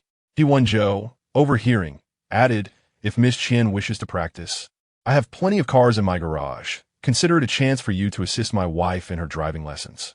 Qian Cicier squealed with excitement. Mr. He, you are so generous. I declare you and my darling are officially locked in. He Wenzhou raised an eyebrow at her declaration. Locked in? Is Madam He in agreement? Absolutely. She's very much on board. He Wenzhou simply replied. Chapter 41. Provocation. Perhaps it was the thoughtless nature of Qian Cici's response that caused He Wenzhou to raise an eyebrow, glancing at Li Wan'an with a hint of curiosity. Is that so? He inquired. Wan'an bit her lip, finding the question difficult to answer. My friend has a particular fondness for wealth, caught between willingness and reluctance. Wan'an chose the latter. He Wenzhou raised an eyebrow, intrigued. Qian Cici let out an awkward laugh and continued. Yes, I apologize. I got a bit too carried away. If I encountered such a wealthy husband, I would surely cling to him tightly. She hesitated, not continuing her thought regarding the two of them. He Wenzhou merely smirked, choosing not to pry further. After seeing Qian Cici back to her apartment, he lit a cigarette and got into his car, noticing the woman still seated in the back. He tapped the steering wheel and remarked, Madam He, am I your driver? His tone was commanding. Wan'an bit her lip. She felt a twinge of discomfort, realizing that this was the seat Zhou Ningshu had occupied earlier. However, voicing her feelings now seemed somewhat petty. With a slight hum, she moved to the front. The comfort of each seat varied, and Zhou Ningshu had adjusted his seat too low and too far back. Wan'an attempted to adjust her position, but couldn't locate the button. Just as she was about to ask He Wenzhou, he leaned over, pressing a button that moved the seat slightly forward, causing her body to almost press against him. Is this better? He asked. Yes, she replied, her lips pressed together. The proximity between them felt almost intimate, and she could detect the faint, pleasant scent of tobacco on him. He turned to look at her, his gaze falling on her curled eyelashes, then drifting to her slightly pursed lips, a telltale sign of her nervousness. He leaned down, briefly brushing his lips against hers, cool and soft. The sensation was delightful, and he couldn't help but steal another couple of kisses before returning to his seat. Adjusting Madam He's seat, I hope it's not too much to ask for a little interest in return. Wan'an fastened her seat belt, her earlobes aflame, her voice striving for nonchalance. The car resumed its journey, a romantic English song playing softly, a gentle breeze wafting through the air, with the boy from her school days beside her. Regardless of what the future might hold, in this moment, her heart brimmed with joy. Leaning against the window, fatigue from the day's events began to envelop her. As they stopped at a red light, He Wenzhou glanced at the passenger seat, noticing her steady breathing, It was evident she had fallen asleep. A smirk danced on his lips as he playfully pinched her nose, curious about her reaction. Suddenly, a loud crash interrupted the moment. He looked up to see another vehicle speeding away, the sound of the collision unmistakable. He Wenzhou's expression hardened as he fixated on the fleeing car, pressing the accelerator and pursuing it. The other driver showed no regard for speed limits, and as He Wenzhou fell behind, the car would intentionally slow down, only to accelerate again as he neared. It was a blatant provocation. Wan'an glanced at He Wenzhou, who was now intensely focused, clearly in battle mode. She bit her lip, gripping the seat belt tightly. Despite her fear of such reckless speed, she refrained from speaking, unwilling to distract him.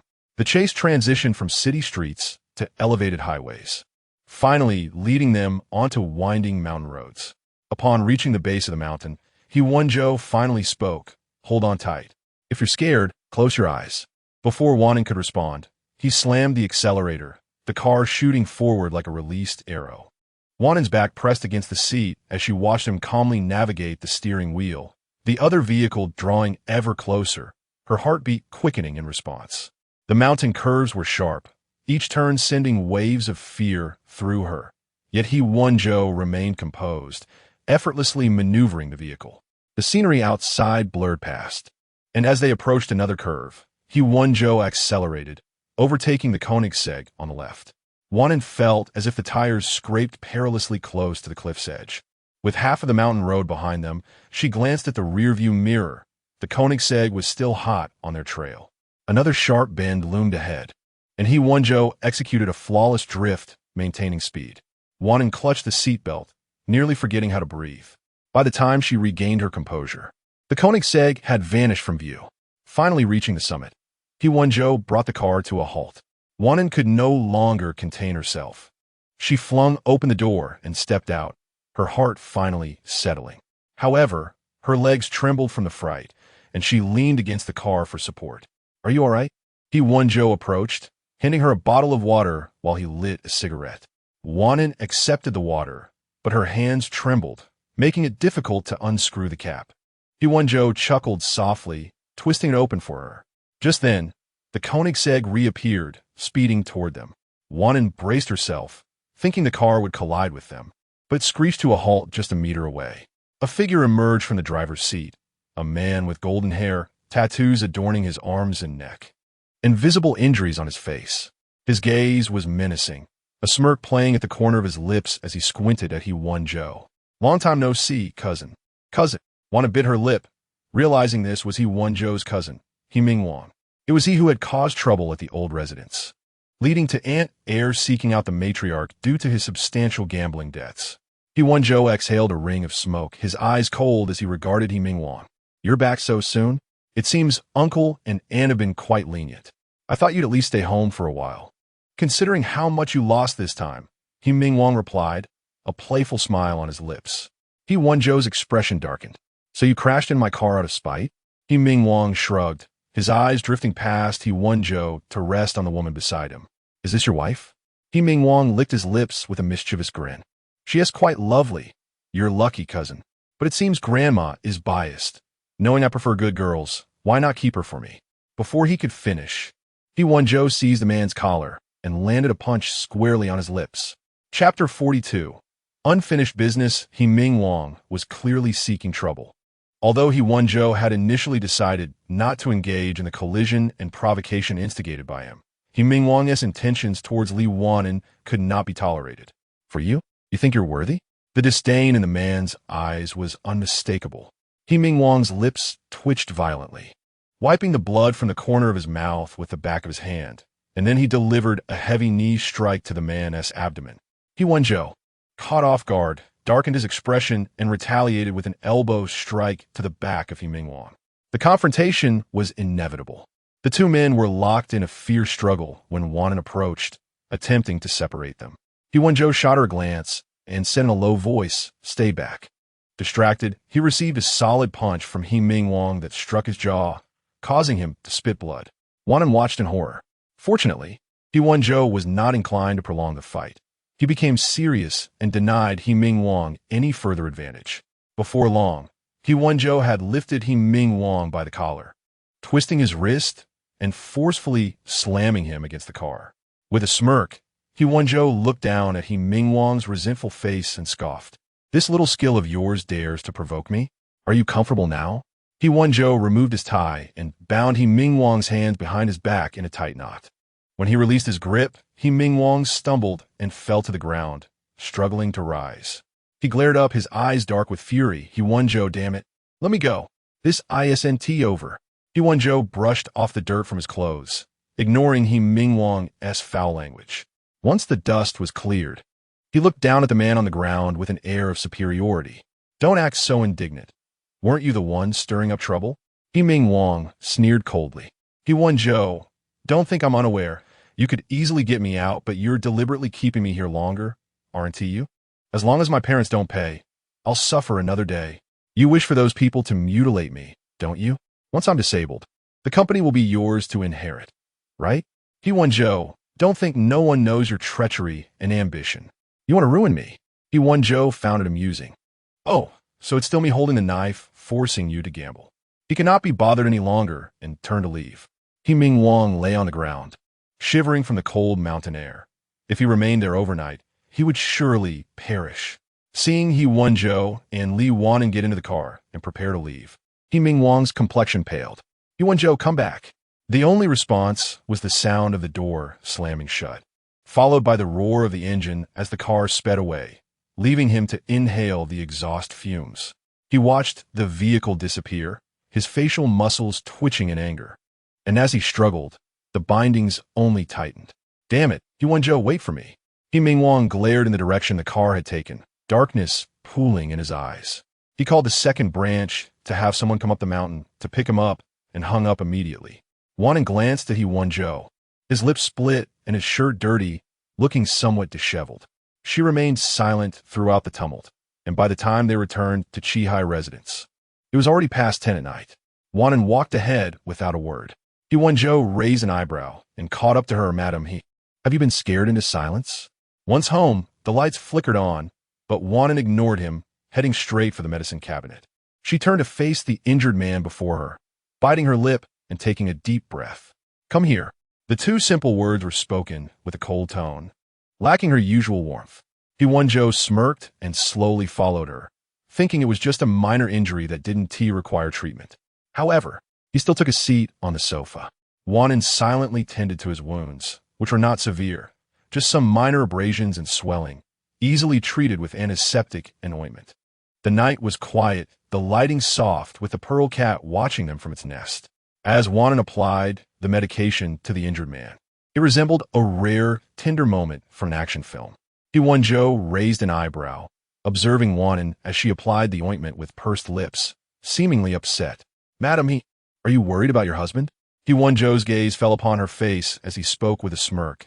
"That rascal He Wang deliberately provoked me time and again. Do you think I would let him off the hook?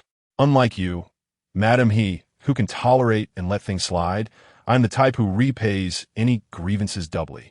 Wan'an understood that He Wenzhou was not one to endure insults quietly, but the fight had indeed frightened her. Sometimes, a slight miscalculation could lead to serious injury. "Your relationship with He Wang is so poor? Aren't you cousins?" The car racing incident earlier could have easily been a thrilling climax in a movie, and even now, the thought made Wan'an's legs feel weak.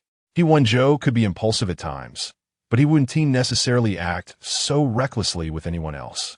Racing on a mountain was perilous. A moment's inattention could lead to a fatal fall. He Wenzhou smirked and turned his head to glance at Wan'an. "Madam, in wealthy families, even biological brothers may fight to the death, let alone cousins. In the He family, it was just him and He Wang, and they had inevitably been compared since childhood. He was groomed to be the heir due to his academic excellence, while He Wang, lacking any merit, had always viewed him as a thorn in his side. What about the second branch? Don't they care about him? My second uncle is frustrated with him. And as for my aunt, she dotes on him since he is their only child." Wan'an pursed her lips. He Wang relied on his parents' support and felt untouchable. He Wenzhou observed Wan'an, noting how she was cherished by her parents. She could not comprehend the fierce competition within the He family. However, since she was now his wife. He felt the need to clarify certain matters with her. My relationship with the second branch has always been strained. Before my parents passed away, it was universally accepted that my father would be the future leader of the He group, and as the eldest son, I was naturally groomed to inherit. The second branch, at that time, had my uncle with little achievement, and my grandfather only granted him a nominal position in the company. After my parents' untimely demise, my grandfather's health declined, and he gradually handed over the company to my uncle. However, when my father passed, the shares naturally came to me, posing a significant threat to the second branch. Thus, it is not just He Wenzhou who targets me. My uncle has always been wary of me too. The second branch's attitude towards He Wenzhou was poor, yet he harbored his own sentiments towards them. Wan'an's gaze fell upon his face. He Wenzhou, usually carefree and unruly, now bore a serious expression. Recalling their conversation at the ancestral home, Wan'an bit her lip and tentatively said, He Wenzhou, do you suspect that your parents' deaths were related to the second branch? Chapter 43. Lightheartedness. He Wenzhou cast a glance at her, clearly disinclined to answer the question, merely stating, He Wenzhou is not a good person. If you encounter him in the future, it is best to avoid him. If something arises, contact me promptly. Understood. After a moment of silence in the living room, the two ascended the stairs to return to the bedroom. He Wenzhou, evidently in a foul mood that evening, took a shower and immediately went to bed. Typically, even if he returned home late, he would playfully tease her. Good night, she murmured, turning to gaze at the man's back. Her mind was filled with the image of the altercation between He Wenzhou and He Wenzhou from earlier that night.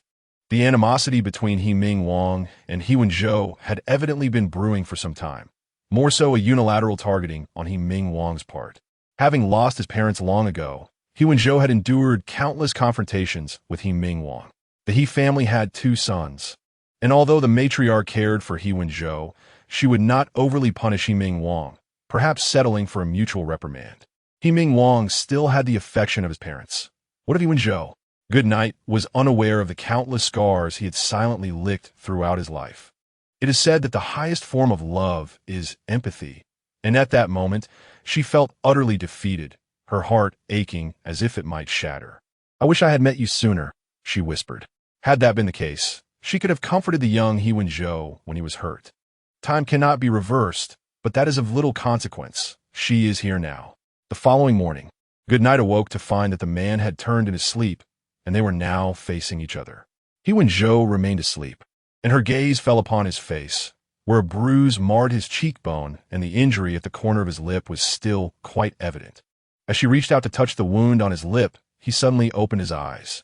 He Wenzhou raised an eyebrow, amusement dancing in his peach blossom eyes. Is Mrs. He attempting to be flirtatious with me so early in the morning? Goodnight replied, Your lip is injured. You should apply some ointment after breakfast. The corners of his eyes crinkled with mirth. He truly was a mischievous one. Ah, Mrs. He, how considerate you are. She gave him a sidelong glance, smiling slightly. It's getting late. I must rise and prepare myself. However, as she attempted to get up, he tugged at her wrist, pulling her back into the warmth of the covers. Why rush? Let us linger a little longer in bed. After a brief respite, Goodnight eventually rose to wash up. He Wenzhou watched her retreating figure for a moment before leisurely lifting the covers and following her into the bathroom.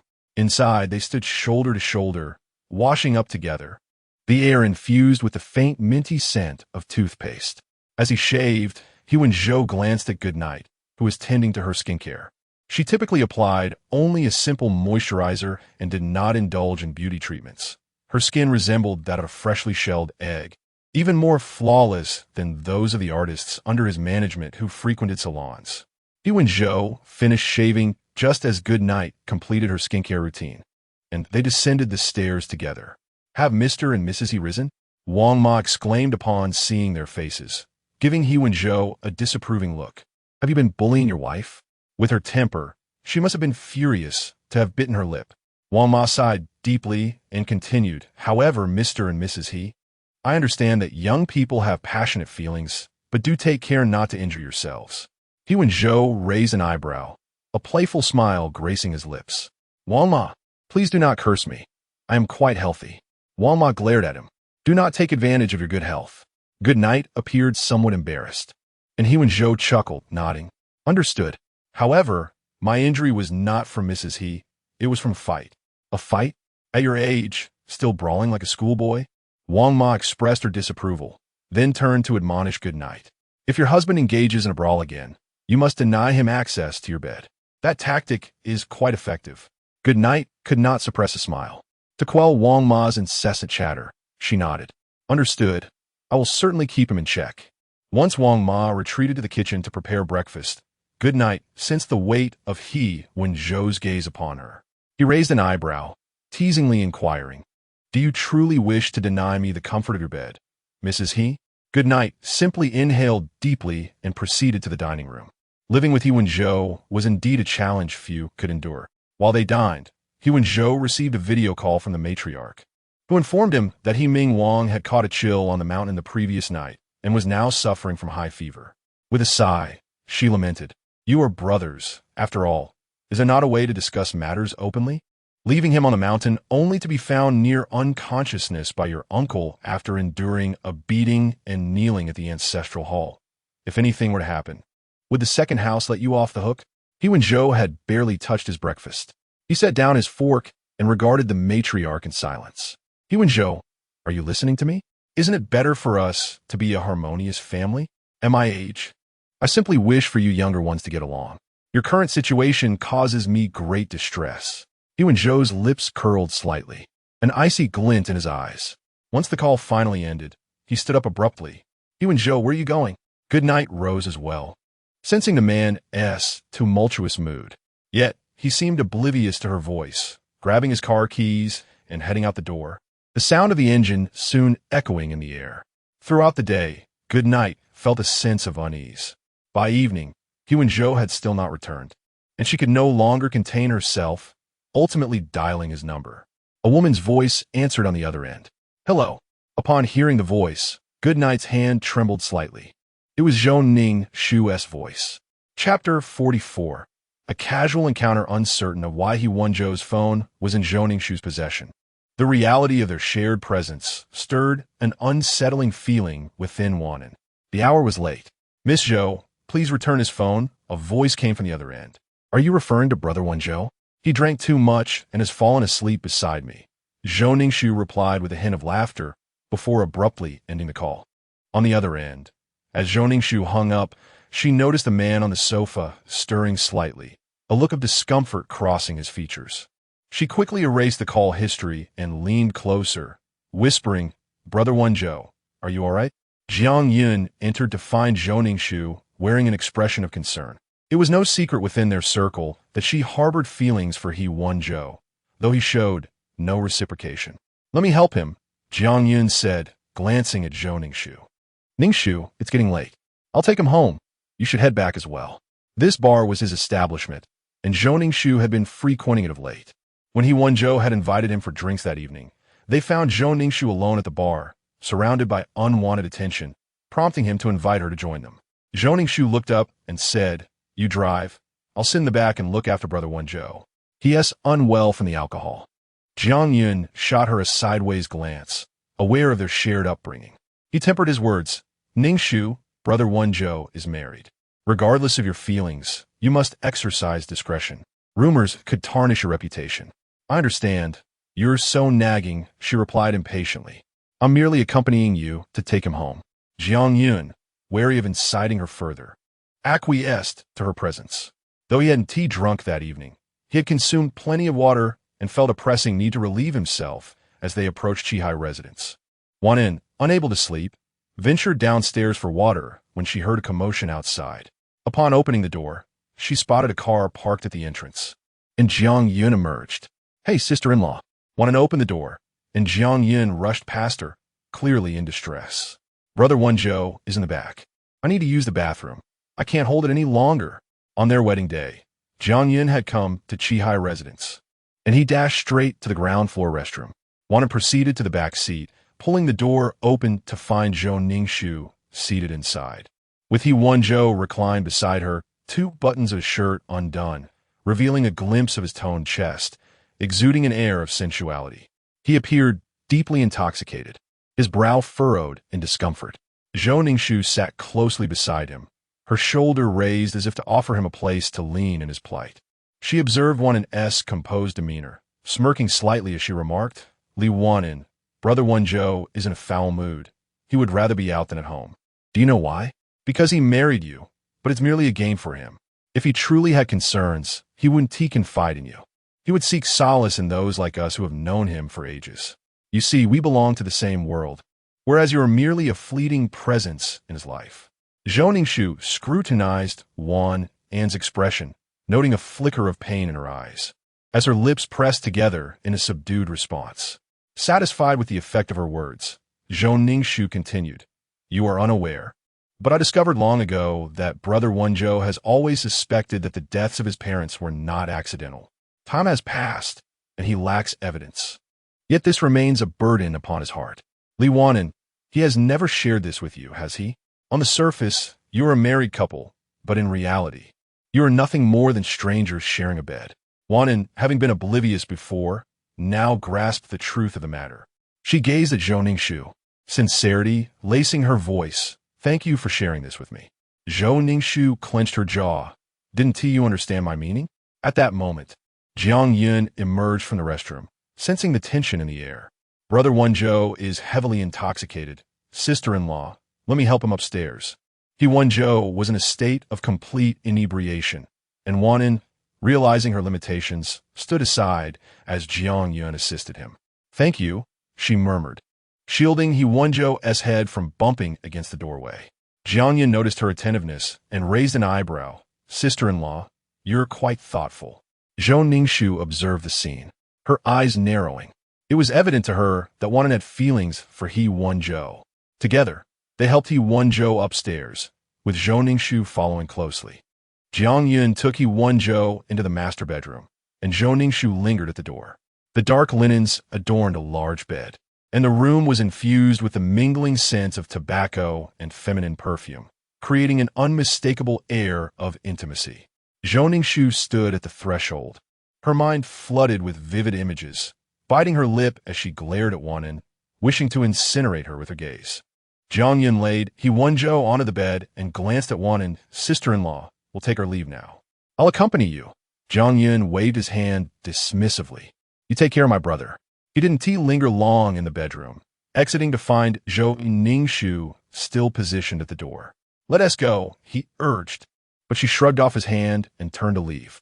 Jiang Yun sighed, accustomed to her behavior, and followed her out. Inside the bedroom, the crystal chandelier cast a warm, gentle glow. He Wenzhou slept heavily and wanted to fetch water to clean him up. His shirt reeked of alcohol, and she exerted considerable effort to change him into nightwear. However, just as she finished, he rolled over unexpectedly, and before she could react, he vomited. Fortunately, he and tea consumed much. The mess was manageable. Wan'an wiped his mouth with a tissue, her brow furrowed in concern. After cleaning the room, Wan'an was drenched in sweat. She took a refreshing shower and finally climbed into bed beside He Wenzhou. Though the night had deepened, sleep eluded her as her gaze settled upon his face. He Wenzhou's brow was deeply furrowed, and she reached out to smooth away the creases, only for them to return moments later. Suddenly, he grasped her hand, seemingly disturbed by her touch. Wan'an, wary of waking him, remained still. The position was uncomfortable, and after what felt like an eternity, she finally drifted off to sleep. The following morning, He Wenzhou awoke with a splitting headache.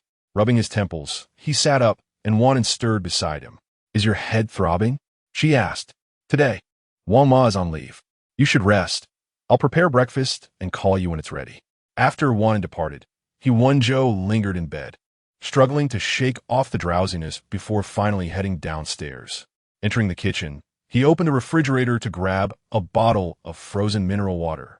But before he could twist off the cap, a glass of honey water was presented to him. Drink this. It's good for your stomach, she said softly. He Wenzhou raised an eyebrow and accepted the honey water, watching as she turned back to continue making breakfast. Taking a sip of the warm, sweetened drink, he leaned against the wall, observing Wan'an as she donned a casual sleep outfit with her hair carelessly tied up. The morning light bathed her in warmth, painting a picturesque scene. He Wenzhou felt his heart soften unexpectedly, unknowingly captivated by her presence for quite some time. Chapter 45. Secrets. As Anwen sensed the gaze lingering behind her, she turned to glance at He Wenzhou, who leisurely sipped his honey water and raised an eyebrow at her. Mrs. He truly embodied the essence of a virtuous wife and devoted mother. Anwen. She reduced the heat, ladled the noodles into a bowl, and sprinkled them with chopped green onions. If only young master he drank less, he wouldn't witness this side of me. Turning to observe He Wenzhou, she noticed his complexion was evidently less than ideal after a night of heavy drinking. She inhaled slightly. You drank too much last night and even threw up. Could you please refrain from such excess in the future? He Wenzhou raised an eyebrow, his gaze landing on her face, his voice laced with amusement and nonchalance. Apologies. I overindulged and caused trouble for Mrs. He. Anwen met his eyes, sighing. He Wenzhou, there are various ways to vent one's feelings. Drinking excessively is akin to self-harm. What if your stomach perforates? Leaning closer, he adopted a teasing demeanor, the corners of his lips curving. Is Mrs. He concerned for me? Unable to resist, Anwen pushed him lightly, whispering, if you want an amp, oppose, listen, then so be it. After all, many have succumbed to alcohol. Don and amp, oppose, regret it later. He Wenzhou chuckled. If I were to die, my assets would naturally be inherited by Mrs. He. Shouldn't that make you happy? His demeanor remained frivolous, impervious to her concerns. Anwen furrowed her brow, pursing her lips in silence as she turned to serve the noodles. He Wenzhou raised an eyebrow, following her with his own bowl and sitting across from her. Anwen quietly consumed her noodles, remaining mute. Is Mrs. He upset again? He Wenzhou's eyes twinkled with a hint of arrogance. So worried about me? Anwen glanced at him, her tone unusually devoid of warmth. It's nothing. Just that I feel young master, he intends to be with me for only a year. If anything happens during that time, the world might say I bring misfortune to my husband, which could affect my prospects for a second marriage. He Wenzhou. He raised an eyebrow, taken aback by her words. With a smirk, he replied, Mrs. He truly thinks ahead. He said no more, picking up his chopsticks to sample the noodles she had made, which were soft and fragrant. It seemed Mrs. He was indeed deserving of the title virtuous wife and devoted mother. That evening, Anwen planned to practice driving at the driving school, while He Wenzhou had an event to attend in the morning, and they parted ways at the entrance of the school. In the car, she was accompanied by two female university students, who busied themselves with their phones when they weren't practicing. As Anwen was reversing into a parking space, she heard the girls streaming a live broadcast, seemingly of the event He Wenzhou was attending. When the host introduced the guests, Anwen's ears perked up at the mention of He Wenzhou, followed by a brief interview where he was asked about his company's future and any new investments, concluding with the reason behind the name Xingzhou Entertainment. Just as she leaned in to catch his response, the excited shrieks of the two girls drowned out his voice. Oh my gosh, he's so handsome. I have to tell my mom, I'm in love. Who is this He Wenzhou? He's not only good-looking, but has a charming voice and an appealing name. If he entered the entertainment industry, I'd choose him as my ultimate bias. The comments were filled with inquiries about He Wenzhou, amusingly noting that most corporate leaders were balding and overweight. Finally, a young and handsome president had emerged. Everyone had suffered long enough under the reign of elderly executives. Wait, why is there a comment claiming he's married early? Where's the evidence? That's obviously my husband. This man has a high nose and looks capable. If he were to marry, I can't imagine how happy his wife would be. Anwen pressed the brake, and the instructor peeked his head out, a look of exasperation on his face as he regarded Anwen. What's going on, Dr. Li? I just told you this morning that you were doing well, and now look at how you've parked, completely over the lines. The two girls were still fawning over their phones, in a state of ecstatic frenzy. Anwen bit her lip, refocusing, apologies, instructor, I'll try again. After a morning of practice, she simulated the driving test several times, nearly scoring full marks. And the instructor encouraged her to book her practical exam. After finishing her practice, Anwen searched online for the event He Wenzhou attended that morning. The live stream had ended, leaving only a replay. After a lengthy search, she finally located the segment where He Wenzhou was interviewed. Reporter, Mr. He, may I ask why you named your company Xingzhou Entertainment? Do the two characters hold special significance? The man smiled slightly at the camera. It's a secret. The reporter's understanding expression broke into a grin. Then we hope that one day, Mr. He can personally unveil this secret for us. Anwen held her phone, maintaining that pose for a long while. In the afternoon, Anwen purchased a few items and returned home. Li Zhongming had been discharged from the hospital a few days prior, and she intended to visit him, longing for home. Upon entering, she overheard Su Wan on the phone, evidently in a heated argument with Li Zhongming. "Mom, I'm back." "Dad, isn't home?" Su Wan turned to see Anwen, quickly masking her expression with a smile. "Anwen, why are you back? You could have told your mother in advance." Anwen responded with a soft hum, watching Su Wan closely. "Mom, were you and Dad arguing?" In Anwen's memory, her parents had always shared a harmonious relationship. Even during disagreements, they never raised their voices, only exhibiting frustration when it came to Li Jing. Su Wan sighed, looking quite upset. "He told me he was going to play chess with friends, but then he went to the company instead. I couldn't help but voice my displeasure."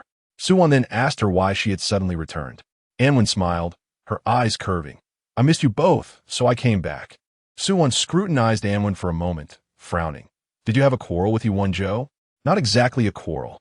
Su Wan understood that it wasn't a full-blown argument, but something must have transpired to unsettle Anwen. "You and He Wenzhou just got married. This is a period of adjustment, so it's normal for a few issues to arise. But I know your temperament.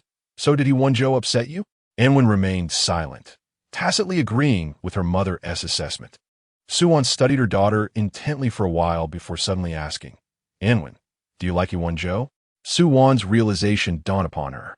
In the past, she had attempted to set Anwen up with potential suitors, and Anwen had always maintained an aloof demeanor. However, since marrying He Wenzhou, she had adopted a more endearing demeanor. The last time she brought He Wenzhou home, it was evident that Anwen was more attentive to him. It was clear that Anwen was investing more in this relationship. She had never seen her daughter show such dedication to anyone else. "Do you like him? Does he like you?" Su Wan frowned, cautioning Anwen. "Let me tell you, men typically do not favor women who are overly proactive. Even if you like He Wenzhou, you mustn't display it too openly, understand? Men can be quite fickle. The more you give, the more they take it for granted. Back when I first started being nice to your father, he didn't appreciate it. Eventually, I broke up with him, and he pursued me for quite some time before I agreed to reconcile." Anwen had always thought her parents and Appo's relationship was perfect, but it turned out they had their share of trials. Yet she couldn't help but be kind to He Wenzhou. As for how he felt about her, she wasn't certain where her boundaries lay. That afternoon, Anwen stayed home with Su Wan, engaging in light conversation and assisting her in preparing some snacks and desserts. At around 5 o'clock, Wan'an received a video call from the elderly lady. In the video, her face beamed with a smile. "Oh, my dear granddaughter-in-law. It's been so long since I last saw you. Grandma's been missing you terribly. Where are you? I'll have Uncle Chun come to fetch you." Uncle Chun is the designated driver from the old residence. An hour later, Wan'an arrived at the old house. She found the elderly lady seated on the sofa, adorned in a luxurious purple satin blouse, exuding an air of elegance. However, compared to their last meeting, the elderly lady's complexion appeared noticeably more haggard. Yet upon seeing Wan'an, her face, lined with wrinkles, brightened with joy, and she affectionately beckoned, "My dear granddaughter-in-law, come here quickly." As Wan'an approached, she noticed the elderly lady's eyes were bloodshot, and she occasionally coughed. Wan'an furrowed her brow, expressing concern. "Grandma, are you feeling unwell?" The elderly lady sighed. "That troublesome boy, Wenzhou, has been sulking these past few days, ignoring my video calls. The second branch has also been causing a ruckus, and I haven't rested well these last few days." Grasping Wan'an's hand gently, she smiled. "That's why I called you over. You're the most comforting presence at home. Seeing you lifts my spirits." After saying this, the elderly lady coughed heavily a couple of times, prompting Wan'an to quickly pour her a cup of tea. "Grandma, drink some tea to soothe your throat." The elderly lady cradled the teacup with a sigh. "Ah, my granddaughter-in-law truly knows how to care for others. That grandson of mine has such a foul temper. He'll surely drive me to my grave one day." Wan'an oppose and pressed her lips together, unable to resist defending He Wenzhou. "Grandma, I was at the scene that night. I'm not sure how much you know about what happened, but He Wenzhou was really quite wrong this time. Chapter 46. The family harmony. When He Wenzhou arrived at the old residence, he found the elderly matriarch engaged in reminiscing with Li Wan'an, flipping through an album of his childhood photographs. Look how well-behaved this little rascal used to be, unlike now, with that insufferable expression, she remarked. Typically, He Wenzhou would enter with a playful demeanor, but today he remained silent, merely seated on the sofa, engrossed in his phone. The matriarch glanced at him. Oh, have you become mute after just a few days? Can't you even muster a word? He Wenzhou did not lift his gaze, replying, even if I spoke, you wouldn't enjoy it. I wouldn't want to be the cause of your distress. With a dismissive huff, the matriarch ignored him and continued to share stories of He Wenzhou's past with Li Wan'an. There was one photograph from when he was 5, climbing a tree only to have a snake slither into his trousers, evident by the dampness in the area. Another image captured the heart-wrenching moment when he was 8, burying their beloved dog, tears streaming down his face as he bowed his head in sorrow. Unable to endure any longer, He Wenzhou snatched the album from the matriarch's hands. Raising an eyebrow, so you decided to retaliate against me for not answering your video calls by tarnishing my flawless image in front of my wife, trying to disrupt our marital harmony? The matriarch spat back. Do you even have an image? He Wenzhou smirked, choosing silence. She sighed, observing him closely. Are you truly sulking with your grandmother? Had I not mentioned that I intended to keep your wife here today, you wouldn't have even thought to come, would you? And now you're giving me the cold shoulder? After all these years of raising you with such care, this is how you repay me? The matriarch knew well that He Wenzhou was at fault that day, provoking He Wenzhou until he could no longer tolerate it. But do not take matters into your own hands. Let your second uncle handle it. If you clash with him, it will only breed resentment between you brothers, she warned, her hair graying with worry over the past few days. The second branch of the family had only one son, overly pampered, especially by Li Wan'an. The matriarch decided to let the incident that night pass, imposing a half-month grounding on He Wenzhou for reflection. Tonight, I've invited the second branch for dinner, just to uphold our family unity, even if it's merely for show. With reddened eyes, the matriarch continued, Wenzhou, I cannot withstand too much pressure. Do you understand my meaning? He Wenzhou lowered his head in silence, his demeanor suggesting reluctant acquiescence. The matriarch's expression softened, and she called for the second branch to join them for dinner. He Wenzhou remained grounded, so only He Tingbei and Li Wan'an arrived. Li Wan'an had been making a fuss at home over He Wenzhou leaving He Wenzhou on the mountain, where he had developed a high fever. She had even threatened that if anything happened to He Wenzhou, she would hold He Wenzhou responsible. In the presence of the matriarch, Li Wan'an restrained her hysteria. But upon seeing He Wenzhou, she couldn't help but exclaim, Wenzhou, it's not that your second aunt is scolding you, but you know very well your cousin's temperament. Why not take a step back for the greater good? Why must you escalate things so harshly? Do you realize that because you left him on the mountain, he now has a fever? The doctor warned that if things went awry, it could lead to brain damage. He is our only son, and if something were to happen to him, I wouldn't survive. The He family would be shattered, and you would be pleased? He Tingbei frowned, shooting his wife a disapproving look. This was He Wenzhou and Appo's fault. He had returned from Macau and scathed thanks to He Wenzhou and Appo's as assistants.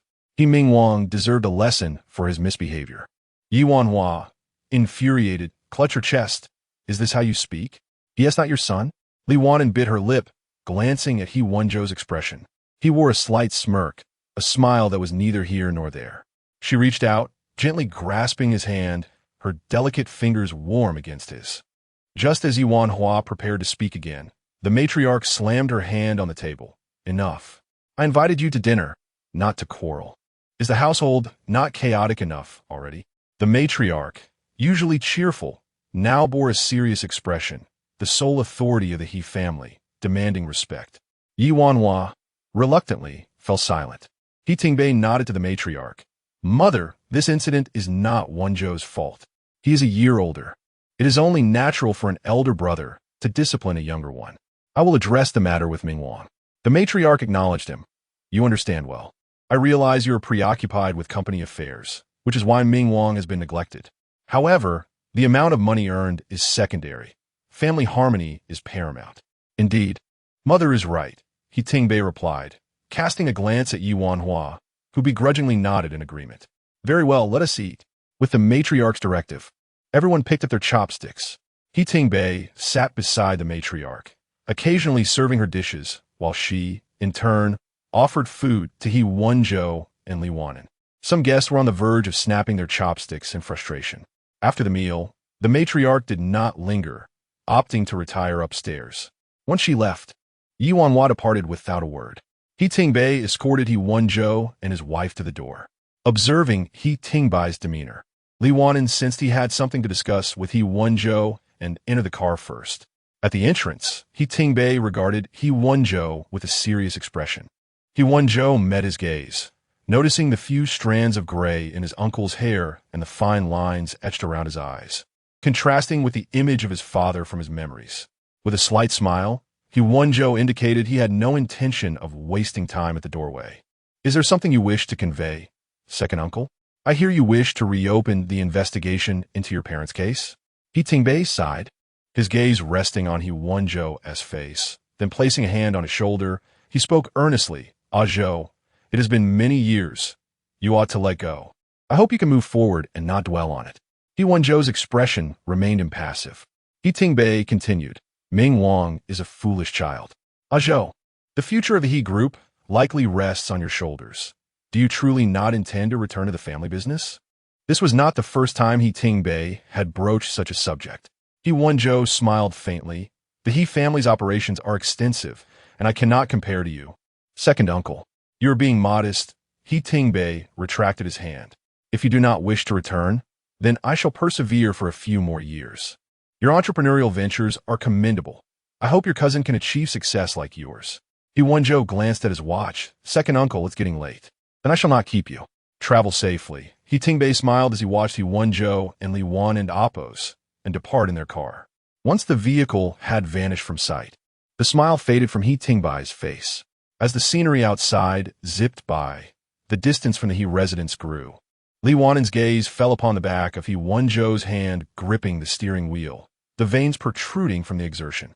Frowning slightly, she placed her hand gently on his, whispering, He Wenzhou, let us pull over.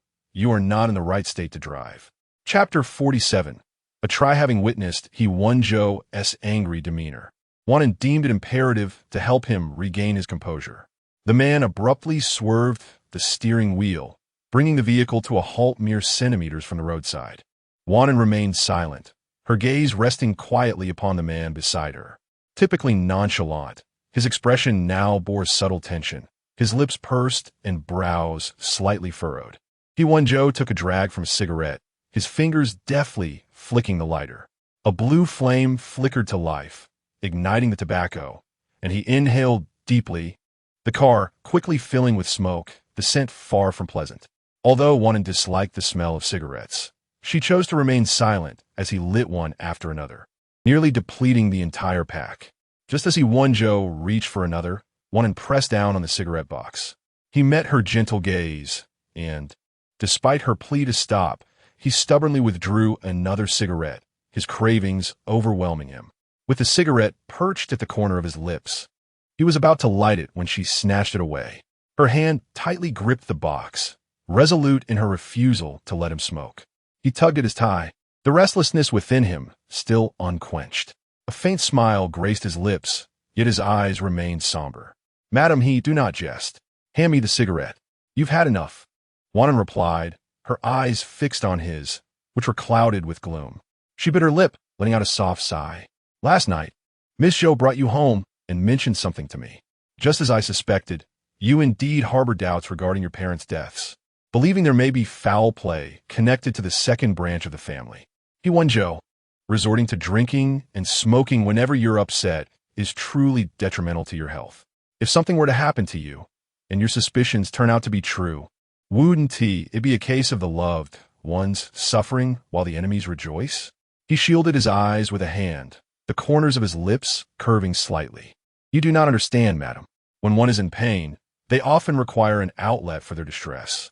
Wan'an gently removed his hand from his eyes, revealing his slightly reddened gaze. Their eyes locked, and in a moment of unspoken understanding, the atmosphere shifted to one of tender intimacy, punctuated by soft kisses.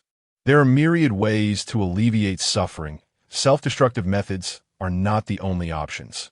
Before Wan'an realized it, she found herself nestled in his lap, the confined space of the car rendering their position undeniably suggestive.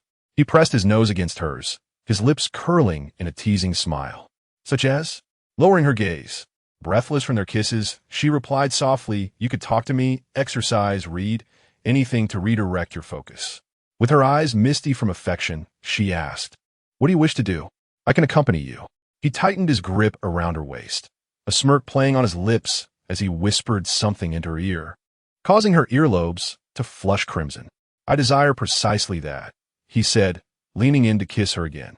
"Either give me a cigarette, or let us indulge in something else." "Madam He, choose one."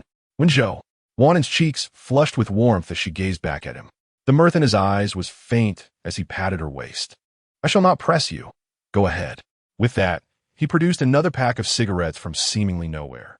Wan'an frowned, gripping his hand. "Do not smoke." The night had deepened, the roadside now serene, a single leaf fluttering down onto the windshield, only to be swept away by a sudden gust of wind.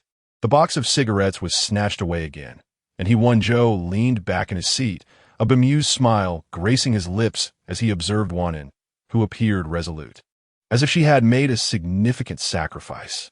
"Just jesting. I shan't trouble you further, Madam He," he chuckled lightly, just as he was about to push her away.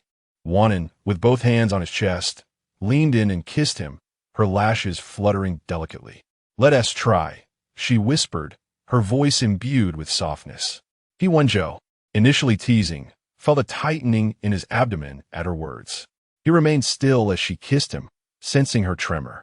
The windows rolled up slightly, letting in a chilly breeze that contrasted sharply with their heated embrace.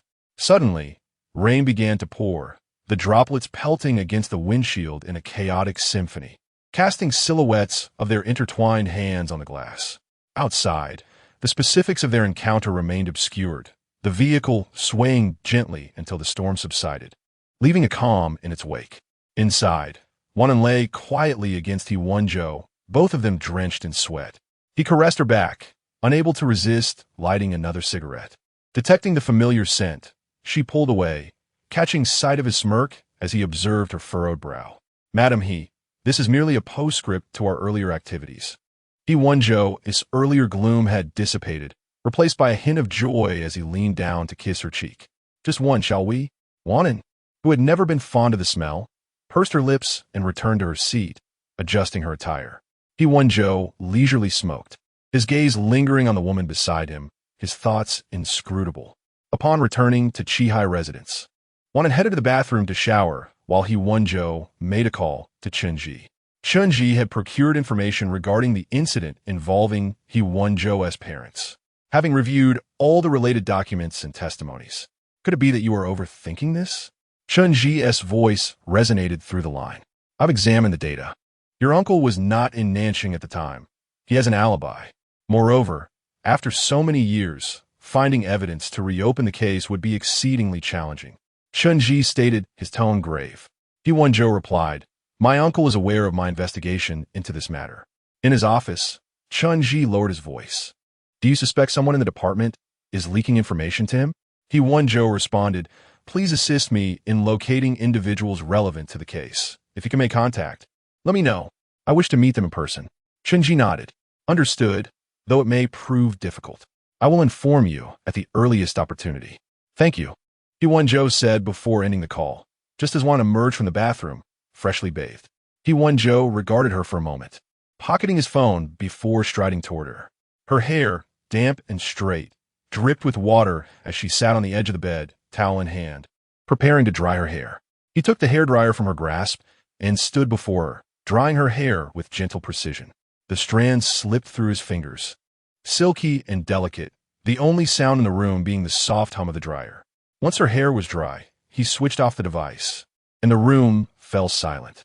Wan'an looked up, her striking eyes meeting his, marking the first time he had tended to her in such a manner. As he gazed down at her soft, fair visage, a confident smile graced his lips. "Madam He, do you harbor feelings for me?" Chapter 48. Affection. Wan'an remained silent. Her lips pressed together as she gazed at He Wenzhou, a gentle sigh escaping her heart. When one harbors affection for another, it is perhaps an emotion that cannot be concealed. She did not deny it, and the mirth in the man's eyes deepened. "Madam He, your affection is exceedingly apparent. In typical arranged marriages, no one can reach your level." What began as mere speculation transformed into her surprising admission of wanting to give it a try tonight. He Wenzhou understood that she was not genuinely inclined to test the waters. The usually bashful woman simply wished to amuse him this evening. Leaning closer, He Wenzhou's handsome face drew within a mere centimeter of hers, their breaths mingling. Wan'an clutched the bedsheet beneath her, her eyelashes fluttering lightly as she heard the teasing question from the man. "When did you start liking me? And what do you like about me?" "Madam He, do tell the truth." Wan'an inhaled sharply, and in the next moment, he was whispering near her ear, his voice laced with a hint of intimidation. "If you don't confess, you won't be sleeping tonight." A shiver coursed through her as Wan'an instinctively recoiled, but the man's hands settled at her waist, rendering any retreat futile. She opened her eyes to meet the enchanting gaze of his smiling, almond-shaped eyes, which seemed to pierce through her very soul. Heart racing, she glanced at He Wenzhou, knowing escape was impossible. A man like him would never relent easily. With a resigned sigh, she met his gaze. "Mr. He is my first man. Have you not heard the words of Eileen Chong? She said that the path to a woman's heart is through her desires. Besides, Mr. He, you were initially unwilling to marry me, yet after our wedding, you have not neglected me. Aside from your penchant for amusement, you seem to possess no glaring faults." He Wenzhou raised an eyebrow, fully comprehending why Wan'an had developed feelings for him. After all, he was quite handsome, well-built, and capable in many respects. A smirk graced his lips, pride evident in his eyes. "Apart from my love for fun, are the rest merely virtues?" "Be more specific, Madam He." Wan'an flushed deeply, pushing him away gently. Yet He Wenzhou remained seated beside her, both perched at the edge of the bed. Despite her earlier declaration of affection, the atmosphere had shifted, the prior intimacy dissipated. Wan'an cast her gaze downward, her erratic heartbeat gradually calming, her blood cooling from its previous fervor. "My feelings for Mr. He are my own concern. You need not feel burdened by them." With a faint smile, her eyes retained a softness, her tone gentle. "After all, how long have we known each other? My fondness for you is rooted in emotion, compounded by your undeniable charm. I understand that you married me out of necessity. I would never impose my feelings upon you. I recall your one-year agreement, and I shall uphold it." He Wenzhou glanced at Wan'an, bemused, despite her evident affection. Her mature demeanor made him appear rather like a cad. "Do you not feel as though I am taking advantage of you?"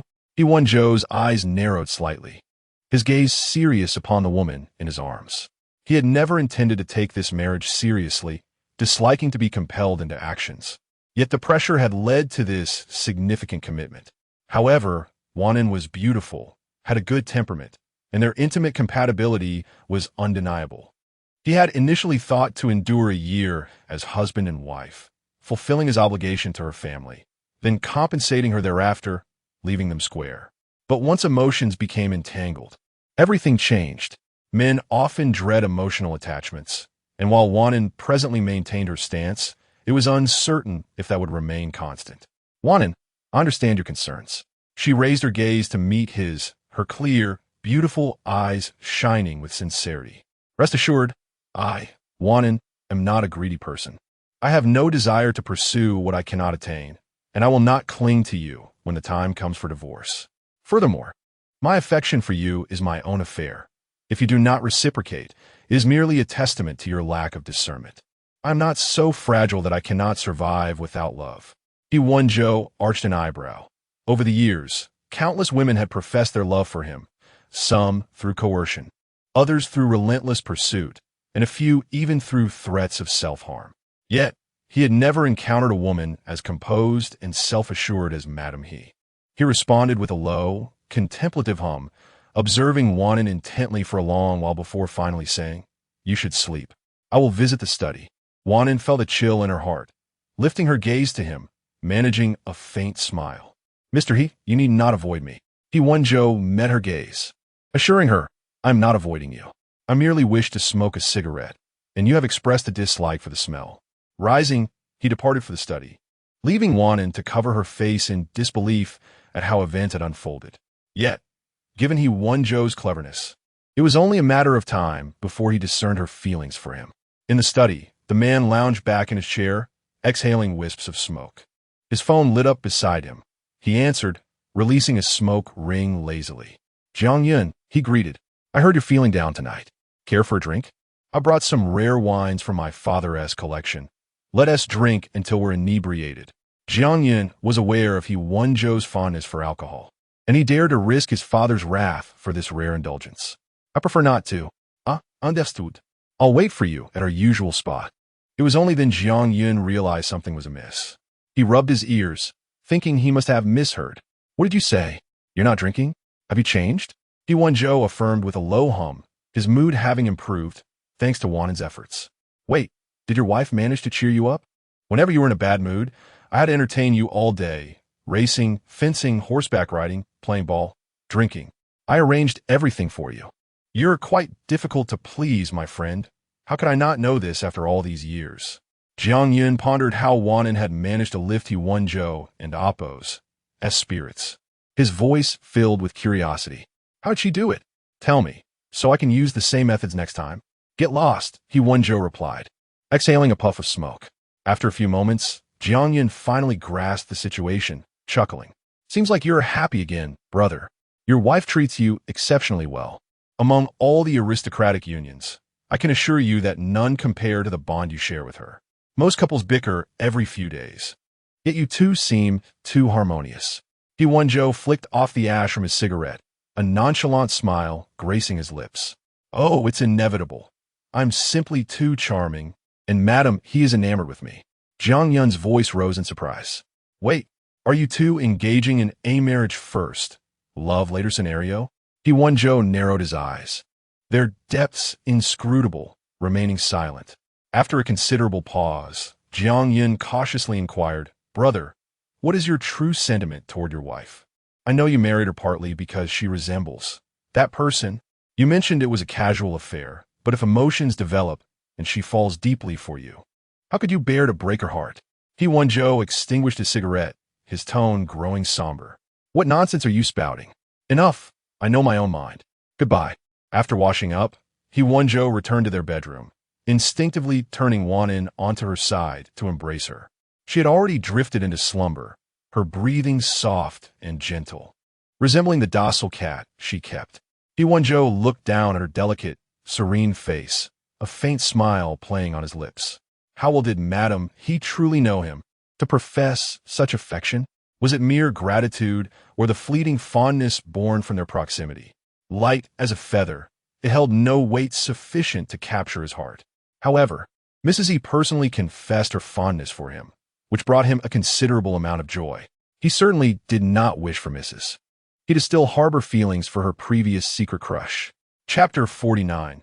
The altercation. Wan'an initially believed that once He Wenzhou became aware of her affections for him, the atmosphere between them would shift towards awkwardness. However, reality proved otherwise. Their interactions remained as warm and familiar as ever.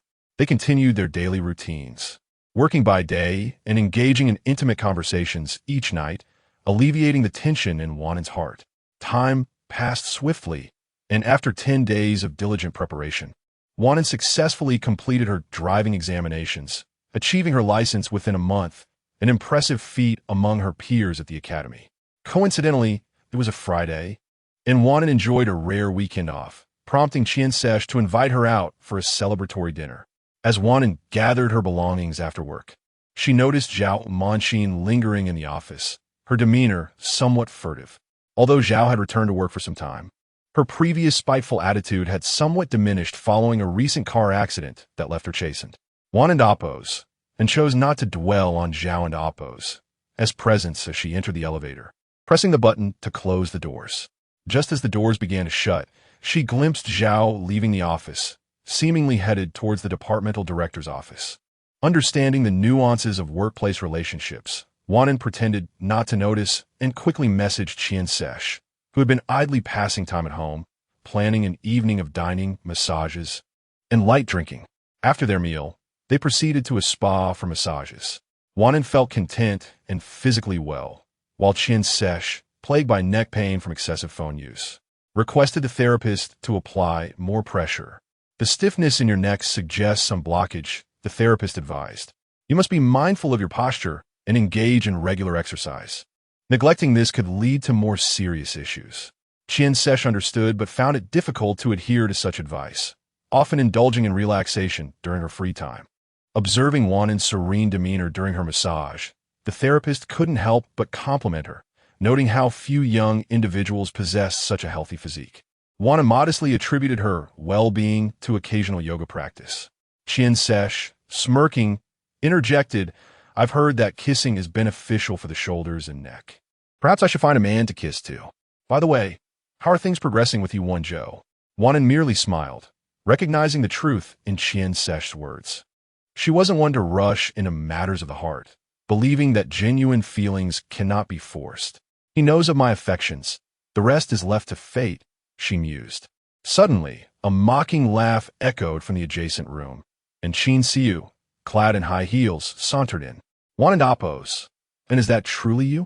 Since their last reunion at a class gathering, they had not crossed paths.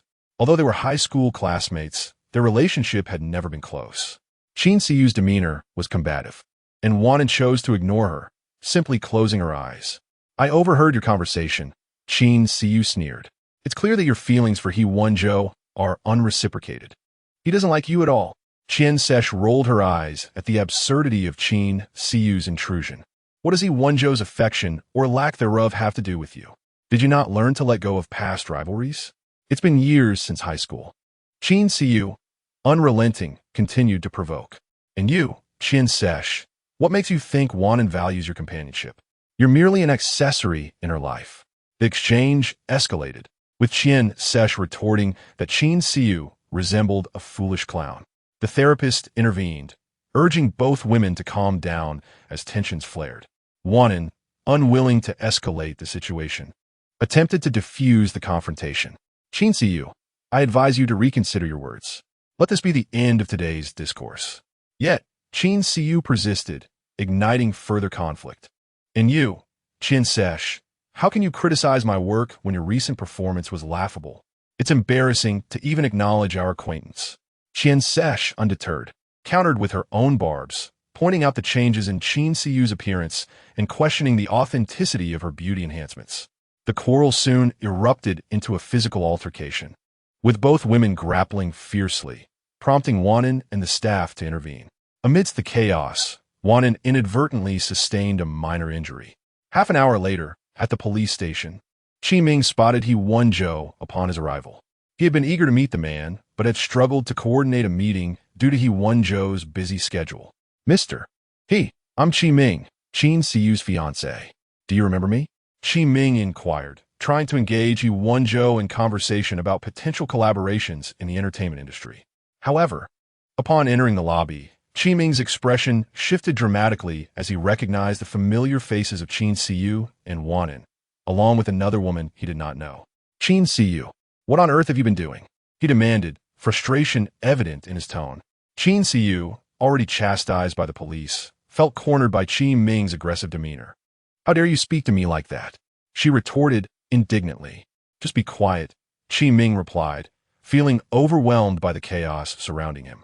He Wenzhou disregarded the two individuals and approached the police to ascertain the sequence of events, with Qi Ming listening nearby, his expression growing increasingly grim. Qin Siu had instigated the disturbance, initiating the confrontation herself, thus bearing full responsibility. He Wenzhou confirmed that Li Wan'an was unharmed and signed to have her released. "And my friend?" The police replied, "She may also leave, as it is deemed self-defense.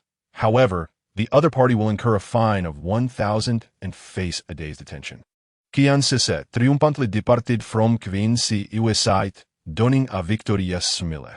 Observing He Wenzhou's impending departure, Qi Ming hurriedly pursued him. "Mr. He, this is my fiancé's fault. and I apologize on her behalf. Our collaboration. Qiming, is it? He Wenzhou turned, the corners of his lips barely lifting. I tend to be protective of those close to me. Anyone who wrongs them finds themselves blacklisted. Your fiancé, he has repeatedly targeted my wife. If you wish to collaborate with me, I must express my regrets. With that, He Wenzhou left, denying Qiming any further opportunity to speak. At that moment, Qin Siyu approached, frowning as she commanded, Qiming, I cannot be detained. You must find a way to help me. Qiming turned to face her, taking a deep breath. Qin Siyu, let us annul our engagement. With that, he abruptly turned and strode away. Qin Siyu remained frozen in place, initially in shock, her expression gradually contorting, her eyes darkening with despair. Chapter 50 special. Upon entering the vehicle, He Wenzhou cast a glance at the two individuals, his gaze settling on Li Wan'an's face. With a raised eyebrow, he remarked, Madam, he seems to be living rather comfortably, hence the trip to the police station. Wan'an. She initially had no intention of contacting He Wenzhou, but since Qin Siyu had summoned her fiancé, she feared that if He Wenzhou did not arrive, the pressure from the other party might backfire on her. Feeling somewhat embarrassed, Wan'an inquired, Am I interrupting your affairs? Qin Siyu sat in the back seat, enjoying the car's massage feature. She had been unable to complete her session earlier due to Qin Siyu's provocations, and now she was relishing the soothing experience.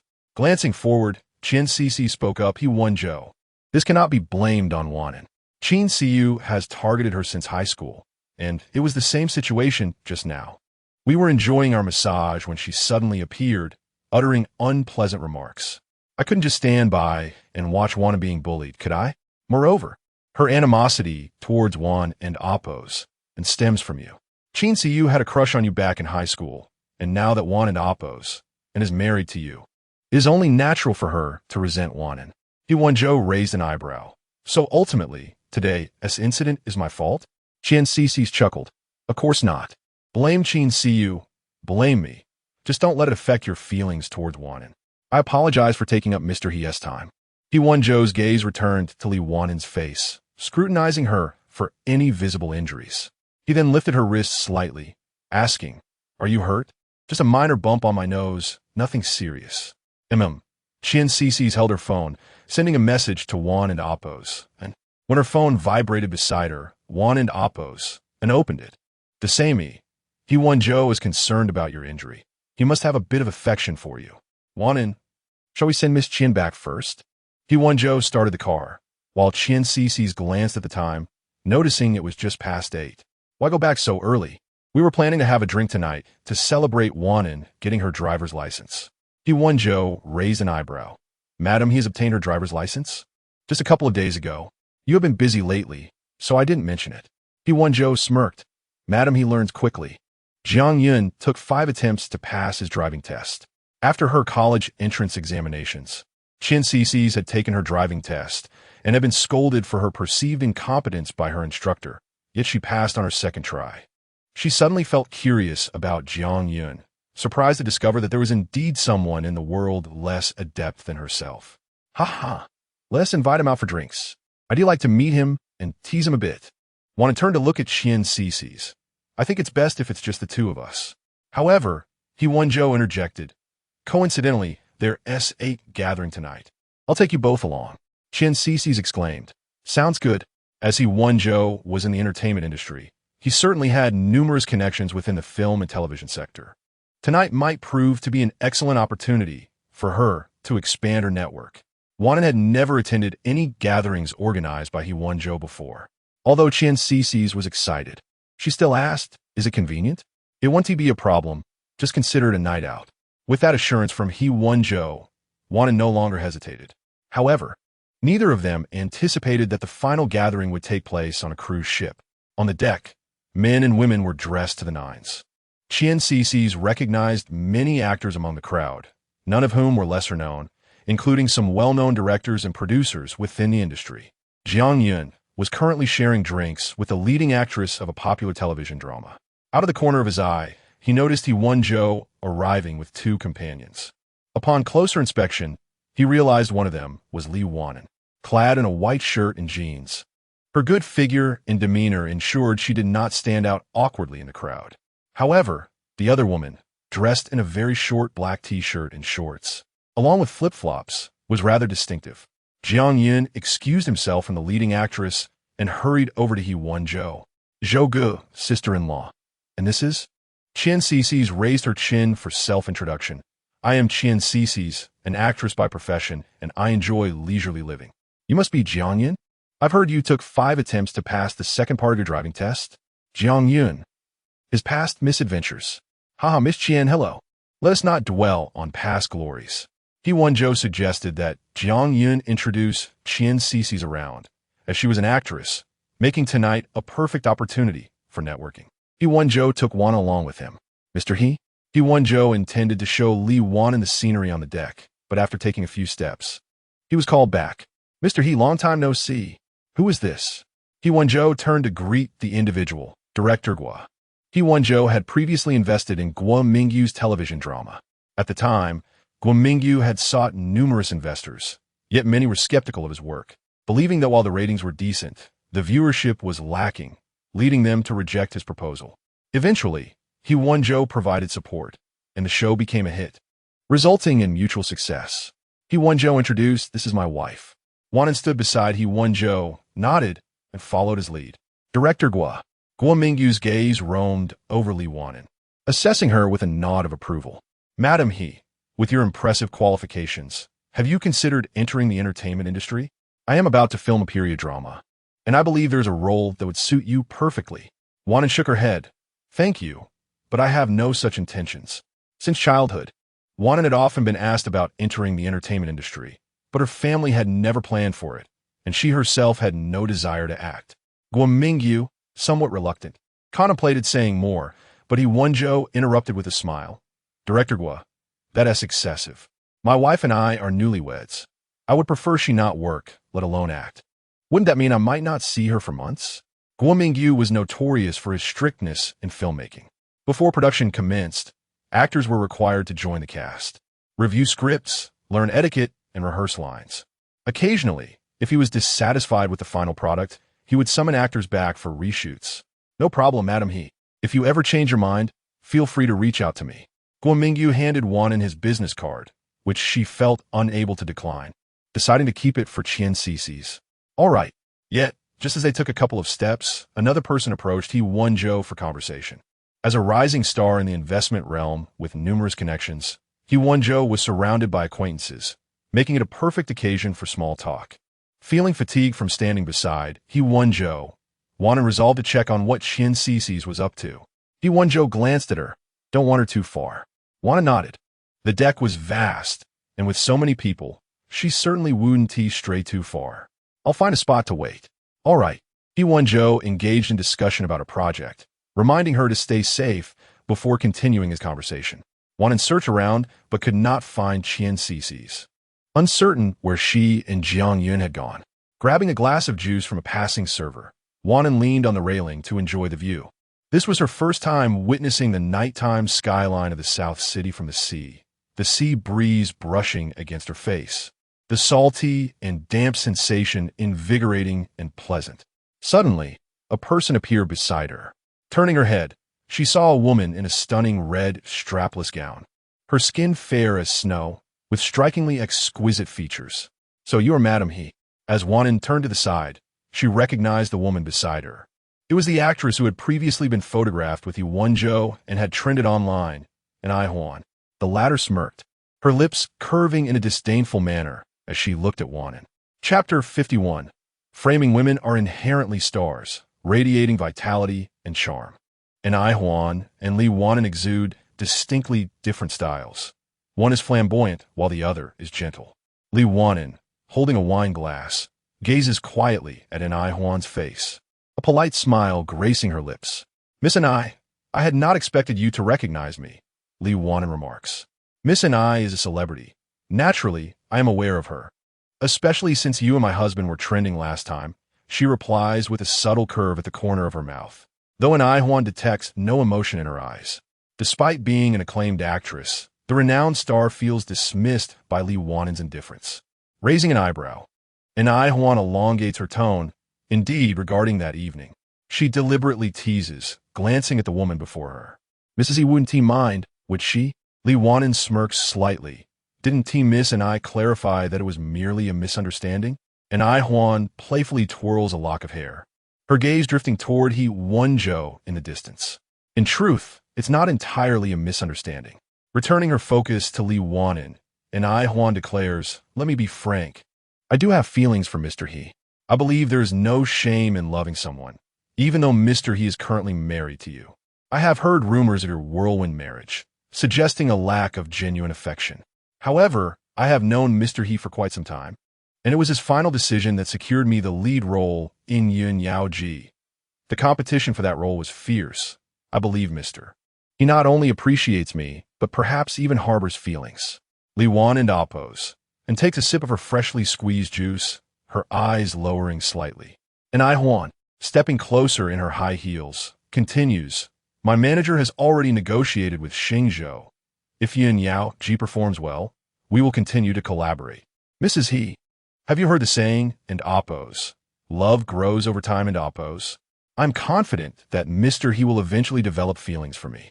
Eventually, meaning it has yet to happen, Li Wan'an oppose, and replies, her eyes sparkling with a faint smile.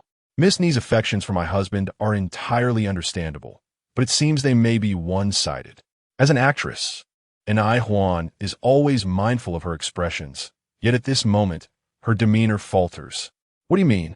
Li Wan'an stands tall, her slender frame unwavering as the sea breeze gently tousles her hair. What I mean is, I hope Miss and I will not harbor any delusions. After all, if my husband had any feelings for you, you wouldn't be here attempting to persuade me to withdraw. Furthermore, my husband has no plans to divorce me, she states, her voice calm and composed, embodying the poise of a true matriarch. Your current pursuit of becoming a mistress could jeopardize your career. Cherished. Are you threatening me? I am merely advising you, Miss and I. Do take care. Li Wan'an opts not to prolong the conversation, nodding before turning to walk away. And Huan watches her retreating figure, her breath becoming increasingly labored. Without Li Wan'an in the picture, she, and Huan, would undoubtedly win He Wenzhou's heart given time. She has never actively pursued a man, but He Wenzhou, young and accomplished, is the ideal candidate for her desire to ascend into high society. What woman remains in the entertainment industry without seeking a wealthy partner? Some actresses become mistresses, while others marry older men for stability and resources. And Huan has fared better than many of her peers, and thus her aspirations must soar higher. To win over He Wenzhou, she must first eliminate Li Wan'an and oppose. Their paths had previously diverged, yet tonight, He Wenzhou has brought Li Wan'an here. The gala is filled with the elite, should Li Wan'an stray into another man's embrace. The ensuing gossip would tarnish her reputation, and would He Wenzhou still allow her to remain in the role of Mrs. He? Once that position is vacated, she shall seize her opportunity. As Huan observes Li Wan'an, someone approaches her, clearly aware of her status as Mrs. He, speaking to her with feigned respect. The disparity in their treatment underscores the class divide, further fueling Huan's determination to ascend. She is resolute in her pursuit of the role of Mrs. He. Tonight, she intends to ensure Li Wan'an's downfall. Among the crowd, she spots a man sipping red wine, his gaze fixed on her with a possessive intensity. Normally, she would avoid him, yet tonight she strides toward him. Muran, don't you fancy me? I require your assistance with something. On the deck, many people engage Li Wan'an in conversation, most of whom are eager to flatter her due to her connection to He Wenzhou. She responds with polite indifference, but feels somewhat overwhelmed. Searching for He Wenzhou, she realizes he is nowhere to be found. Just as she retrieves her phone to message him, someone approaches her. Mrs. He, the stranger greets. Li Wan'an oppose, and looks up at the unfamiliar face, nodding and stepping back to maintain distance. Hello, I noticed you seemed quite busy, so I thought I'd join you for a chat. I hope it's not an intrusion. In this world of fame and fortune, being Mrs. He attracts many seeking to connect with him, especially given his reputation as a savvy investor and rising star in business. May I ask who you are? Li Wan'an inquires. Muran, I've collaborated with He Wenzhou. We are acquaintances. His words carry no flattery, and as a friend of He Wenzhou, Li Wan'an lowers her guard. He shares insights about He Wenzhou's work, information she seldom encounters, and she listens intently, occasionally posing questions about her husband. It seems Mrs. He is quite fond of He Wenzhou. Mu Ran smiles. I know quite a bit about him. Shall we drink and talk? Noticing her juice is nearly finished, Mu Ran signals for a server to bring her a fresh glass. Thank you, she responds as he leads her to a lounge area where they sit on a sofa, discussing while he shows her photographs of He Wenzhou at various events. In the distance, Huan watches this exchange, a triumphant smile crossing her face. Mu Ran is infatuated with her while viewing He Wenzhou as a rival. He is the perfect pawn for her plans tonight. As Li Wan'an gazes at the photographs on Mu Ran's phone, a wave of dizziness washes over her. Are you all right? He asks, his hand gently steadying her shoulder. Instinctively, she attempts to pull away, but a sudden headache overwhelms her, leaving her weak and unsteady. Feeling unwell? Let me take you to a room to rest. Li Wan'an, unable to muster the strength to refuse, allows him to guide her to the lounge, her eyes searching for He Wenzhou, but all she sees are blurred figures around her. Chapter 52. Fear. Qian Cixer, having followed Jiang Yun, became acquainted with numerous luminaries within the industry. Her agent represented more than just her, with other artists enjoying greater prominence. As such, he had never taken her to such upscale occasions. Accompanying Jiang Yun, Qian Cixer encountered several renowned directors and even a few top-tier celebrities, including her idol, Xie Zhaoli. While she managed to exchange WeChat contacts with many, her idol politely declined, claiming he had left his phone behind.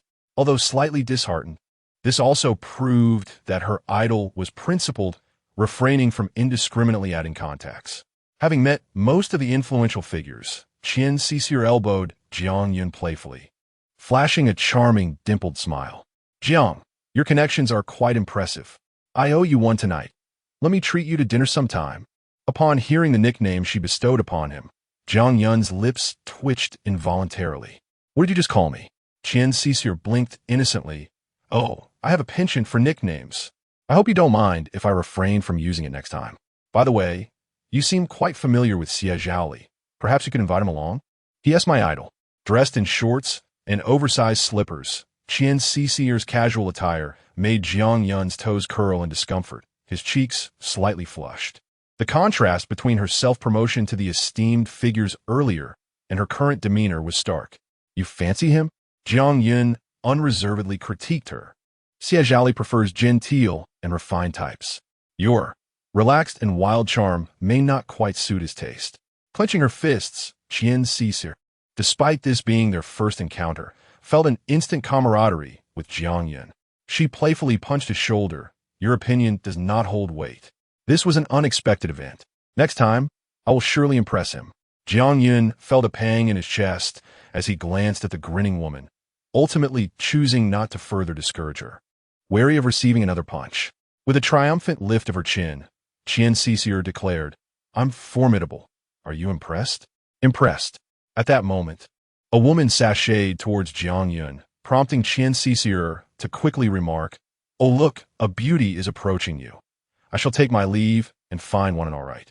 Jiang Yun turned, only to be greeted by a petite celebrity who lightly tapped his shoulder with a delicate hand, lacking even a fraction of Qian Cixer's force. Jiang Yun mused, this is what a true woman looks like. Jiang, are you looking to change your taste lately? That last lady was quite unique, the woman giggled, concealing her mouth. Recently single, Jiang Yun noticed an abundance of attractive women that evening and intended to see if any piqued his interest. He raised an eyebrow and leaned against the railing, engaging the woman in light conversation, while his peripheral vision caught sight of a noticeably casual Qian Cixer weaving through the crowd like a slippery eel.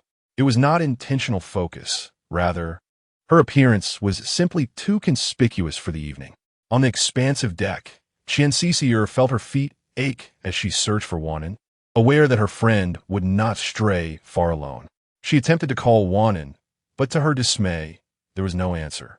Realizing something was amiss, she sought out He Wenzhou, but instead found Jiang Yun amidst a growing crowd. Without hesitation, Qian Cixer rushed over, pushing the woman away from Jiang Yun. This is bad. Wan'an is missing.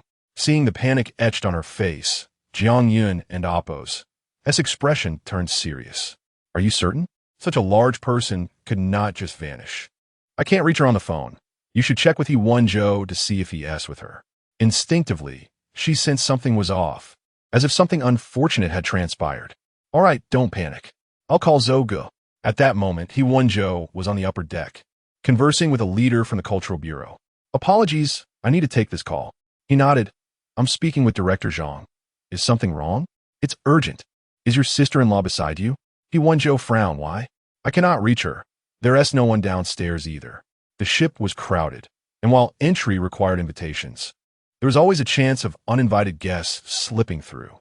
He Wenzhou turned to Zhang, his demeanor grave. I apologize, Director Zhang, but it seems my wife may be in some trouble. I must leave. Understood. He Wenzhou nodded, turning to leave while dialing Wan'an's number. But there was still no response. Upon descending to the first floor, he found Qian Sisir and Jiang Yun had already scoured the deck and inquired about Wan'an. Yet no one had seen her. He Wenzhou promptly contacted the event organizers to review the surveillance footage. With numerous lounges on the cruise ship and privacy regulations preventing staff from accessing certain areas unless directly contacted by guests, the only way to determine Wan'an's whereabouts was through the cameras. With someone missing, the organizers were equally anxious to avoid trouble, immediately retrieving footage from the deck and cabin. However, the cruise was vast and a multitude of screens made it difficult to focus. To expedite the search for Wan'an, He Wenzhou even requested the footage be played at double speed. After half an hour, they finally spotted Wan'an on screen. He Wenzhou dashed toward her location, with Qian Sisir and Jiang Yun struggling to keep pace. His expression was as dark as storm clouds ready to burst. Jiang Yun watched the man's retreating figure, his lips pressed together. The footage revealed someone assisting Wan'an into a public lounge. The woman appeared to be in distress. The public lounge, accessible to anyone. Jiang Yun shuddered involuntarily, fully aware that He Wenzhou had a severe aversion to anyone touching his belongings. The thought of someone doing harm to Wan'an sent chills down his spine. He could scarcely fathom the consequences that would ensue.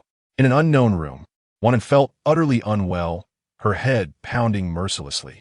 Upon opening her eyes, she recognized the man before her, not Moran, but a complete stranger. He was in his 30s, unappealing, greasy, and lecherous. Who are you? Let me go. If you dare to touch me, I will make you pay, she exclaimed, digging her nails in her palm until blood welled up, the pain bringing her a semblance of clarity. An API call failed with status code 429.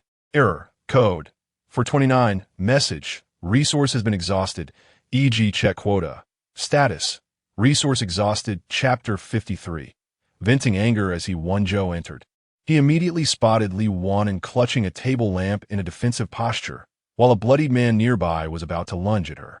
The moment the man moved, He Wenzhou delivered a powerful kick to his back, draping his coat over the woman.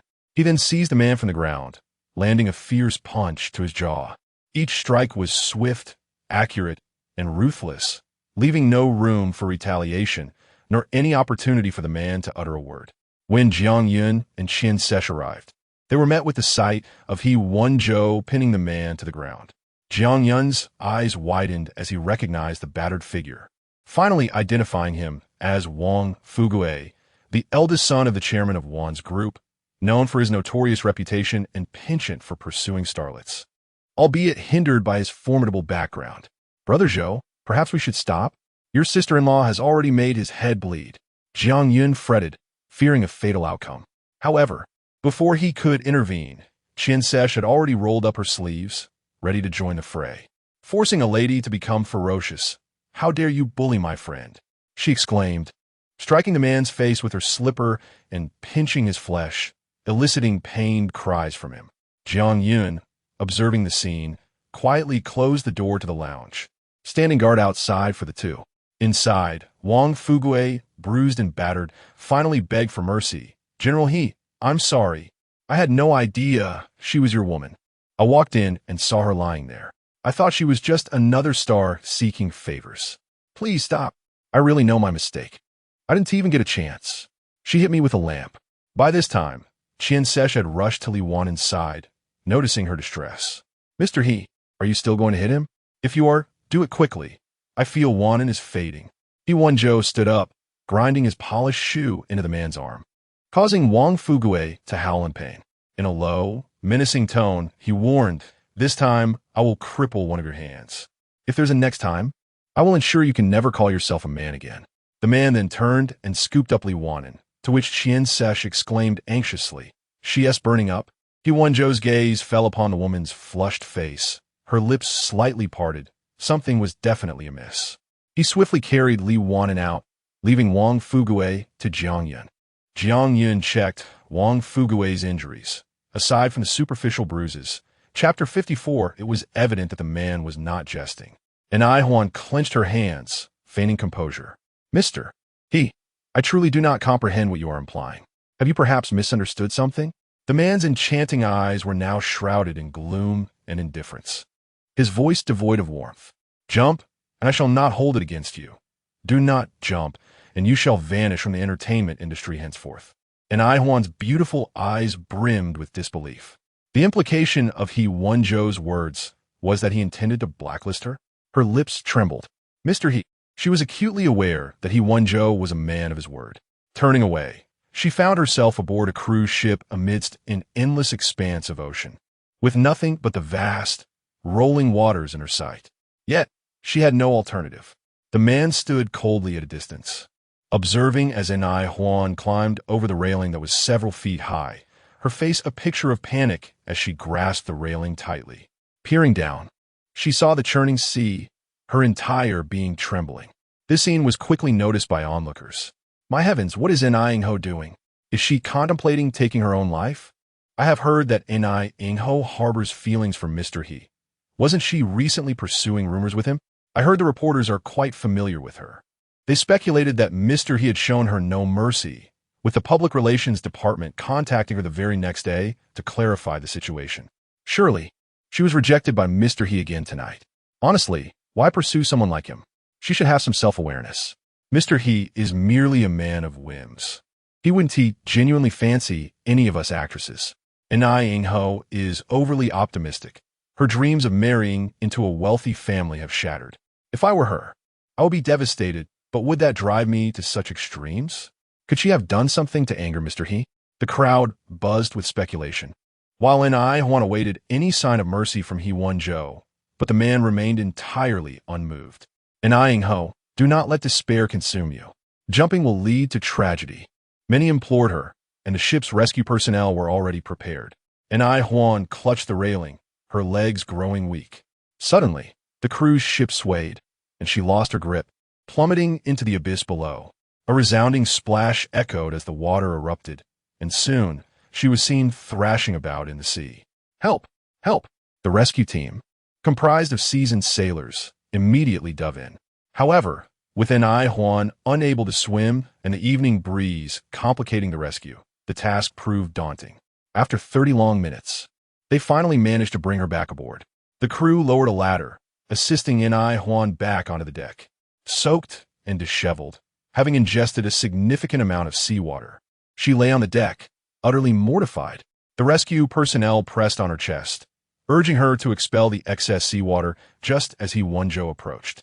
And Huan's gaze shifted to the polished shoes that drew nearer, and as she looked up, all that remained in her eyes was fear. The man loomed above her, his deep-set eyes casting an ominous shadow, sending chills down her spine. "The surveillance footage does not provide evidence of your plot against my wife and Huan. If you refuse to admit it, I am powerless against you. But we both know you cannot withstand threats. Your fear of being blacklisted compels you to downplay the situation. However, and Huan, who told you that He Wenzhou, am a man of my word? Did you truly believe that your leap into the sea would absolve you?" And Huan's complexion drained of color as she scrambled to grasp his pant leg. "Mr. He, I acknowledge my mistake. I truly understand my error. I nearly lost my life moments ago." Chapter 55. Vision though the day beckoned, I found myself unwilling to venture anywhere. After the tumult of yesterday's events, I felt utterly drained, longing for the solace of home or a leisurely stroll nearby. The vicinity of Chihai residence was expansive, and having resided here for quite some time, I had yet to explore its many corners. The man raised an eyebrow, acquiescing to my desires. Perhaps it was due to the close call I had last night that he chose to indulge me today. He descended the stairs to attend to some matters while I retreated to the bathroom for a shower. Recalling the events of the previous night, I felt a twinge of relief. The man, though portly and imposing, was clearly a facade of strength. Despite having been drugged, I managed to navigate the situation relatively well. Yet, the lingering discomfort from his touch remained. As I turned on the shower, I closed my eyes, washing away my worries while reassuring myself that the incident was not my fault. The places he touched were akin to a mere bite from a dog. Just as I emerged from the shower, my phone rang. It was Qian Sesh. Darling, I've heard through the grapevine that Ni Huan is facing a ban. The Yunyao crew is reportedly seeking a new leading lady, and all her materials have been erased. Furthermore, it seems her long-term endorsements are not being renewed. Last night, it appeared He Wenzhou had a run-in with Ni Huan, and she even attempted to take her own life by jumping into the sea. Had it not been for the rescue team, she might not have made it. Was your incident last night orchestrated by Ni Huan, prompting He Wenzhou to seek retribution on your behalf? If so, I must say He Wenzhou is quite the man for defending you. With him shielding you, who would dare to bully you again? I suspect He Wenzhou has developed some feelings for you. Otherwise, why would he have been so furious last night? Qian Sesh and I shared a long-standing friendship, and I understood her anger at my predicament. Still, He Wenzhou and I had a whirlwind marriage. He harbored little affection for me. Jiang Yun mentioned that Wang Fugui's family was quite formidable. Had I been with another man, perhaps matters would have been trivialized. He Wenzhou's unrestrained fury was something to behold. Even I was somewhat taken aback watching him. I managed a faint smile, tinged with self-mockery, pondering his possessiveness. I had no intention of deluding myself, unless He Wenzhou confessed his feelings directly. Besides, I was acutely aware that his kindness stemmed solely from my status as Mrs. He. In a corner of his heart, there resided another person, a space I could never hope to occupy. Qian Sesh raised an eyebrow on the other end of the line. Come on, be optimistic. You're wonderful. It's only a matter of time before He Wenzhou falls for you. If he fails to recognize your worth, then he must be blind. I managed a faint smile, comforted by her words. Indeed, he is quite blind. Who is blind? The man suddenly appeared, leaning against the doorframe. My phone nearly slipped from my grasp as I met his gaze, a blend of amusement and curiosity. I ended the call, maintaining a serene expression, refusing to acknowledge him. Mrs. He, are you aware of the phrase, "There is no silver here, 300 taels"? I was no fool. He Wenzhou approached, a smirk gracing his lips as he stood before me, leaning in so closely that our noses nearly touched. His unwavering gaze bore into me, and I wished to retreat. Yet there was nowhere to go. Observing my discomfort, he raised an eyebrow. Mrs. He, do enlighten me. How am I blind? I bit my lip, meeting his eyes, hesitating to speak. Finally, I directed my gaze at him, noting his shirt was worn incorrectly. He glanced down, conceding, well, it seems you're right. After breakfast, He Wenzhou accompanied me on a stroll around Qihai residence. He often jogged nearby, while I rarely ventured out for walks, preferring to drive into the city. Today, he guided me along a different path, leading us to the coast where the beach was not far off. The weather was splendid, perfect for beachcombing. The land surrounding Qihai residence belonged to the He family, extending for miles, and even this stretch of coastline had been acquired. The matriarch chose this location for the wedding house, believing the seclusion would nurture our relationship. As we walked along the shore, the beach was adorned with shells, and the sand was soft beneath my feet. I kicked off my shoes and reveled in the sensation of sand against my bare skin. This morning, Sesh called and mentioned you had a run-in with Ni Huan.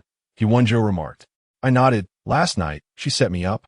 I didn't directly confront her, but I involved Mu Ran, her admirer, who is both my collaborator and rival. Getting close to you allowed me to lower your defenses. Fortunately, Mu Ran had not descended to such folly as to harm me. However, I had not spared Mu Ran either. He had a project with dubious practices, and I reported him anonymously, ensuring he would suffer a loss exceeding 5 million. Ni Huan is the leading lady in your investment project. Aren't you concerned about the potential losses? I inquired. He smirked, seemingly unfazed, and raised an eyebrow at me. Losses can be mitigated, but Mrs. He has endured grievances. Shouldn't I seek to rectify that? So, Mrs. He, Do you feel vindicated? Indeed, I do, I replied candidly. Then that suffices.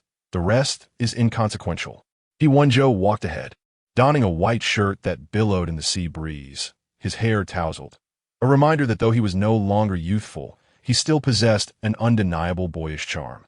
I stood still, watching his retreating figure, calling out, He Wenzhou. He turned, and in the next moment, I was running towards him, the wind lifting my skirt and hair, creating a surreal beauty. Thank you, I said, embracing him, feeling as though I was enveloped in a cloud of cotton. He smirked, Mrs. He. Are you so touched as to throw yourself into my arms? I bit my lip, finding his demeanor quite disruptive to the mood. I pulled back, gazing into his eyes, voicing my innermost concern. He Wenzhou, what would you have done had I truly been harmed last night? If the drugs had been stronger, or if she had been more ruthless, or if you had arrived just a moment too late? What would you have done if I were truly victimized? Would you abandon me? He lowered his gaze, understanding my worries. His demeanor shifted, seriousness replacing the earlier nonchalance. With a gentle gaze, he replied, Mrs. He, a woman's virtue is never defined by the fabric of her dress. I would not deem you less pure because of the actions of others. Even if the circumstances had escalated, my ire would be directed at the perpetrator, not the victim. Why would I add to your suffering? Please do not regard me as shallow, for I possess a modicum of integrity, he continued, raising an eyebrow. Otherwise, I would be remiss in acknowledging Mrs. He's affections. I looked at He Wenzhou, his figure illuminated by the sunlight, embodying a serene elegance. Thus my insight is astute. I stood on my toes, gently brushing my lips against his in a fleeting moment before retreating. He raised an eyebrow, intrigued by my rare initiative, and swiftly pulled me back into his embrace, his eyes sparkling with amusement. Indeed, it is. With that, he leaned down, capturing my lips in a kiss. In the distance, the sun had fully emerged from the ocean, soaring above the clouds. The world around us shimmered with brilliance, the waves crashing closer, and on the beach, two figures shared a tender kiss, oblivious to all else. Chapter 56. Narcissism. Wan'an experienced her first beach outing alongside He Wenzhou. This area was deemed safe, with nets set up, brimming with fresh seafood. It was likely that more treasures would reveal themselves at low tide that evening. Barefoot at the water's edge, Wan'an was carefully followed by He Wenzhou, who sought to protect her from any potential missteps. Perhaps due to the aftermath of their ordeal, Mrs. He was in high spirits, occasionally splashing him with water or leaning in for an affectionate kiss. He Wenzhou raised an eyebrow, rarely witnessing such lively and vibrant behavior from her. The waves crashed fiercely, soaking Mrs. He's attire, transforming her into a stunning mermaid. With one hand tucked into his pocket, He Wenzhou gazed at her silhouette against the sea, illuminated by the morning sun. The scene, waves, a woman, was breathtakingly beautiful. He Wenzhou raised an eyebrow, almost hearing the rhythmic thump of his own heart. He had initially regretted their one-year marriage proposal. For Mrs. He was a captivating creature, wholly attuned to his desires. However, if she were to express a reluctance to divorce when the time came, he could easily acquiesce to extend their union for another year or so. After lunch, He Wenzhou took Wan'an to the garage to choose a car. With her newly acquired driver's license, she could now drive herself to work, which would be far more convenient. Upon entering the garage, Wan'an was met with a fleet of luxury vehicles, the least expensive among them still costing several million. As a physician amidst the bustling hospital environment, she felt that driving an ostentatious car would draw unwelcome attention, especially from patients who might feel uncomfortable seeing their doctor in such lavishness. There were indeed instances online where doctors faced hostility after being seen in expensive cars while patients struggled to afford treatment for their loved ones. Although such occurrences were rare, Wan'an preferred to maintain a low profile in the hospital, and thus she was disinclined to select any of the extravagant cars. He Wenzhou intended to allow Wan'an to choose freely from his beloved collection, which included several modified vehicles that he rarely lent out, even to friends. Wan'an's requirements were modest. Comfort and safety were her priorities. Ultimately, He Wenzhou arranged for a white BMW to be delivered, a reasonably priced model at around $400,000 to $500,000. By afternoon, the dealership had affixed the license plates and brought the car to them. That afternoon, He Wenzhou accompanied Wan'an as she took to the road. The new car felt distinctly different from the training vehicle, and Wan'an, seated in the driver's seat, felt a twinge of nervousness, especially with He Wenzhou beside her. His foot remained poised above the brake pedal, and Wan'an hesitated to start the engine, gripping the steering wheel tightly while glancing at him. He adjusted the passenger seat for comfort, his long legs stretching out as he appeared at ease. "I'm a bit anxious," Wan'an admitted, taking a deep breath. He Wenzhou raised an eyebrow, it and Oppo's. "S an automatic." With a slight smile, he focused on the woman beside him, casually remarking, "Mrs. He, if you can handle a manual transmission. An automatic is akin to driving a bumper car. Isn't it? Drive with confidence. There are hardly any cars around. Just remember not to confuse the accelerator with the brake, and keep the steering steady when turning." He then demonstrated the basics, and after a few minutes, Wan'an adjusted her seat to a comfortable position, casting a sideways glance at He Wenzhou. "Shall I begin?" "Yes, Mrs. He, just be cautious. I do prefer not to meet my end in a car crash." Wan'an gently pressed the accelerator, and the car began to move slowly. Her nervousness was apparent. He Wenzhou, seated beside her, pointed ahead. "Do you see that? Even the snails by the roadside are outpacing you." As they drove straight, Wan'an found her rhythm without pressure, and He Wenzhou nodded in approval. "You're doing splendidly, Mrs. He, very well indeed." This region boasted a pristine environment, and occasionally, animals would dart across the road. Wan'an slammed on the brakes, causing He Wenzhou to lurch forward slightly. He raised his gaze, exclaiming, "Mrs. He, are you attempting to commit fratricide?" It was entirely normal for Wan'an to feel unsteady on her first outing, and He Wenzhou merely teased her for a moment before allowing her to continue driving. Eventually, she successfully navigated the car to the mountaintop. From the summit, they could see Chihai residence, the only villa within a 100-mile radius, nestled against the mountains and facing the sea, resembling a hidden paradise. The timing was perfect as the sun began to set, providing them with an exquisite view of the evening sky. He Wenzhou stood a short distance away, admiring the scenery, a cigarette in hand, exhaling smoke. He looked dashing in his shirt and trousers.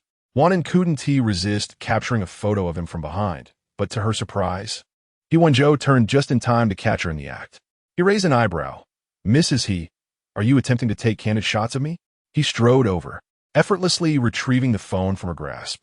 On the screen, his silhouette as he smoked was unmistakable. "Your photography skills are commendable, Mrs. He complimented, returning the phone to her. Feeling slightly embarrassed at being caught in the act, Wan'an couldn't help but smile. He Wenzhou blew a smoke ring, glancing down at her with mischief in his eyes, and playfully pinched her pert nose. He leaned closer, his charming features accentuated. "Mrs. He, in the future, don't hesitate to take photos. Capturing my profile would be far more flattering than my back." Wan'an chuckled. "He Wenzhou, have you ever been told how truly self-absorbed you are?" He raised an eyebrow. "Isn't that the truth?" "Let us head home," Wan'an replied, keen to avoid an endless discussion on his good looks. The hour was late, and He Wenzhou suggested she take the passenger seat as darkness fell, making the descent precarious. "I'll drive," he insisted. Wan'an complied, settling into the passenger seat while she stared at the photos on her phone for a moment before asking, "Can I post this on my social media?" He Wenzhou raised an eyebrow. "Are you looking to show off, Mrs. He?" "Very well, you have my blessing. How about capturing my profile now? I assure you, it's even more handsome than my back." Wan'an found it best when He Wenzhou kept his thoughts to himself. She lowered her gaze to edit her post. Rarely did she share snippets of her life. Her social media was mostly filled with medical-related content. Once she posted this, her notifications exploded with activity. Chapter 57. Slander. This was her first time sharing a photo of He Wenzhou since their marriage, accompanied by a simple caption. The silhouette of the man was pleasing to the eye, and the comments praised her photography skills and his handsome figure. However, there were still a few comments that were irksome. "Qin Siyu. Oh, why not post a couple's photo? Is there none? Zhao Manxin. Why no frontal shot? Is his face too ugly?" Anan immediately deleted the comments, then clicked on their profiles to block and remove Qin Siyu. As for Zhao Manxin, who worked in a hospital, Anan simply chose to mute her. Anan disliked female competition, yet trouble often found its way to her doorstep. At times, she found it quite bothersome. Perhaps this was the price of being with He Wenzhou. He Wenzhou was like poison, despite knowing that being with him could be toxic, corrosive, and harmful. She still relished the experience. After all, she was fond of him. In this world, everything follows a certain order, yet emotions defy logic and rules. That evening, He Wenzhou had some company matters to attend to, while Anan retreated to the bedroom to study surgical videos on her iPad. When He Wenzhou returned to the bedroom, he found Anan engrossed in her videos, diligently taking notes. After showering, he noticed her and wondered how her dark circles had become so pronounced during their time together. He felt a hint of guilt but masked it, merely furrowing his brow and asking, "Still awake?" "Mrs. E is affecting my routine." Anan replied, "I'll finish this shortly." The surgical procedure was quite complex, a classic case that required her to study frame by frame. He Wenzhou had witnessed Anan studying at home before. Sometimes, she would spend hours writing papers or watching surgical videos, occasionally performing surgery on the fruits they had at home. He glanced at her and lazily remarked, "If you can't sleep, then do something productive." Anan promptly paused the video. "I am tired." She placed her iPad on the bedside and lay down. He Wenzhou curled his lips into a smile, instinctively pulling her into his embrace and inhaling the faint, sweet fragrance emanating from her. "All right, time for bed." Recognizing that his hand resting on her waist was not intrusive, Anan relaxed, savoring the familiar scent of the man, and soon drifted into slumber. The following morning, after breakfast, Anan had initially intended to drive herself to work. But He Wenzhou felt she was still unfamiliar with the vehicle and insisted on accompanying her for a few more practice sessions. Ultimately, He Wenzhou drove her to the hospital entrance. As Anan alighted and waved goodbye, she turned to enter the hospital only after he had departed. Just as she turned, a Seagull Electra vehicle pulled up beside her, and the window rolled down to reveal Zhao Manxin. "Hey, Li Wan'an, did your unattractive husband drop you off for work again? By the way, was that photo you posted yesterday sourced from the internet? If your husband were truly handsome, why not share a frontal picture? Honestly, if anyone discovers that your photo is from online, I would feel embarrassed for you." Zhao Manxin had scrutinized that photo for quite some time. Frankly, while the man's physique appeared commendable, the more she looked, the more he resembled a model. Anan's husband must be old and ugly. How could he possibly be that handsome? Previously, she had only viewed Anan as aloof, but now realized she was rather vain. The thought of Anan's beauty paired with an older man brought Zhao Manxin a sense of satisfaction. She was certain her comment had struck a nerve, prompting Anan to mute her. Anan glanced at Zhao Manxin, not intending to explain herself. Let her think whatever she wished. Was she supposed to reveal that her spouse was He Wenzhou? That would undoubtedly break Zhao Manxin's facade. Seeing Anan's silence, Zhao Manxin smirked, relishing her triumph. Anan had several surgeries scheduled that day and chose to ignore Zhao Manxin, focusing instead on preparing for her procedures. Upon exiting the operating room, she overheard nurse Su Tao inform her that Zhao Manxin was spreading rumors about her husband being old and ugly, claiming she had admitted it herself. When Anan found Zhao Manxin, she was engaged in conversation with several nurses, who promptly averted their gazes upon Anan's arrival. Yet, Zhao Manxin continued to speak animatedly. "Honestly, don't doubt me. I saw her getting out of her husband's car this morning. He is truly unattractive, slightly balding, and quite overweight. I didn't see his face, but I can assure you he does not resemble what she posted yesterday." "Dr. Zhao, spreading rumors can lead to legal consequences, you know," Anan remarked with a cold, emotionless tone, her lips curving slightly. Zhao Manxin felt a chill run down her spine, turning to find Anan standing not far away, with Su Tao standing behind her, clearly having reported her. She shot Su Tao a glare before addressing Anan. "How is this slander? Aren't I just stating facts? Didn't you admit it this morning?" Anan found him musing. She approached Zhao Manxin directly. "Dr. Zhao, this is a hospital, a place for healing, not a gossip hub. Please refrain from concerning yourself with my personal life, as it bears no relevance to you." "Li Wan'an, quite the haughty one, aren't you? If you deny that your husband is old and ugly, why not bring him out for us to see? Your reluctance to show him off suggests you believe he is unpresentable." It was well known in the surgical department that Zhao Manxin and Anan were at odds. Zhao Manxin regarded Anan as competition, especially given Ainan's privileged background, which only fueled Zhao Manxin's envy. The surrounding individuals exchanged glances, all clever enough not to offend either party, opting instead to play peacemaker. Dr. Li, we haven't actually seen your husband yet.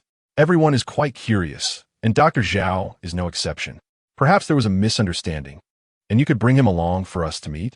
That way, Dr. Zhao would have no reason to speak ill of him. Yes, Dr. Li, that post you shared last night had an incredible ambience. Your husband must be quite handsome. It's possible Dr. Zhao misinterpreted. Why not let us see him? Zhao Manxin smirked at Ainan, challenging her. How about this? Tonight, I'm treating our department to dinner, and family members are welcome. Bring your husband along so we can meet him. We're colleagues after all. No need for secrecy.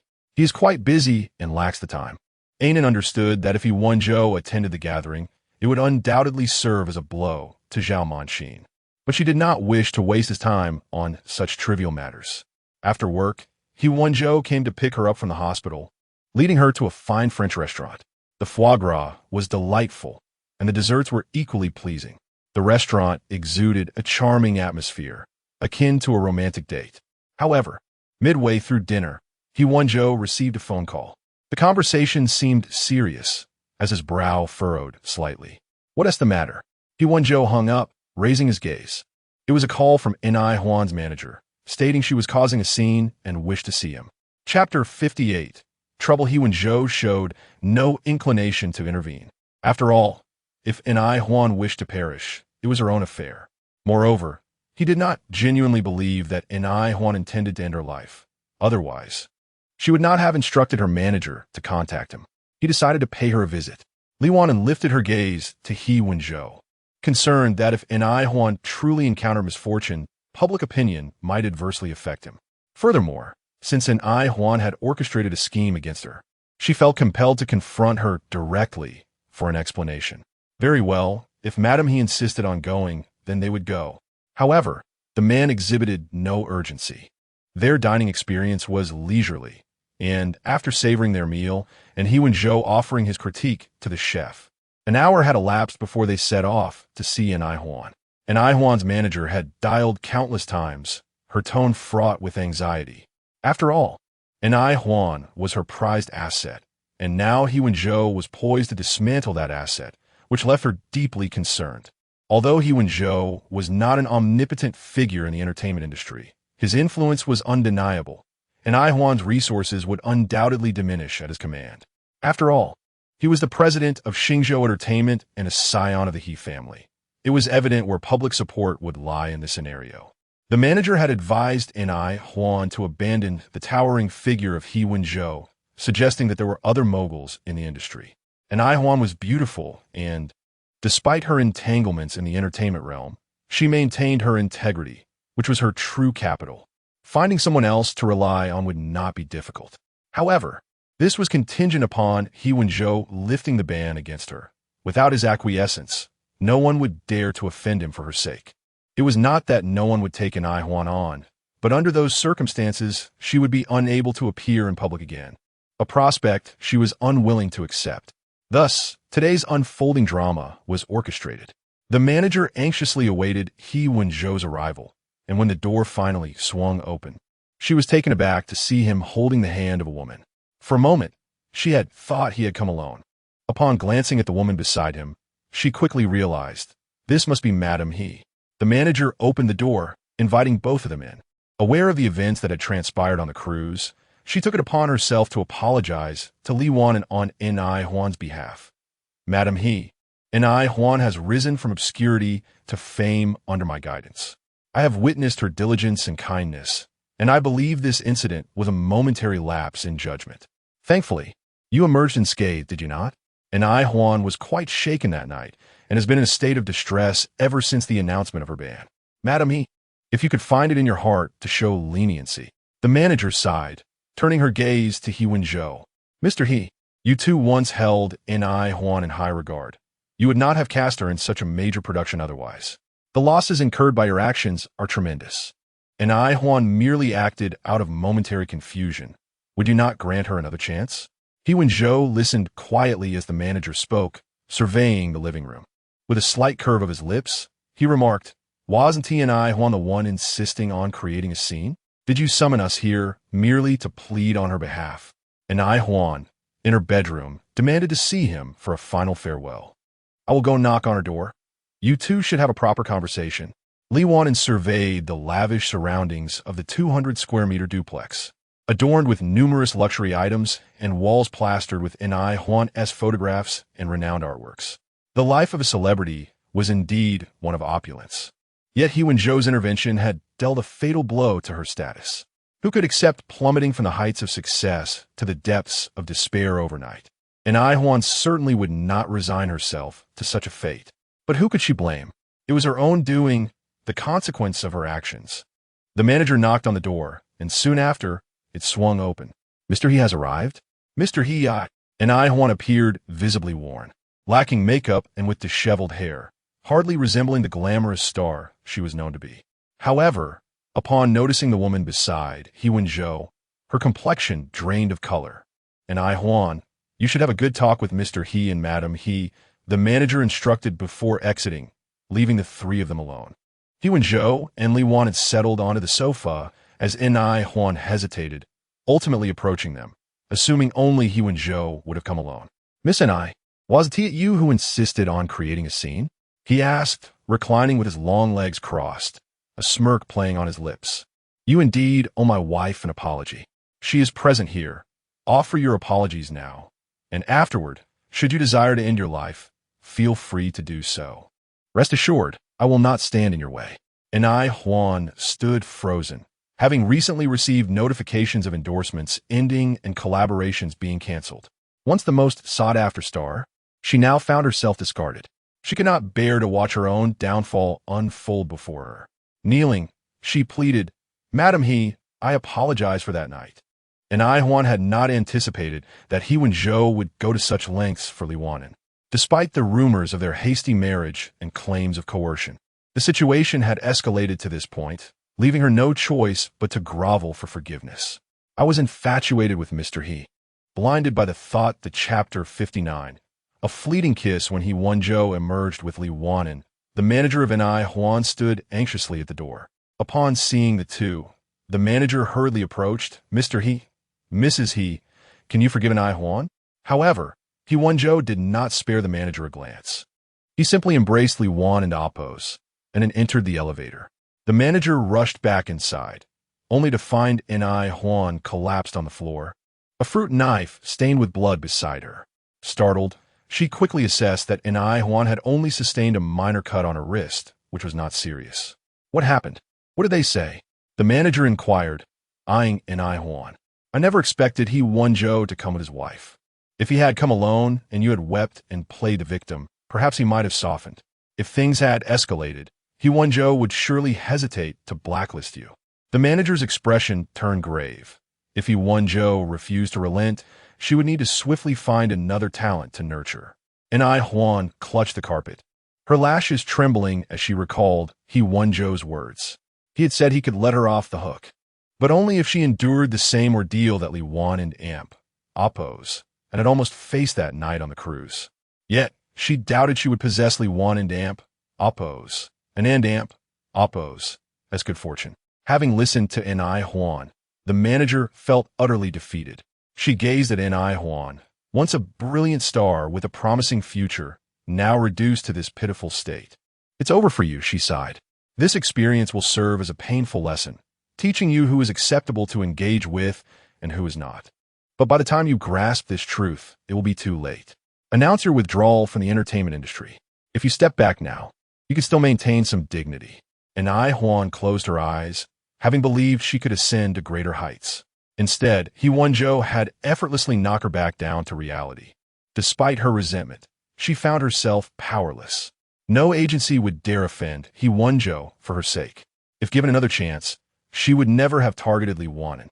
On their way back, Li Wan'an felt a twinge of concern.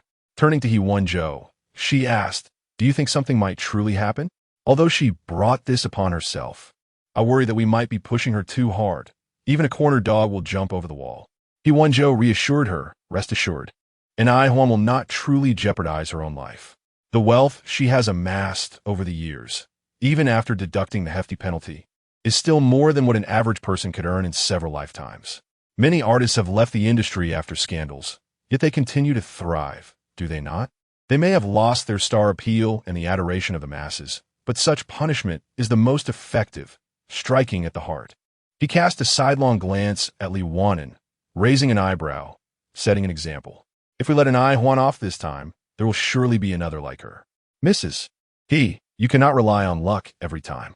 Li Wan'an amp, oppose, and regarded He Wenzhou, impressed by his long-term perspective. A warm sensation enveloped her heart, igniting a comforting heat that spread to her palms. Softly, she whispered, "Thank you, He Wenzhou." "Mrs. He, you are too kind," he replied. As their Bentley sped along the road, Li Wan'an rolled down the window, feeling the night breeze more refreshing and gentle than usual. When they passed the school, she spotted a familiar figure scaling the wall. "He Wenzhou," she called, urging him to slow down. Soon, she recognized it was Li Jing. What was he doing sneaking out of school? He Wenzhou noticed Li Wan'an's gaze fixed on a boy in black, hailing a taxi, who appeared rather handsome. "That's my younger brother," he said.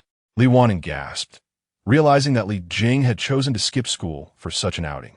As she watched him climb into a car, He Wenzhou did not question her. Instead, he followed suit. Eventually, they discovered that Li Jing had arrived at a bar. He Wenzhou parked the car, and, as they entered, they found no trace of Li Jing. Li Wan'an bit her lip, letting out a slight sigh. "My brother's grades have never been good, and now, in this crucial year of high school, he comes to a place like this. I wonder what he is doing here." It wasn't that she was overly concerned. It was simply that Li Jing had been rather unreliable since middle school. The strict discipline imposed by Li Zhongming had proven ineffective, and the nurturing approach of Su Wan had yielded no better results. Though she was his sister, her busy work schedule meant she rarely checked in on him, and when she did, he often brushed her off. But tonight, discovering him at a bar instead of at school, she could not stand idly by. He Wenzhou raised an eyebrow, just as a wave of cheers erupted around them. The host announced, "Now, let us welcome our rock prince, Leo." He Wenzhou patted Li Wan'an on the shoulder, gesturing to the stage. Turning around, she saw Li Jing clad in a black t-shirt and leather vest, paired with dark jeans, holding an electric guitar and wearing a black choker. The young man blew a kiss to the crowd, and Li Wan'an felt as though her eardrums might burst from the girl's ecstatic screams. Li Jing stood on stage, arms wide open, basking in the applause. "Good evening, everyone. Tonight, I'll perform in Oppose, Boundless Sea and Sky and Oppose by Beyond. I hope you enjoy it. Leo." He Wenzhou guided Li Wan'an and Oppose into their seats, ordering a fruit platter and drinks. He raised an eyebrow at her, smirking. "Mrs. He, you and your brother truly have starkly contrasting styles. Don and Oppose, to you?" Li Wan'an and Oppose, and was taken aback. She had never known Li Jing had an affinity for music. In her memory, he was always in trouble for poor grades or fighting with classmates. But tonight, she saw a different side of him. Li Jing was quite popular at the bar. Initially scheduled to sing 3 songs, but due to the overwhelming demand, he returned for 2 more. As they prepared to leave, they found him being pulled by a girl who asked if she could add him on WeChat. Just as Li Jing was about to scan her code, a soft voice called out, "Li Jing." The young man froze, turning to see Li Wan'an's wide eyes. He then looked at the girl before him and, reluctantly, put his phone away, adopting a cool demeanor. "Ahem, there are too many people wanting to add my brother on WeChat. Perhaps you should form a line." The girl rolled her eyes. "If you're not going to add me, then forget it. What's with the attitude?" With that, she turned and walked away. Li Jing awkwardly ruffled his hair, then turned to Li Wan'an, frowning. "Sis, how did you know I was here?" Li Wan'an remained silent, feeling a surge of anger at her brother for skipping school to sing at a bar. The atmosphere grew tense as He Wenzhou stood nearby, and after a long pause, Li Jing did not call him brother-in-law. He raised an eyebrow, clearing his throat to remind Li Jing of his presence. But the next moment, Li Jing rolled his eyes at He Wenzhou and scoffed. He Wenzhou asked, "What is this? Is my brother-in-law displeasing to you?" Chapter 60. Brother-in-law He Wenzhou smiled faintly, seemingly unfazed by Li Jing's attitude. Li Wan'an glanced at Li Jing, her brow slightly furrowed. "Li Jing, what is with your attitude? Call someone, or don't." Li Jing stubbornly held his ground, displaying a dismissive demeanor. A quick look at He Wenzhou revealed that he merely raised an eyebrow, not angered. "Let us go. Get in the car." Li Jing was still reluctant to comply, prompting Wan'an to give his head a light tap. He Jing, sulking yet compliant, climbed into the vehicle. Sitting in the back, Li Jing immediately propped his leg up and busied himself with his phone, stating without looking up, "Just drop me off at the subway entrance." The next moment, he felt another tap on his head. Rubbing his head, Li Jing appeared torn between annoyance and reluctance to express it. There was little he could do. Familial bonds were an undeniable pressure. Meeting Wan'an's gaze, he sighed and confessed, "Sis, I don't want to take the college entrance exam. My grades are terrible. I made up my mind. I want to pursue the arts, to become a singer or an actor. Have you told Mom and Dad?" Wan'an pondered for a long moment, unsure of how to advise him. Li Jing had never enjoyed studying, and the pressure of the exams was indeed daunting. Yet, he yearned to follow his passion, and she had no justification to hinder him. After all, everyone has their own path in life. I haven't told them. They've always wanted me to study business administration and finance. If they knew I wanted to enter the entertainment industry, they would certainly disapprove. Look, this is my account. I already have over 100,000 fans, all from singing at bars. Li Jing displayed his account, showcasing high likes and views on his videos. I think you can try this path, but you don't have to give up on the entrance exam. Li Jing pursed his lips in silence. The atmosphere in the car grew quiet. He Wenzhou glanced back, a smirk on his lips as he spoke. "So Li Jing, to be honest, you have a decent look and your dance skills are passable, but your instrumental skills seem amateurish, lacking professionalism. Your emotional expression in singing is also lacking. Honestly, there are many like you in my company. Standing out will not be as easy as you think." Li Jing scoffed. "Did I ask for your opinion? Who do you think you are?" "Oh, I hold dual degrees in finance and physics from Harvard. I'm proficient in all the prominent instruments. And I even won an international first prize on the cello." Li Jing fell silent. Li Wan'an stole a glance at him, whispering, "You should be a bit nicer. He Wenzhou is your brother-in-law now." She recalled the previous incident at the hospital, sensing that he had not treated He Wenzhou well. "I don't like him." Li Jing raturta. Li Wan'an bit her lip, pondering Li Jing's temperament. It was difficult to fathom what He Wenzhou had done to earn such disdain.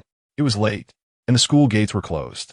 Their parents should be asleep, so Wan'an sent a message to Li Jing's homeroom teacher to prevent any unnecessary worry. She planned to take Li Jing back to Qihai for the night, and He Wenzhou did not object.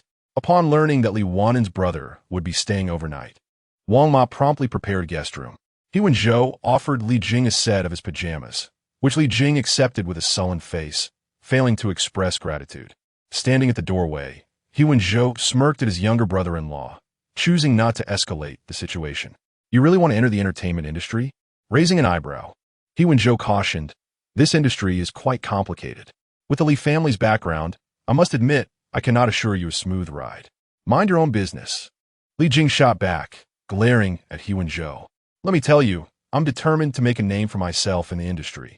When I earn money, I'll make sure my sister divorces you."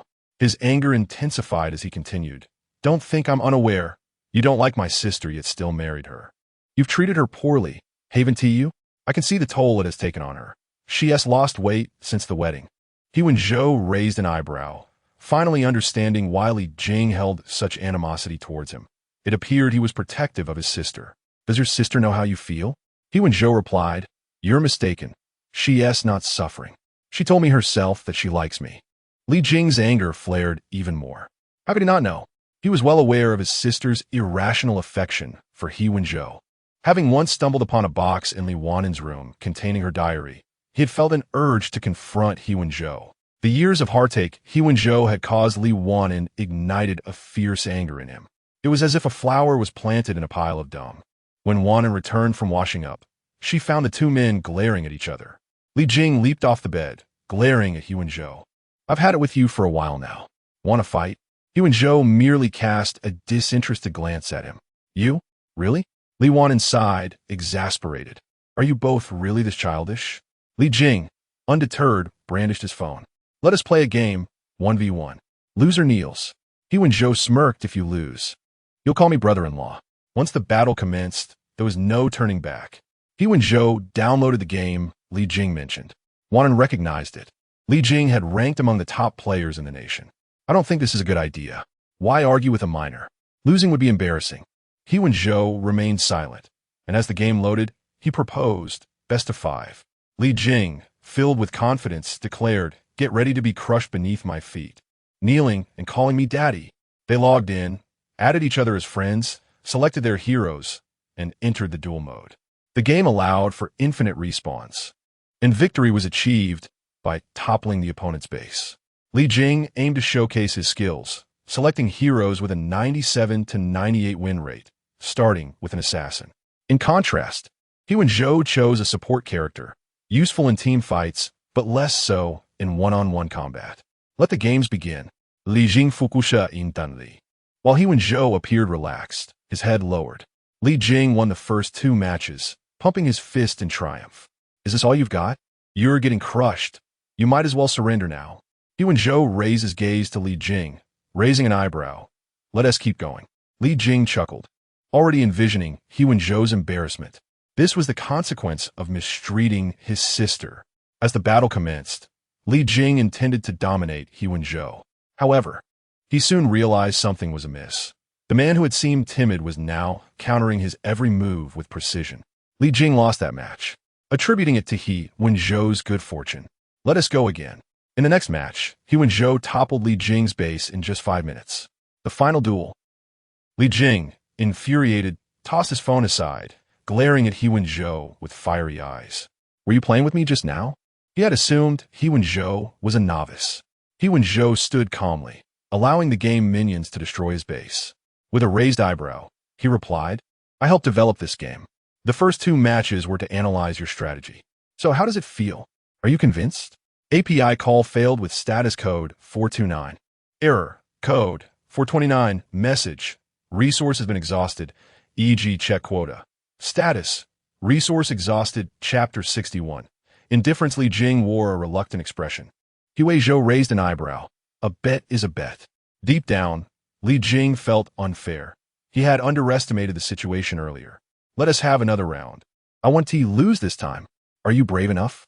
Enough already?" Li Wan'an frowned at Li Jing.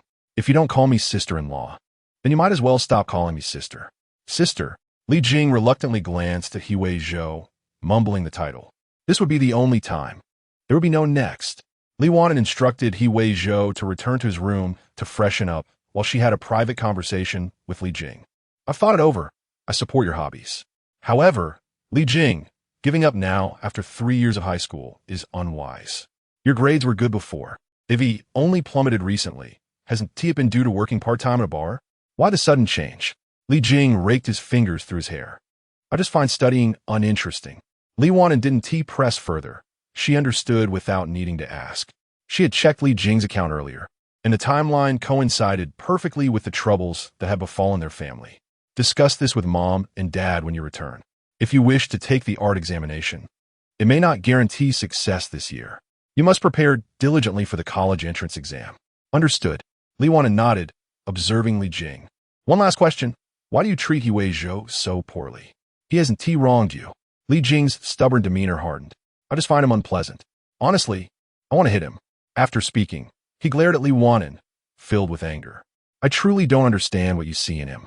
Li Wan'an, you're blinded by romance. Perhaps you should consider a surgery to change your mind." Li Jing looked at Li Wan'an. "I'm serious. Why do you like him? There are far better men in the world. You'll understand when you find someone you truly care for. For now, to show him a bit more respect." Li Wan'an said little more, urging him to rest early. She would take him back to school the next day. As Li Jing watched her leave, he noticed her enter the master bedroom across the hall, just as He Wenzhou stood at the door. The man pulled her into his embrace and closed the door behind them. Li Jing clenched his fists, his teeth grinding in frustration.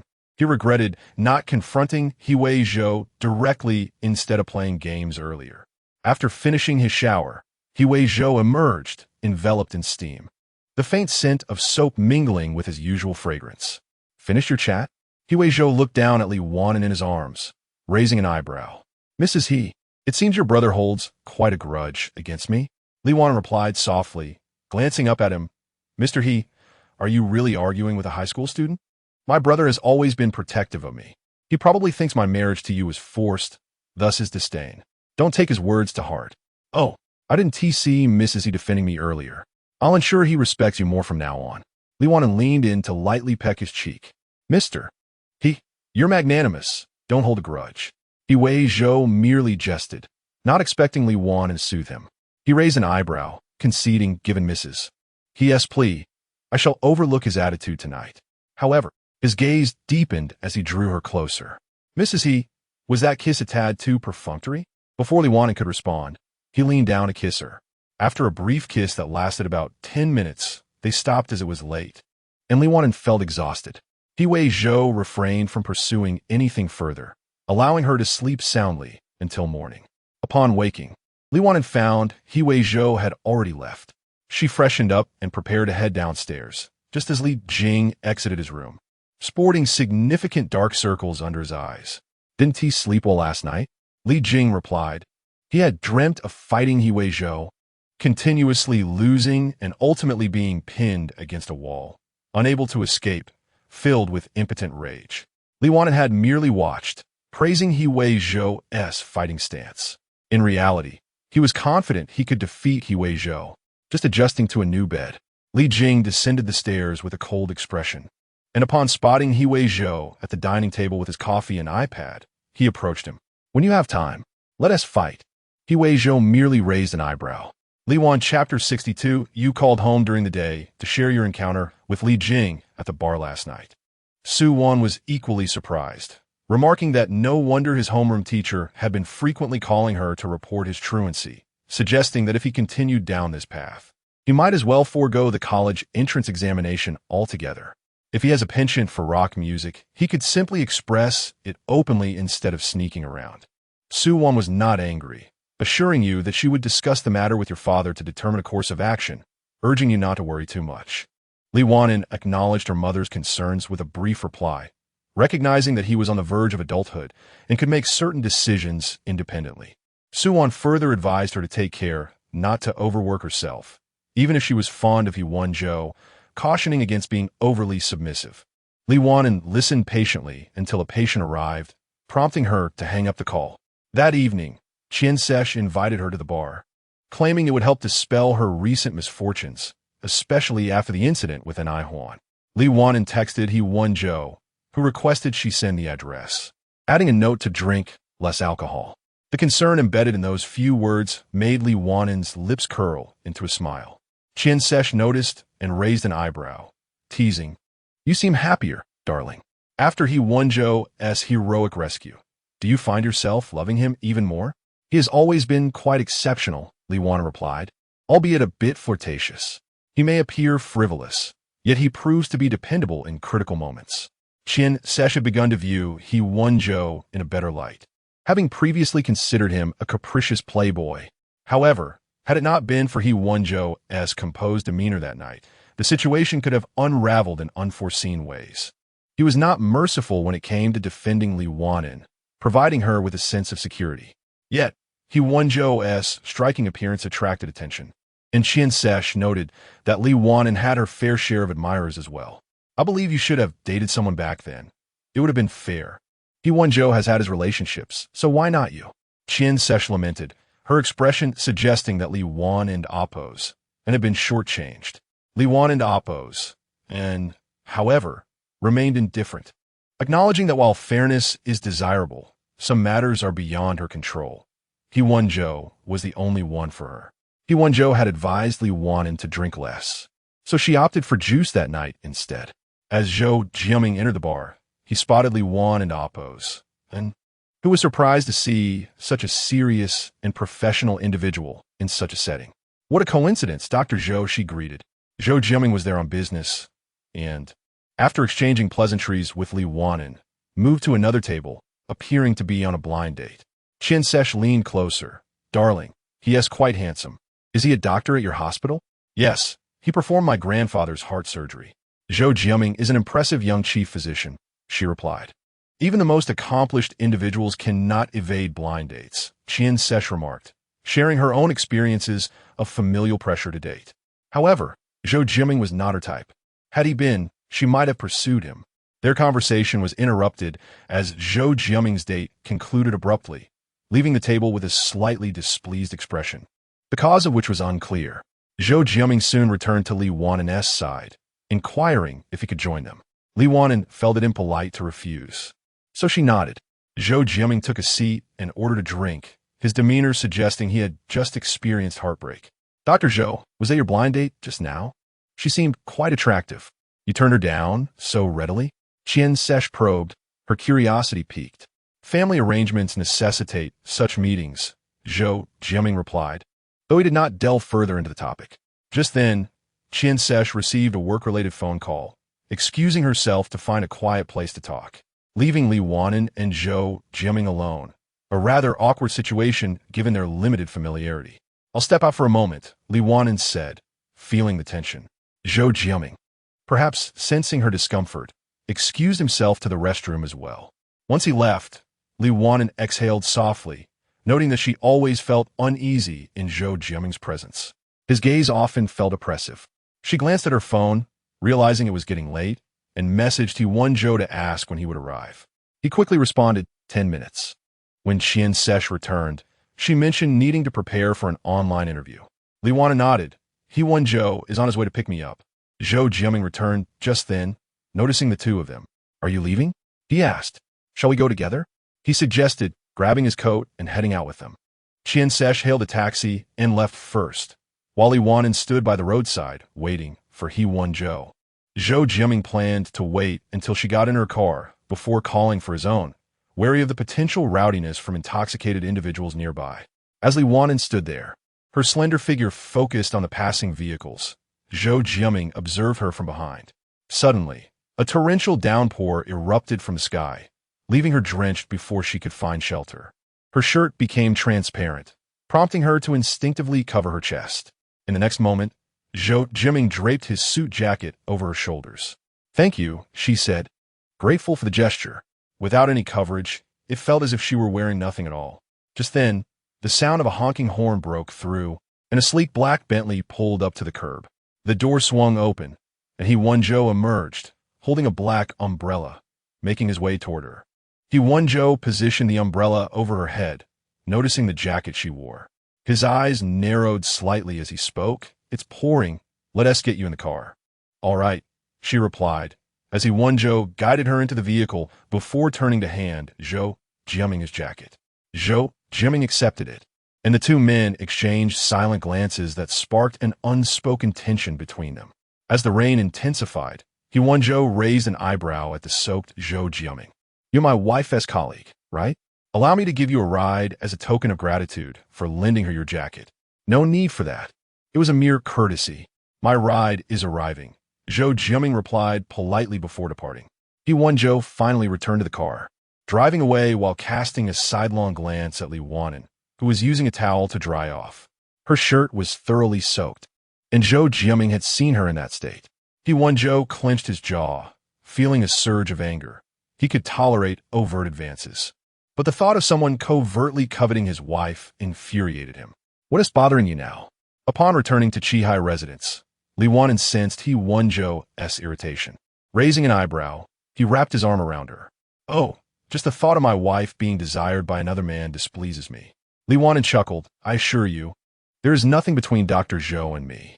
Her innocence only fueled He Wenzhou's jealousy, and he whispered in her ear, Li Wan'an, you are mine. With a resigned smile, she replied, yes, I am yours. Only then did He Wenzhou appear satisfied. What does it matter if others covet him? Mrs. He simply adores him. Ah, this feeling is rather delightful. Chapter 63. Birthday time flies, and soon it is May 17th, the birthday of He Wenzhou. During this period, Li Wan'an has been searching for cooking tutorials online and even visited a cake shop to learn how to make cake. The customized cufflinks for He Wenzhou have also arrived. On his birthday, Li Wan'an leaves work early to prepare a special birthday dinner for him at home. Wang Ma is more than happy to assist, occasionally filming Li Wan'an as she cooks. The elderly lady praises her, exclaiming how impressive her granddaughter-in-law is, capable both in the kitchen and in social settings. What has that rascal Wenzhou done to deserve such a wonderful wife? She cooks so beautifully, and he still hasn't returned? TSK, I should call him and give him a piece of my mind. Li Wan'an pauses her cooking and smiles at the old lady. Grandma, I told him this morning, and he promised to come back for dinner. He just wanted to gather with his friends first, since it's his birthday, and will be back a bit late. The grandmother pouts. I don and oppose. TC the point of those gatherings. Back when I just married your grandfather, he would rush home right after work and never attended any gatherings. However, in the past, He Wenzhou celebrated his birthday partying all night with Jiang Yun and his friends. This year, he said he wanted to come home, which shows he has mellowed a bit. Men enjoy their fun, but it's good to know he is returning home. After several hours of preparation, Li Wan'an places the cake she made in the refrigerator, adorned with her handwritten words, "Happy birthday, young Master He." She even drew a cartoon caricature beside it, which Wang Ma admired for its cuteness, capturing He Wenzhou and Appo's as playful spirit with just a few strokes. What time will he return? At 8:30 p.m., Li Wan'an sends He Wenzhou a message, not to rush him, merely to inquire about his timing. Once Wang Ma finishes assisting, she leaves early, knowing the significance of the occasion and wishing not to intrude on the young couple's sweet moments together. At the club, He Wenzhou sits in a dim corner, smoking a cigarette and exhaling clouds of smoke. Many have come to celebrate his birthday, and the drinks have flowed a bit too freely. When someone approaches to toast him, He Wenzhou waves his hand. "No more for me." The person teases. Ever since President He got married, he has been out less. Your alcohol tolerance seems to have diminished. Another chimes in, but President He hasn't brought his wife out to socialize yet. It's your birthday tonight. Why not let us meet her? He Wenzhou exhales a smoke ring. She doesn't enjoy these kinds of gatherings. Just then, his phone buzzes, and upon checking it, he raises an eyebrow. She is urging me to come home. I must take my leave. Is it that early? Don't go yet. We haven't even begun to celebrate. Jiang Yun joins in, did in chapter 64. The gift: it is a rare occasion for a man to sit in the passenger seat, resting his chin on one hand, gazing at the woman driving with utmost seriousness. The feeling of being driven home by his wife is rather pleasant, is it not? Just after He Wenzhou departed, Jiang Yun returned, his expression slightly anxious as he pushed open the door to the private room, only to find no trace of He Wenzhou. Where did Brother Zhou go? Did he leave so soon? Someone replied, "Sister-in-law just took him away. Brother Zhou has made a swift exit tonight." Another added, "We all know how Brother Zhou handles his liquor, right? He is just pretending. He is eager to retreat home for a cozy evening with sister-in-law." One cannot help but admit that Li Wan'an and Appo's, and is indeed strikingly beautiful, pure, and ethereal. Brother Zhou is truly fortunate. Jiang Yun stood at the doorway, silent, lips pressed together. He had just learned that Song Xing had returned to the country. He had initially intended to relay this news to He Wenzhou immediately, but alas, he was too late. The late-night Qihai residence, under the veil of night, resembled a castle painted in an oil masterpiece. Wan'an parked the car in the open space and headed straight for the kitchen upon entering the house. He Wenzhou followed her, raising an eyebrow at the kitchen counter laden with ingredients. "Such a feast?" "Well, it is a birthday celebration," Wan'an replied, donning an apron and glancing back He Wenzhou. "Today is your birthday. You needn't assist, just relax. I can merely observe as Mrs. He cooks. It is quite a delightful sight," He Wenzhou remarked. Wan'an simply shrugged, ignoring the lingering gaze of the man, tying her hair up into a casual bun, exposing her slender, fair neck. He Wenzhou leaned against the doorway, raising an eyebrow at the scene, his eyes bright with amusement. Moments later, the table was set with all the dishes. Wan'an tucked a few stray hairs behind her ear. The offerings were simple home-cooked meals, a far cry from Wang Ma's culinary prowess, which was a slight disappointment for young Master He. He Wenzhou picked up his chopsticks and sampled a bite, raising an eyebrow. "Mrs. He, you are too modest. This is quite delightful. I never expected to have married a culinary gem." A flicker of joy danced in the woman's eyes. "As long as you enjoy it, I shall prepare more next time." Her demanding job left little time for cooking, yet she yearned for leisure to indulge in it more often. Witnessing the man she cherished savor her cooking, receiving a compliment or two, filled Wan'an with a sense of fulfillment. However, He Wenzhou had no intention of having her cook often. It was better for her to avoid the kitchen with its oppressive smoke. Just as Wan'an was about to praise his thoughtfulness, he raised an eyebrow and remarked, "It's detrimental to Mrs. He's skin. It affects me." Wan'an silently served him a bowl of tomato and mushroom soup. "Drink this," she urged. He Wenzhou accepted the bowl, taking a sip while his gaze flickered toward her. Under the soft glow of the lights, she appeared gentle and obedient, reminiscent of a serene river. He Wenzhou smirked, tempted to tease her. I'm full. He set down the bowl, raising an eyebrow at Wan'an. What shall we do after dinner, Mrs. He? Let us eat cake. I baked one today, she replied, rising to retrieve the cake from the refrigerator. He Wenzhou raised an eyebrow, recalling the moment Wang Ma had captured a photograph of Wan'an earnestly preparing the cake, flour dusting her nose and cheeks. Completely unaware of being photographed, he found it endearing, having enlarged the photo to admire it multiple times. He favored fruits, and thus Wan'an had crafted a fruit cake adorned with strawberries. The cake, though modest in size, was exquisite, with a delicate figure drawn atop and thoughtful inscriptions beside it. Make a wish, He Wenzhou, Wan'an urged, dimming the restaurant lights and lighting the candles, her gentle gaze fixed upon him. He Wenzhou smiled, contemplating that he hadn't made a wish since his teenage birthdays, but chose to indulge her request. He closed his eyes and blew out the candles. In the enveloping darkness, her soft voice resonated. He Wenzhou, happy birthday.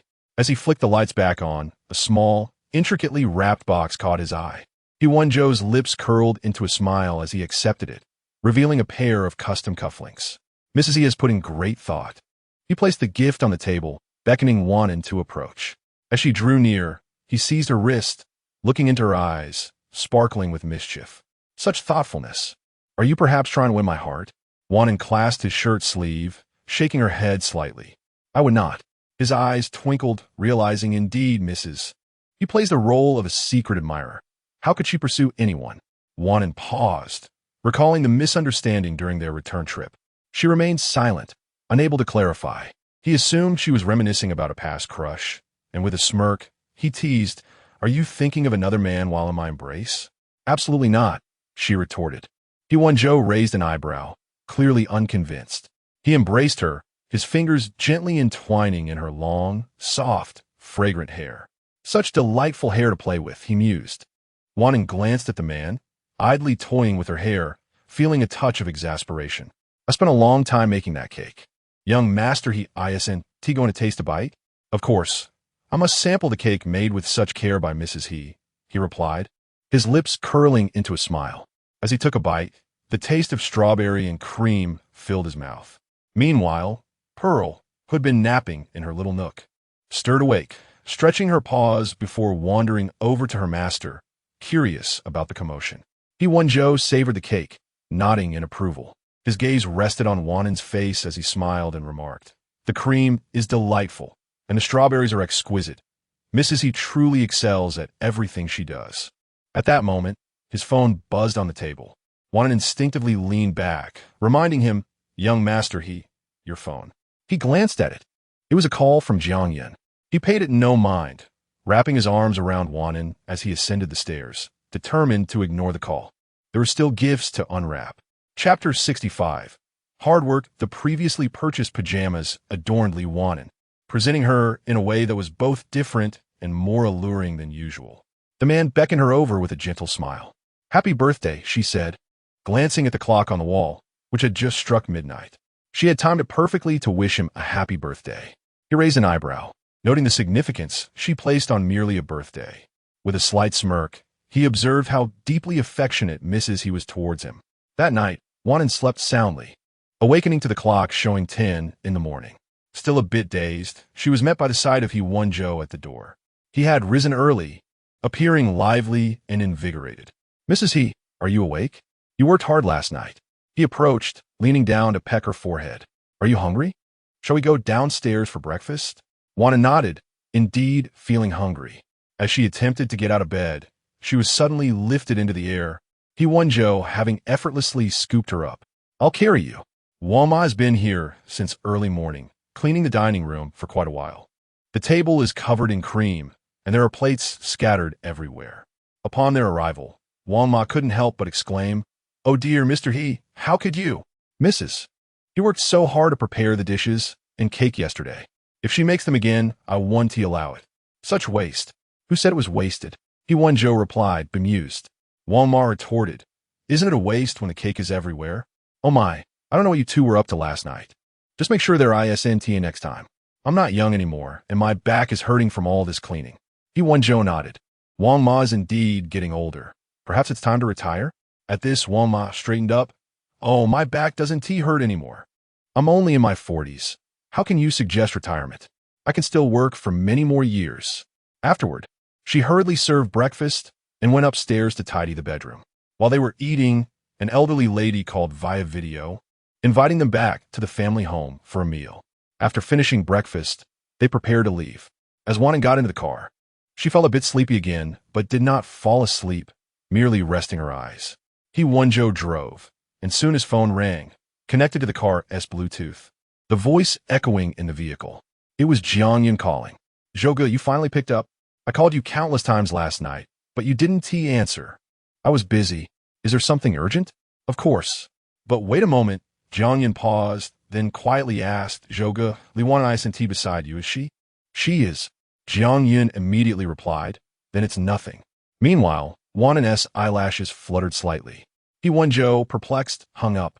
A moment later, a WeChat message came in from Jiang Zhouge. Songxing has returned to the country.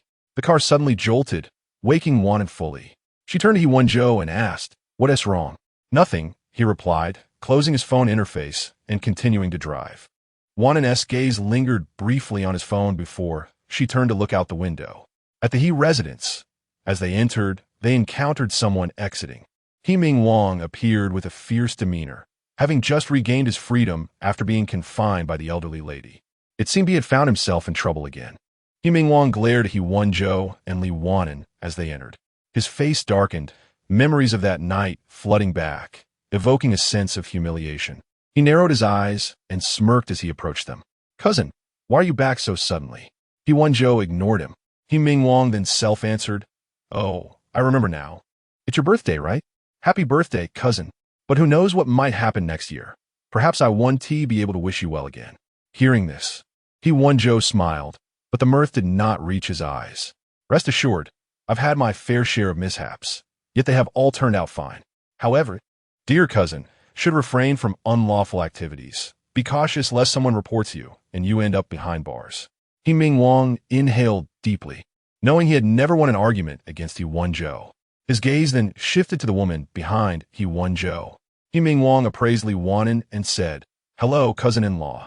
I must admit, I regret not being able to see you clearly that night due to the darkness. But now, you are truly beautiful. I envy cousin. He Mingwang smiled, then glanced at He Wenzhou. However, I must warn you, cousin-in-law, my cousin has someone in his heart. You may not know, but he once had a girlfriend, a classic tale of Prince and Cinderella. Had it not been for Grandma's interference, he might have married her. He observed He Wenzhou's expression, smiling lightly. Cousin-in-law, be cautious. Perhaps one day, my cousin will rekindle an old flame. But do not be disheartened. I am quite the gentleman and will surely comfort you when the time comes. He Wenzhou's face darkened, feeling that this toad wished to eat swan meat. Wondering if he hadn't been punished enough last time, he clenched his fists, ready to strike He Mingwang. But Li Wan'an gently held his hand, looking at him before addressing He Mingwang. Thank you for your concern. However, I respect my husband's past. As for the future, I believe we will part amicably. With that, Wan'an took He Wenzhou's hand and walked past He Mingwang. Chapter 66. A performance beneath the silk tree. The man stood still, gazing down with a gentle smile at the woman whose eyes sparkled with trust. Mrs. He places such faith in me. The silk tree at home has stood for many years, planted by the elder when he married the matriarch, symbolizing marital harmony and familial unity. The flowering season falls in June and July, yet this year it bloomed as early as May. Standing beneath the tree, Mrs. He was more enchanting than the flowers themselves. Li Wan'an lifted her gaze to meet his, her eyes strikingly clear and beautiful, pure in their innocence. She has always been gentle and understanding. Indeed, Mrs. He possesses a commendable disposition, which undoubtedly caught the matriarch's attention. Do you mind my ex-girlfriend? He Wenzhou lowered his head, his voice softening as he scrutinized her every subtle expression. As expected, her eyelashes fluttered, and she diverted her gaze, clearly perturbed by the thought. Naturally, Mrs. He, who harbors feelings for him, would be affected. Li Wan'an pursed her lips, her hands slightly tightening at her sides, and after a moment, she met his gaze, albeit hesitantly. Yet the past is the past, and the present is now. He Wenzhou, I trust you will exercise discretion if you still have feelings for her. You would not allow her to be the other woman. Conversely, if your affections have waned, then there is no need for me to be concerned. Then what does Mrs. He think? Do you believe I still harbor feelings for her? Wan'an furrowed her brow, replying candidly, I do not know. He Wenzhou chuckled softly, brushing aside her hair that the wind had tousled, and murmured, Mrs. He, there are certain matters I wish to clarify today to prevent any future misunderstandings. My relationship with her was not merely a fleeting romance. Even after our breakup, should she encounter difficulties, I would not turn a blind eye, for I owe her that much. However, I assure you, I will not engage in infidelity. Wan'an nodded, all right. The man raised an eyebrow, with my sincerity laid bare. Is this all Mrs. He has to say? She smiled faintly. A man's heart cannot be grasped by a woman unless he willingly offers it. Nevertheless, as He Gongzi has professed he would not stray, I shall take him at his word. With their understanding established, they proceeded into the hall. The matriarch, donning her reading glasses, was engrossed in a short video. Recently, she had developed a fondness for short dramas, especially those revolving around the theme of love blossoming post-marriage. Whenever she found a particularly compelling scene, she would share it with He Wenzhou, urging him to take notes. Oh, Wan'an's here. My goodness, why do you look so tired? Wan'an blushed slightly. The matriarch, despite her age, was far from oblivious. She playfully kicked He Wenzhou, scolding, you rascal. Have you exhausted my precious granddaughter-in-law? You should be more considerate. He Wenzhou rubbed his knee, exclaiming, I'm just trying to help you welcome a great-grandchild. Wait, is there hope for a great-grandchild? The matriarch's irritation dissipated, replaced by a beaming smile. I dreamt last night of our pomegranate tree bearing fruit abundantly. Could it be twins? Her excitement grew with every word. She envisioned herself basking in the sun in the garden, not even expecting her little great-grandchild to tend to her needs. Simply watching them crawl about, playing, would bring her immense joy. He Wenzhou could not stifle his laughter, teasing Grandma. Are you quite mad for a great-grandchild? She shot him a glance, of course. You're 29, almost 30. I won't say much more. But look at that lad from the Fu family next door. He's 2 years younger than you and has 3 children already. Where are yours? I haven't even seen a hint of one. Once a man crosses 30, it could be a slippery slope. Best get on with it before Wan'an loses interest in you. Having a child changes everything. Surely, for the sake of the child, Wan'an would not turn you away.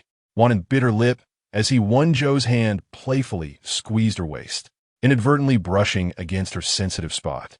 She struggled to suppress her reaction, tears nearly spilling forth.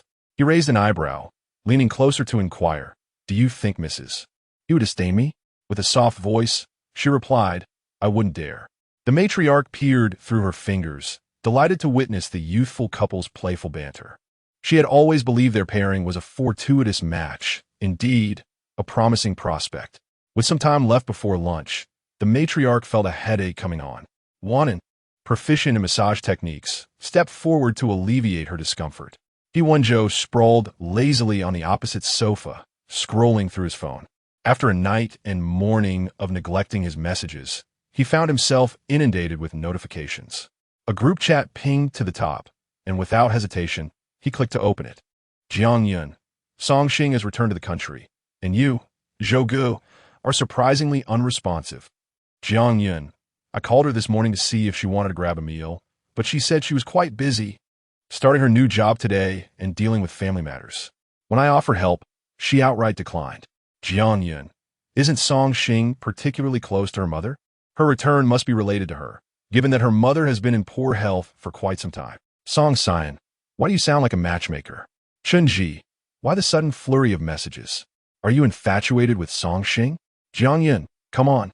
Song Xing dated Zhou Gu. How could I like her? I'm merely concerned for him. Jiang Yun, He Wenzhou Zhou Gu. Are you really going to ignore this? He Wenzhou. Jiang Yun, huh? He Wenzhou, you're more invested than I am. You can handle it. With that, he exited the chat. Meanwhile, Jiang Yun pondered the implications of Zhou Ji's response. Was it indifference or restraint? Surely he understood his marital status made it inappropriate to intervene directly, hence asking Jiang Yun for assistance. After all, she was his lifesaver and first love. He Wenzhou would not simply disregard Song Xing. Jiang Yun nodded thoughtfully, feeling as though he were in He Wenzhou's mind, and promptly made a phone call. Hey brother, can you find out what Song Xing is doing for work now? Is her family in trouble? Let me know as soon as you find out. After hanging up, Jiang Yun wore a triumphant smile. While Li Wan'an was wonderful, she could not compare to the bond between He Wenzhou and Song Xing, forged through trials of life and death. He believed that after weathering many storms, they would eventually reunite.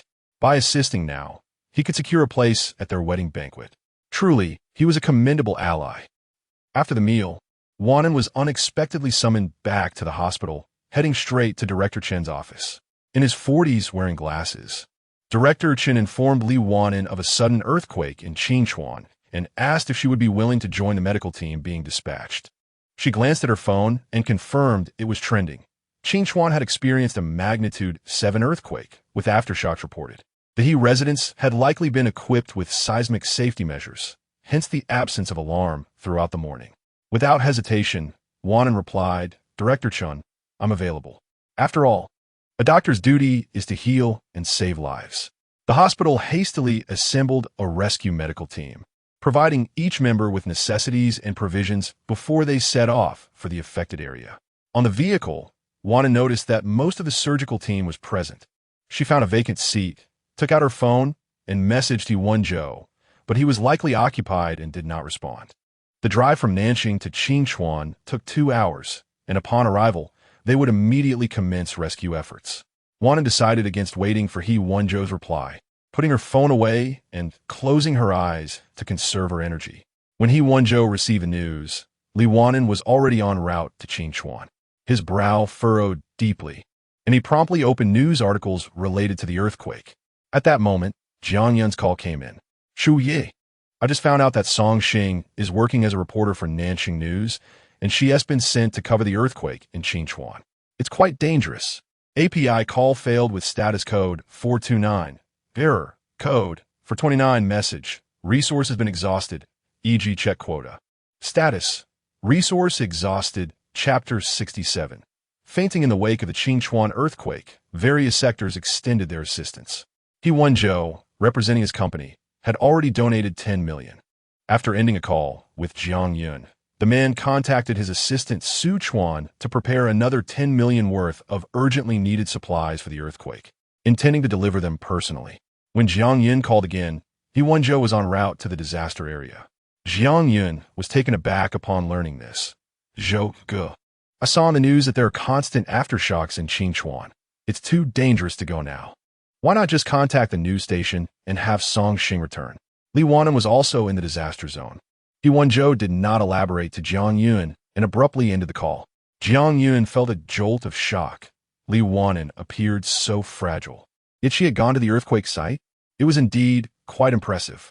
Upon the team's arrival in Baishui County of Qingchuan City, some doctors remained at the county hospital to treat the injured, while Li Wan'an and several other medical personnel were notified to proceed to the scene for emergency rescue. The road ahead was obstructed by boulders, preventing further vehicle access. Li Wan'an and her colleagues disembarked. The air was thick with dust, and the uneven ground posed a risk of falls. Upon reaching the site, they were greeted by severely collapsed buildings and a landscape of ruins. The rescue team had already extricated numerous casualties. They needed to administer urgent care to the patients, particularly those in critical condition who required transfer to the county hospital for further treatment. Upon seeing that doctors had finally arrived, the rescue personnel immediately called out, Doctor, there is someone here suffering from severe blood loss. Please help with the bleeding. Li Wan'an promptly grabbed the first aid kit and rushed over. Her white coat quickly became stained with dust and blood, and a smudge of dirt appeared on her otherwise fair face. The scene was chaotic, filled with rescue teams, doctors, journalists, and volunteers. A reporter approached Li Wan'an, inquiring about her hospital affiliation and her thoughts on the situation. As she was stitching a small girl's arm wound, the reporter alternated between capturing her and the girl's pained expression. The flash from the camera startled the girl, causing her to burst into tears. Li Wan'an raised her gaze. a flicker of irritation crossing her usually gentle face. "I'm sorry, but your presence is hindering my treatment of the patient. It's not an opportune time for an interview. Please step aside." The young reporter, taken aback, paled slightly. "How ungrateful. Do you realize how many people are eager to be featured in the news?" Li Wan'an remained silent, continuing to stitch the girl's wound while softly reassuring her not to be afraid. At that moment, footsteps approached, accompanied by a calm and rational voice. "Xiao and Mo. The interview cannot disrupt the rescue efforts. Let us take some pictures and then move to the other side for public interviews." "Understood, Sister Song Xing. I just thought that the female doctor was quite striking, and since she is actively involved in the rescue, I thought an interview would be fitting."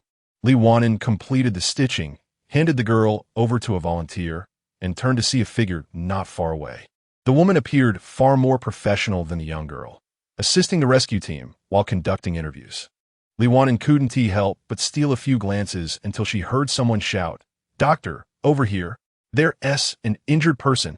She quickly redirected her attention and ran toward the source of the call with her first aid kit in hand.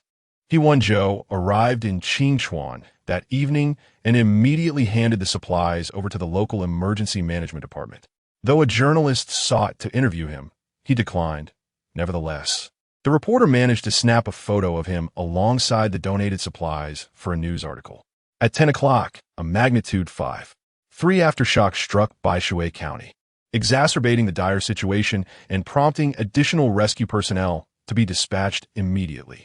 At this moment, Jiang Yin called, having seen the news that Song Xing was live on air from Baishui County. "Is there anyone else heading to the site to assist? We need all the help we can get." As the rescue team prepared to depart, He Wenzhou, clad in a suit, jumped into the vehicle, stating resolutely, "Count me in." The door closed, and they set off for Baishui County, arriving at 11:30.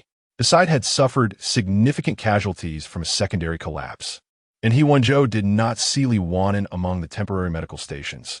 The earthquake had impacted several locations, and she might not be there. The vehicle came to a halt. "Everyone, stay alert. Let us go." The group disembarked, and He Wenzhou swiftly shed his suit, joining the efforts on site. Dressed in a shirt and slacks, he exuded the aura of a man of wealth or stature. With that attire, one might mistake you for a runway model. A reporter quipped, "You lot just pose for the cameras without contributing anything. Once you're done posing, please don't impede our rescue work."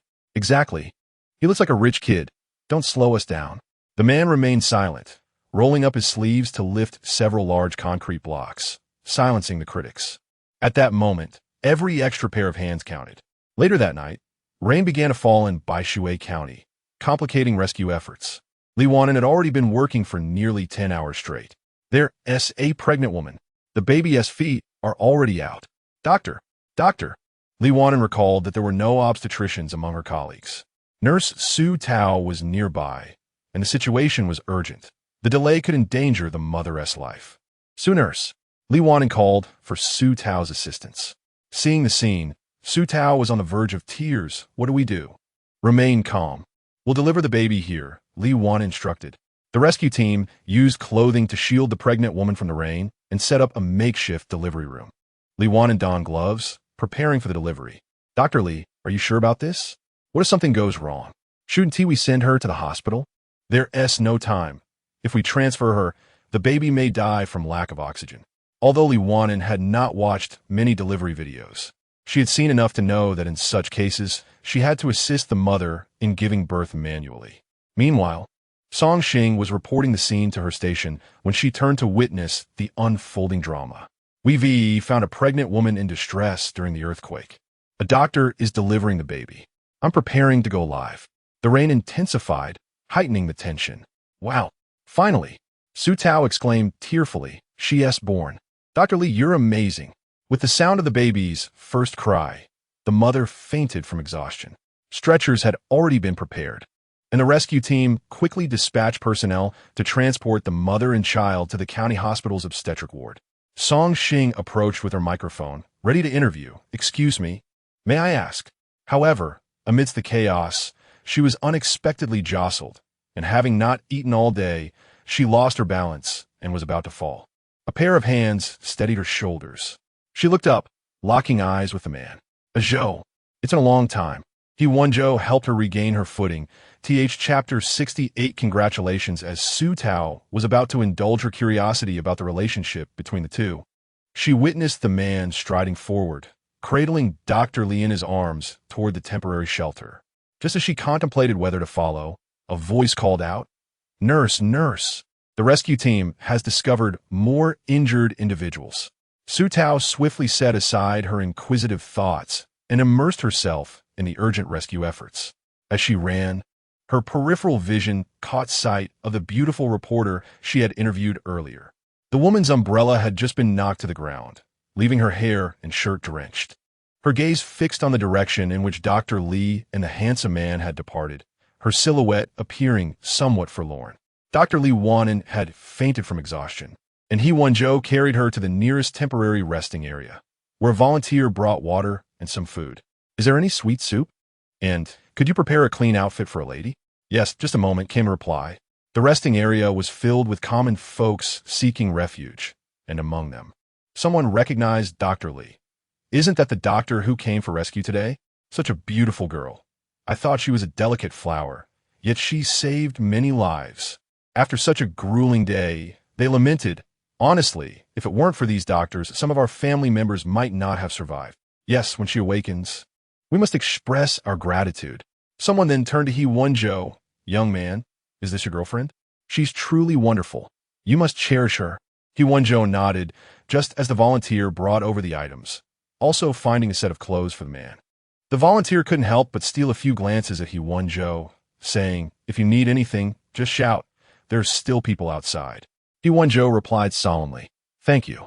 Taking the items, he drew the curtain, changing the drenched clothes off the woman, who felt icy cold, devoid of warmth. He Wenzhou bit his lip, an inexplicable heaviness settling in his chest. The volunteer had brought warm, sweet soup. The man sat at the edge of the bed, leaning Dr. Li against his shoulder, feeding her water. To his relief, she instinctively opened her mouth, perhaps a reflex. After Dr. Li had drunk half a bowl of sweet soup, He Wenzhou finished the remaining half before changing into clean clothes himself.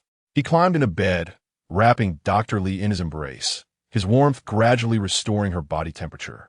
Time passed, and eventually Dr. Li opened her eyes, only to find the man resting with his eyes closed. He appeared weary, his breathing heavy, a faint stubble adorning his lips. Dr. Li bit her lip, feeling a pang of sympathy as her fingers lightly brushed against his furrowed brow. In the next moment, memories of her recent ordeal flooded back. She had assisted a pregnant woman in labor, overwhelmed with stress and exhaustion, only to lift her gaze and see He Wenzhou approaching. She thought it was merely a figment of her tired mind. After all, he was in Nan City. How could he be here?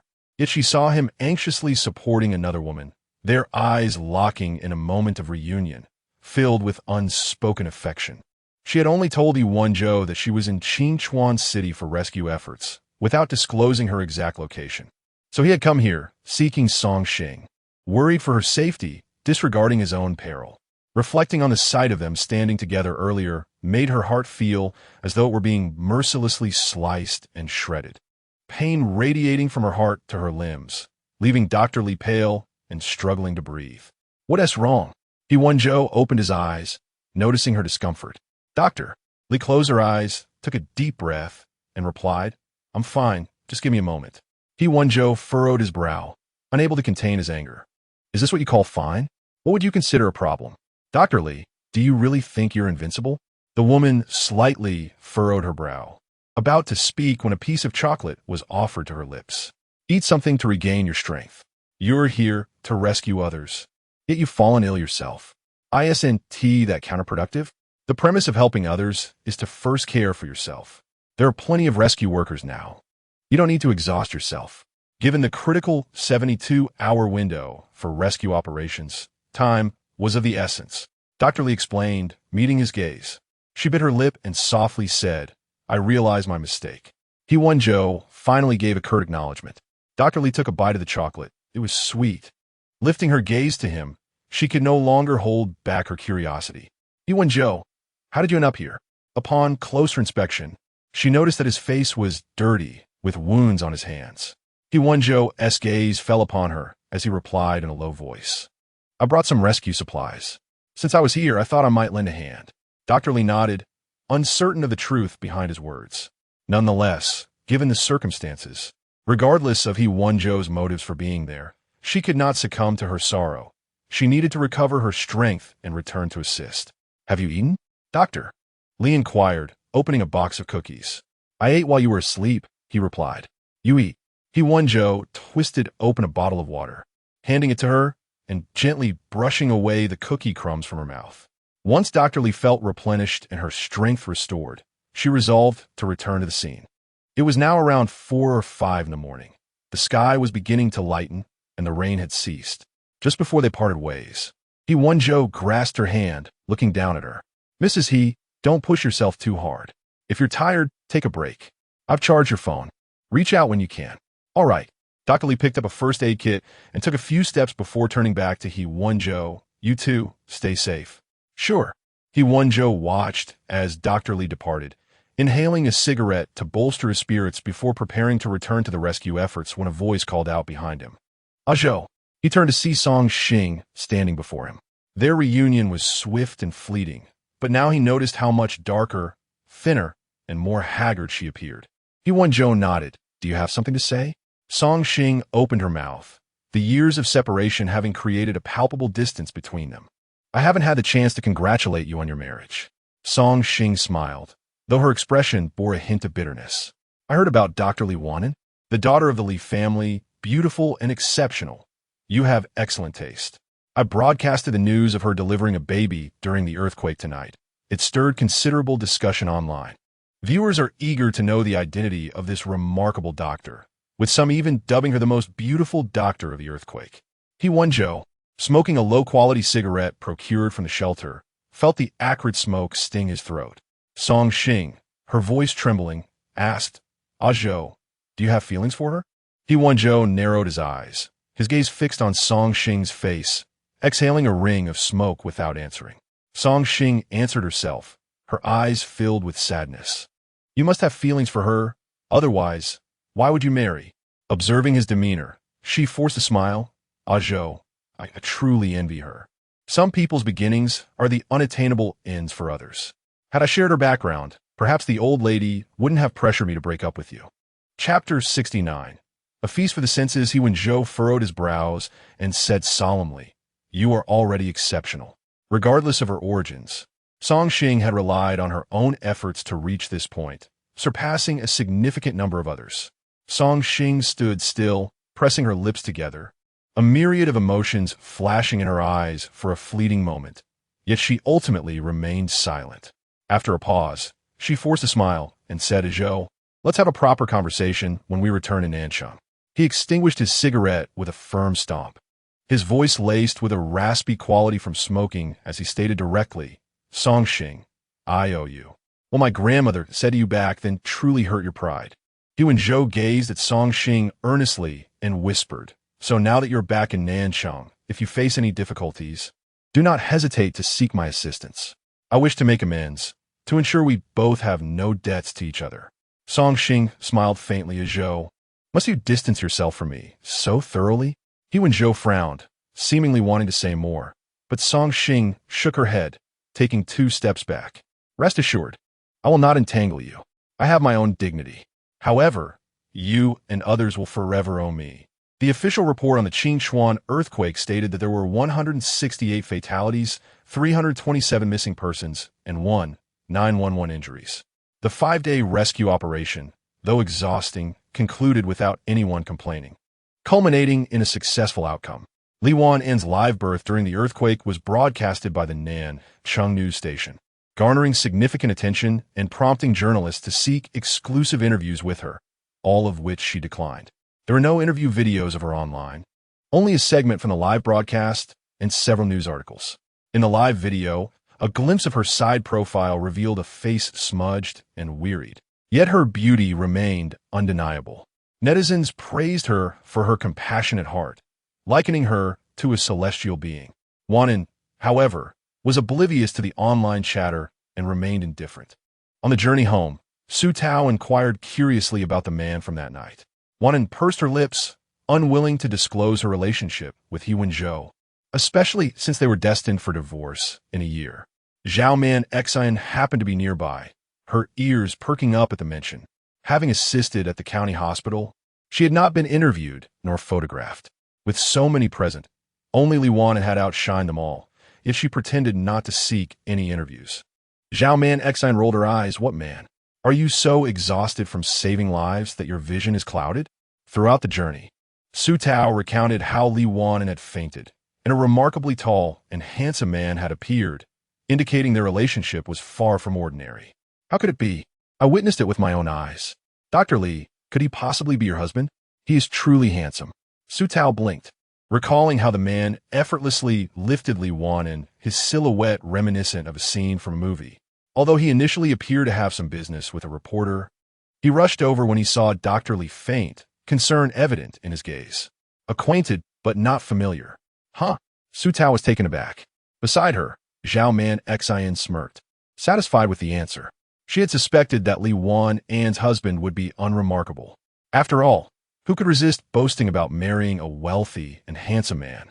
After days of toil, Wan'an was fatigued and preferred silence, simply closing her eyes to rest. Noticing this, Su Tao refrained from pressing further. Upon returning to Nancheng, the hospital granted a 3-day leave to all doctors who participated in the rescue. Wan'an returned to Qihai residence, her first act being to sleep. In recent days, her rest had only amounted to 2 or 3 hours each day, and after a quick shower, she collapsed on her pillow and fell asleep instantly. He Wenzhou arrived at Qihai residence later that evening. Having spent 3 days in Qingchuan, he returned early due to company matters, while Li Wan'an had remained on site for a full 5 days.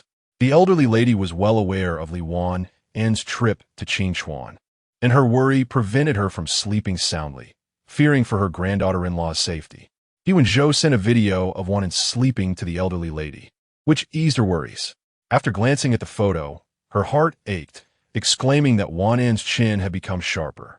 The man's gaze fell upon the sleeping woman, who had indeed lost weight.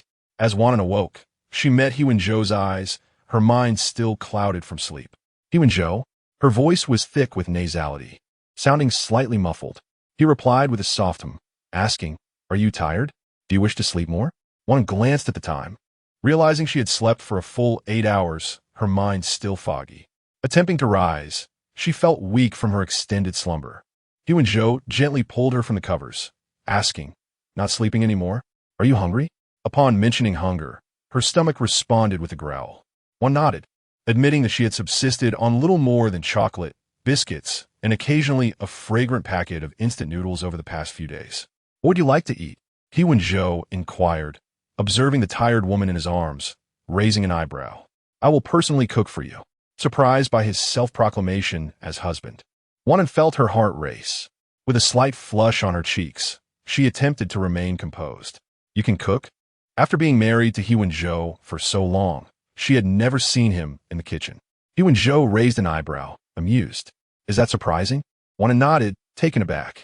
Typically carefree, the idea of him cooking seemed utterly incongruous. "Then tonight, allow Mrs. He to experience my culinary skills. What would you like?" "Noodles. I'm quite famished." Feeling too hungry to delay his cooking, she was eager for something to eat. "Very well." He Wenzhou carried Wan'an downstairs and settled her on the sofa for a moment's rest before heading straight to the kitchen. From her vantage point, Wan'an could see the man's silhouette. Dressed in a gray shirt and dark trousers, he rolled up his sleeves, revealing strong, well-defined arms.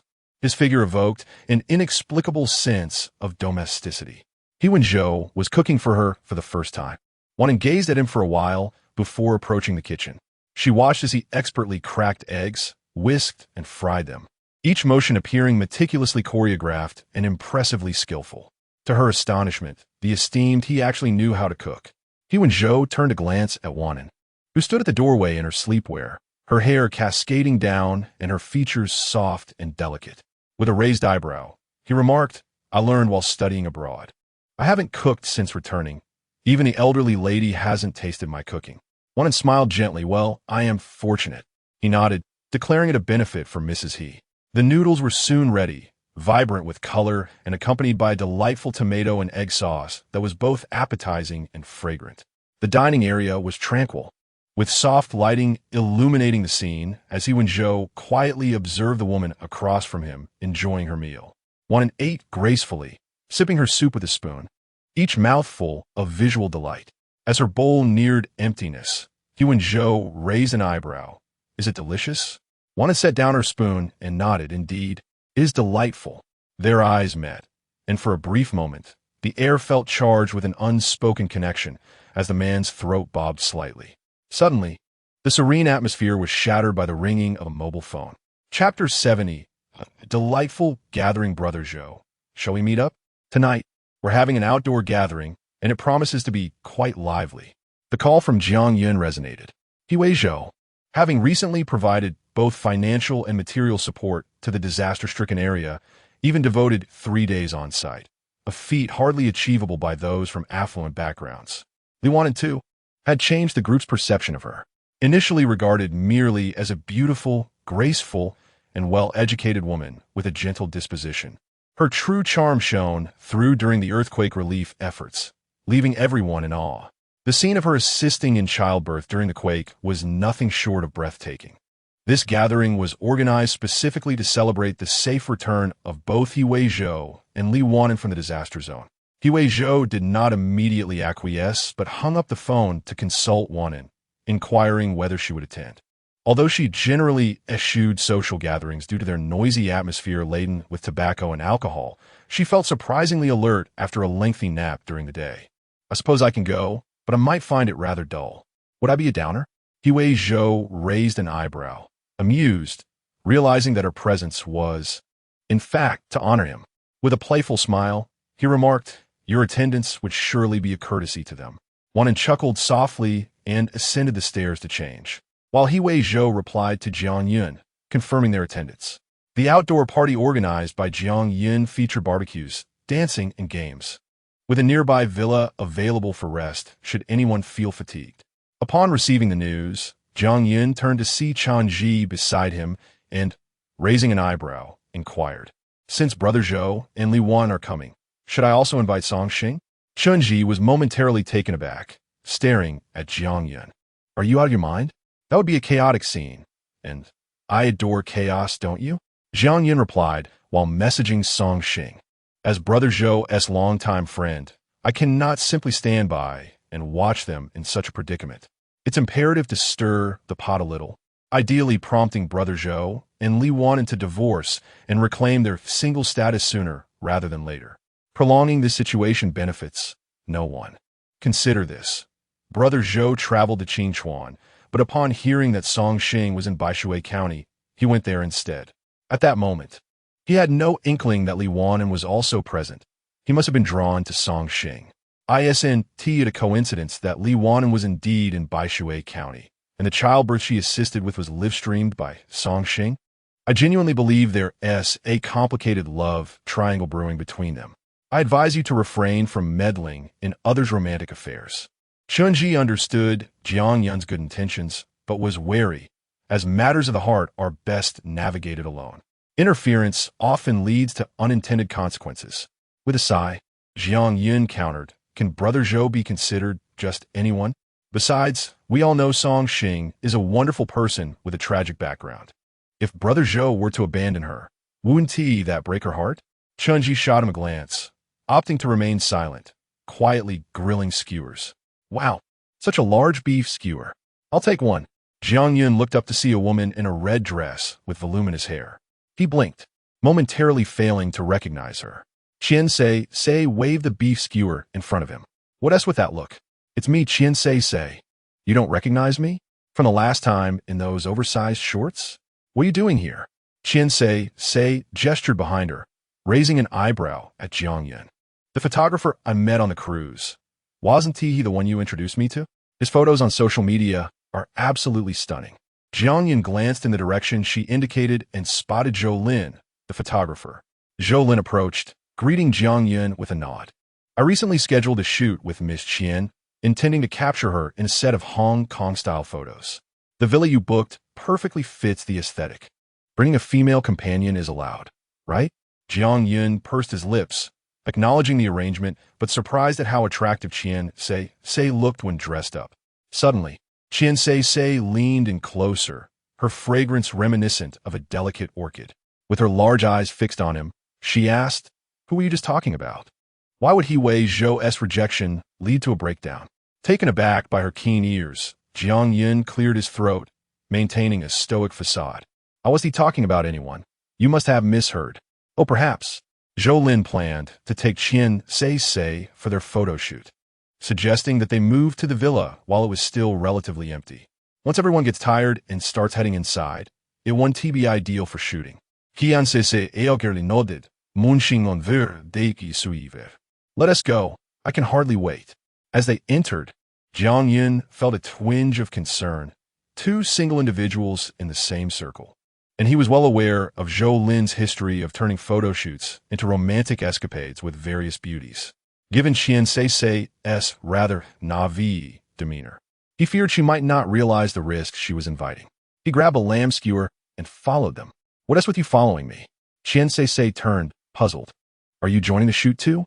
With one hand casually tucked into his pocket, Jiang Yun glanced at Zhou Lin.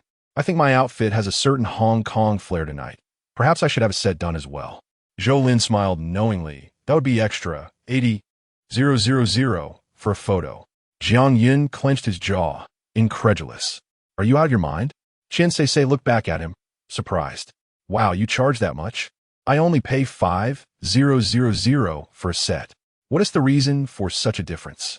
She flashed a dazzling smile, revealing dimples. "Well, it's simply because I'm stunning. 360 degrees of perfection that requires minimal retouching. Some people, however, are less photogenic, making it a bit challenging for our photographer. So a higher fee is justified." Jiang Yun thought about turning on his heel and leaving, but instead maintained his stoic expression, following behind her. "Am I unattractive?" Clearly, they lacked discernment. "I am extraordinarily handsome." When Wan'an and He Wenzhou arrived at the gathering, it was in full swing. Wan'an, adorned in a delicate lilac halter neck gown that cascaded down to her waist, exuded a gentle elegance, while He Wenzhou, in a crisp shirt and tailored trousers, wore a casual yet charming smile.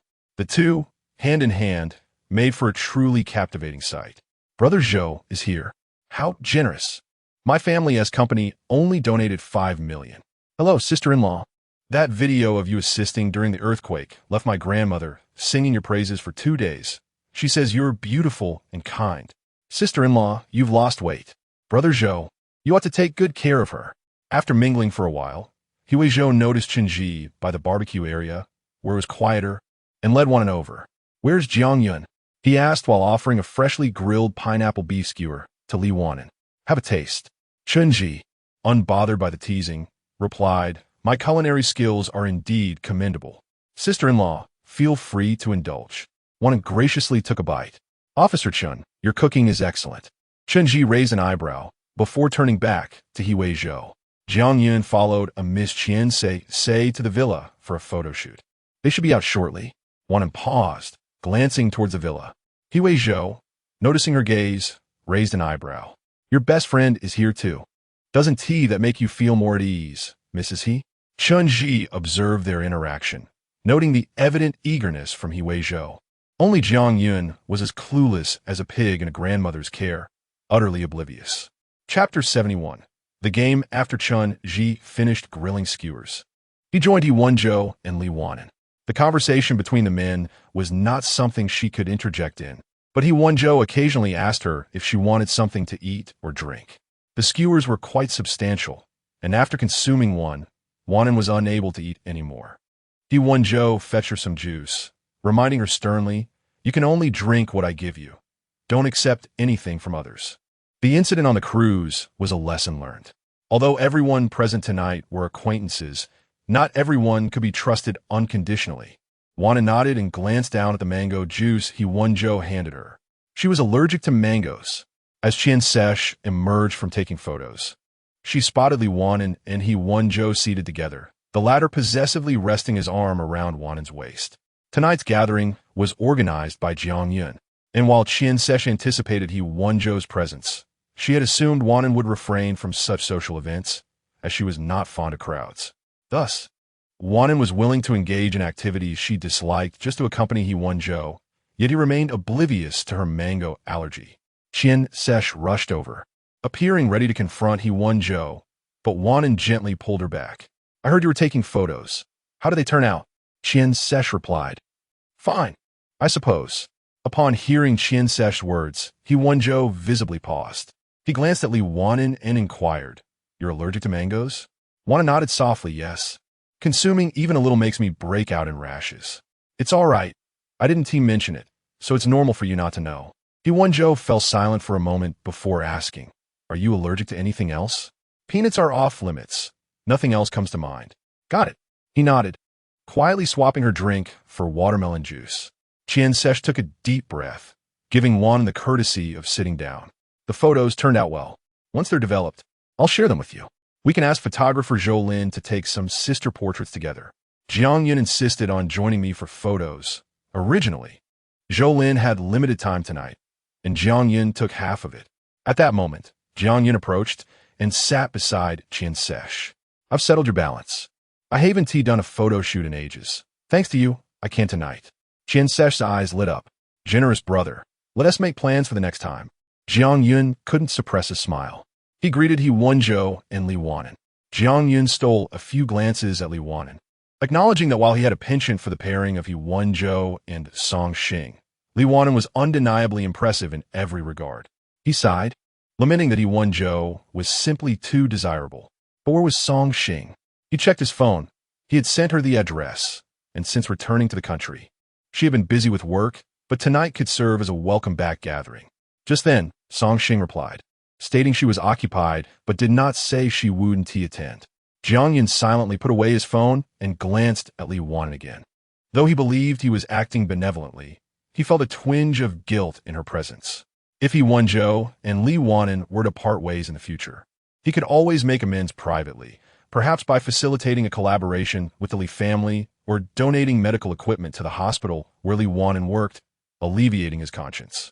Song Siyuan is out on a blind date tonight, so she won't be joining us. Shall we play a game? Jiang Yun suggested, raising an eyebrow at the group. How about fold your fingers? Sounds good. He raised an eyebrow, turning to Li Wan'an. Sister-in-law, do you know how to play? Each participant extended 5 fingers, taking turns to declare a condition or demand. If someone fulfilled the condition, they would fold a finger. If all 5 fingers were folded, they would lose and face a punishment. What shall the punishment be? Let us draw lots later. Li Wan'an nodded. Although she seldom participated in such gatherings, she grasped the simplicity of the game. It commenced with Jiang Yun. He smirked at the group. I secretly farted just now. Those that didn't fart fold a finger. Qian Sesh, seated beside him, grimaced in disbelief. What? Jiang Yun cleared his throat. It was odorless. Had it not been for the game, he would never have disclosed such a detail. Qian Sesh bit her lip. She had inhaled the aroma of the grilled skewers moments ago. With a stern expression, she folded a finger, prompting others to do the same. Following her, Qian Sesh grinned and asked, I've acted as a corpse in a play. Have any of you? Chunji, I pretended to be a corpse during a mission. Does that count? Qian Sesh was taken aback. Next, it was He Wenzhou's turn. He surveyed the group, raising an eyebrow. I have a wife. Do any of you? Everyone promptly folded a finger. Now it was Li Wan'an's turn. She looked around, took a sip of her juice, and declared, I had a crush on someone for 11 years. As soon as her words fell, all eyes, save Qian Sesh's, were fixed on Li Wan'an. Jiang Yun exclaimed, What? Sister-in-law had a crush? With such a magnificent face, you played the secret admirer? He regretted playing this game. Glancing at He Wenzhou and feeling a sudden pang of envy, Li Wan'an pressed her lips together, observing the expression of the man beside her. He Wenzhou smirked slightly, folding a finger. Mrs. He, your competitive spirit is quite strong for revealing your past crush. Jiang Yun and Qian Sesh both folded a finger as well, pondering why one would harbor a secret crush when one could be openly affectionate. Chunji did not fold a finger. Jiang Yun's eyes widened in surprise. Wait, who are you secretly crushing on? How come I knew nothing about this all these years? Chunji leisurely sipped his beer, his gaze deepening as he glanced at Jiang Yun. I already said it was a secret crush. It's private. Don't ask. After several rounds, both Jiang Yun and Qian Sesh ended up folding all 5 fingers. Qian Sesh stood, her expression one of disdain towards Jiang Yun. This must be your fault. I've never lost at games before. I'm going to sit with Chunji. Jiang Yun remained silent. They accepted their fate and drew lots to determine their punishment. Jiang Yun devised the simplest one: drink beer. Other punishments included: call a friend loudly, inviting them to join you in the restroom. Perform a classic scene from Zhen Huan publicly, saying I cannot fulfill this task. Post an unflattering picture of yourself on social media with a caption seeking a partner. Qian Sesh drew the performance task, while Jiang Yun drew the restroom invitation. Being an actress, Qian Sesh had no qualms about performing, having watched Zhen Huan countless times. Her lines memorized. Jiang Yun called Song Siyuan, who had just finished her blind date and was on her way home with her date. He put the call on speaker. As soon as Song Siyuan answered, before she could greet him, Jiang Yun's voice boomed. Old Song, are you there? Want to join us in the restroom tonight? Song Siyuan. When Song Xing arrived at the scene, it was buzzing with excitement. She spotted He Wenzhou and Li Wan'an together, the latter laughing at something Jiang Yun said, her beauty radiating with joy, causing He Wenzhou to glance down at her affectionately. Someone in the crowd noticed her and exclaimed amidst the laughter, Sister Song, what brings you here? Chapter 72. Injustice. The laughter at the scene abruptly ceased, casting a somewhat awkward atmosphere. Song Xing approached with a gentle smile, greeting everyone. Hello, it has been a while. Someone broke the ice, responding with a mild, yes indeed. It has been a long time. Who in this circle was unaware that Song Xing was once the girlfriend of He Wenzhou? Their relationship had flourished splendidly, both being each other's first love. The crowd exchanged glances, some discreetly observing Li Wan'an's expression. The woman displayed little reaction, while He Wenzhou appeared notably composed. Sister Song Xing, you're here. Jiang Yuan emerged from the crowd, linking her arm with Song Xing's. I saw you in news a few days ago. You were so professional. I genuinely think you are remarkable, making your way to where you are through sheer effort. Jiang Yuan, the little princess of the Jiang family, maintained a good rapport with Song Xing, who indeed possessed a certain charm. At this remark, the crowd regarded Song Xing with admiration. Everyone knew of her humble beginnings. Yet, through determination, she had gained admission to a prestigious journalism academy, pursued studies abroad, and upon returning, secured a position as a reporter at the Nanxing news station, a true exemplar of an ordinary person's triumph. Indeed, impressive work, Song Xing. We are all humbled in comparison. Someone chimed in. I've heard you even worked as a war correspondent in Palestine. Truly, I am in awe of you. Seeing Song Xing's arrival, Jiang Yun beckoned her over. Come, Song Xing, join us.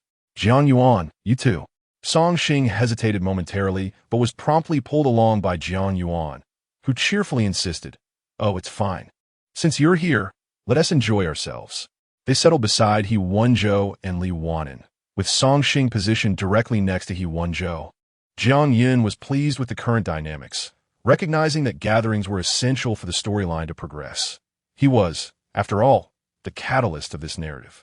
Qian Sisir, seated next to Chunji, observed the expressions across the table, concluding that this situation was undoubtedly orchestrated by Jiang Yun. Unable to restrain herself, she rolled her eyes and discreetly kicked Jiang Yun under the table. What the heck? Who kicked me? Jiang Yun exclaimed. Qian Sisir, with a playful smile, replied, I have no idea. Jiang Yun mused that the kick was likely unintentional, and in a moment of benevolence, he raised an eyebrow at the others, suggesting, shall we play another round? He Wenzhou shot him a look, seemingly questioning his sense of shame. Qian Sisir glanced at Li Wan'an, then at Song Xing, her teeth clenched. Fine, let us do it. Who is afraid? The game commenced with Qian Sisir. I've never been in a relationship. Those who have, raise a finger. Only Chunji, Wan'an, and Qian Sisir kept their fingers down. Jiang Yun smirked mischievously. Now, raise a finger if you have a crush on someone. Chunji raised a finger. Wan'an hesitated, contemplating whether to raise hers. He Wenzhou observed her indecision and clicked his tongue, questioning her intentions. Wan'an opted not to raise a finger. He Wenzhou was aware that she liked him. Thus, it was no longer a mere crush. His expression softened. Song Xing quietly raised a finger. Jiang Yun's eyebrows shot up in realization. Brother Zhou didn't he raise a finger? Not a crush, but a blatant affection. Huh? Impressive. It was Jiang Yuan's turn. She glanced at Song Xing and cleared her throat, stating, "Raise a finger if the person you like is present." Both Wan'an and Song Xing raised a finger simultaneously. Jiang Yun looked at He Wenzhou, who remained still. "Brother Zhou, you're not raising a finger?" He Wenzhou shot him a glance, prompting Jiang Yun to fall silent. Perhaps it was due to Li Wan'an's presence that he chose to refrain from acknowledgement. Wan'an's gaze briefly fell on his fingers, then she lowered her eyes, her eyelashes fluttering gently. When it was Song Xing's turn, she smiled softly at everyone, saying, "As for me, I have never met my father. Those with fathers, please raise a finger." Jiang Yuan immediately looked at Song Xing with sympathy, while Li Wan'an observed her, noting that Song Xing showed no signs of distress, as if she had long accepted this reality. After a round of play, Jiang Yun found himself at a disadvantage, being the first to have all 5 fingers down. The penalty was to don a revealing bikini and perform a provocative dance. Qian Cicier chuckled at the situation, thinking he deserved it for orchestrating this chaotic affair. She pulled out her phone, aiming it at him, arching an eyebrow. "Fair is fair. Hurry and change into that bikini. This moment is too delightful. I must record it." Jiang Yun's face flushed, feeling as though he would lose all dignity that night. "Please spare me." Song Xing came to his rescue, suggesting, "How about a drink instead?" Jiang Yun looked at her gratefully. Qian Cicier scoffed, "Can't handle the loss, can you? Are you still a man?" Jiang Yun protested, "Of course I am." He sprang to his feet, declaring, "Just wait." He dashed off to change into the bikini, and a moment of silence enveloped the room. Song Xing received a phone call, standing to say, "Continue without me. I need to take this call." As she left, Chenji sipped his beer and glanced at He Wenzhou, stating that Jiang Yun's impulsive actions were not his concern. He Wenzhou looked at Li Wan'an, asking if she wished to return home. "If you want to leave, we can do so now." Just as Wan'an was about to respond, Qian Cicier interjected, "Mr. He, if you leave now, wouldn't it imply that Wan'an is incapable of accommodating your ex-girlfriend? Perhaps you're reminiscing about the past, worried about losing control?" Li Wan'an could no longer restrain herself. Glancing at He Wenzhou, "I don't mind. Please don't dampen the mood for everyone." He raised an eyebrow, but chose not to respond further. Moments later, Jiang Yun reappeared in a bikini, causing an uproar of laughter throughout the venue. Qian Cicier, dressed relatively demurely that evening, couldn't help but burst into laughter at the sight, her phone shaking as she recorded the moment. "Huh, I've truly opened my eyes." The image captured Jiang Yun in a black, revealing bikini, his physique commendable. Qian Cicier's camera inadvertently panned down to his swim trunks, prompting an impressed wow. Jiang Yun covered his face, striking a pose, then boldly showcased his sultry Latin moves. The atmosphere exploded with enthusiasm. The scene was too overwhelming for Wan'an, who leaned closer to He Wenzhou and whispered, "I need to use the restroom." He Wenzhou nodded, inquiring, "Would you like me to accompany you?" "No need. I'll be back shortly," she assured him, as the restroom was nearby. Just then, someone approached with a toast, allowing He Wenzhou to permit Wan'an to go alone. As Wan'an entered the restroom, she noticed Song Xing on the phone, her expression not particularly pleasant. Their eyes met, and Wan'an nodded before proceeding inside. Upon her exit, she found Song Xing had completed her call, but remained. To Wan'an's surprise, Song Xing was smoking, exhaling a ring of smoke as she called out, "Li Wan'an." Wan'an acknowledged with a nod, replying, "Miss Song." Song Xing extinguished her cigarette and approached Wan'an, smiling lightly. "I see Miss Li has already learned about my past relationship with a Zhou. It is only natural. A Zhou is an open book and would never conceal our history." Wan'an opposed and smiled gently, her demeanor serene. Why would someone as exceptional as Miss Song settle for a man who does not love her? That seems rather unfair to oneself. Chapter 73. Blessings. The restroom's light was stark and blinding. 2 slender figures were cast against the wall, silent yet evoking an illusion of confrontation. After Song Xing spoke, Li Wan'an remained quiet for an extended time, as if even the sound of a falling pin could be heard. After what felt like an eternity, Song Xing tugged at her lips, apologizing. "It seems I've overstepped. I no longer have the standing to voice these sentiments." In the next moment, she confessed, "I like him." Li Wan'an's gaze settled on Song Xing's face, her tone gentle like a spring breeze. The woman's expression was calm, devoid of any emotion, merely stating the truth. Song Xing was momentarily taken aback, and then she heard Li Wan'an continue, "In my relationship with He Wenzhou, I have wronged no one. After all, Miss Song and he have been separated for quite some time, have they not? Thus, I cannot be accused of interfering, nor did I intend to cause Miss Song any harm. Every individual holds the right to pursue their own happiness." Song Xing tightened her lips, observing, "It seems that Zhou has given you confidence, allowing you to speak to me in this manner. Therefore, I wish you, Miss Li, to achieve your desires." Though it was framed as a blessing, it lacked any semblance of sincerity. Li Wan'an, however, was unconcerned. No one truly wishes their rival well in love. She too would not entertain the notion of discovering that the man she cherished reignited old flames with Song Xing, even if a day came when she and He Wenzhou parted ways. Li Wan'an nodded, signaling her intent to disengage from the conversation, and made her way toward the exit. The next moment, the sound of a lighter igniting reached her ears. Turning around, she saw the woman lighting a cigarette. Li Wan'an frowned slightly. Song Xing exhaled a ring of smoke, offering a wry smile. "It's just a bit of stress. That's why I smoke." Li Wan'an pursed her lips. She had no habit of meddling, but spoke up nonetheless. "Smoking is detrimental to your health." The woman chuckled silently, her smoking mannerism practiced and alluring. Li Wan'an chose not to disturb her further and left the restroom. When Jiang Yuan entered, she found several cigarette butts scattered beneath Song Xing's feet. "Sister Song, please stop smoking." Jiang Yuan sighed, having hoped that with Song Xing's return, He Wenzhou would immediately break things off with Li Wan'an and reconcile with her. They had once shared such a wonderful relationship. However, it became evident to her that He Wenzhou was avoiding any semblance of closeness with Song Xing out of consideration for Li Wan'an. Even during their gaming session, He Wenzhou barely glanced at Song Xing, while he frequently stole glances at Li Wan'an. If she were in Song Xing's shoes, her heart would shatter. Unable to bear witnessing the man she loved consumed by thoughts of another woman. It was no wonder Song Xing sought solace in smoking. "Sister Song, did Li Wan'an boast about something to you? Is that why you're feeling so down?"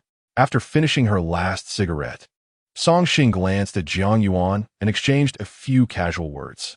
"I have matters to attend to, so I shall take my leave. Please inform them for me." The atmosphere outside remained lively, and no one noticed as Song Xing drove away. When Jiang Yuan informed the group of Song Xing's departure, Jiang Yun appeared astonished. "Oh, she's leaving already?" Jiang Yuan discreetly observed He Wenzhou, who displayed no sign of concern. She bit her lip and, unable to hold back, remarked, "It's quite late. Will Sister Song be all right leaving alone?" As she spoke, Jiang Yuan glanced at Li Wan'an, pondering why Song Xing had suddenly departed. "Li Wan'an, did you say something to Sister Song? You two were in the restroom for quite a while. Did you say something that upset her? When I entered, I noticed she had smoked quite a bit, and her mood didn't seem very good." All eyes turned to Li Wan'an. She smiled faintly. "I did say a few things. If Miss Jiang is curious about our conversation, why not ask Miss Song directly? You share a good relationship. She will surely tell you." Jiang Yuan was left speechless. At that moment, Jiang Yun returned from his call with Song Xing and informed everyone. She mentioned she had some family matters to attend to and left early. He then glanced at the worried Jiang Yuan. "Song Xing has been safe abroad for years. The security here is no worse than there. She'll be fine." Jiang Yuan bit her lip, but felt it unwise to voice further concerns. The gathering arranged by Jiang Yun was set to continue until the following day. By midnight, Li Wan'an began to feel drowsy, and He Wenzhou had no intention of staying overnight at the villa. He bid farewell to everyone before preparing to leave with Li Wan'an. Qian Sisir, having had her fill of fun, intended to continue the revelry into the next day. Li Wan'an felt a twinge of unease, prompting Jiang Yun to assure her by patting his chest, "With me around, there's nothing to worry about." Observing Jiang Yun's demeanor, Li Wan'an clearly found it hard to trust. Jiang Yun and Qian Sisir were engaged in a one-on-one game, both slightly tipsy, playfully butting heads like bulls in a contest. At that moment, Chun Ji approached, declaring, "It's time to head back. I'll ensure Miss Qian's safety here." Feeling reassured by Officer Chen's reliability, Li Wan'an expressed her gratitude. "Thank you." On their way back, As He Wenzhou drove, Li Wan'an glanced at him. "Aren't you curious about what I discussed with Miss Song tonight?" He raised an eyebrow. "What did you talk about?" Li Wan'an paused. "She mentioned that she still likes you." Li Wan'an's gaze remained steady on He Wenzhou's face. It was evident to anyone that Song Xing still harbored feelings for him. Yet, she was uncertain of He Wenzhou's current feelings towards Song Xing. "He Wenzhou, if you still have feelings for her, I will not stand in your way." She yearned for their relationship, but if He Wenzhou's heart still belonged to Song Xing, she would not wish to cling to him. She had her own principles. If He Wenzhou chose to remain with her while secretly pining for another, she would find it unbearable. Li Wan'an gazed at He Wenzhou, waiting for a response that never came. Upon returning to Qihai residence, the moment they entered the bedroom, He Wenzhou turned and pressed her against the wall, his presence imposing. Li Wan'an tilted her head up as he leaned down. She inhaled sharply, gripping his shirt, caught in a struggle between her resistance and his dominance. "Mrs. He claims to like me, yet you wish to let me go so easily?" He arched an eyebrow, gripping her chin, a satisfied smile dancing in his eyes. "Am I merely a trinket, discarded at your whim?"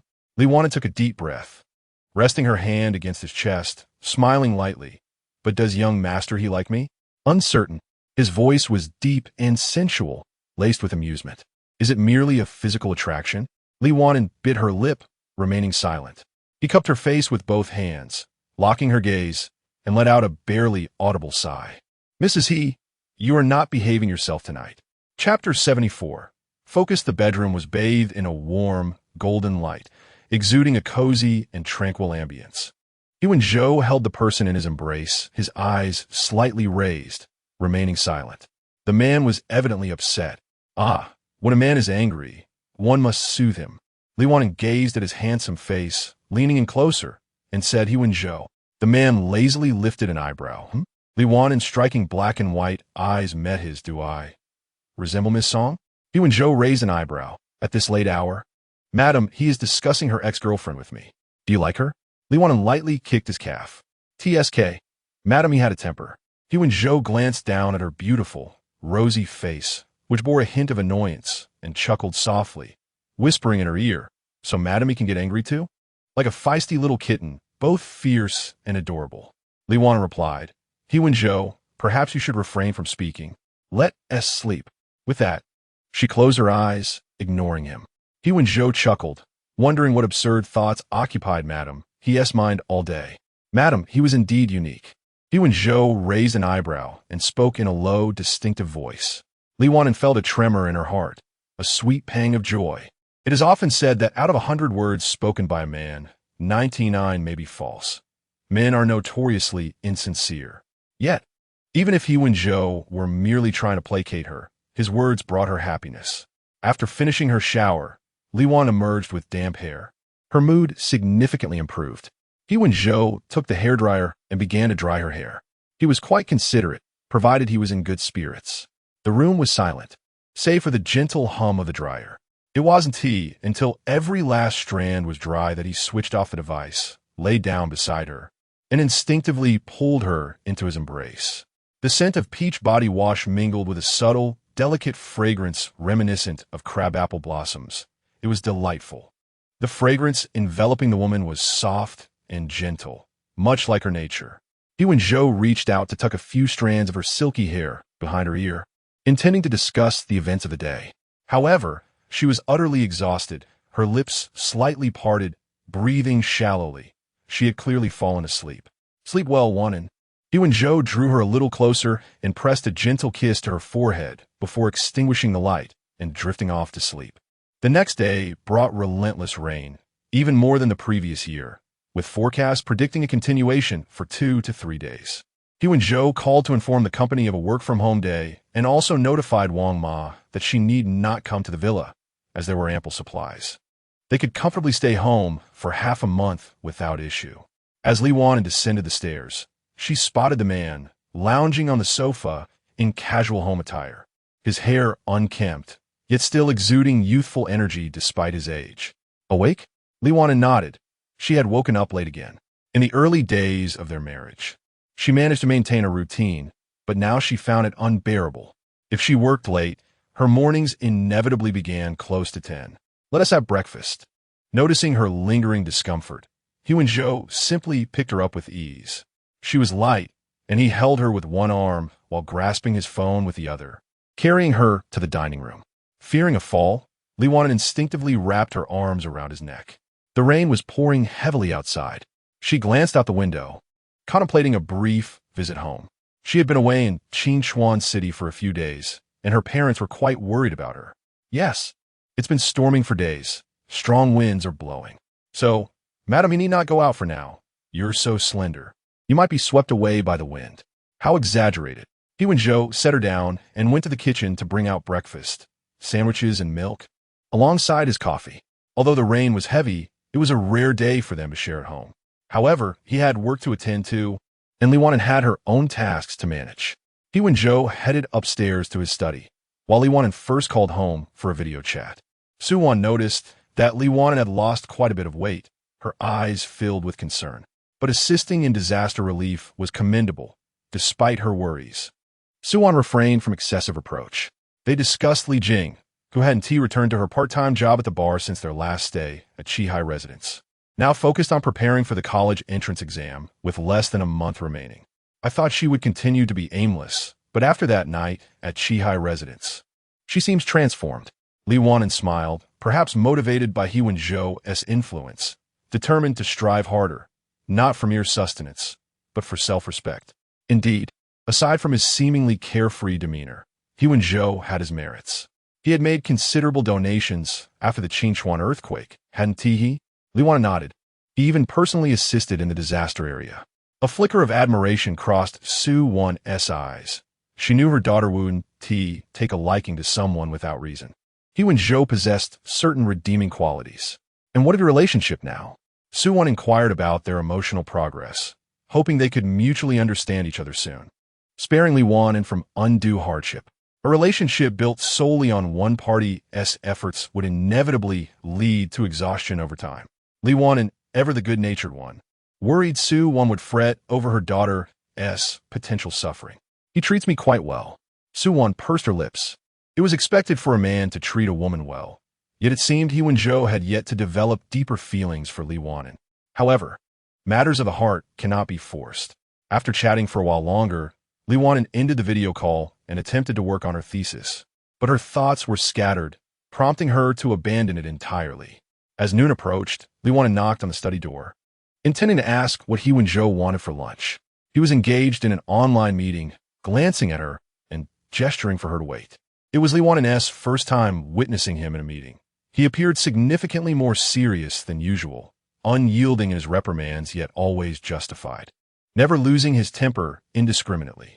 They say a man is most handsome when he is diligently working. Li Wan'an had to concede that there was truth to this notion.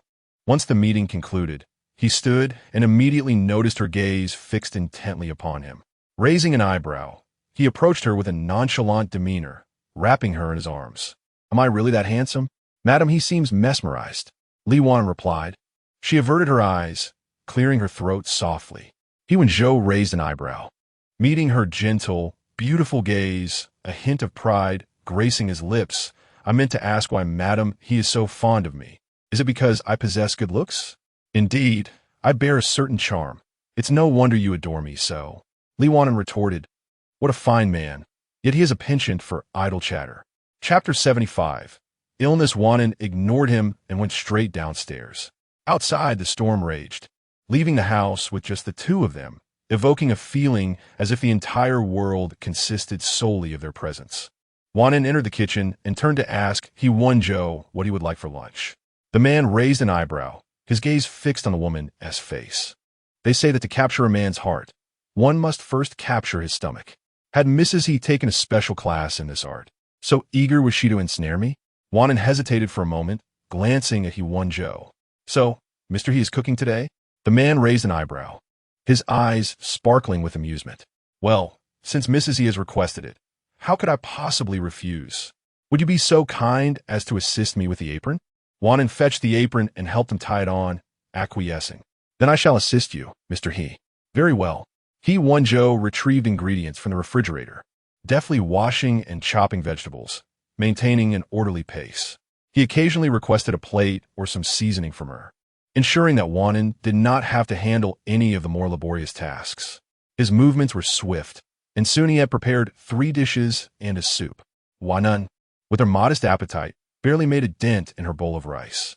Observing her struggle to finish even that, He Wenzhou remarked, "No wonder your weight is so light. You ought to eat more." A piece of sweet and sour ribs appeared in her bowl, and He Wenzhou added, "Every time the elder lady sees you, she claims you've lost weight, as if I were mistreating you." Wan'an replied, "I haven't been sleeping well at night." She looked at He Wenzhou, having deliberated for quite some time about whether to voice her thoughts. However, she felt that if this continued, it would not bode well. Wan'an bit her lip. "I used to eat this much. The reason I've lost weight might be because Mr. He has somewhat reduced my sleeping hours." A silence hung in the air for a few seconds. "Is that so?" The man took a sip of soup, the corners of his eyes lifting slightly with a hint of laughter. "It's mostly me taking the lead. I haven't really asked Mrs. He to take the initiative." Wan'an sighed in exasperation. With He Wenzhou, one could talk about anything, yet reason seemed futile. She remained silent, and He Wenzhou raised an eyebrow, engaging in some self-reflection. "Very well. I shall be more mindful in the future, ensuring that Mrs. He has ample time to rest. However, Mrs. He must also understand my situation. After all, I'm still young and vigorous." Wan'an's eyes conveyed a hint of sorrow. "I'm tired. I'll head upstairs to rest. Since Mr. He is so young and vigorous, I would appreciate it if he could wash the dishes today." Having said that, Wan'an turned and ascended the stairs. The man raised an eyebrow, watching her retreating figure, a faint smile gracing his lips. Mrs. He truly was, as ever, unable to withstand a bit of teasing. 3 consecutive days of torrential rain kept the two confined indoors. They busied themselves with work during the day, and in the evenings occasionally shared film, the atmosphere often leading to brief moments of affection, allowing subsequent events to unfold naturally. He Wenzhou exhibited some restraint, yet he relished imparting knowledge to her. Wan'an, at last, felt the rain cease, marking the return to workdays. She had never anticipated feeling such eagerness to return to her duties. However, she was taken aback when she encountered Song Xing in the hospital. While on her rounds, Wan'an spotted Song Xing emerging from the elevator. Their eyes met, and Wan'an expressed her surprise. "Reporter Song." Song Xing nodded in acknowledgement, but offered no words, brushing past her. She appeared even more fatigued than a few days prior. "Dr. Li, do you know her?" A nurse approached Wan'an, glancing at Song Xing's retreating figure. In a hushed tone, she revealed her mother has cancer in the late stages. They were just transferred from the county hospital to ours a couple of days ago. The situation is quite grim, requiring long-term hospitalization for chemotherapy. When she isn't working, she is here at the hospital, and it seems she has no one else but her mother. Wan'an remained silent, recalling that night during the gathering when Song Xing had mentioned her lack of a father. As she passed by Song Xing's mother's hospital room, Wan'an caught a glimpse inside. The woman lay frail on the bed, but one could still imagine the beauty she must have possessed in her youth, now diminished by the ravages of illness. That evening, Wan'an dined with Qian Sesh and brought up the matter. "Song Xing's mother is ill?" Qian Sesh frowned, though she harbored no particular fondness for Song Xing. The news of her mother's illness stirred a sense of sympathy. "Cancer? Can she afford the medical expenses as just a reporter?" She glanced at Wan'an, pondering. He Wenzhou wouldn't stand idly by, would he? It seemed he was unaware. Wan'an hesitated on whether to inform He Wenzhou about this situation. Qian Sesh, recognizing the expression on Wan'an's face, sighed. "Really, dear, must you be so honest? Aren't you just giving them both an opportunity?" Song Xing was He Wenzhou's former girlfriend. If He Wenzhou learned of Song Xing's mother's illness, would he truly be able to do nothing? Wan'an replied softly, "He will find out eventually. This matter cannot remain concealed, especially since He Wenzhou has mentioned he wouldn't ignore Song Xing." She did not wish to deliberately hide the truth. As for whether He Wenzhou would help, and if Song Xing would accept, that was a matter for them to navigate. Wan'an, think it through. If you tell He Wenzhou, what could the outcome be? You may be clear of conscience, but when He Wenzhou sees Song Xing in her current state, he will undoubtedly feel sympathy. With Song Xing's mother ill, the woman would be in a fragile state. He Wenzhou could not possibly refrain from offering comfort. It was likely that if Song Xing shed a tear, He Wenzhou would instinctively embrace her to console her. As for Song Xing, should anything happen to her mother, she would have no other relatives, and she would undoubtedly cling to He Wenzhou as a lifeline. Caught between a tragically disadvantaged ex-girlfriend and a gentle, understanding current wife, it was a precarious situation. Qiansesh couldn't help but feel apprehensive for Wan'an. But I cannot simply turn a blind eye. If I were unaware, it would be different, but now I know. Moreover, I am acutely aware of He Wenzhou's feelings of indebtedness towards Song Xing. If in the end, he does nothing, it would be a regret that lingers for a lifetime. Qiansesh waved her hand dismissively. Suit yourself. Be the good Samaritan. Just know that if your husband runs off with someone else, you'll be the one left in tears. Wan'an merely sighed. That evening, He Wenzhou had a dinner engagement and returned late. Upon entering, he immediately spotted the woman on the sofa. Wan'an, clad in pure white loungewear, was draped in a light blanket, having dozed off after waiting for too long. A plush cat curled up in her arms, presenting a heartwarming scene of the two. The man smirked slightly, intending to carry her back to the bedroom. But as soon as he reached out, Wan'an stirred awake. "You're back. Were you waiting for me?" She mumbled, still groggy from sleep. He Wenzhou raised an eyebrow, reminding her, "I mentioned I would be late tonight due to dinner." Wan'an nodded, gradually regaining her alertness as her gaze met his. "Yes, I was waiting for you. I have something to discuss." Chapter 76. Enjoyment. He Wenzhou nodded slightly, cradling her as he ascended the stairs to the bedroom. The newly changed sheets, pure black, contrasted beautifully with a woman lying upon them, clad in white. Exudinant et très aloha. Though the man had indulged in a modest amount of alcohol that evening, it was enough to awaken his desire for intimacy. As He Wenzhou removed his coat, he kissed her while murmuring good night, inquiring, "What is it?" "I have something serious to discuss." The man raised an eyebrow, rarely accustomed to hearing Mrs. He speak in such a tone.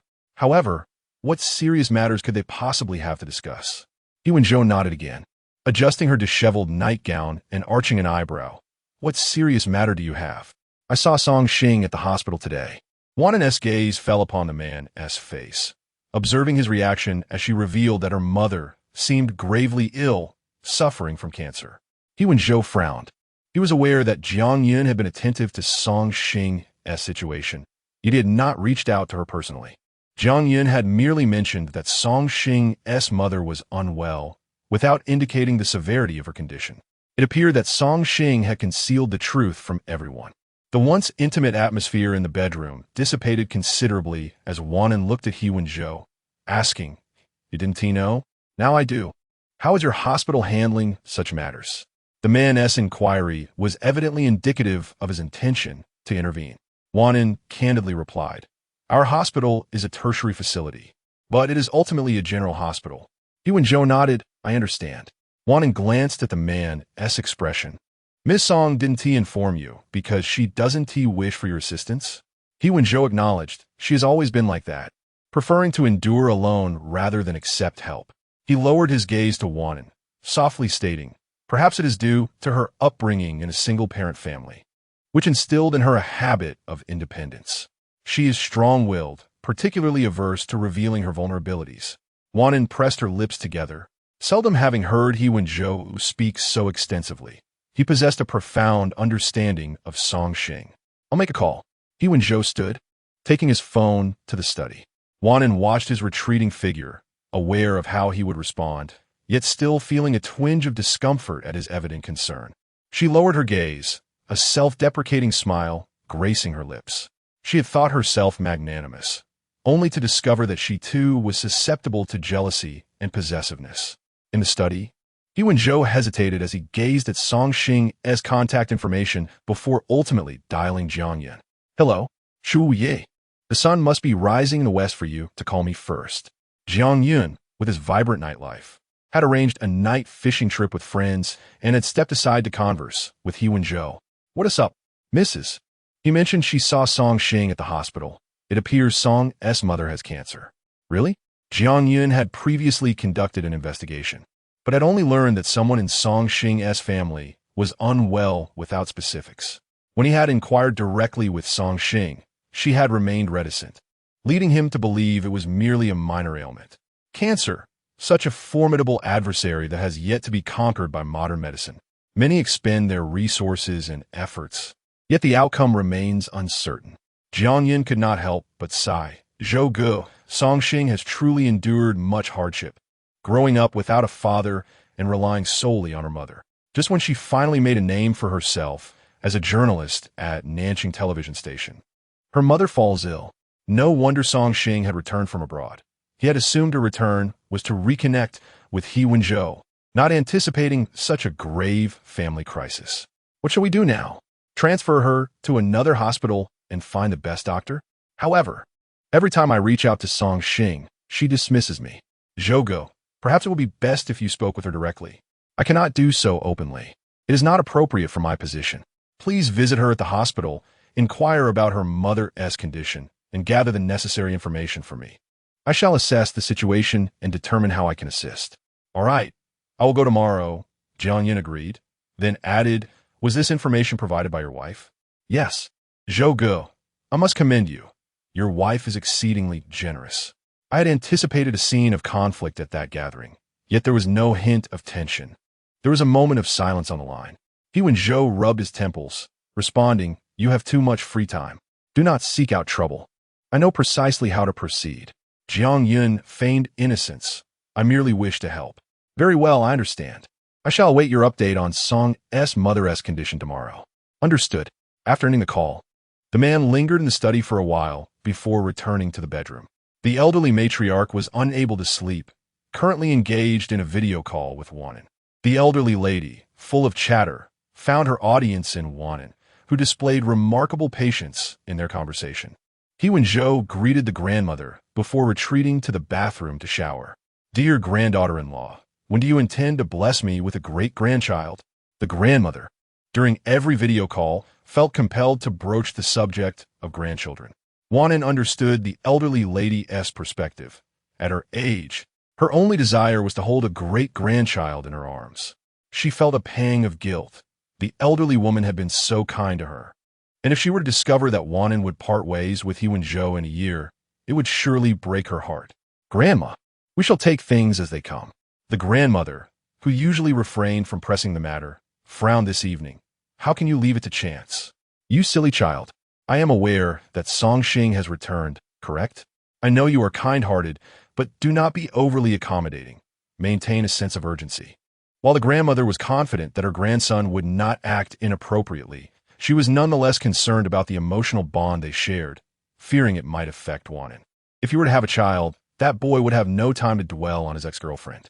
Wan'an pressed her lips together. The elderly lady was astute and seemed to know everything. Grandma, it is late. Staying up is not good for your health. Ah, you cannot win against me. I know just how to urge you to sleep. The elderly woman, holding her phone, spoke earnestly. Wan'an, I can see that you genuinely care for this boy. He has faced much hardship, losing his parents at a young age, and I, too, shall depart one day. Thus, I wish for him to find a good woman who can accompany him through life. The grandmother gazed at Wan'an with a gentle smile. The moment I saw you, I knew you were a perfect match for our Zhou. I even consulted a temple, and you two are destined to be together. As for Song Xing, I never approved of her. That boy once argued with me over her. Thankfully, I managed to send her away. Otherwise, there would have been constant discord. Dear granddaughter-in-law, I have the wisdom of experience. I can discern who will last a lifetime together. Just give this boy some time. Once he loves you, you will find everlasting happiness. Grandma, I understand, and I will. Wan'an's eyes sparkled as she reassured, I will fulfill your wish. Now, please do get some rest and avoid staying up late. Satisfied by Wan'an's promise, the grandmother finally relented. All right, I shall heed your words. As the grandmother ended the call, He Wenzhou emerged from the bathroom, freshly showered. Chapter 77. The man was bare-chested, with a towel draped modestly over his essential areas, showcasing an impressive 8-pack. Wan'an had yet to grow accustomed to such allure. After changing into his sleepwear, He Wenzhou casually dried his hair with a towel before retiring to bed. Wan'an glanced at his still damp locks and thought to herself that neglecting to dry them would surely lead to headaches in his later years. She retrieved a hairdryer from the bedside, noticing the man engrossed in his phone. "Come here. Let me help you dry your hair," she offered. "Madam, he is quite the meddler," he replied with a raised eyebrow. Yet, despite his words, he lay down on her lap, eyes closed, reveling in the moment. Wan'an diligently dried his hair, her gaze lingering on his handsome visage, reflecting on what the elderly lady had just mentioned. Did she not desire a lasting bond with He Wenzhou? However, life seldom unfolds as one wishes. His short hair felt slightly prickly to her touch, and soon enough, it was dry. "All done," she announced. He opened his eyes, locking his dark gaze onto hers, his body unmoving. "What did you just discuss with Grandma?" Wan'an hesitated before answering. "Just the usual, about nurturing our relationship, possibly having children soon." She then added softly, "Additionally, Grandma mentioned that she was the one who pressured you to break up with Miss Song." "Indeed." He smirked slightly, a hint of derision flickering in his eyes. Grandma disapproved of Song Xing, considering her background unsatisfactory and her demeanor too assertive. "She believes you are a more suitable match for me." Madam He, with her noble lineage, intelligence, grace, and gentle demeanor, was undeniably admirable. Wan'an sighed softly. "Grandma only wishes the best for you. As she ages, make sure to communicate openly with her, and avoid quarrels. Though she appears vigorous, her age brings inevitable ailments. Seniors are often fragile, and even minor mishaps can prove fatal." "Understood." "Madam, he is truly devoted," he acknowledged, yet he had no intention of elaborating further. Initially invigorated by drink, He Wenzhou had intended to pursue something more, but the previous distraction had dulled his enthusiasm. "Let us sleep, Madam He. Good night." He extinguished the light and instinctively wrapped his arms around her, refraining from any further advances. Soon, the sound of his steady breathing filled the air. Wan'an inhaled the refreshing scent of his presence, feeling a sudden emptiness within her. Was it the knowledge of Song Xing's mother's illness that extinguished his desire to be intimate? Her fingers gently clutched the sleepwear she had purchased for him during their last shopping trip. Lying in close proximity, she could hear the rhythm of his heartbeat. Yet, despite the closeness, a chasm remained. Even in their most intimate moments, she sensed an elusive gap between them. Their bodies might be intertwined, but their souls remained apart. Embracing his waist, she lowered her head to inhale his scent, a light, pleasant aroma. With a sigh, her gaze fell upon his sleeping face. "He Wenzhou, do you realize that your lack of affection for me speaks to your poor judgment?" Unbeknownst to her, he was sound asleep, oblivious to her musings. Wan'an allowed herself a self-deprecating smile. He Wenzhou truly was blind to her worth. But it mattered not. His indifference would ultimately be his loss when they parted ways. Jiang Yun seldom frequented public hospitals, preferring private facilities or home visits from family doctors. Upon entering the lobby, he inquired about Aunt Song, and the staff promptly directed him to her ward. Upon arrival, he noticed that Song Xing was absent. She was likely at work, while Aunt Song lay asleep. Frail and emaciated, Jiang Yun sought out Aunt Song's attending physician to inquire about her condition. Initially, the doctor hesitated, but after much persuasion, divulged the grave news. Aunt Song was suffering from a terminal illness, a rare brain tumor, with only a handful of cases reported worldwide, none of which had ever been cured. The hospital could only provide basic traditional treatments to alleviate her suffering and prolong her life as much as possible. To be honest, Jiang Yun had not anticipated such severity before arriving at the hospital. "Is there truly no hope?" he asked, disbelief etched on his face. The doctor regarded him solemnly. "Not even at our hospital, which is among the best in the country. Some foreign institutions may have specialized teams researching this condition. If your circumstances allow, you might consider seeking their expertise. While a cure may not be guaranteed, it could extend her life." With financial resources not being an issue, Jiang Yun arranged the necessary matters of the hospital and promptly headed to Xingzhou Entertainment to find He Wenzhou. The man was in a meeting, but upon returning to his office, Jiang Yun handed him the documents from the hospital. "Aunt Song's condition is quite dire," he sighed. The doctor indicated that with the conservative treatment Song Xing has chosen, she likely won't survive beyond 3 months. The daily hospital expenses are exorbitant, given Song Xing's current salary. I can't fathom how she intended to manage. He glanced at He Wenzhou. What do you think we should do? We can't just stand by and watch Aunt Song suffer. He Wenzhou furrowed his brow, reviewing the medical records. I'll reach out to some foreign hospitals in the next few days to see if any are willing to accept Aunt Song. And what about Song Xing? Jiang Yun asked. I suspect she has lost hope, given her mother and Appo's condition, which is why she hasn't and Appo's. He confided in us. Jiang Yun felt a sense of helplessness. In such circumstances, if he offered help to Song Xing, she would undoubtedly refuse. After all, they were not particularly close, and his goodwill stemmed mainly from his relationship with He Wenzhou. I'll speak with her myself. Song Xing saved my life once. Now that her mother is in this state, it is time for me to repay that debt. After finishing her shift at the television station, Song Xing planned to head to the hospital when her phone rang. It had been ages since they last spoke. Their communication over the years had dwindled to a mere handful of messages. She was surprised to see He Wenzhou's name on the screen. Hello? Her voice carried the weight of exhaustion. He Wenzhou's tone was low and straightforward. Do you have some time? We need to meet. Chapter 78. Breach of defense. Men have a penchant for Western cuisine, and the venue for their rendezvous was a Western restaurant. Upon arriving, Song Xing found He Wenzhou engaged in a phone conversation. He informed the caller that he had some matters to attend to and would likely return home later, advising them not to wait for him to dine. The person on the other end was Li Wan'an.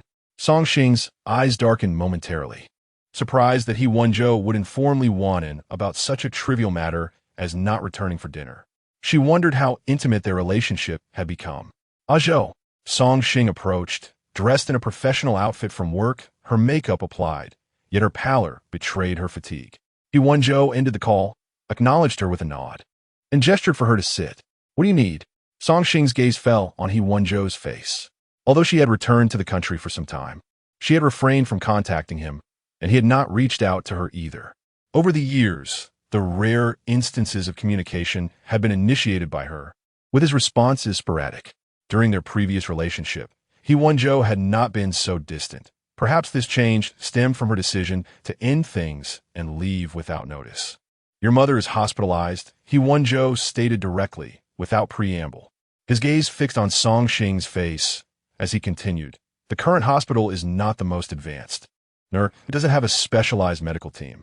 I can assist in contacting a hospital abroad to facilitate your mother's treatment. I will ensure the best medical team is available to achieve the best possible outcome. How do you know? Song Xing furrowed her brow, looking at He Wenzhou. Did Li Wan'an tell you? The news of her mother's hospitalization was something she had not disclosed to anyone. However, she realized that Li Wan'an, being a doctor at the hospital, could easily have inquired about her condition after encountering her there. Song Xing forced a smile. I didn't expect she would disclose this matter to you. Zhou, do you think she is so kind-hearted and magnanimous, not caring at all about me being your ex-girlfriend, and simply informing you about my mother's hospitalization? Clutching her knife and fork, her knuckles turning pale, she closed her eyes for a moment before reopening them. But who asked her to meddle? This is my own affair, and I do not require anyone's interference, least of all your assistance. He Wenzhou, you wish to help my mother with her treatment, and then we could be free of any debts between us, right? A cold glint flashed in her eyes. People like you, with your wealth, believe you can resolve everything with money, don't you? But let me tell you, He Wenzhou, I do not need it. Song Xing. At this juncture, I hope you can remain calm. I am calm, she replied. Me Chapter 79. To stay in the scene before Wan'an was utterly unexpected. Zhou Ningshu was crying right in front of her. The woman sighed helplessly, pondering how many romantic debts He Wenzhou must have accumulated in his lifetime. As night fell, Li Wan'an glanced at the sobbing young girl and softly inquired, Please stop crying. Would you like something to drink? Zhou Ningshu wiped her tears and exclaimed, Li Wan'an, what's wrong with you? Aren't you sad about this news? Her husband is being taken away. Full of questions, Zhou Ningshu thought that if she were in Li Wan'an's position, she would immediately call He Wenzhou and stage a scene of a rightful wife confronting a mistress. At the very least, she would cry and create a fuss. How could one remain so indifferent? I am aware that young master he met with Miss Song. It was not a secret rendezvous. Zhou Ningshu, almost unconsciously, followed Li Wan'an into the living room, where a lazy, beautiful cat lounged on the sofa, somewhat resembling its owner. Li Wan'an turned to Zhou Ningxu and asked, "Would you like a soft drink or freshly squeezed juice? Is there any alcohol?" Zhou Ningxu sniffled. Li Wan'an bit her lip, about to say there was none, when Zhou Ningxu made her way to the wine cabinet, retrieving a bottle. "I have known Brother Wenzhou since childhood. Is it too much to have a drink with him?" Zhou Ningxu brought the bottle over and looked at Li Wan'an. "You should drink with me." Li Wan'an glanced at Zhou Ningxu and suggested, "Miss Zhou, perhaps I should take you home? It's late, and your family might worry if you stay out." However, Zhou Ningxu had already opened the bottle and poured herself a glass. After taking a sip, she looked at Li Wan'an with tearful eyes. "Would you like some?" Li Wan'an shook her head, urging Zhou Ningxu to drink less. Yet, Zhou Ningxu clung to the bottle, tears cascading down her cheeks. "I have liked Brother Wenzhou for many years. I have followed him since childhood, vowing to marry him. But then he ended up dating that Song Xing. I don't understand what is so special about her. Brother Wenzhou chose to be with her. I thought they would break up eventually, and indeed they did. But when I confessed to Brother Wenzhou, he rejected me, saying he saw me as a sister." Zhou Ningxu pouted. "Sister? We share no blood relation. I thought once I grew up, he wouldn't use that excuse to turn me down." But then, she lifted her gaze, her big eyes glaring at Li Wan'an, both angry and aggrieved. "Before I could return home, he quietly married you. Why is my fate so cruel? Why doesn't he like me?" Li Wan'an observed Zhou Ningxu. Despite their previous encounters where Zhou Ningxu had not treated her kindly, it was understandable for a young girl to speak thoughtlessly. Zhou Ningxu's harsh words were just that, words, and she hadn't done anything overtly offensive. Li Wan'an bit her lip, watching Zhou Ningxu cry fiercely, finding it somewhat noisy. She approached and sat beside Zhou Ningxu, softly comforting her. "It's all right. He doesn't like me either." Zhou Ningxu hiccuped from the alcohol, looking at Li Wan'an with a hint of sympathy. "Really? I thought he might have some feelings for you. After all, he rejected you twice. So he still likes Song Xing?" Zhou Ningxu gazed at Li Wan'an. "Then we are both in the same boat." Previously, she had always viewed Li Wan'an with disdain, envious and jealous of her relationship with Brother Wenzhou. Now, it seemed her jealousy had been misplaced. "Woo." Zhou Ningxu buried her face in Li Wan'an's shoulder, sobbing uncontrollably. Li Wan'an, initially, she did not feel particularly upset. But perhaps due to Zhou Ningxu's intense crying, she too felt the atmosphere of sorrow, her nose tingling with emotion. When He Wenzhou returned home, he found Li Wan'an emerging from the guest room, raising an eyebrow as he spotted Zhou Ningxu sprawled on the bed. Li Wan'an turned and saw the man at the door, signaling him to be quiet. "She just fell asleep. Please don't wake her." It had taken her considerable effort to soothe the girl to sleep. Once they returned to their master bedroom, He Wenzhou finally spoke. "What happened? You met Miss Song this evening, and she came here, intoxicated."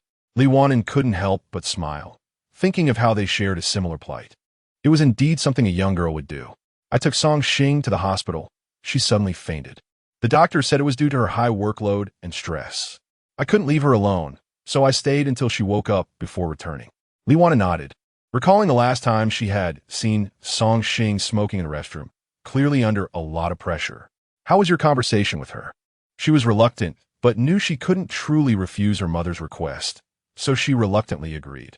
"I will arrange the subsequent matters. You need not worry, Mrs. He." He Wenzhou pinched the bridge of his nose, knowing this situation must be troubling him as well. But what could he do? They could only do their best and leave the rest to fate. "You should go take a shower." Having just returned from the hospital, He Wenzhou carried the scent of the medical facility. He nodded. "I will shower and then head to the study. There are some matters I need to address. You need not wait up for me tonight. Rest early." Li Wan'an nodded. "All right." She understood that He Wenzhou would be preoccupied with helping Song Xing's mother find medical resources. He Wenzhou lowered his gaze, noticing Li Wan'an's obedient demeanor, yet it was apparent she was somewhat displeased. "Are you feeling jealous?" He Wenzhou smirked, pulling her into his embrace. "Did I not inform you in advance about my meeting with Song Xing?" "Oh, Mrs. He, though you appear magnanimous, it is clear you are feeling somewhat unsettled." Caught in his perceptive observation, Li Wan'an felt a touch of discomfort but did not deny it. "Just a little." She pushed him away playfully. "Go shower. You're carrying the germs from the hospital." He Wenzhou raised an eyebrow, chuckling softly. Mrs. He, are you rejecting me? He had never been dismissed by anyone before. He drew her closer, tilting his head down to meet her gaze. Are you upset? Then let me hold you. Are you still angry? He held her tightly, their foreheads touching as he admired her lovely eyelashes. Shall we shower together? Li Wan'an bit her lip, fully aware that He Wenzhou was trying to placate her. A small smile crept onto her lips, and the sourness in her heart gradually dissipated. I'm no longer angry. You shower first, and then attend to your matters. He Wenzhou raised an eyebrow, leaning down to plant a gentle kiss on her lips. All right, Mrs. He, you are indeed generous. He didn't press her further, and after his shower, he retreated to the study. Li Wan'an, feeling drowsy, sensed He Wenzhou's return deep into the night.